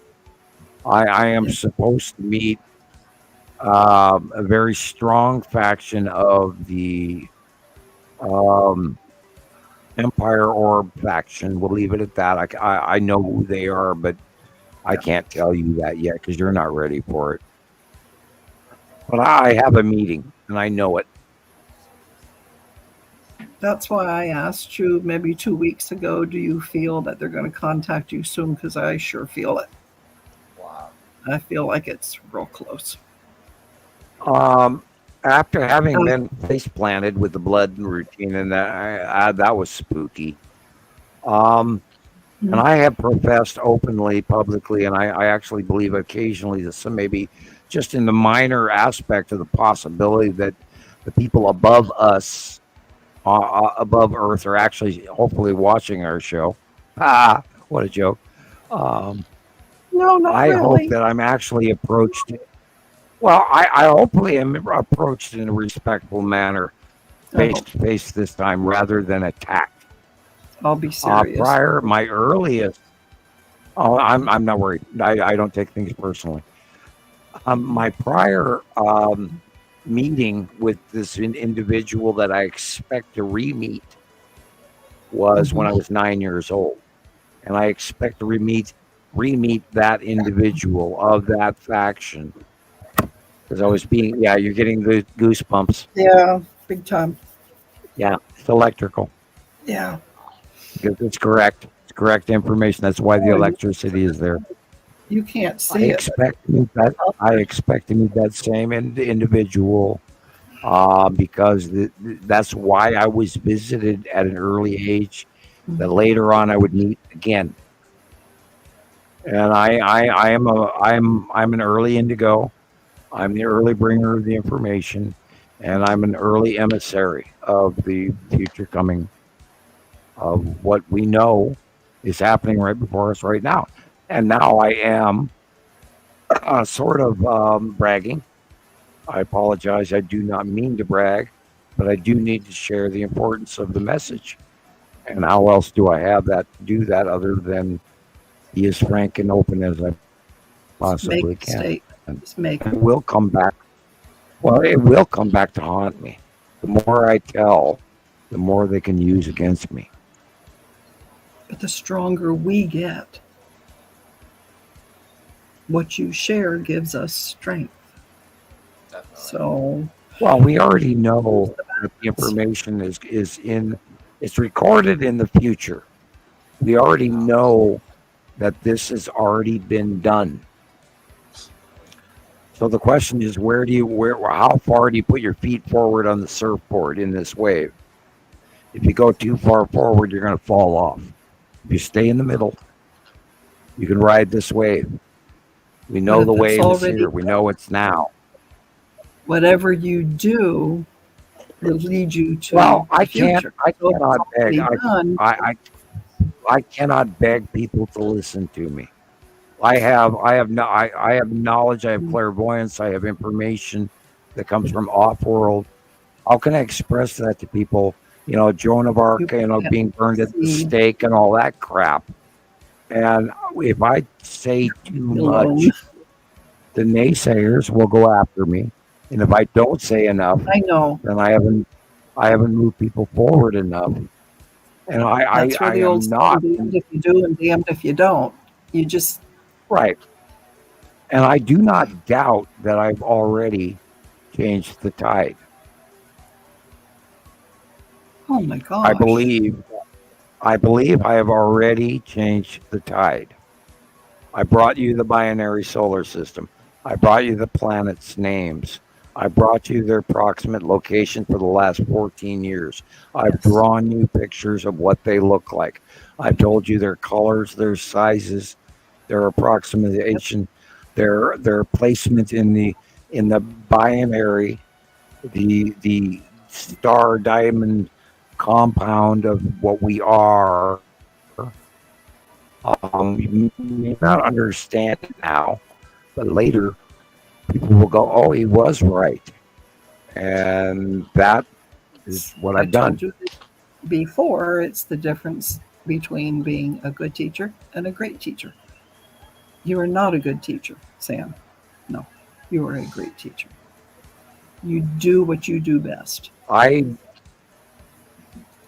do this because I care. It has no meaning other than that. I direly want to share what I see, which is why they came to me and asked me, "Oh, we're going to recruit you because you can do this." And I didn't believe it until many, many years later.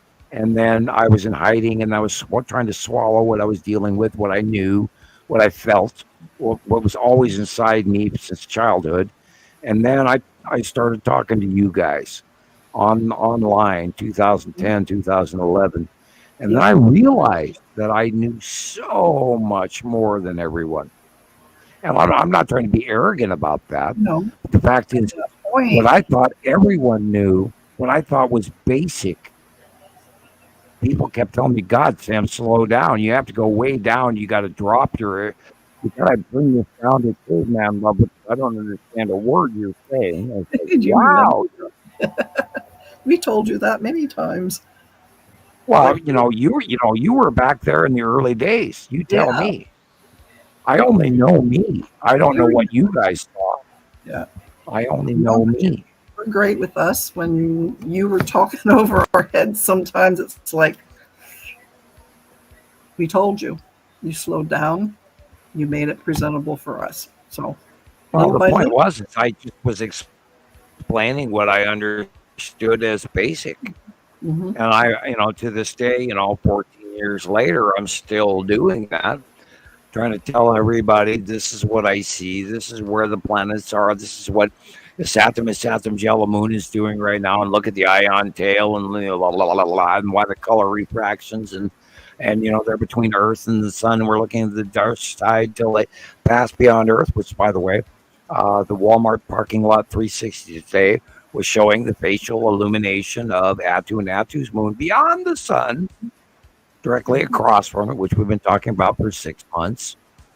I mean, I don't know any other way to share this other than plainly exhibit exactly what I see. We appreciate Bingo! it. Ding, ding, ding, ding, ding, ding. Okay, I'll take that. I'll shut up now. Shut up, Sam. Time to shut up, Sam. Love you. Well, I do try. I'm trying to bring everybody into the fold of what I see. It's so basic. It's so easy. I don't understand why you do not see them. Hello? I've been watching the planets since frickin' 2009, 10, 11, 12. Hello? They see it. Turn it up. They're in Turn it up. They don't know what they're looking at. Or they don't want to comment because they're afraid or embarrassed or, or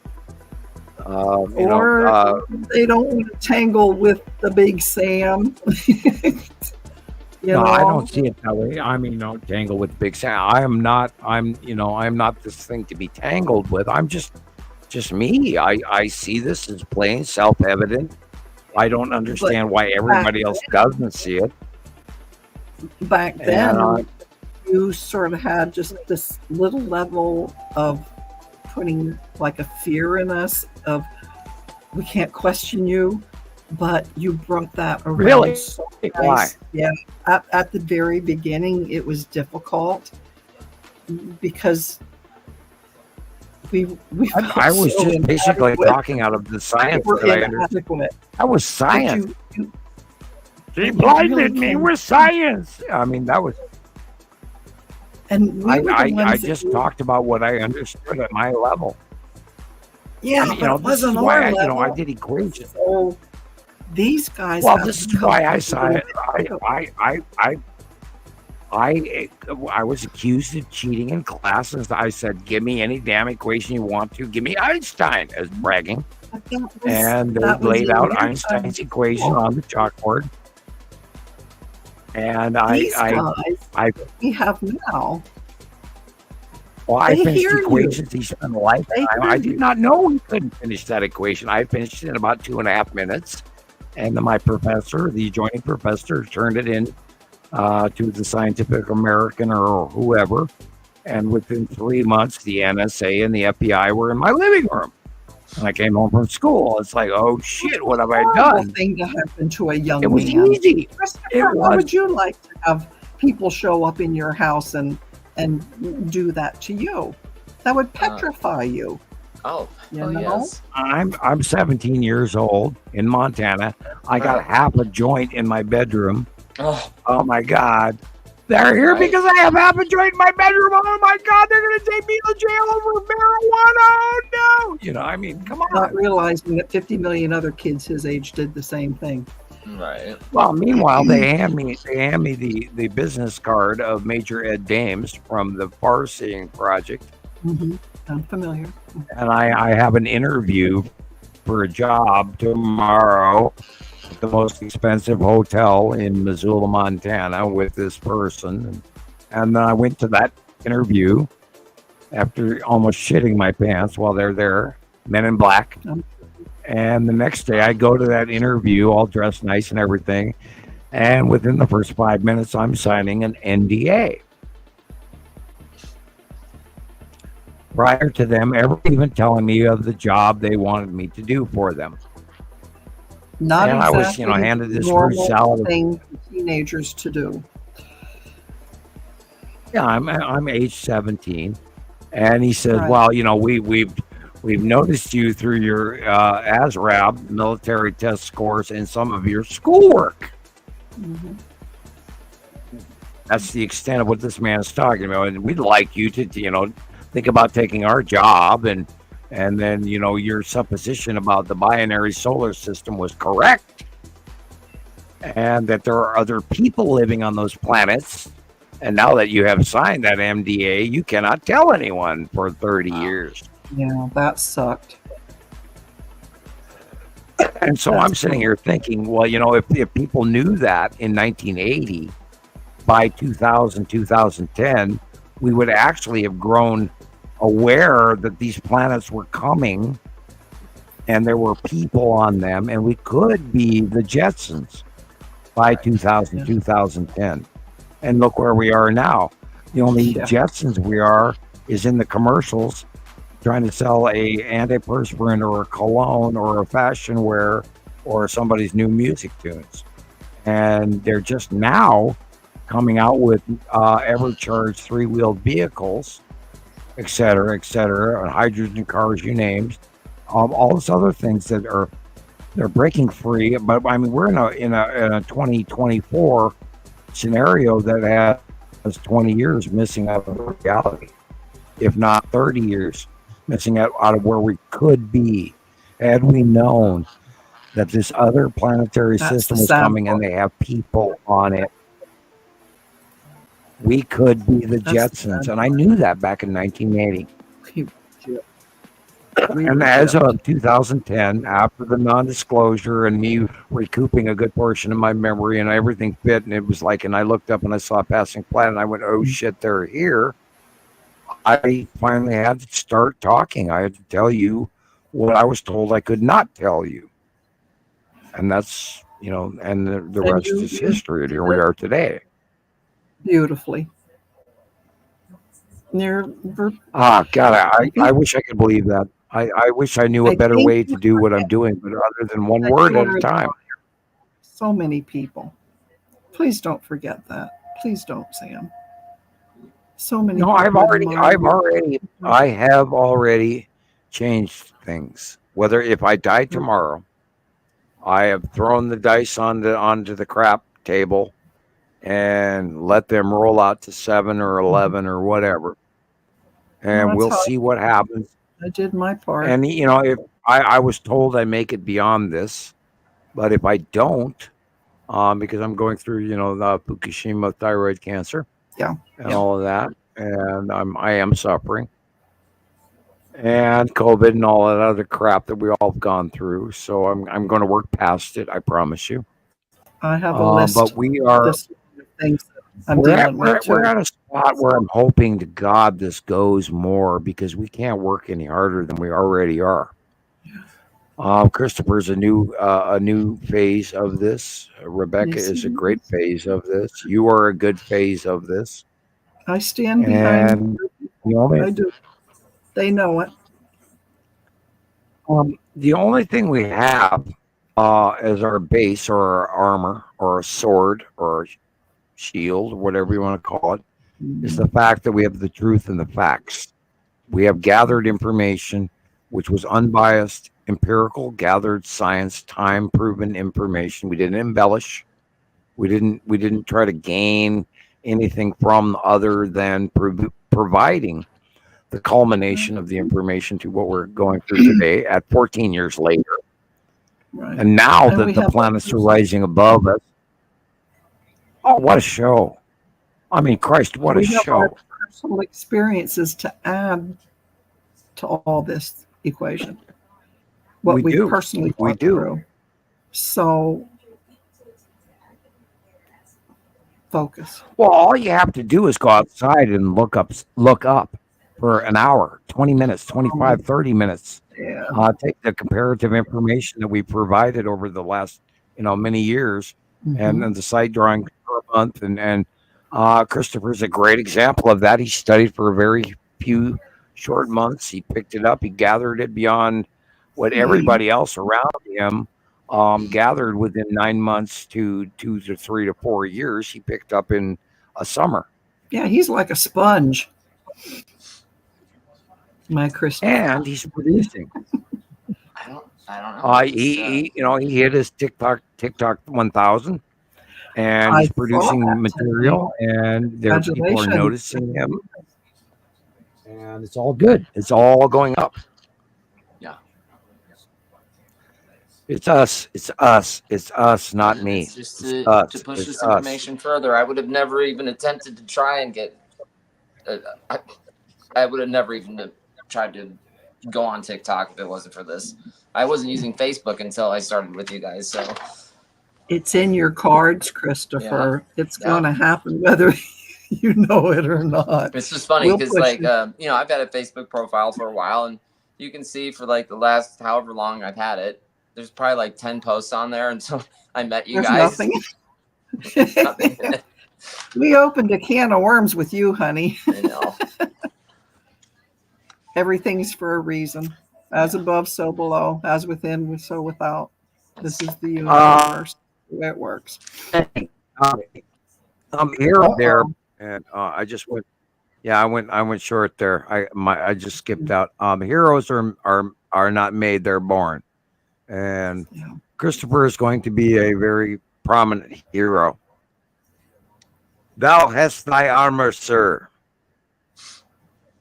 Just remember, Christopher. And all you got to do is just go into that belief that you are doing what you're supposed to be doing, and you are. That's why you are here. Look how fast you picked this up. Look what you've learned. Right. Yeah. Enjoy revel in it. This is your chariot to the fast lane. I definitely am. And Christopher gonna make it real big time? Yeah. I don't know. They're not separating. I don't know, guys. I talked about it last week, and I said, we talk about the Force and Star Wars and all this stuff. The trick is, in life right now, currently, with all the crap that's going, we're all freaking broke. We're all suffering. We're all paying way too much food, way too much money for food. I mean, I've been talking for 8 hours, 54 minutes. Okay. Wow. We're paying too much money out. Almost. Yay. Hi, Rebecca. The point with it is we all have to be exceptional. Yeah. The Force the Jedi, the prominent power in the good side of the universe to move us forward is to be and live and feel and be exceptional. And know it's you. It is you. You are exceptional. You're not Joe Facebook. You're not average. You are here. You are exceptional. Every day, if you live that, when you get up and you wash your face to the point where you put your head on the pillow at night and you tell yourself, I am exceptional, then you will be exceptional. You will live the force. The pathway will be self-evident before you every day in all the people around you. And everything you do when you're driving through the intersection at highway such and such into downtown, you will feel all around you and you will know you are exceptional. That is where Earth needs to go right now for everyone. Yep. Thank you, Russell. That's true. I agree. That is very Sam, did true. you see that, Russell? He was saying how up until this year, there's never been as much information coming from you. But it's because we have the show now. You know, we went months to hear from you, months and months and months. You know, we went past the sixth seal. Okay. Let's all look back in religion in the Bible. We went past the eclipse, and that was the opening of the sixth seal, which is also the generation of us moving forward according to the Mayan calendar into the sixth age. So this biblical, it is a Mayan cross reference within a few months of each other. We don't have to do the minor math. Point with it is there's a transition in man, and there's a transition in the planet. There's a transition in knowing, and there's a transition in the unknowing. There is a transition in the smart, and there is a transition in the stupid. I am sure that most of you have experienced the stupid, why things around you are just completely beyond common sense, and it does not work around you right now. And when we talk about exceptional, rise above those negativities. Don't live in those downfalls. Don't live in those fear factors. Don't live in that internet discerning information that's negative, that you already know is BS. Your BS meter is going, excuse me, that doesn't make sense. What you have to live in is the positive nature and discernment of the media. You also have to seek the media, but not believe everything you read, see, hear, etc. Judge who you're getting the source of information, because we are in an information age. So now you have to be exceptional, be wise, be wisdom, be knowing, be seeing, and actually don't take the first connotation of information that you get. You have to go through like 5, 6, 8, and you have to go through a lot of sources and judge what everyone is saying. If you're interested in the subject, go look it up, because source is telling you to search this information. If it crosses your mind, look it up. And don't take the first source of information you get. Look up other sources as well, so you can be informed. If you are not watching the news, you are uninformed. If you are watching the news, you are misinformed. And the only way that you can get through that is to go out and find out 5 opinions to the one, to find out if you are or are not misinformed. You have to be very discerning, very careful about the source of information on the internet that we're getting right now, including me. I want you to fact check me. I want you to go back on everything I've said all today. Check me. If I'm wrong, let me know.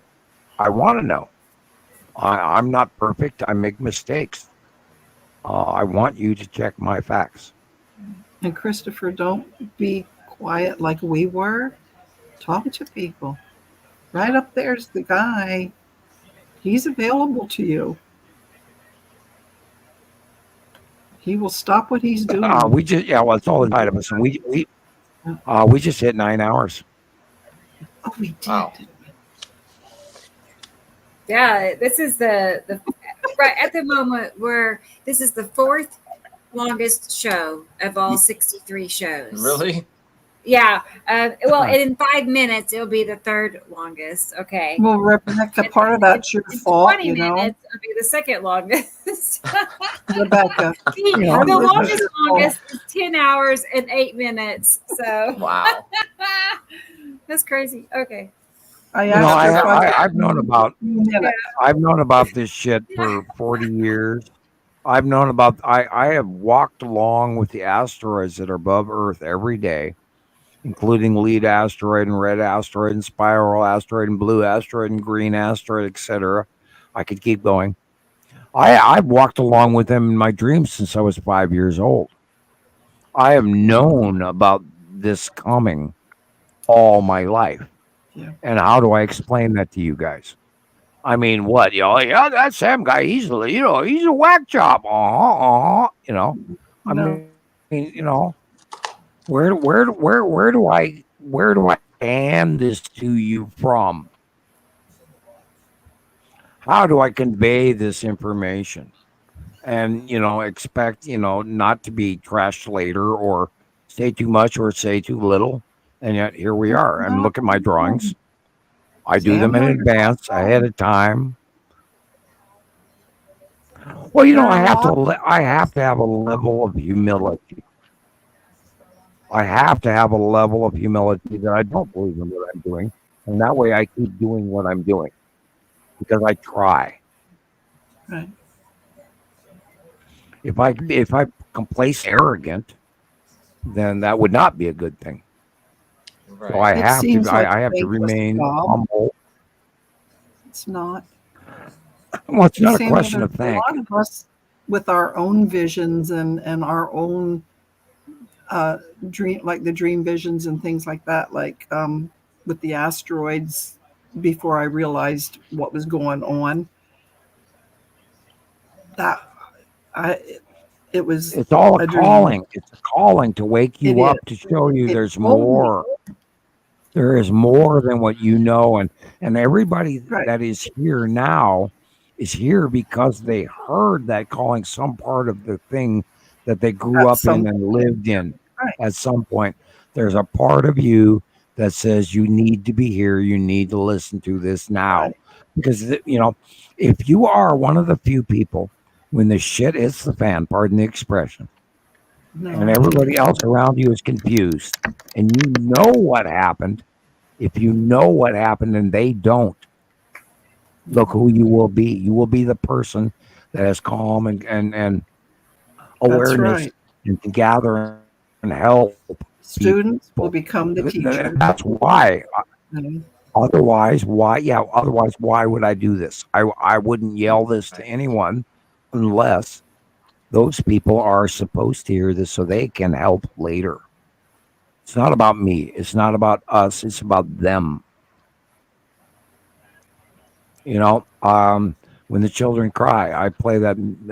I play a lot of music metaphors for a lot of people, and I share Led Zeppelin. I share all kinds of stuff from Enya to you name it. And I do metaphors in music because I'm trying to bring people forward in a way beyond my words, in a way in a convection of emotion.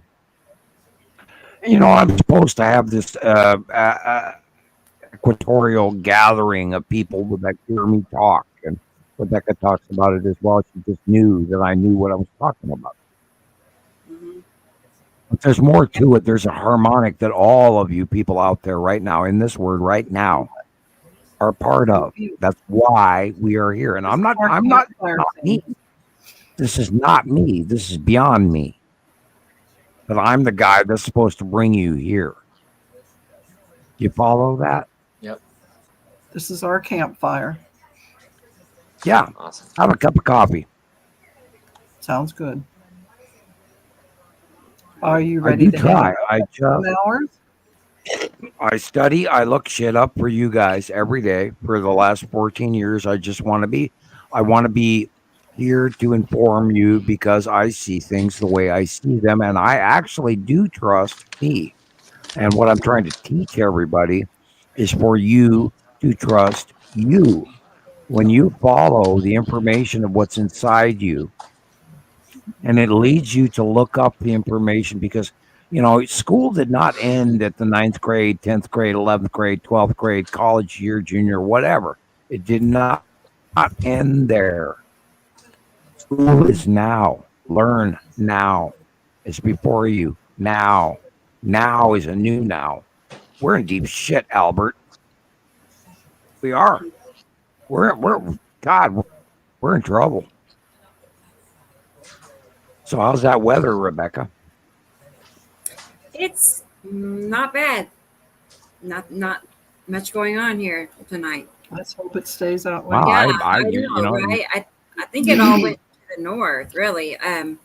Here is a short clip from a little bit earlier. Oh, that's not it. I'm gonna look up Ryan Hall, y'all. That's not it.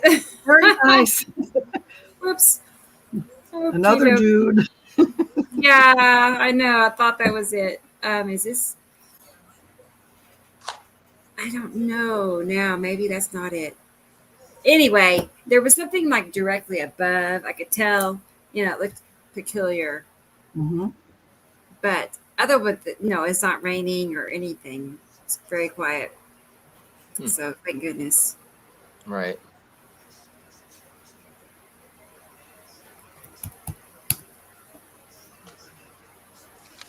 But unfortunately, there was like some tornado warnings right over Barnstall, which, if you remember a couple of weeks ago, they had a terrible tornado.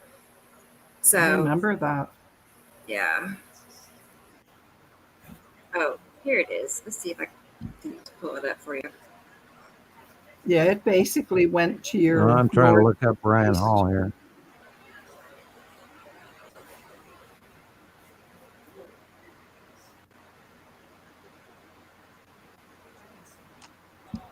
Okay, live tornado outbreak coverage with storm chasers on the ground. Ryan Hall, y'all. Okay. Off the commercial. Ryan Hall, y'all is a household word around here. So this was, I don't know what time it was. A little earlier. Can't really see anything, but above it was just these, I don't know. I think I pan up there. Like I could see some like dark patches in the clouds, but no stars in sight. None. Right.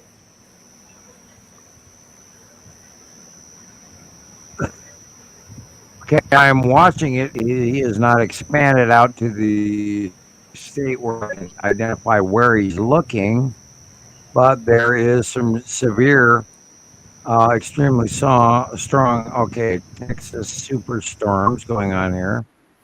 Mm-hmm. I'll keep watching for now, and we can move on.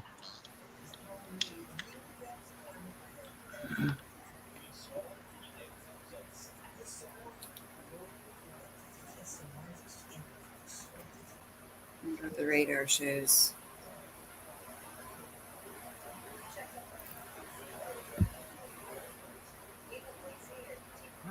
Okay, we're talking the edge of Texas, reaching on into Texarkana, and right around your area in Oklahoma, Rebecca, there is a very strong, severe thunderstorm to the west of you.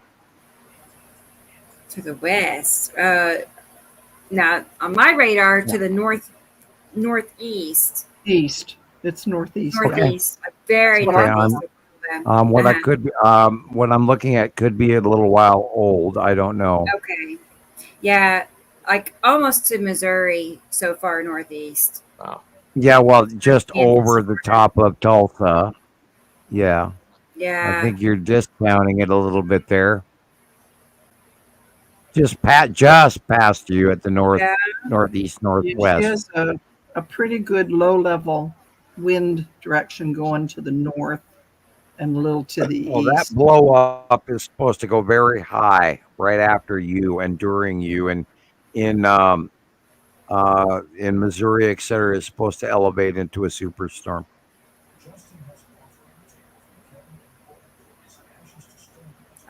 It looked like it's tornado way on the ground. We're working towards Kenwood, New Hollow, etc. Just above or south of Oklahoma City. Anyway, like it's from lots of stuff happening right next to you. Des Moines, basically. Yeah, and it's going to go in a very electrical thread, a rolling wave bow storm, rolling across everything tonight and tomorrow, etc., all the way until Monday. Yeah, it's going. This is going to. It's slower than they expected. It's not panned out yet to be that big, but it is expected. These are very bright superstorms. They're smaller than expected, but they are very strong. That's a big area. Wow. It goes all the way to Texas, literally all the way up to, Iowa and Minnesota and Wisconsin, etc. There's a string of electrical, even though you can't see it, but if you were to look at the actual cloud radar, yeah. If you were to, it's this big rotational thread, and we talked about the octopus with a few arms. It's an electrical arm of a rotational low pressure system that is forming a hurricane rotational electrical storm, mixing the cold air and the hot air and then the wet air all together. And that's what's causing that rotation, an electrical occurrence. Static.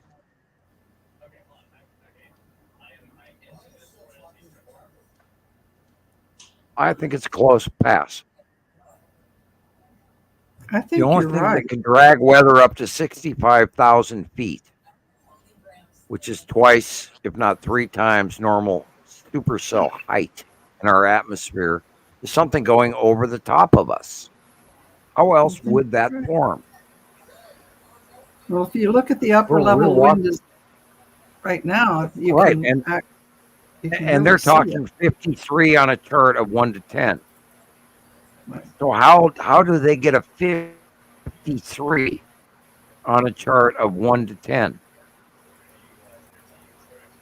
It's off the charts of numerical meteorology.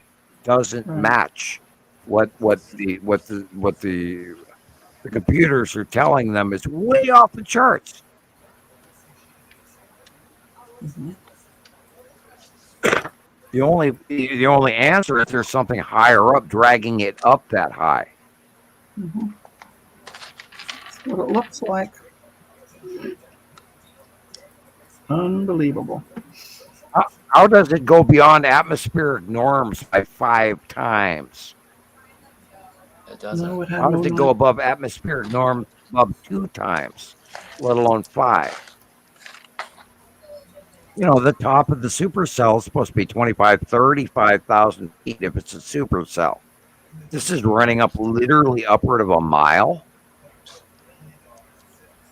How the hell does it go up that high in the debris flow?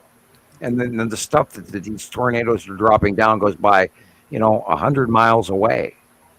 Wow. Because, it's dropping shit that went way up there. It would have to be something massive. And the only thing massive up there right now is the planets. Or the asteroids underneath the planets. The asteroids, any of the bodies. Close passing 180-day cycle asteroids. And we're seeing the close pass of, we know that the red asteroid and the tan asteroid are doing the cameo role as the overpass of the when Uri goes by us, etc., Natu goes by us, etc., and Nepenthe goes by us, we know that there's asteroids underneath them. So we have to include that equation that they're close between us because we know the planets are. So the crap in between it has got to be somehow affecting our upper atmosphere, which is extractional, which is why we say, welcome to the 180-day cycle close pass problem that we've documented for the last 5 to 8 years now. What was the first year the 180-day cycle started? Oh God, there's a question. It probably started before I realized it, but we documented the Boxing Day event in England in 2018, and then it happened like 2 days later in the United States, and they were very unbelievably similar cloud pattern passing behavior storms that matched. Right. And after that, I would say 2018, 2017, because the first close pass of planet Nepenthe, which is a small planet, when it first passed, it caused a atmospheric turbulence from the Gulf of Mexico, Florida, higher as the years went by, 2019, 2020, etc. And we saw a transitional period that literally would be 2018 on. We believe that the rotation pattern has to do with the catastrophic events because Nepenthe is so much smaller than the rest of the planets and it rotates faster. Right. Therefore, it causes a different rotational suck up, which we talk about the snorkel effect of onset of Nepenthe in the open base core, where it creates this unbelievable snorkel. It sucks up our atmosphere. It's not attached to Nepenthe, but it's in our upper atmosphere. And then when it pulls away, it dumps all that rain, which they call a bomb cyclone, or what we call the rain bomb. When Nepenthe pulls away, it drops 2 years worth of water on us right there from the core that picked it up. And we've been watching that since 2018. Wow. That sounds right. And the neat thing is we've got all the people like Carol Ann who have been around long enough to agree with it and go, yeah. We are experts and we've all gathered this information for many, many years now. Many. I can't. Many, yeah. I'm going to turn this off behind me back here. I got Ryan Hall, y'all playing in the background. You turn that off and I'll say Makes my head hurt. Tara. Happy birthday, Tara. Is it her birthday? Yeah. Is it? Happy birthday. Well, cool. Happy birthday, Tara. Nice. May 26th. Well, Sabrina's talking about, I don't care about Planet X. Well, Planet X cannot be Planet X. There can't be a rogue individual planet flying through space with people living on it without having a star to have light so those people can live on that planet. And it is not just one planet, Planet X. It is an entire solar system. God, I'm still scrolling down since that comment. Scroll. God, I'm still going. Wow, I'm sorry, guys. I didn't catch up on your convo here. Now 2021 over there. It's like, oh. So this is now officially the second longest show. We're at this week now. I'm keeping track. Now 2021, we have the precursor, the individual lower part of our brain is actually what they refer to as the reptilian part of the human brain. And I have actually met a Draco face to face. They are part of us and we are part of them. So I would strongly recommend you throw away any prejudice that you may have acquired through the internet and realize, pray to God you never meet an extraterrestrial until you have acquired that, because there's a lot more going on in the reality. The draconians or the lizard people actually have semi-human characteristics, and we have semi-lizard characteristics within us, because we are a culmination group of 12 separate races placed on factory planet Earth to do our job for the larger other half of the binary solar system. And there's so much more you need to learn. Do not let prejudice defeat you in what is the whole story of what's happening now. Don't let it, because it will. If you do let it, it will be. We have to pass this. We have to learn a new way. We have no choice. The time is here. The time is now. Everything we know is changing right in front of us right now.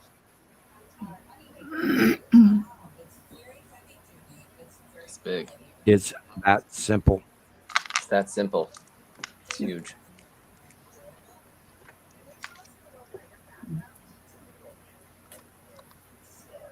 They are a part of us as much as we are a part of them. They do live among us, and they will more openly in the not near future, but it's coming. Wow. That it will be open and accepted. No fear. No fear, Chris. Yeah. Oh, yeah, no. No fear. Yeah, I think I'm done living like that. You know? It's just like we are now. Each one of us is different. Yeah.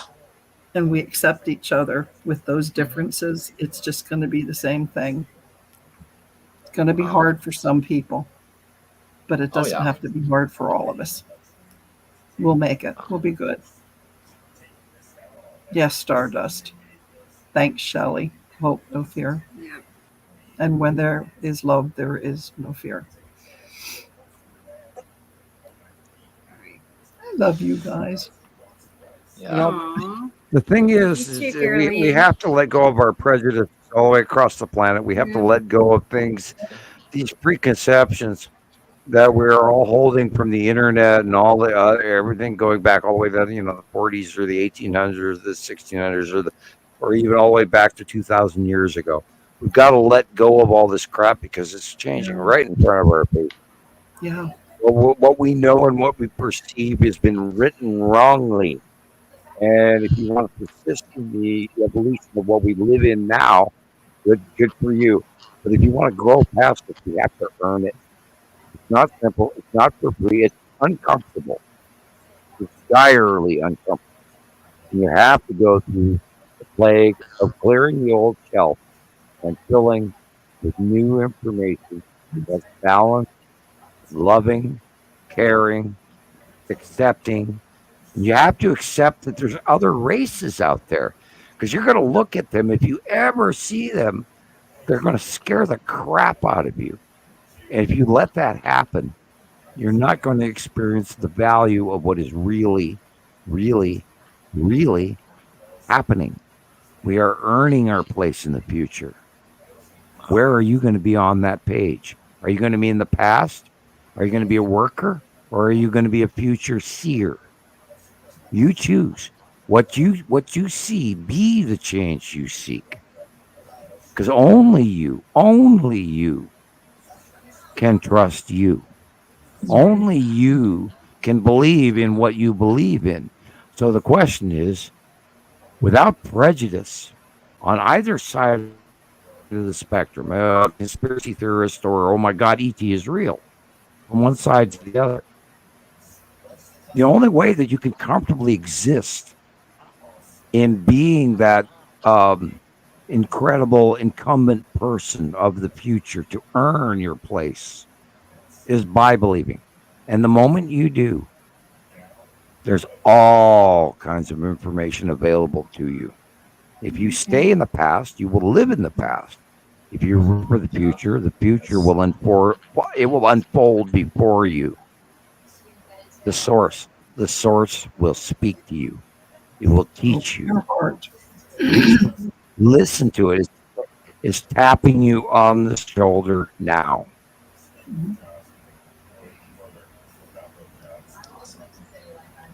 Trust you. What you learn, and I mean, if you quit, well, I can't learn anything because it's beyond my science level. If you're going to do that, well, then fine. Go, Don't do that. Go to Walmart. Go talk to, go look up, the Kardashians and how to pull a V8 motor on YouTube or Google. If you're going to do that, do that. But if you want to grow and you want to become part of what's coming, what is, be the change that you seek and trust you. Absolutely. Because the infinite knowledge is within you. That's why you're here.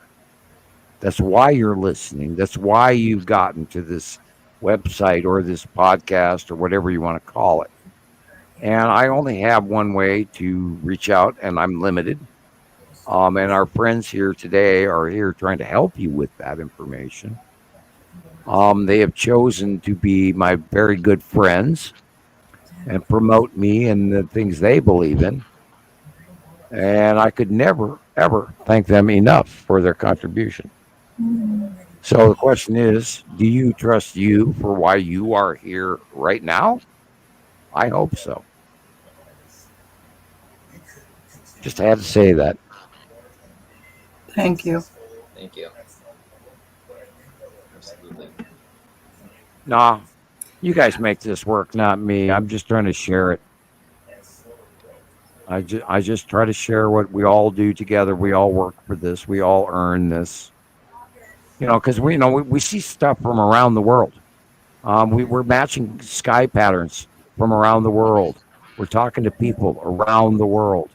And our collective, because we believe in what we're doing, we all trust each other and we respect each other. We don't have infighting. We don't have an issue. We're not at each other's throats. We're not arguing with each other. None of us do. We know the right course. We know what we see. We see it happening. How the hell can you argue with it? And guess what?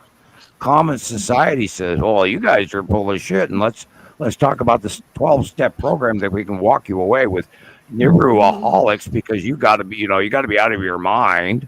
Let's figure out a way. AI. I'm still laughing about that. I'm sorry, but it's like we're not trying to walk away from this. We're walking towards it.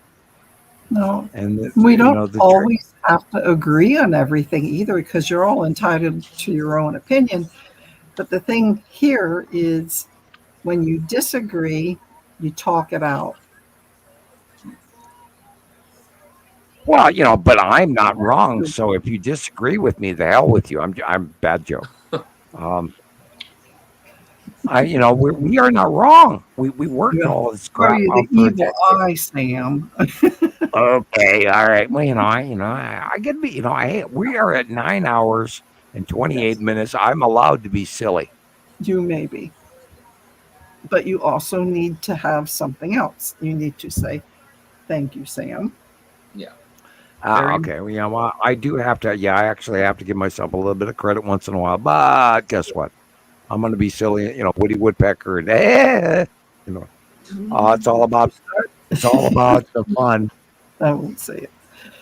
I mean, crap. I did the Walmart 360. I saw Atu and Atu's moon today, and I was looking into the west sky, and the sun was behind me. It was very early, and it's like, "Hello, planets! There you are again." So we are not wrong. There's no one out there that can argue this. I'd love to hear it, but stop saying we are not wrong. Start saying we are correct. We are irrefutably correct. Yeah, it's proven, time proven. Remember the Daniel guy on YouTube, Rebecca? Oh, who actually called you out by name and Sci-Fi he did Dan. me Sci-Fi Dan. Yes. Yeah, and he did me, and then a couple of years later he went after you. I mean, the guy's credible. He's good. I mean, he's a very good, intelligent scientist, and I loved his work. And he's he's entirely respectable in just about every way, feeding off of what NASA hands him. And the guy did his homework, and then he got to us, and he just laughed at us, and it was like, okay, Skippy. You go right ahead and laugh all you want because you didn't figure into what we talked about for the last decade. Okay. And then we can talk about. I wonder how much of what he says is his own thoughts, though. And he does. He does have a media which he does sell on his platform, specific items. I don't know. I can't hand you the genre. From survival supplies to you name it, whatever. I don't know for sure, but he does have advertising and quite a few mini viewers above ours. That's what I'm saying. I mean, it's such a big channel that it's almost not legit. Like we're legit. Like we're our own people. Well, and we also have.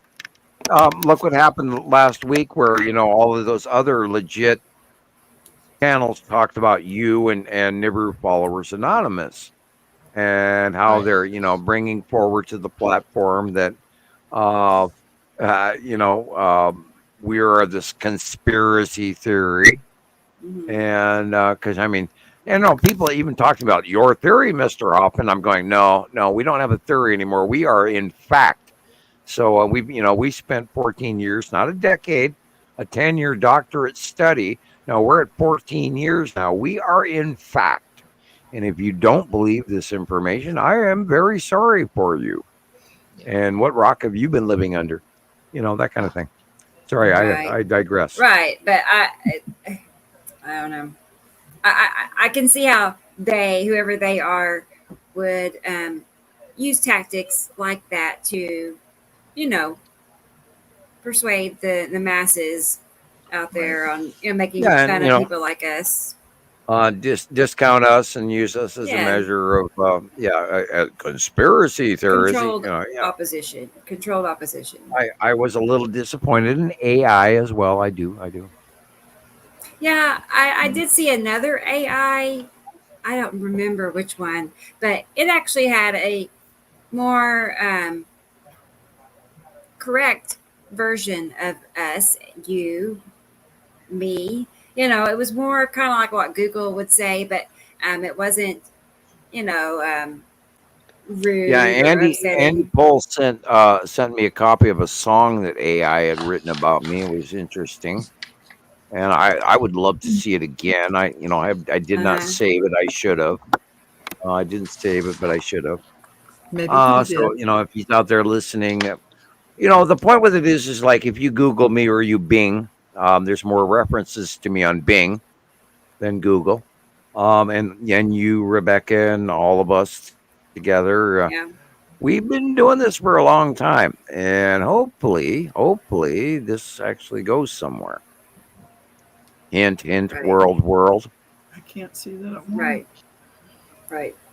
Oh well, even if it doesn't, this is now going down, and it'll end up on YouTube, and it'll be a log, and then we're 9 hours 33 minutes and 58 seconds, and this will log down in the future archives. That way, Yahoo, and the Pleiadians will look this up in 1,000 years ago. Yeah, let's fly back to Earth and talk to these people because we want to know what the hell they were thinking at the time. Maybe that's the same interview. That's the same interview we went with Russell tonight, and say, well, tell us how you found Samuel Hofman. Okay, woo, 9 hours 34 minutes, and I am lost my mind.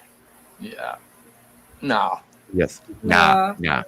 Let's see. We're 34 minutes away from setting a new record. Just throw that out there. I think we should set that record next week. I know. Next week. Oh my God. Yeah. Yeah. Really. Yeah. It's all your fault, Rebecca. You let Is me it? come on. Yeah. You let me come on. No, you read my mind. I was actually. I'm over it. Yeah. No, I was thinking that earlier. Actually, I was like, we should have Carol Ann on, but after Russell finishes, and then Yeah, I was busy getting in trouble today, trying to clean up some messes on the internet, and that's when I got booted for going too fast. I've done that before too. I had that happen. Yeah. Anything. Yeah. I got nailed for posting too many posts within a period of time. Right. It's weird. Christopher, is Jackie's birthday today? It was on the 23rd. The 23rd. Yeah. Okay. I did wish her a happy birthday then. I'm pretty sure I did. If you read your messages. 2 days ago. Okay, cool. I'm having issues with my phone. I don't know what happened last month. My power and my phone was shut off on the same day. I had paid the power bill a week before, $489 for the electric bill, and then another $200 for the phones. How were they shut off? I don't know. They had it cost $500 to get the electricity turned back on, and the lady told me, she said, "Well, we shut it off. I can see you paid your bill, but since it was shut off, that you need to make a minimum payment of $589." So I don't know what happened. In my back pocket. Yeah, it's right now. I never had problems with my bills. What?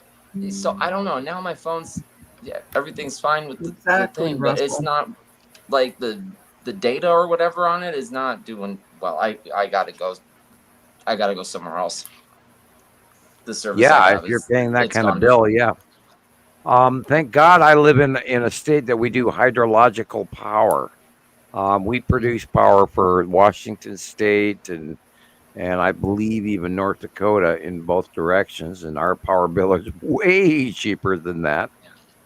Thank God. If it wasn't, got a brand new air conditioning thing. Like we moved. I have a small little townhouse, and our AC unit was like somehow it was older than the actual building when we bought the place. So yeah, that was like 2017, and then I'm thinking like our electric bill was like $400 then, and then I got the new AC unit because the other one like died and exploded when it was 120 degrees out, and then it went to like $64, and I'm like, this is awesome because it's like an energy efficient machine, and now it's back up to $400.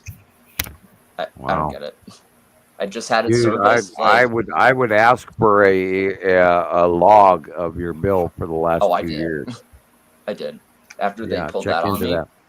Well, we're all gonna, this is part of what's coming to everybody. We are looking at an economic disaster on many fronts, from electrical bill. I mean, you think you have expensive, you should start to see what people in Texas are paying right now to keep these systems that are breaking down, et cetera, et cetera. And I up here in Montana, I have, I pay $100 for electric and $100 for gas, and which is actually high for me and has gone up within the last 5 years, because it used to be $60 and $70 even on the cold winter months. And if you're paying $400 and $600 a month, wow, I don't know how the hell everybody down south. Well, I guess we have just one power company here, and they sent out a letter, God, I don't know, maybe 3 or 4 months ago, saying that it was, they were hiking it up so many percent. I don't know. Yeah, it went from like $89 to almost $280. Now it's up to almost $400. That's Public Trade Commission and all of that examples of rate increases. And I'm telling you, move the hell out of there, dude. Oh God. I know. And then it's like, okay, so they call this thing curtailment. So when it turns 115 degrees outside, they'll turn remotely, get into your thermostat, and they turn it down from 3 o'clock to 5, 10 degrees. And then you get a break on your bill. We don't have any of that. Wow. So they control turn your my air conditioning down 10 degrees. It's 115 Yeah, we up degrees in outside. Here in boy. Montana, we do run off of hydrological, and we do, yes, still run off of coal, Carol Ann. Yeah. We in the eastern part of Montana, we do burn. They shut down the coal fire plant, but they actually reopened it again, I believe. Because they were going to lose all those jobs in that whole area, and those people were going to shut down. Not only that, we do need it for backup, and not only that, we have the air and the open spaces and the people that aren't being polluted within at least 2 states from burning that coal. And we do have a great deal of coal in Montana. So partially, yes, it's inaccurate, incorrect, but it's a clean coal that we sell around the world. It's less cumbersome, and we are not at global warming CO2 levels to actually cause climate change, because climate change is not caused by man-made, although it's a good portion of it. But what actually is causing it is that second damn star that got here in 2010, 11, 12. And the planet and all of the other planets are heating up in our normal solar system. Yeah. And they're all heating up after the arrival of the second star. And when it goes back away, that will change, but not until many other things happen, including the crazy weather that we're seeing right now. So those of you who want to live in the system and keep paying all the crazy people all that money because you live in the southern states and their lack of control of reality, go right ahead. But this is why I talk about, thank God I live in Montana. Hint, hint. Although you can't move up here because there's no place to move and everything's very expensive. Yeah. And I don't know how people are renting. And I think about that all on a regular basis. I own my own house, although I went through an eviction process last year, which you don't even want to go into. Oh, wow. We're all screwed with here. Where do you, like I said earlier, Warren Buffett, look up YouTube Warren Buffett currently, what he's saying about what's going on with our economic transition in the year 2024. Do look it up. And, I've been talking about China economic for about a year now. And ladies and gentlemen, we are in deep shit. Yeah. We are in deep doo-doo right now. And there's like on 5 different fronts. And let's not even go into the conspiracy theory. Oh my God. Where's rationality? Where's reality? Where's common sense? What the hell happened? Why are we living in bizarro world? I had that conversation with my kids. It's true. Why are we in bizarro world all of a sudden in the last 5 years? What the hell happened? It's hard. I don't know. And the older ones on this side of the screen know it more than the younger ones over on that side of the screen. Right, because they see it as normal transition, and yet we go back. We go back to the 60s, and and the knowledge of what society used to be like. And you don't want to be the guy going, "Stay on my lawn, you teenagers." You don't want to be the guy screaming from your front porch. But yet you were watching a transition in society that is absolutely bizarro world. It's like, this is not anything that I grew up with, and the behavior of people around me does not make sense. I do not understand the values. I don't understand the negativity and the hatred and the finger pointing and the lack of value and the lack of social graces and everything that just exists now. I don't understand it. No, when we grew, I'm sorry. No, go ahead. When we grew up, we never locked our house doors. Windows were always open. You left for a whole day. You didn't worry about it. You didn't lock your vehicles. All the kids' toys stayed outside in the yards. Bicycles, everything else. Kids used to be able to ride their bicycles 20 miles away and back, and never fear for their loss. We left in the morning, and Mom didn't see us till it was time to eat dinner at night. Right. And we got yelled at if we weren't home by dark. Well, the neighbors ratted us out. They always told. They had this communication thing with the neighbors. I don't dare send my children down the block on their bicycle. I want to know where they go, and we don't dare do that now. Nope. So this is cars are locked, windows are locked. I'm in the house. We even lock our doors while we're in the house. Yep, me too. It's just not safe. So where do It didn't used to be that way. I used to have my front door. I had, I raised 3 boys, but in our neighborhood, it was full of boys, like 9 boys, all the same age range, and it was normal for those boys to come and go. My kids and other kids. So the door was usually unlocked most of the time. And they were in and out all day long. Yeah, all the neighbors' kids were in your house, and you're no big deal. Yeah. I mean, it was wonderful. And it was now, if I step outside and I want to refill a cat food bowl or something, I'll step out, I'll grab the bowl, come back in, lock the door behind me, go put food in the bowl, go back outside. I don't leave it unlocked. I don't turn my back. Nope. Yeah. Neither do we. Changed. Yeah. I hate it. I mean, even at night when we go to bed now, because we've had people go across our yard, and they shouldn't, because it's like neighbor, and your 100-foot lots. We lock everything. Right. It's true. It's changed. But we've had 2 cars stolen. One of them was set on fire. It's like, okay. Serious? So now we got a club, or like a bar that we lock the steering wheel with. So that's really bad. Wow. I know. One of them we found because it still had a GPS on it. So we actually found the car and retrieved it. I think somebody probably stole it for parts, like they were going to part it out. But we got to it in time and went and collected our car back, and Wow. So Russell said, "What about not having fear?" Haha. Yeah.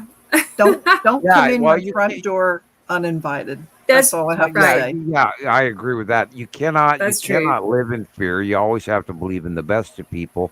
But if they screw with you, don't argue with them. Just shoot the asshole. Yeah, I think we're outsmarting them. Maybe it's not so much scared, but I am well qualified. Yeah, I have a really nice 45. It's an Israeli. It's a Colt, 1918 Colt version, but it's actually an Israeli, which is a millimeter smaller than the American version, which really fits in your hand very well. And I do have hollow points. So anyway. Yep. I'll do it. I always say, come in that door, meet Glock. Yeah. Forever. I also have an AK, but we won't go into that, Anyway. And I am licensed too. We don't need one of those up here. We don't need no stinking badges. Yeah. We have to have it here. Well, I don't take mine anywhere. I just leave it home. I don't leave home either. I stay home. I go to the store, man. I buy groceries. That's it. That's all I do. I go to the store, man. That's basically all I do anymore. That's all I want to do. Do you remember the old Star Trek movie where Spock walks up to this guy and he says, "What are you doing?" He says, "I dig holes." I dig holes, man. That's what I do. I dig holes. Sounds like my husband. He goes on one end of the field and digs a hole and puts the dirt on the other side and then does it back and forth again. Yeah, let's just start, go back to the, old, it has to do with Spock and old Star Trek movies. Way back in the early 80s and 90s Star Trek movies. Yep. Yeah, when you had to practice how to do this. I forget the name of the movies, but the point of mysticism is there's a lot to us and a lot less to us. You can be both sides of the spectrum. You're the digger of holes and the hole of diggers. I mean, I'm whatever, Buddha, crazy. Anyway, We lost Christoper briefly. He waved his hand and he went to black. Yeah. I was reading what Russell said. Yeah, he was. I know, hoping for a visitation, so he leaves his door unlocked. Russell, they don't need. I know. They do not require doors. No, I have my cats. I can't let my doors unlocked. Nobody gets. All right, those guys, cats. I'm gonna head out. I gotta walk to the grocery Yeah, store. it is before pretty closing. much. It okay, really Chris. is. We are at that stage. It is time. Yeah. Well, I got it is. We're just trying to across the street. So. Yep. Yeah, I'm getting a headache, and so it is time. So am I. It It's just like right in. Yeah, dead center between the eyes. It's right in here. Yep. Yeah, me. Yeah, full day. bingo. Me You too. might have my headache. Well, something. I know we've been talking too long. I know that. Yeah, everybody's tired. Let's hang it up. Namaste. Yeah, sounds good. Well, thank you all. Really. Yeah. It's been a wonderful Love show. you all. Yes. Love you Love too. you all very much. And as everybody knows, we'll be back here next Saturday at 3:00 Central. So, and I think, as far as I know, Russell is going to be joining us again because he has more to talk about. Well, that was nice that he popped on today. That was really and nice. he has some pictures that he sent me that I didn't get showed earlier, so we'll have them to look forward to next week. New info. Yay. Yes. Well, if I have Stay any tuned funny for our days, next I'll take a picture episode. too. Right. Yes. So, okay, All guys, but you ready to go? You ready to end it here? Yeah, I am Okay. too. Yeah. Good night, All right. Rebecca. Well, good night, everybody. Sam. All right. Good night, Good night. Christopher. Good night, Take care. folks. Bye-bye. Thank Be you. careful. care. Be careful. Good night, Sam. Yeah, Good bye-bye. night, Rebecca. Good night, Caroline. Bye-bye. Good night, Christopher. He's so cute.